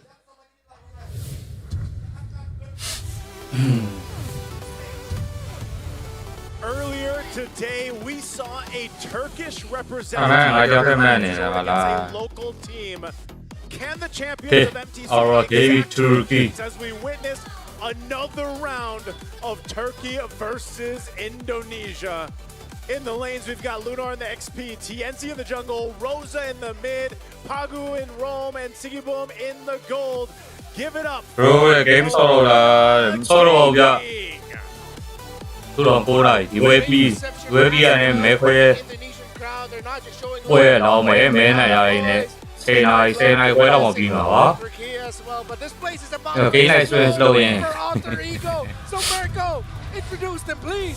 nói tôi rồi đấy cái fan đấy Now they finally made their way back to the World Championship. Ultra Champs, give it up for your hometown heroes. Nino in XP, Yasuke in jungle, Hijume in mid, Alec the roamer, Arfi in the gold. This is Altar Ego! The three masks are flanked by an entire crowd filled with Indonesian fans. So long they've waited, now here they are. An interesting dynamic between them and Aurora Turkey as we welcome in the coaches.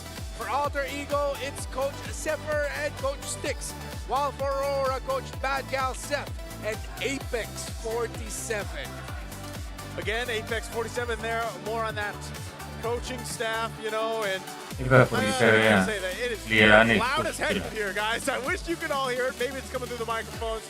But like we mentioned, both teams having massive support in the arena right now, and it all comes down to that best of one in this opening day of Swiss Stage. I know, again, we talked about the playstyle here for both teams. I'm wondering if we'll actually see some surprise picks here, because both of them have that potential to do that, especially as we talked about the hero pools, even for Alter Ego. Them specifically, Arfi, will he be playing something else in the gold lane? Will we see something in the hands of even Aurora, like you mentioned? I don't know if we'll see an Eve Gold, man, but we might see something here. Of course, man, Yasuke, a lot of eyes on them as well to perform. Yasuke, is this his first international? We can confirm, yes? Yes. His first international. And he's the rookie. And he's the rookie.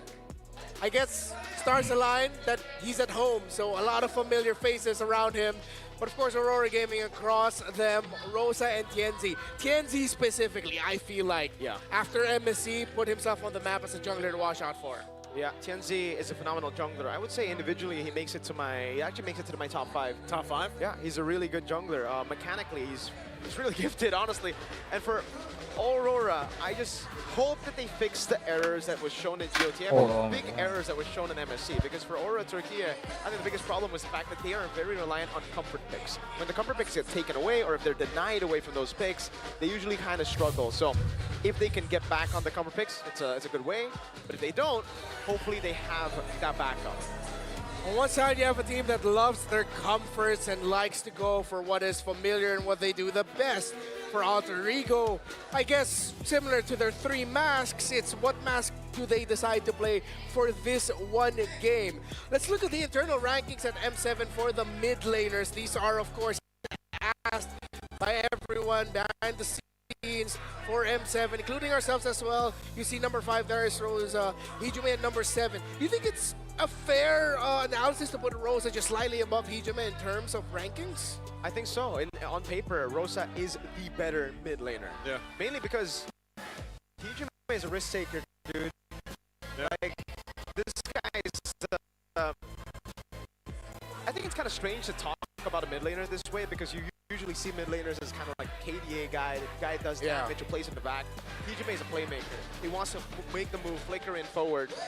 And that's why you see his stats go dwindling down, because sometimes the plays just don't go in the way that he expects. Yeah. And unanimously, whoa, wait a Not minute. unanimously. I think there's only one man in the arena who is leaning towards that Aurora here, and it's you. Hey, you know why? Because I would say that I had to go with this Aurora because my last Aurora. No, I'm joking.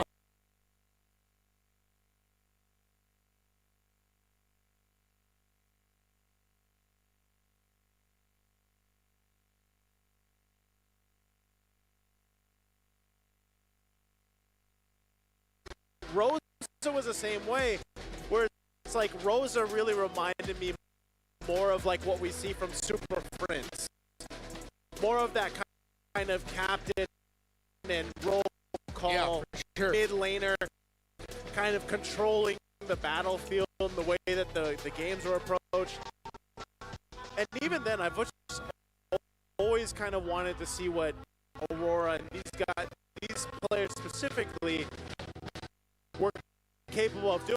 I always saw the potential and what they could bring to the table. It's just sometimes they fell a little flat when it came to execution. And over the seasons, over the years, I have felt like they've improved. But I think that's one of the right in comparison to these other parts of the world, like Indonesia, Malaysia, and the Philippines, where you have so many competitive teams. They were so dominant in Turkey for so long, you know, and they've needed those reps in. And I feel like that's slowly improved them. But this is, again, once they get to the Swiss stages and we look at their gameplay here, and we've seen them in other international tournaments, there have been clear improvements there. So that's why, at least for this match against Alter Ego, I gave them my vote. My vote. It gets quite difficult to talk when the chants are getting louder. I know what you mean now, Red Mark. Right? It is like stringing words together. How do, right? Yes. How to drink. But it's really fun, honestly. It's great. I'm not used to this kind of energy, and I remember I talked to the talent pool. It's like I've never seen and felt anything like this ever before. It's really I mean, cool. we have like some drums in the Philippines. Yeah. But by the way, this has been going on since before we started. Yeah. In the Philippines, it goes on for maybe a couple minutes. Yeah. And then it dies down. Absolutely. And yeah, that's a thing that we have for Indonesian fans, man. They are really passionate about their teams. These guys are the ones who stuck through during Alter Ego's days of not making it to playoffs. They kept on supporting their team, and it's kind of like the culture that you have when it's like the football countries, the countries have football cultures, football teams. Once you pick a team, you stick with it, man. Football, I say it's MLBB culture at this point with what Indonesia has shown to the world of how you can support MLBB Esports. Coach RC and Coach are right in front of us vibing to the drums. They are vibing. As we head into the draft of this very first game, I'm sure also Coach RC definitely not foreign to this as he was here at the heat of M4. Selena right away banned by Alter Ego. You have to call back to MSC. This was the pick alongside the Fanny of KNZ as well that put Aurora on the map and actually shocked a lot of people in terms of how well they were playing then in MSC. I'm wondering too, you know, I know we've been talking about some of the interesting picks here as we get to the first phase. Kaleo's open, do they just go, like, is that something Alter Ego would do here, Mirko? Do they just go with a roam? But usually, again, it has changed by quite a bit from when they were able to actually flex 3 heroes. So I think they're going to go for much more of a traditional. After banning out the Eve, I think at that point, we'll set up for the Juice in the Claude though, and the Gatot becomes the choice for Aurora. Gonna get another early Claude. I don't think it would be too weird for Alter Ego to have high loss right now. Yeah. Imagine revitalizing at the same time. We've seen Apparently, a Cloud high loss is actually enough to stop a Cloud entry. If you really just time very well, you're stunned. Okay, either the Hylos and then what else do you want to pick up? Do you pick up your jungler now too? Just to secure it because Lancelot's still open. You've got the Joy. Whoa. Yeah.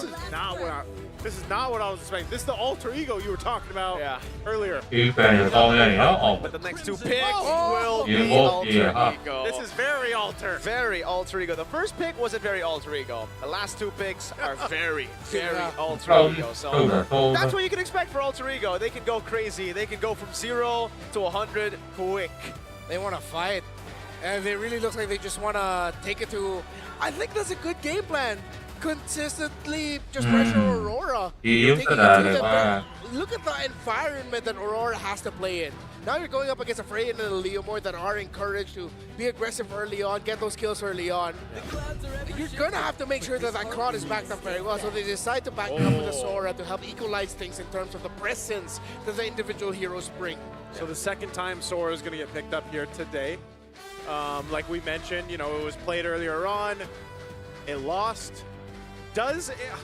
I don't know, Sora's in a weird position for me, man. After watching it through the wild cards and then, of course, here so far for M7, it's more so like, all right, is this going to work against this lineup?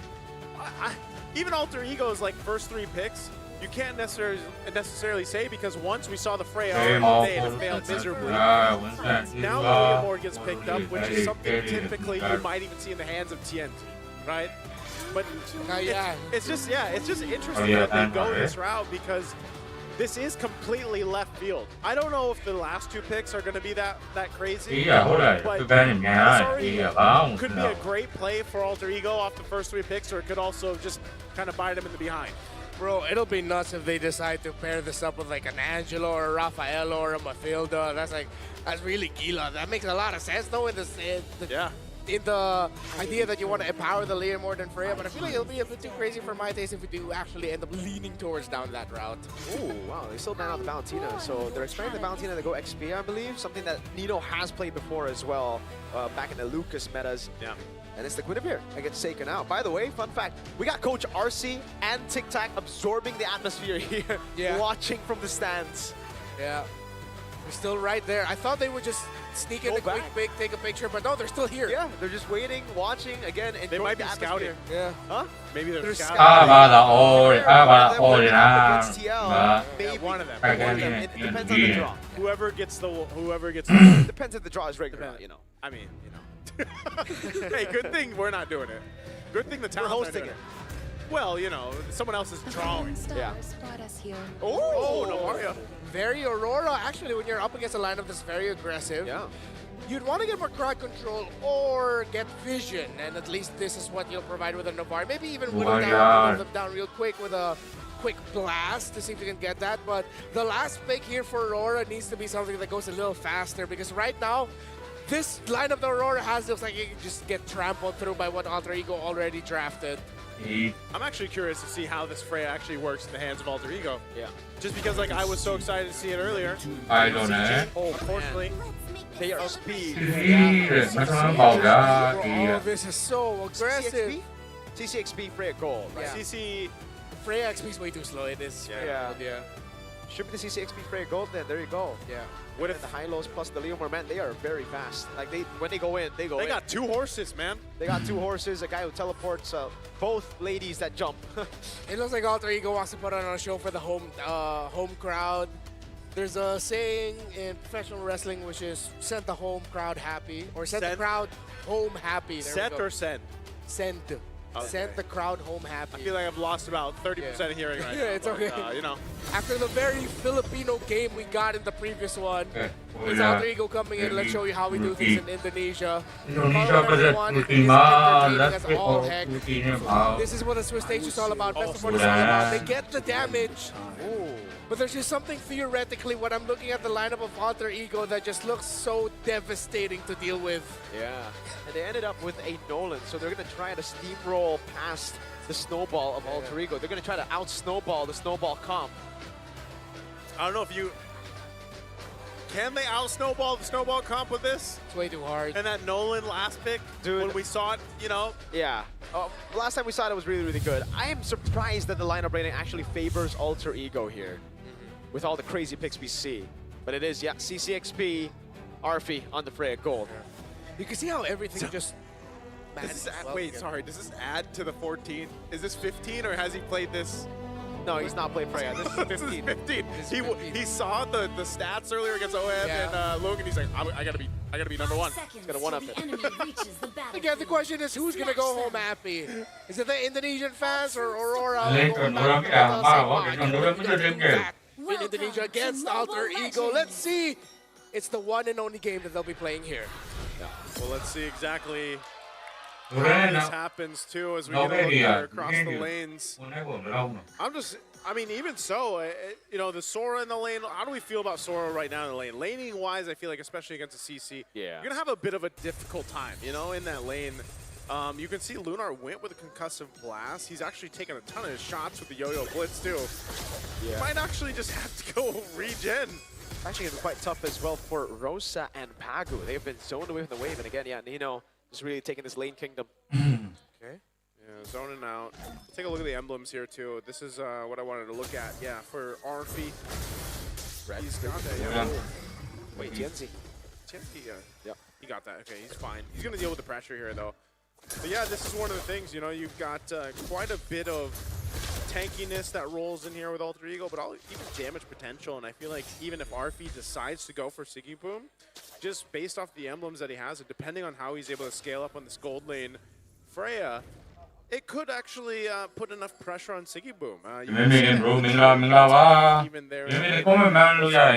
You know, you kind of have to have the right timing with your build. If you have that jump for the Freya, they could even put potentially enough pressure on Siggy Boom on that Claude where he doesn't really have that opening he's looking for.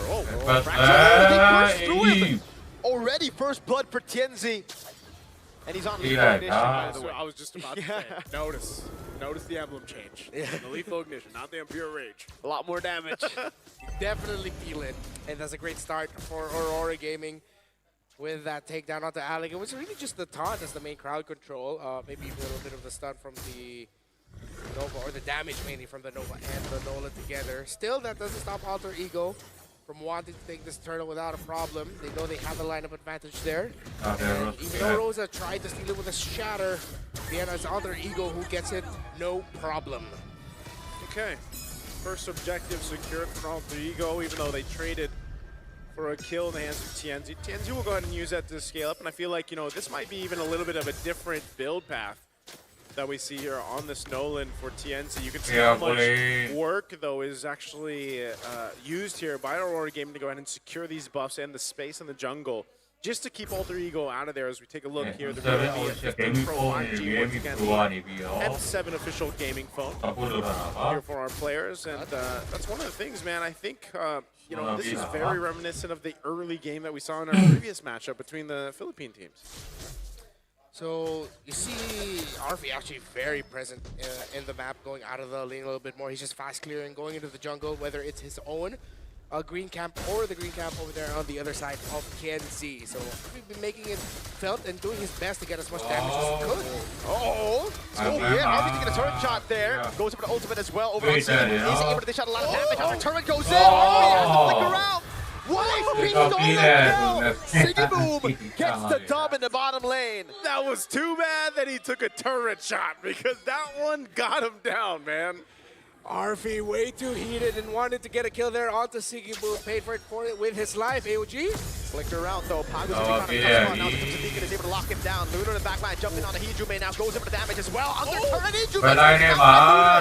The Suki is unable to do much now. That's the curtain call, locking them down. But it's a 3-0 start to Aurora Gaming's game 1. Yeah, dude, Aurora going hard right now. Alter Ego. We thought it'd be a different story in terms of what we're seeing in this early game, but because of the overzealousness, the over-aggression maybe from Alter Ego at the end, it's Aurora Gaming with a 3-0 lead. Still within punching range is Alter Ego, and definitely going to take a lot more time for Siggy Boom, but it does help that he did get that kill early on. He now has a corrosion side in his build. Yeah, a couple shots here too. Vision provided, but Alter Ego has space to work with. Oh. Go all in onto Pagu. He's going to be caught here again. Oh, they all get pulled back. 4-man. But he's all alone. Good flicker around, or rather, a Crimson Beacon, as that's going to be Lunar isolated, taken out, and a free neutral objective to Alter Ego. See, you know how many times I've seen that from a solo? Like, oh, it looks so cool. You get members or multiple members. Yeah. But then that's it, you know? And unfortunately, as great as it is to see that, you just don't have that follow-up you're looking for. Yeah. And so unfortunately now, you know, Aurora Gaming, okay. Did he steal it? Yes, he did. Yuzuke! Steal it. With a quick shank across the wall. Oh, that's going to slow down Aurora Gaming a lot. Here comes another Phantom Steed. But he's just going to swing away. He just wanted to actually use it even to contest that little beetle, while at the same time getting to his purple buff faster.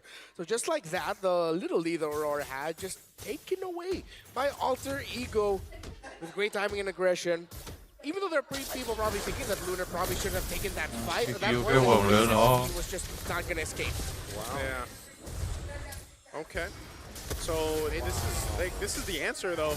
Alter Ego will continue to put pressure on the jungle, knowing that TNZ was just up there on the top side. So he's got to be careful not to lose too many of those buffs. They will go ahead and compound and, you know, get him further behind here. Right now, he's done a decent job at just kind of maintaining some of the farm. But you need those buffs, especially on this Nolan.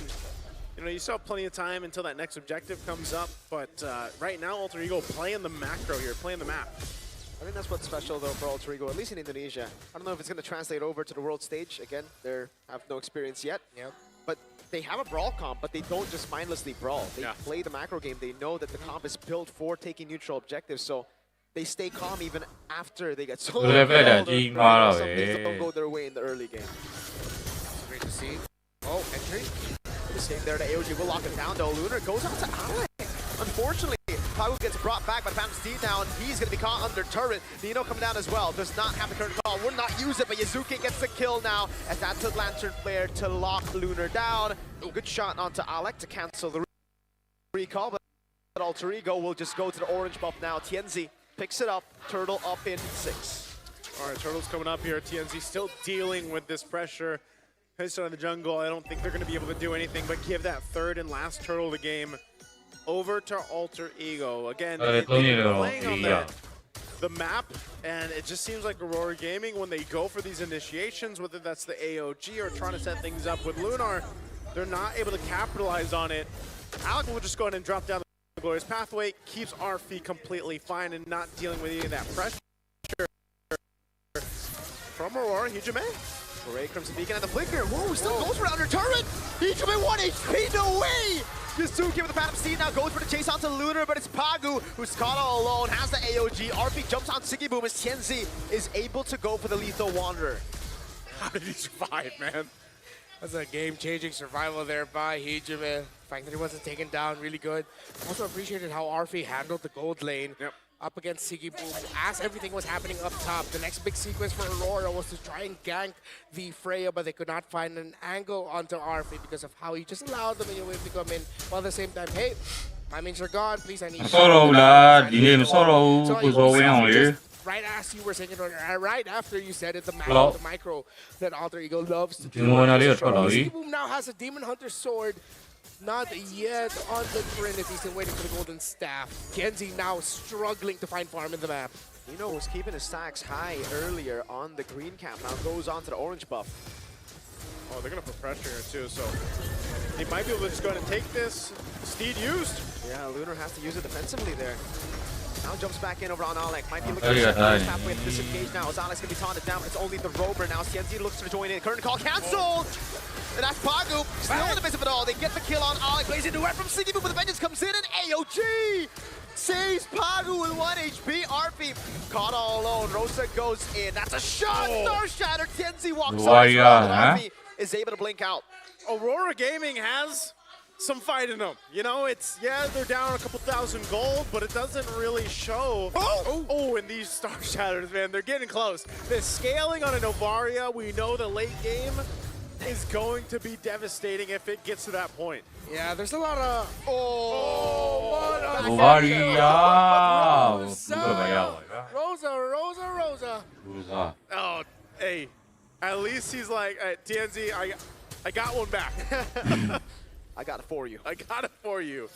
This Lord is up though, so even with all this, it's still pretty much even unless they actually make a play here on Arfi. Is Tienzi gonna go for this? They have some information. Nino's just around the corner too. Is this gonna be an R-free kill? R-free? Oh! Saw Shatter. RP gets away. Tienzi's looking for the play again. That's tick down on him. Yazuke. Retribution on him. As well. The Glorious Family cut him off. Tienzi gonna be caught here. AOJ lands on two, but Nino claims the shutdown. That's a taunt over on Yazuke. He's still able to get away. That's Lunar on two. Ijume pounded the Lancer flare down as Lunar is still in the midst of it all, not doing too much. Pagu gets thrown back to the fray and flicker around. Now Ijume, Crimson Beacon. Pagu has to sacrifice his life, and Ijume gets a stack on Skypiercer. Sigiboom could not join the fight there as much as he wanted to. He's still really busy with trying to get the items and the kills. Alter Ego understood and read that they can trade things out, and they eventually got a good trade, even though Arfi is 0-2-1. Again, it slows down Aurora Gaming's ability to make a comeback here, but it's still very close. 3,000 is actually much closer than you realize. Yeah, Arfi jumping forward. Wow. Zoning out Lunar here. Wow. Actually just sticking on him pretty good. Actually gets the ult down too, so that's not going to be available. That's big, man. And Lunar is just caught in the horse. The AOG will lock him down. And Nino's able to escape. Pops in advantage as well. That's Izuki with a time to see it in the dive into the back by Arfi. Again, as Sigiboom, he's just on island with the plays in duet. Pagu's isolated. The fight's so awkward, just how Alter Ego like it, and Aurora cannot take him down. Alter Ego is doing such a good job at isolating at least one member. If they break out into a fight, they eventually just force, and most of the time it's Pagu, they're able to go ahead and just kind of get that numbers advantage, and that's what this lineup is allowing Alter Ego to do. It's just so awkward, the fights. Alter Ego are making it so awkward for Aurora to react to. Yeah, they have so many heroes that can just break formation. At the same time, Aurora Gaming, I think they're overthinking of when to take fights. Sigiboom in trouble. Oh, RP wants revenge. BMI back. We'll try to buy as much time as possible, but I think we know it should be inevitable. Okay, it won't be a solo kill at least. You know, we get Hijume and help out. Whoa, that got close. Another Skypiercer for Hijume, though. Hey, if he could have gotten at least one, you're going down with me. But it doesn't happen. Bought some time. But still, nonetheless, Aurora Gaming is now once again on this defense, trying to go ahead and stay into this game a little bit further. But look at the pressure still. Lunar. Oh, Valkyrie descent over on Tienzi. He gets caught by the taunt, goes back in onto Tienzi. Will die for the third time this game. Well, I feel like RP kind of isolated himself there. You know, he's like, I'm gonna go for it, and didn't necessarily need to. You know, there. Tough experience for Pagu and for Aurora Gaming. We see their Gacha falling down real quick. I think Pagu's also getting baited into some of the fights that he's engaging. The last big one, way too early to pull the trigger. Oh, Lunar. It's Alex and Hijume. Careful here. Back. Okay, they're not going to go for it. Good defense though. Glorious Family coming down. Hijume to the flicker in action. That's Sigiboom who's diving onto Nino. Flickers it as well. Has to be in my back, but I don't think that's worth flicker for vengeance. Yeah, should not have expended it. I think he was way too hungry to just get another kill on to his belt, but he didn't need to. But Aurora Gaming still showing that they are still fighting, but every fight is so difficult with your formation getting easily broken. Yeah. The surprise flicker forwards from members of Alter Ego. The flags coming in through Yazuke, mainly through Arfi with this late entrance as well. Yeah, right now Lunar is gapped. He's the most gapped on this side of Aurora Gaming, you know, and eventually when he catches up, I think he'll be able to help himself a little bit longer, surviving some of these fights, because right now, on the score, what we've seen, right, so far throughout the tournament event. Oh my lord! Hey, that's going to help him. That's a big one. Skypiercer also down. Wait, there's a lantern also that Novari. We all know when Novari gets that lantern, every Star Shatter that you feel is actually going to hurt significantly more. Yeah, the late game is definitely Aurora favored. Oh. We saw that in the stats of the rankings earlier for the lineup rating. Yeah. Alter Ego. Ijume, wonder if he's gonna seething that he allowed himself to be put in that situation. Definitely Aurora still in this. Slowly opening up the map, but Alter Ego have done a fantastic job of making sure that minion waves will not be in favor of Aurora. They are handling the map well. Yeah, it's kind of interesting how in the past, couple of minutes, Aurora Gaming has, gotten them in a better position to take this next Lord, or at least contest it. So now I think Alter Ego, even despite them, maintaining the majority of the game, a lead here, they've got to be able to respect them. Even with that Malefic gun being picked up, and Tienzi has been continuously putting out some pressure, right? Putting out pressure on whoever he can find here from Alter Ego. So now with the Lord being up, we'll see how they decide to go ahead and position themselves. And like you mentioned, Renmar, a big component right now that Aurora Gaming's lineup has is this Novaria that has scaled up really well up into this point of the game, 15 minutes in. Those Star Shatters, but also just being able to catch out the members, open up some of the hitboxes, and provide vision are all great things that a Novaria allows here. Because like you mentioned, Pagu has, some of the AOGs he's used. Oh, Alec? Go all in on top. But it's Yuzuke! Who goes Dino on the back line, zoning them away. Lunar will fall to Hijime. Rosa still putting out the abilities to clear out the waves. Alter Ego. Do they go for the turret or the Lord or both? They're going to push the turret, it looks like, while they work on the Lord simultaneously. Pagu's going to try to do what he can with Rosa, but man, Alex, he's going to... Massive star shatter from downtown. They were threading the needle, man, and Rosa wasn't going to let him get away with it. Yeah, slightly larger hitbox coming in big time. And now it has a Divine Glaive, and I'm pretty sure the rest from the Lightning Trojan helped out as well. With that big engagement by Alter Ego, that's exactly what we were talking about. So many angles they could be coming from. In the front, you're getting hit by Yo-Yo. Next thing you know, there's a massive horse right behind you. Oh, Pog? Okay. That's orange taken, though. Yep. So... This Lord's making its way down bot. We're going to take a quick item check here. Still, Lunar is massively behind. But even with these items, I mean, he's got an Oracle, he's got the Brute Force, he's got some leg plates, a little bit more here.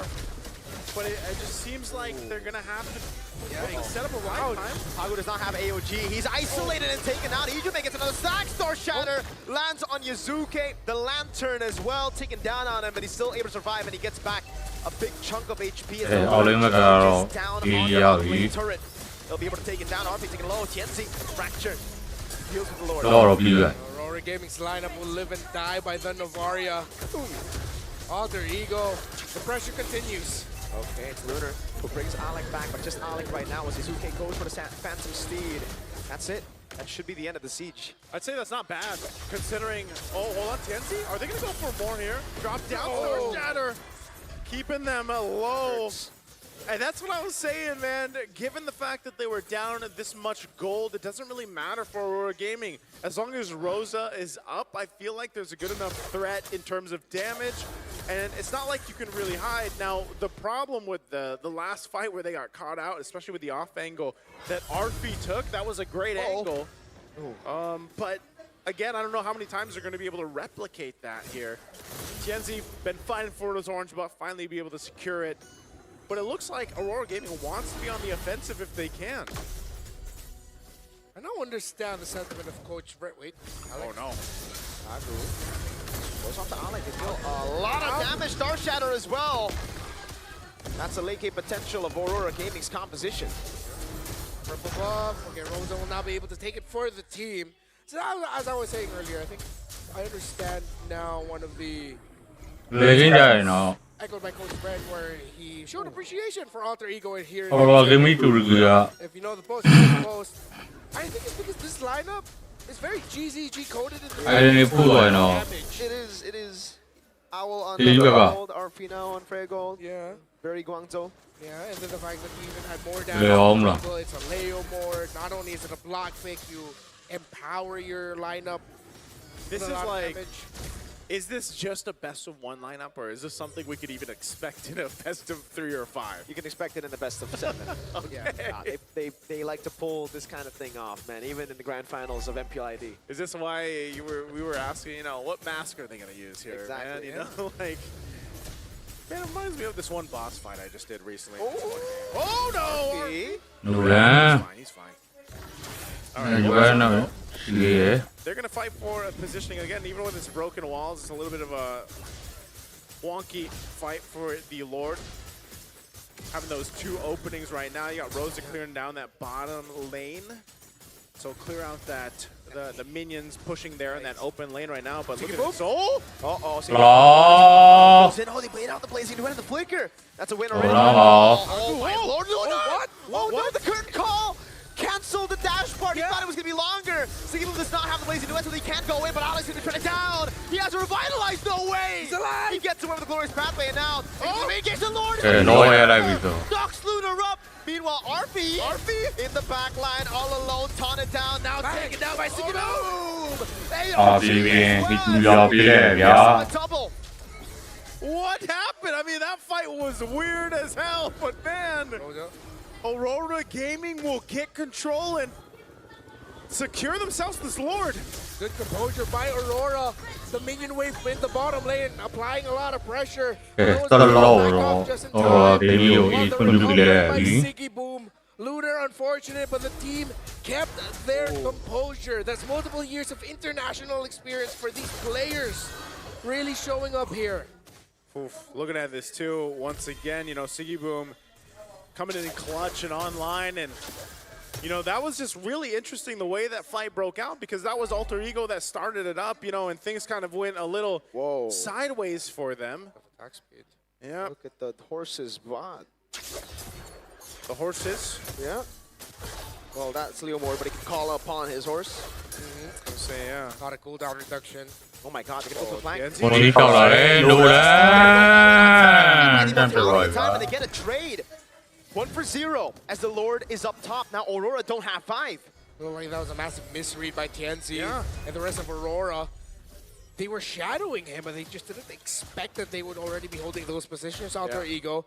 And now because of the Nolan being gone, Alter Ego will be able to quickly defend mid, top. Still probably going to get pushed through, but it's a big question of whether or not it will make it to the tower for the charge. Alter Ego will try to stop that from happening. Yeah, they should be able to go ahead and clear out this Lord, even if it's evolved. So still, Alter Ego will be only able to keep their base turrets, and that's, you know, exactly what they want to do. So that play down bottom and that misread from TNZ gives Alter Ego that chance to go ahead and kind of recuperate from what happened in the last team fight. Potentially, if they go ahead and choose to fight, which that could happen. Again, both these lineups have the potential to might happen out of nowhere. And you know, away from this Lord, we could potentially see the same thing where they just try to make a play off the offside of the map, put pressure where they can, or just go out and fight for the Lord. Now, like we saw from the last team fight, with what Arfi is now feeling on this Freya Gold, you know, it's his positioning is more important than ever. Yeah. It's great if he can go into an off angle and kind of sandwich the players of Aurora Gaming, but that's not happening. It happened like once or twice, but now Aurora Gaming is playing in a much more defensive positioning where they're not letting that happen. And when Arfi jumps in and he uses everything that he has, then he's kind of just a sitting duck. Yeah. It's a good thing about that always concealed by Aurora. Oh. Just for pokes. Oh my god, wait, Lunar might have over. Oh, yeah, definitely. Now chasing all the way, Lunar is going to get away there. And they get the echo on Yazuke. Arfi with flank. With a jump in back, but TNZ's able to buy the immortality in time as Arfi's Lunar gets away just barely. But Pagu has lost his immortality, and now it's a kill. That is an advantage to Alter Ego. I was about to say the good thing about the Alter Ego lineup is that, okay, if it's not Arfi and Freya going for the flank, it's other members. In that specific one, it was Arfi, but Aurora are still fighting this. Revitalize, though, changing the tides of the HP bar. Star Shadow from the side, the curtain call again stops Lunar from going. One shot. Oh, oh my lord. Rosa is a problem. This is what I was saying earlier. I was saying this about 8 to 8 minutes ago, where I was like, man, as long as Rosa is alive and those Star Shadows are connecting, Alter Ego is not going to have an easy time to go ahead and approach it the way they want to. We'll see if Aurora Gaming actually delay this Lord even further. They were to get a beacon out. What is Alter Ego going to do here? Glorious Pathway as well as the Astral Echo will land on 4 members there. Star Shatter landing on Alec. Glorious Pathway already down. Now it's going to be Siki Boom with the Blazing Duet around Nino. Shizuki knocked up in the Lord. Immortality died by Siki Boom, and Shizuki is still on the Lord and will be able to claim it now. Siki Boom down despite the RGM buy. What an attempt from Siki Boom, but just unfortunately was not enough time for TNZ to get there, and then even so, he was zoned out, so that was a great effort from Alter Ego. Also see here the difficulty of playing around the Novaria. You're gonna have to wait for those long recharges of the Star Shatter. They had just a little bit more constant damage. But again, the main source of that damage fell down quickly.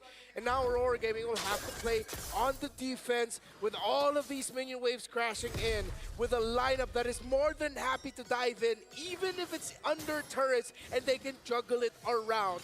25 minutes in the final game of Swiss Round 1. Will Alter Ego send the Indonesian home crowd happy? It's going to be it.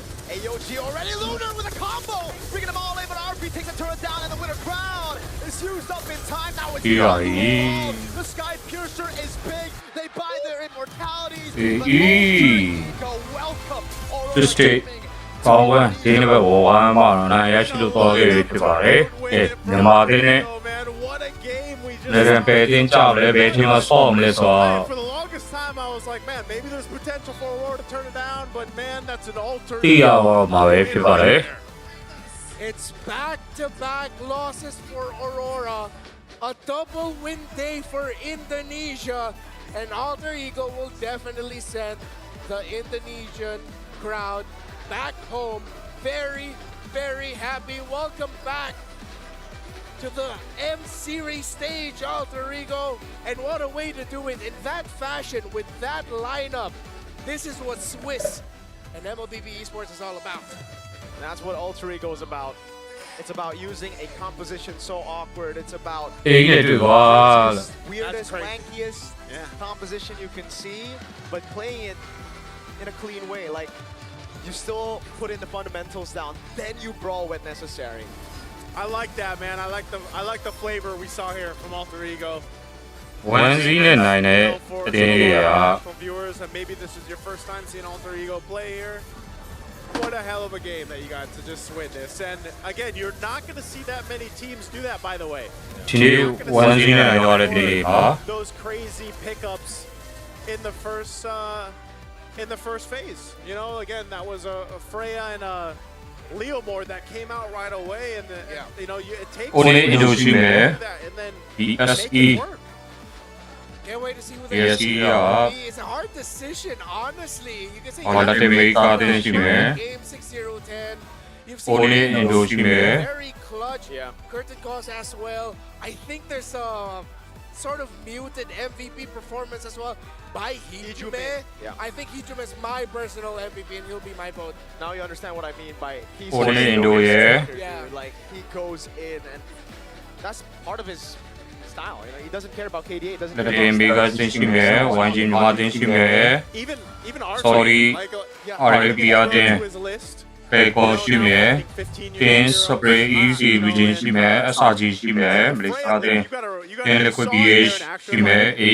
to make that Freya work. And I don't even know if we could say like 100% worked.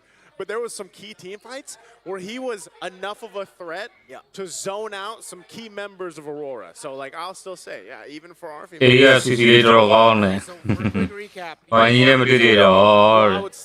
say Yasuke. Oh, yours is Yasuke. Yours is? I go Yasuke as well. You go for Yasuke. Okay, for me, I think I'm the only Hijume guy in here. But I see it, of course. Yasuke, the fact that he came in here with a Leomord to open going 6-0-10. The way that he played it, very disciplined, very cool. Against a guy who's known for playing Leomord too, by the way. Exactly. Did he die a single time? He did. 0-10. Very MVP. All-in hero. Yeah. And at the end, now 6-5. 0-10 for his KDA. Of course, well-deserved MVP. Excuse me, let us remind the world, the rookie of the team is the MVP in their very first match here at Swiss. I love it, man. Again, this is what I enjoy seeing, even if I'm just watching games as a viewer. I love to see some of these more curveball picks come up, and I feel like that was exactly what we got to see from Alter Ego, and hopefully they get to continue to do that, at least for the Swiss stage, you know, their best of ones, if we get to see more of that, because I feel like it is hard, it is difficult for teams to kind of adjust to that.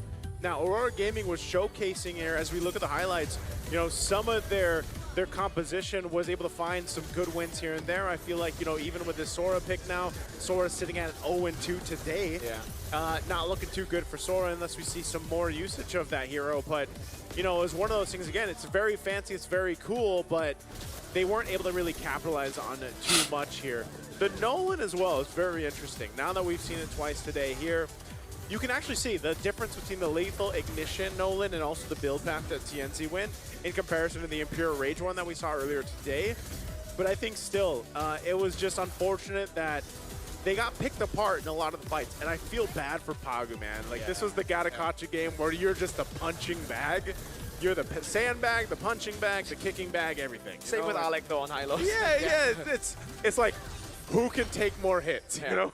I hear no bell is basically what Rovers felt in this match. Pagu, even though he's like, my sacrifice wasn't worth it. There's like 2 dudes who already made it past me because that's just the lineup that he's built to play against. And it's such a tough game for Gatakacha. The good thing with the high loss is at least his ultimate empowers the rest of the team to cover for him, or he can get away with it. I gotta say though, Nino definitely deserves an MVP shot as well, man. Like, that immortality buy, the poke on Lunar before the fight, he did so much, and he is truly the most passionate and the most emotional in MPLID. Yeah. And I think, again, the longest tenured member of Alter Ego right now, if there's someone who embodies what Alter Ego is and what it means to be Alter Ego, it's him. With how long he's stayed loyal to the team. 25 minutes and 25 seconds. 25. There's no hand motion there, I think. Nah, we can make one. We can make one. 25. Just doesn't ring the same way. 17 kills for Alter Ego, 10 for Aurora. You see here Rosa doing everything that he could to just keep Alter Ego back, and it is as expected, but it isn't just like a bunch of glass cannons. It's not like Alter Ego got greedy with their item builds. They still decided to build, because of how fighters work here in MLBB with all the cooldown strong abilities that they have, cooldown reduction are built and baked into defensive items. So you can still constantly be a nuisance, harass the opposing team, while still being tanky at the same time. I think also another guy that could be highlighted, again, everybody did really well, aside from like RP because he got solo killed. That was a big like, oh no, I did a few awkward moments. Alec did an amazing job this game as well. Yeah. The revitalizers, the pathway, the flank with Yazuke to get the kill on TNZ while Evolve Lord was up top. Good stuff. Yeah, and I think also because Alec timed his getting vision positioning significantly better compared to Pagu, where it seems like Pagu just kept getting caught over and over again, using AOG. He'd go deep without an AOG. So yeah, of course, well-deserved shout out as well. So let's say thank you to some very good friends. Attention, MLBB Academy has been fully upgraded. Get personal weekly reports to understand your pacing, strengths, and weaknesses, along with a complete match recap and report. History, so every big match, complete match history. So every big moment. It's been a long day. Someone is ribbing me right now. You can also rate trending topics and share your perspective. Yeah, that's the wrestling term for like joke on. I'm not a wrestler. You're a wrestler in other ways. Whether you're trending staff or joining the conversation, MLBB Academy is and understand your growth in MLBB. Stop blaming it on the Hanabi. Stop blaming it on the dark system. The dark system. Get friends. Maybe at the end, you're actually the problem and you need to fix yourself. I'm telling that to myself. Wow. Can someone complete Mobile Legends.com. Academy hashtag Mobile Legends bang bang. Are you a bang banger or a go goer? Go goer. I'm a bang banger, bro. If that's not a poll tomorrow, I don't know. I'm a proud go banger. Go banger. Yes. Banger go. Go banger. Go bang bang. what rolls off the tongue very well. The Friend Fest Event Shop. The Friend Fest Event Shop. That's the FFES. The FFES, available until January 26th.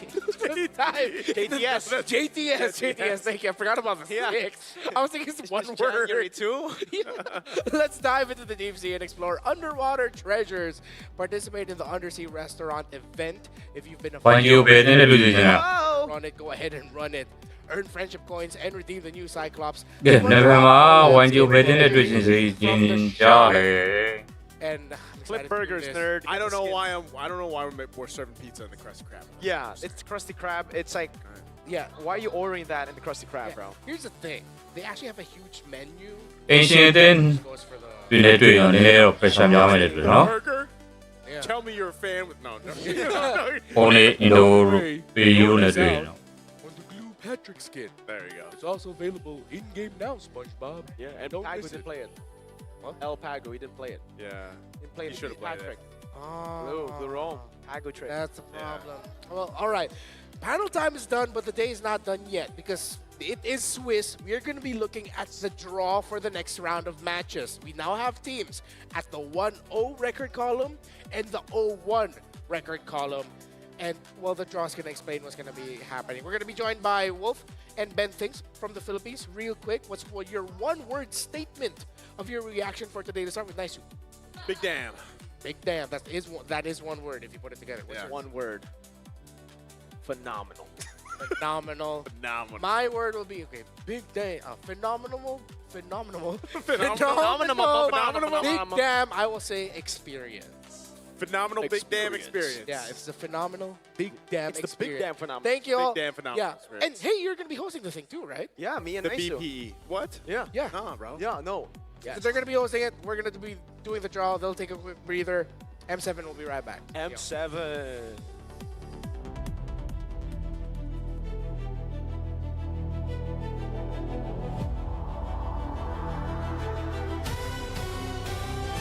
Okay, 开上网。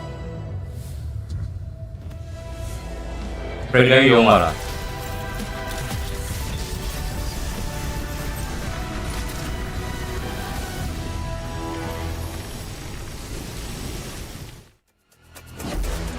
I'm in.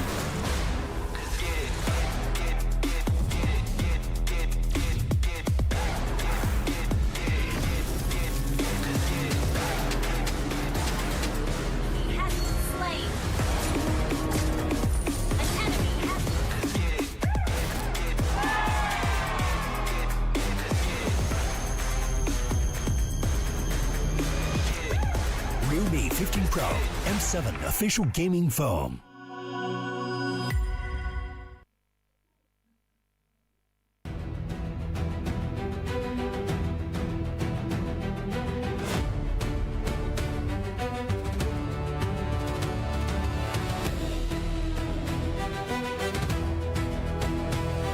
Okay, 40位到了。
A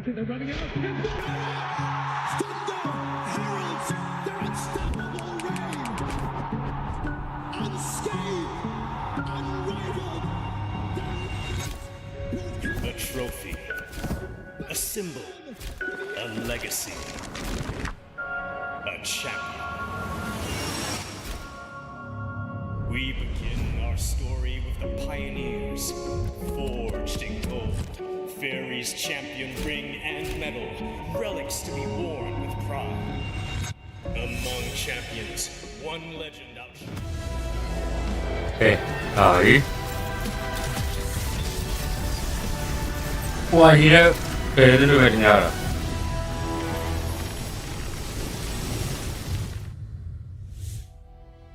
Ladies and gentlemen, we just wrapped up day number 1 of the Swiss stage here at the M7 World Championships, and we'll be doing the Swiss draws for day number 2. As you guys know, the teams who win will be going up against the teams who win. Teams who lose will be going up against each other. So it's 1-0 and 0-1, and just special for you nerds back at home, we got a special treatment. You guys who thought it was rigged because it was Indo, we got 2 Filipinos to do it this time. We got Ben Things all the way from the Philippines, and Wolf from all over the world. This guy is so rich, man. Wolf, how you doing? How you feeling, man? All right. I'm just gonna say, back in M4, it was also in Indonesia, and I was dubbed Malaysia's #1 enemy. In the span of 2 hours when I was here, 10 Malaysians came up to me and said that I should have a good draw, so I'm really scared right now. Don't worry. If you have a good draw for Indo, we'll thank you. Ben Things, how you feeling, man? I'm feeling nervous. First time, and I think it's Indo versus Page. Oh, okay, so that's what you want. Liquid versus Onyx or Liquid versus Alter Ego? Which one do you specifically want? Liquid, Onyx. Well, hey. Liquid na Onyx. You might wanna. I don't have. Okay, good. Okay, that's good. If you do, you might have to. My IG got taken out, you know, when I did the draw for MSC 2023, but Indo won that time. Well, what do you think of today, though? Day number 1 was pretty solid, I would say. Yeah, I think this was one of the best actually openings that we've ever had. This is only the second Swiss stage, but we've already seen a lot of upsets and a lot of matches. I did not expect to see Leomord and Freya together in a team and win. Alter Ego, man, they do a lot of wacky stuff, but it works out. Coach Seffer, but Ben Things, what about you? What's your main takeaway from day number 1 of Swiss stage? It's always a new meta in every tournament. Like M6, we see Layla. Then now we see 2 marksman and late game potential of the hero. There you go. So we're seeing much more late game heroes coming down and much more scaling. Even in that game, right, with the Freya and the Leomord, usually in MP Indonesia, Alter Ego are able to build like an 8,000 gold lead there. But that time with the 8,000 gold lead, they weren't able to end the game. So a lot more things to expect for day number 2, and it seems like we're going to be drawing the team. So Ben Things, are you ready?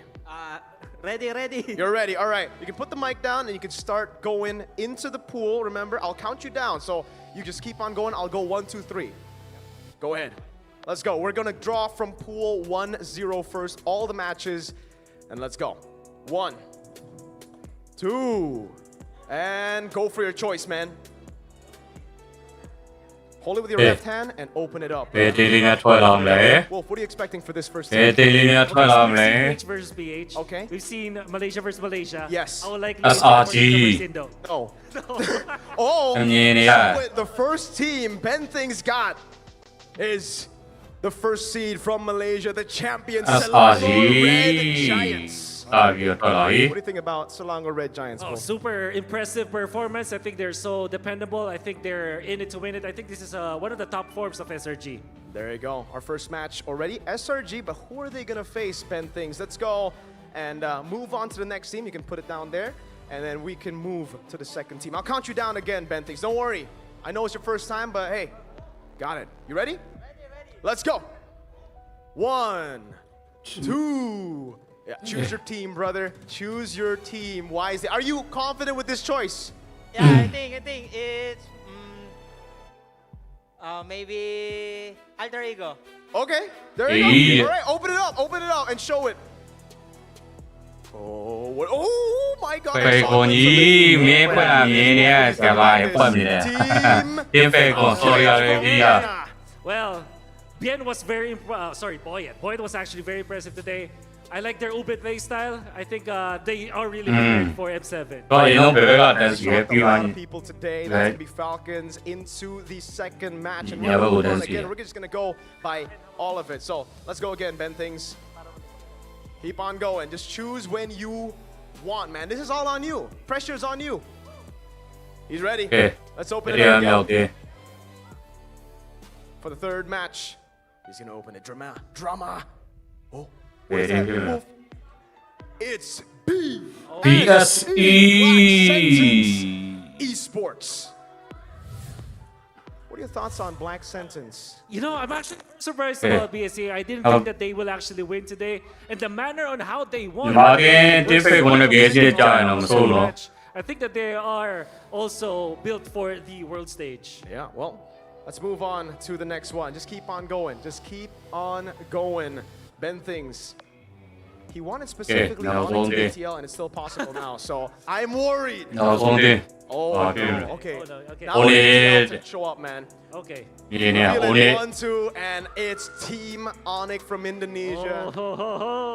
Shaky performance today, but what are your thoughts on Onyx? Oh, really shaky performance. Obviously, an experienced team will eventually get it. They are not impressed about how they perform, so they really have to perform better come day number 2. All right, now for the matchups. We have SRG, we have BS, we have Onyx already, so... There we go! There you go. It could be IG ready, man. SRG Let's see which matchup is in the venue right now. That's a fire matchup. Team Spirit. Somebody told me that he's a big SRG fan. They wanted to face Team Spirit. I think Team Spirit is a worthy opponent of SRG. That's gonna be an exciting series. A banger day 2 opener, man. Keep on going, Ben Things. Let's go. We might actually.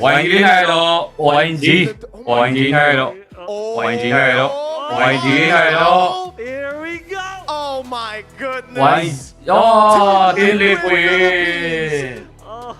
Makes their way into the second match. People watching in the back. Alter Ego are watching in the back. Yeah. There's a 50-50% chance of an Indo versus Indo matchup.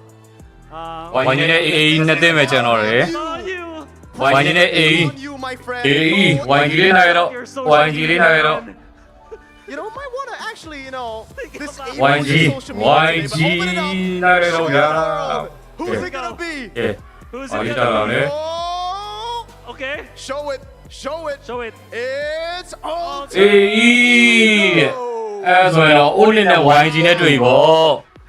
Everybody's just celebrating right now. Alter Ego fans are so happy. That's the face they're showing right now, the happy face. Yeah, all right. And last one, we know what it is, but we're just gonna show it. So Wolf, what do you think about Aurora? Wait, what? YG? Open it up, man. Onyx versus Yangon Galacticos. All right. Wow. Wow. Oh, yeah, YG. Really good. But YG weight level, if I may say so. Sometimes they struggle, and that's Onyx should be complacent tomorrow. Coach Ulf. Now, Coach Ulf, are you ready to go and draw the 0-1 teams? Of course not, but so, let's go. Which teams do you actually want? Skylab versus Skid. Do you want to see? It's not Aurora. That's the least that I want. That's the least that I want. I don't know. I've ever.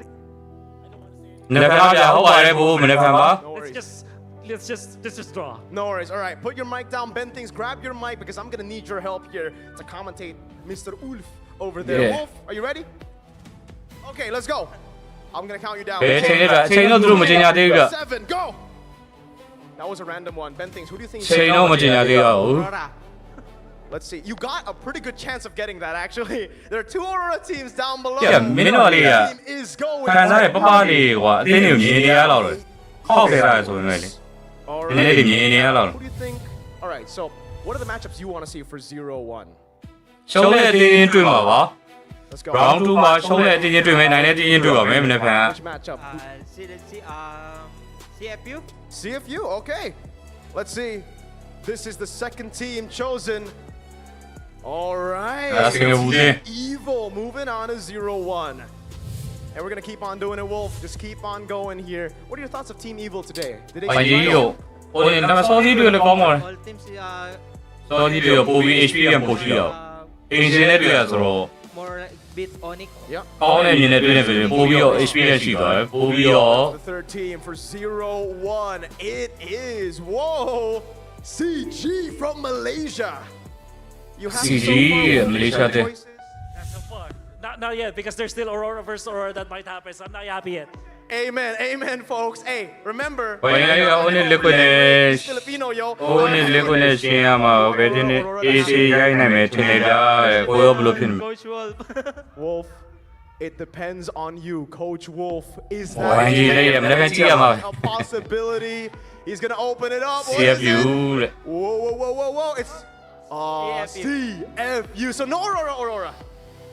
Wait, yeah, no, it's confirmed no Aurora. You did it. You did what you wanted to do. I can breathe now. Now there's not a lot ရှိနေမှာပဲကြောက်တာဗျ for the teams. ရှိနေမှာပဲ This is ဘာလို့ဘာမီကိုရောက blin လို့ဒီနာတော့အတင်းကြီးဆိုရှိနေတယ် Everything is gonna go up against Boost. အဲ့အကျယ်လေးပါတော့မှာဆိုတော့ BGN နေ Someone said Aurora. They showed Aurora, they showed. Oh, it's Zone. အဲ့တော့ညီမတင်းရှုံးသွားတယ်တင်းစုံပါ Card 0-1 and now wait. Is that လည်းပြန်ပတ်စော်ဝဲမှာလည်းပြန်ပတ်စော်ဝဲမချိ versus Zone? Okay, bro, they lost today. မရှိဘဲနဲ့ဆော်ရုံဆိုရင်တော့ညီမတင်းလည်းလက်ရတော့မပေါ် I like the gameplay of Boosty Gaming. Okay. လည်းပြန်လည်းရှုံးလို့ပို့ပါဦးလည်းပြန်လည်း Let's see, Wolf. What's That's the all, next what? match you have for us? Team Evil. Oh my goodness. It is Tianfeng Yao Guai from China. လည်းပြန်ပတ်စော်ဝဲမယ် This tournament, did you expect? လည်းပြန်ကြရင်ဒီနေ့တော့ Did you expect Falcons to beat 1cc1 နေပူခွဲကြရင်လည်းပြန်ကြရင်ဘာပူခွဲမယ်ဆိုတော့ 2c နဲ့ Let's go, Wolf. 2c 1 နေ c2 တွေပူထပ်ခွဲအောင်မယ် Well, I mean, there are only two more Auroras, but which Aurora is it gonna be? That's Aurora Gaming from Turkey. Okay. And last but not least, we have Philippines, right? That's the last matchup for CFU. CFU versus Aurora Gaming Philippines. Ben, thoughts on that matchup? ဘယ်ဒီနာဘီမာရောနည်းနည်းရှိန်ကြတော့သူတို့ HP တွေရှိတော့ပါတယ် No bias, Aurora. No bias, yeah. It's not like you're part of that team. Yeah. Wolf, grab your mic, man. Are you happy with this? With the choice? Grab your mic, man, over there. You know, what do you think of the matchups? Yeah, the wildcard versus wildcard match was great. Yeah. It's actually, I'm just relieved now. I'm just relieved, but I think they're going to be better matches. These stages are great because the teams that have the same win-loss record means that it's going to be exciting matches. Okay, so are you excited for tomorrow? Yes, super. Which match in particular gets you hyped up the most excited and things? Liquid and... Who's Liquid up against earlier? Boosty Gaming. Okay. So you want to watch the Liquid match and the Boost Gaming? Boosty Gaming. Okay. What about you, Wolf? Most hyped up? Wow. Okay. I think it's definitely the wildcard match. Zone versus Boostgate also. Zone versus Boostgate. I don't think that they faced up against each other during the wildcard. They did, and Zone won 2-1 in the group stage. So could be revenge, could be repeat. We'll see tomorrow what happens. But we will see the updated brackets just very, very soon for you guys back at home who are also still confused on which matches are going to come up. Again, if you want to attack them, it's Ben Things on, I think, Facebook. It's Wolfcast on everything. Right, Wolf? You take responsibility, right? I take full responsibility of this, yeah. But I think I'm happy. I think I'm relieved. If you're not happy, just follow Frederick Low on Instagram. Follow. Hey, let's take a look at the bracket. Ben Things, let's take a look at the bracket here. And Wolf and... bracket. Two of the Swiss stage at the M7 World Champions. I mean, I expected one Aurora to get through. Like, especially today to get through the 1-0. Both 2စီမင်းနဲ့ပဲ1 minute နဲ့ Z2 ပြန်မင်းနဲ့ပေါ့လေ It's not 1 ကြီးက9နဲ့တော့နိုင်သွားရင် Aurora needs to do like 2စီရဲ့ရောက်သွားပဲ because you were part of the team. What do you think they need to do for tomorrow? About adjusting the meta in the draft. Domeng also good in picking Claude. All right. So Wolf. 9နဲ့တော့တီးကြညာ11တီးပြီလေ What do you think? 11ရိုက်ပြီ Yeah, I think 11ရိုက်ပြီ I've actually seen အင်းရှင်9နဲ့အင်ဒိုအတင်းကြီးကို is quite not တော့မြန်မာတင်1ကြီးဘယ်လိုရိုက်မလဲဆိုတော့ I think he's making some actions. ပြောင်းလေ M2 တော့ BGR R2 ကိုအပေါ်ကဖိုင်လာဘယ်လိုရိုက်ခဲ့လဲဆိုတော့ပြန်ပြီးအမှတ်ရအောင် Cram versus Kid. Low yeah. Yes, sir. That X-Lane battle will be hype. And I'm sure that Cram and Kid Bomba, they're known for their antics, right? Absolutely. That is gonna be so much hype. And CFU versus Rora Turkey, man. We got to talk about that as well. What do you think, Ben, things about CFU versus Aurora Turkey? I think for Aurora Turkey, they had a pretty good showing today despite losing against Alter Ego. CFU, on the other hand, were very shaky. I think more likely is Aurora Turkey won the game because they need to more patient.နောက်ဆုံးပွဲဆိုရင်တော့ They have lead in the 1ကြီးပွဲ last match. Yeah, that's true. ချိန်ရဒီမှာလည်းမတွေ့သေး I'm surprised at CFU. CFU should have won that series. ဘူးလာလာလက်ဖက်မှာ Drafted is ဘာသာရေးလက်ဖက်မှာ9နဲ့အင်ဒိုနဲ့1ကြီးပွဲနဲ့ big fan of CFU. နိုင်မချိန်ရသေးဘူး But they did it, and so this matchup is gonna be in day one, but they didn't. All right. Well, we are set. 9နဲ့1ကြီးတွေ့ပေါ့တဲ့အဲ့မှာတွေ့ရတယ်လေ in the M7 World Championships. Thank you so much, Ben Things. Thank you so much, BB Wolf. That's ကြည့်ကောင်းမယ်ပွဲ you ဟုတ် know တယ် what it is. Thank you so much for watching Swiss Stage Day number 1 for the M7 World Championships, and we will see you tomorrow. ကဲအချိန်တော့9နာရီကိုတဲ့ဘယ်ပွဲရတော့တနာရီခွဲနေဆောက်အောင်မယ်ကဲနောက်ရတော့မယ်နော်လာရောက်အားပေးကြသူအားလုံးများကျေးဇူးပါကျွန်တော် YouTube ကြည့်ကောင်းပွဲပွဲတွေဟုတ်တယ်ကဲ YouTube မှာလည်း subscribe လေးလုပ်ပေးကြပါဒီကျွန်တော် user name တိုင်းပါပဲကျွန်တော် user name ဒီလိုတိုင်း kzgaming တို့နဲ့ follow ရဲရှာပြီးတော့ YouTube မှာ subscribe လေးလုပ်ပေးကြပါဦးကဲအားလုံးပဲကျွန်တော်နားတော့မယ်နော်ဒီကနေ့လေတနာကြီးရဲ့ဟာကြီးက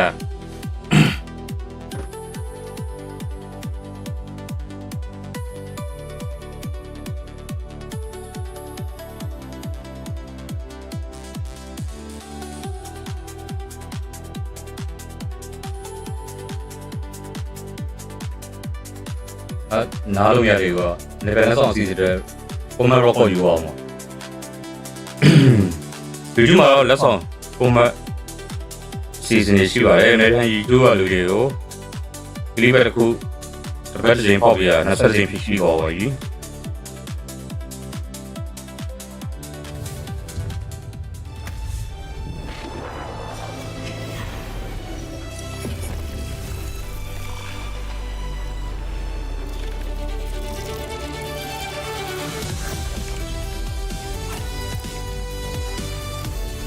လက်ဆောင်စီစဉ်မှာပါဝင်ခြင်းတဲ့ YouTube ကိုလောက်ခဲ့ပါ YouTube user name တိုင်းမယ်ဒီ logo တိုင်းပါပဲ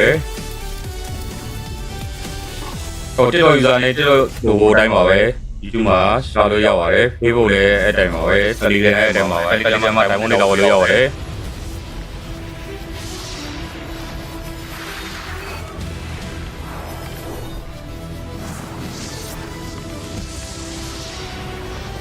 လက်ဆောင်စီတဲ့ comment record ပြီးရပြီအဲ့ဒါတော့အားလုံးပဲကျေးဇူးပါ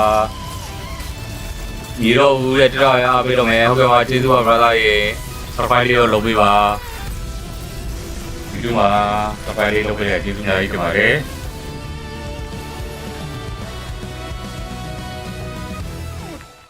Telegram မှာတိုင်မွန်လေးလောက်လို့ရပါတယ်လေက ကဲအဲ့ဒါဆိုကျွန်တော်နားတော့မယ်နော်နည်းနည်းကြောင်းတွေ့ကြမယ်ဒီတနားရီလောက်ဆိုပွဲစဉ်လေးစောက်ပါပြီတနားရီပွဲကဲနားပါပြီနော်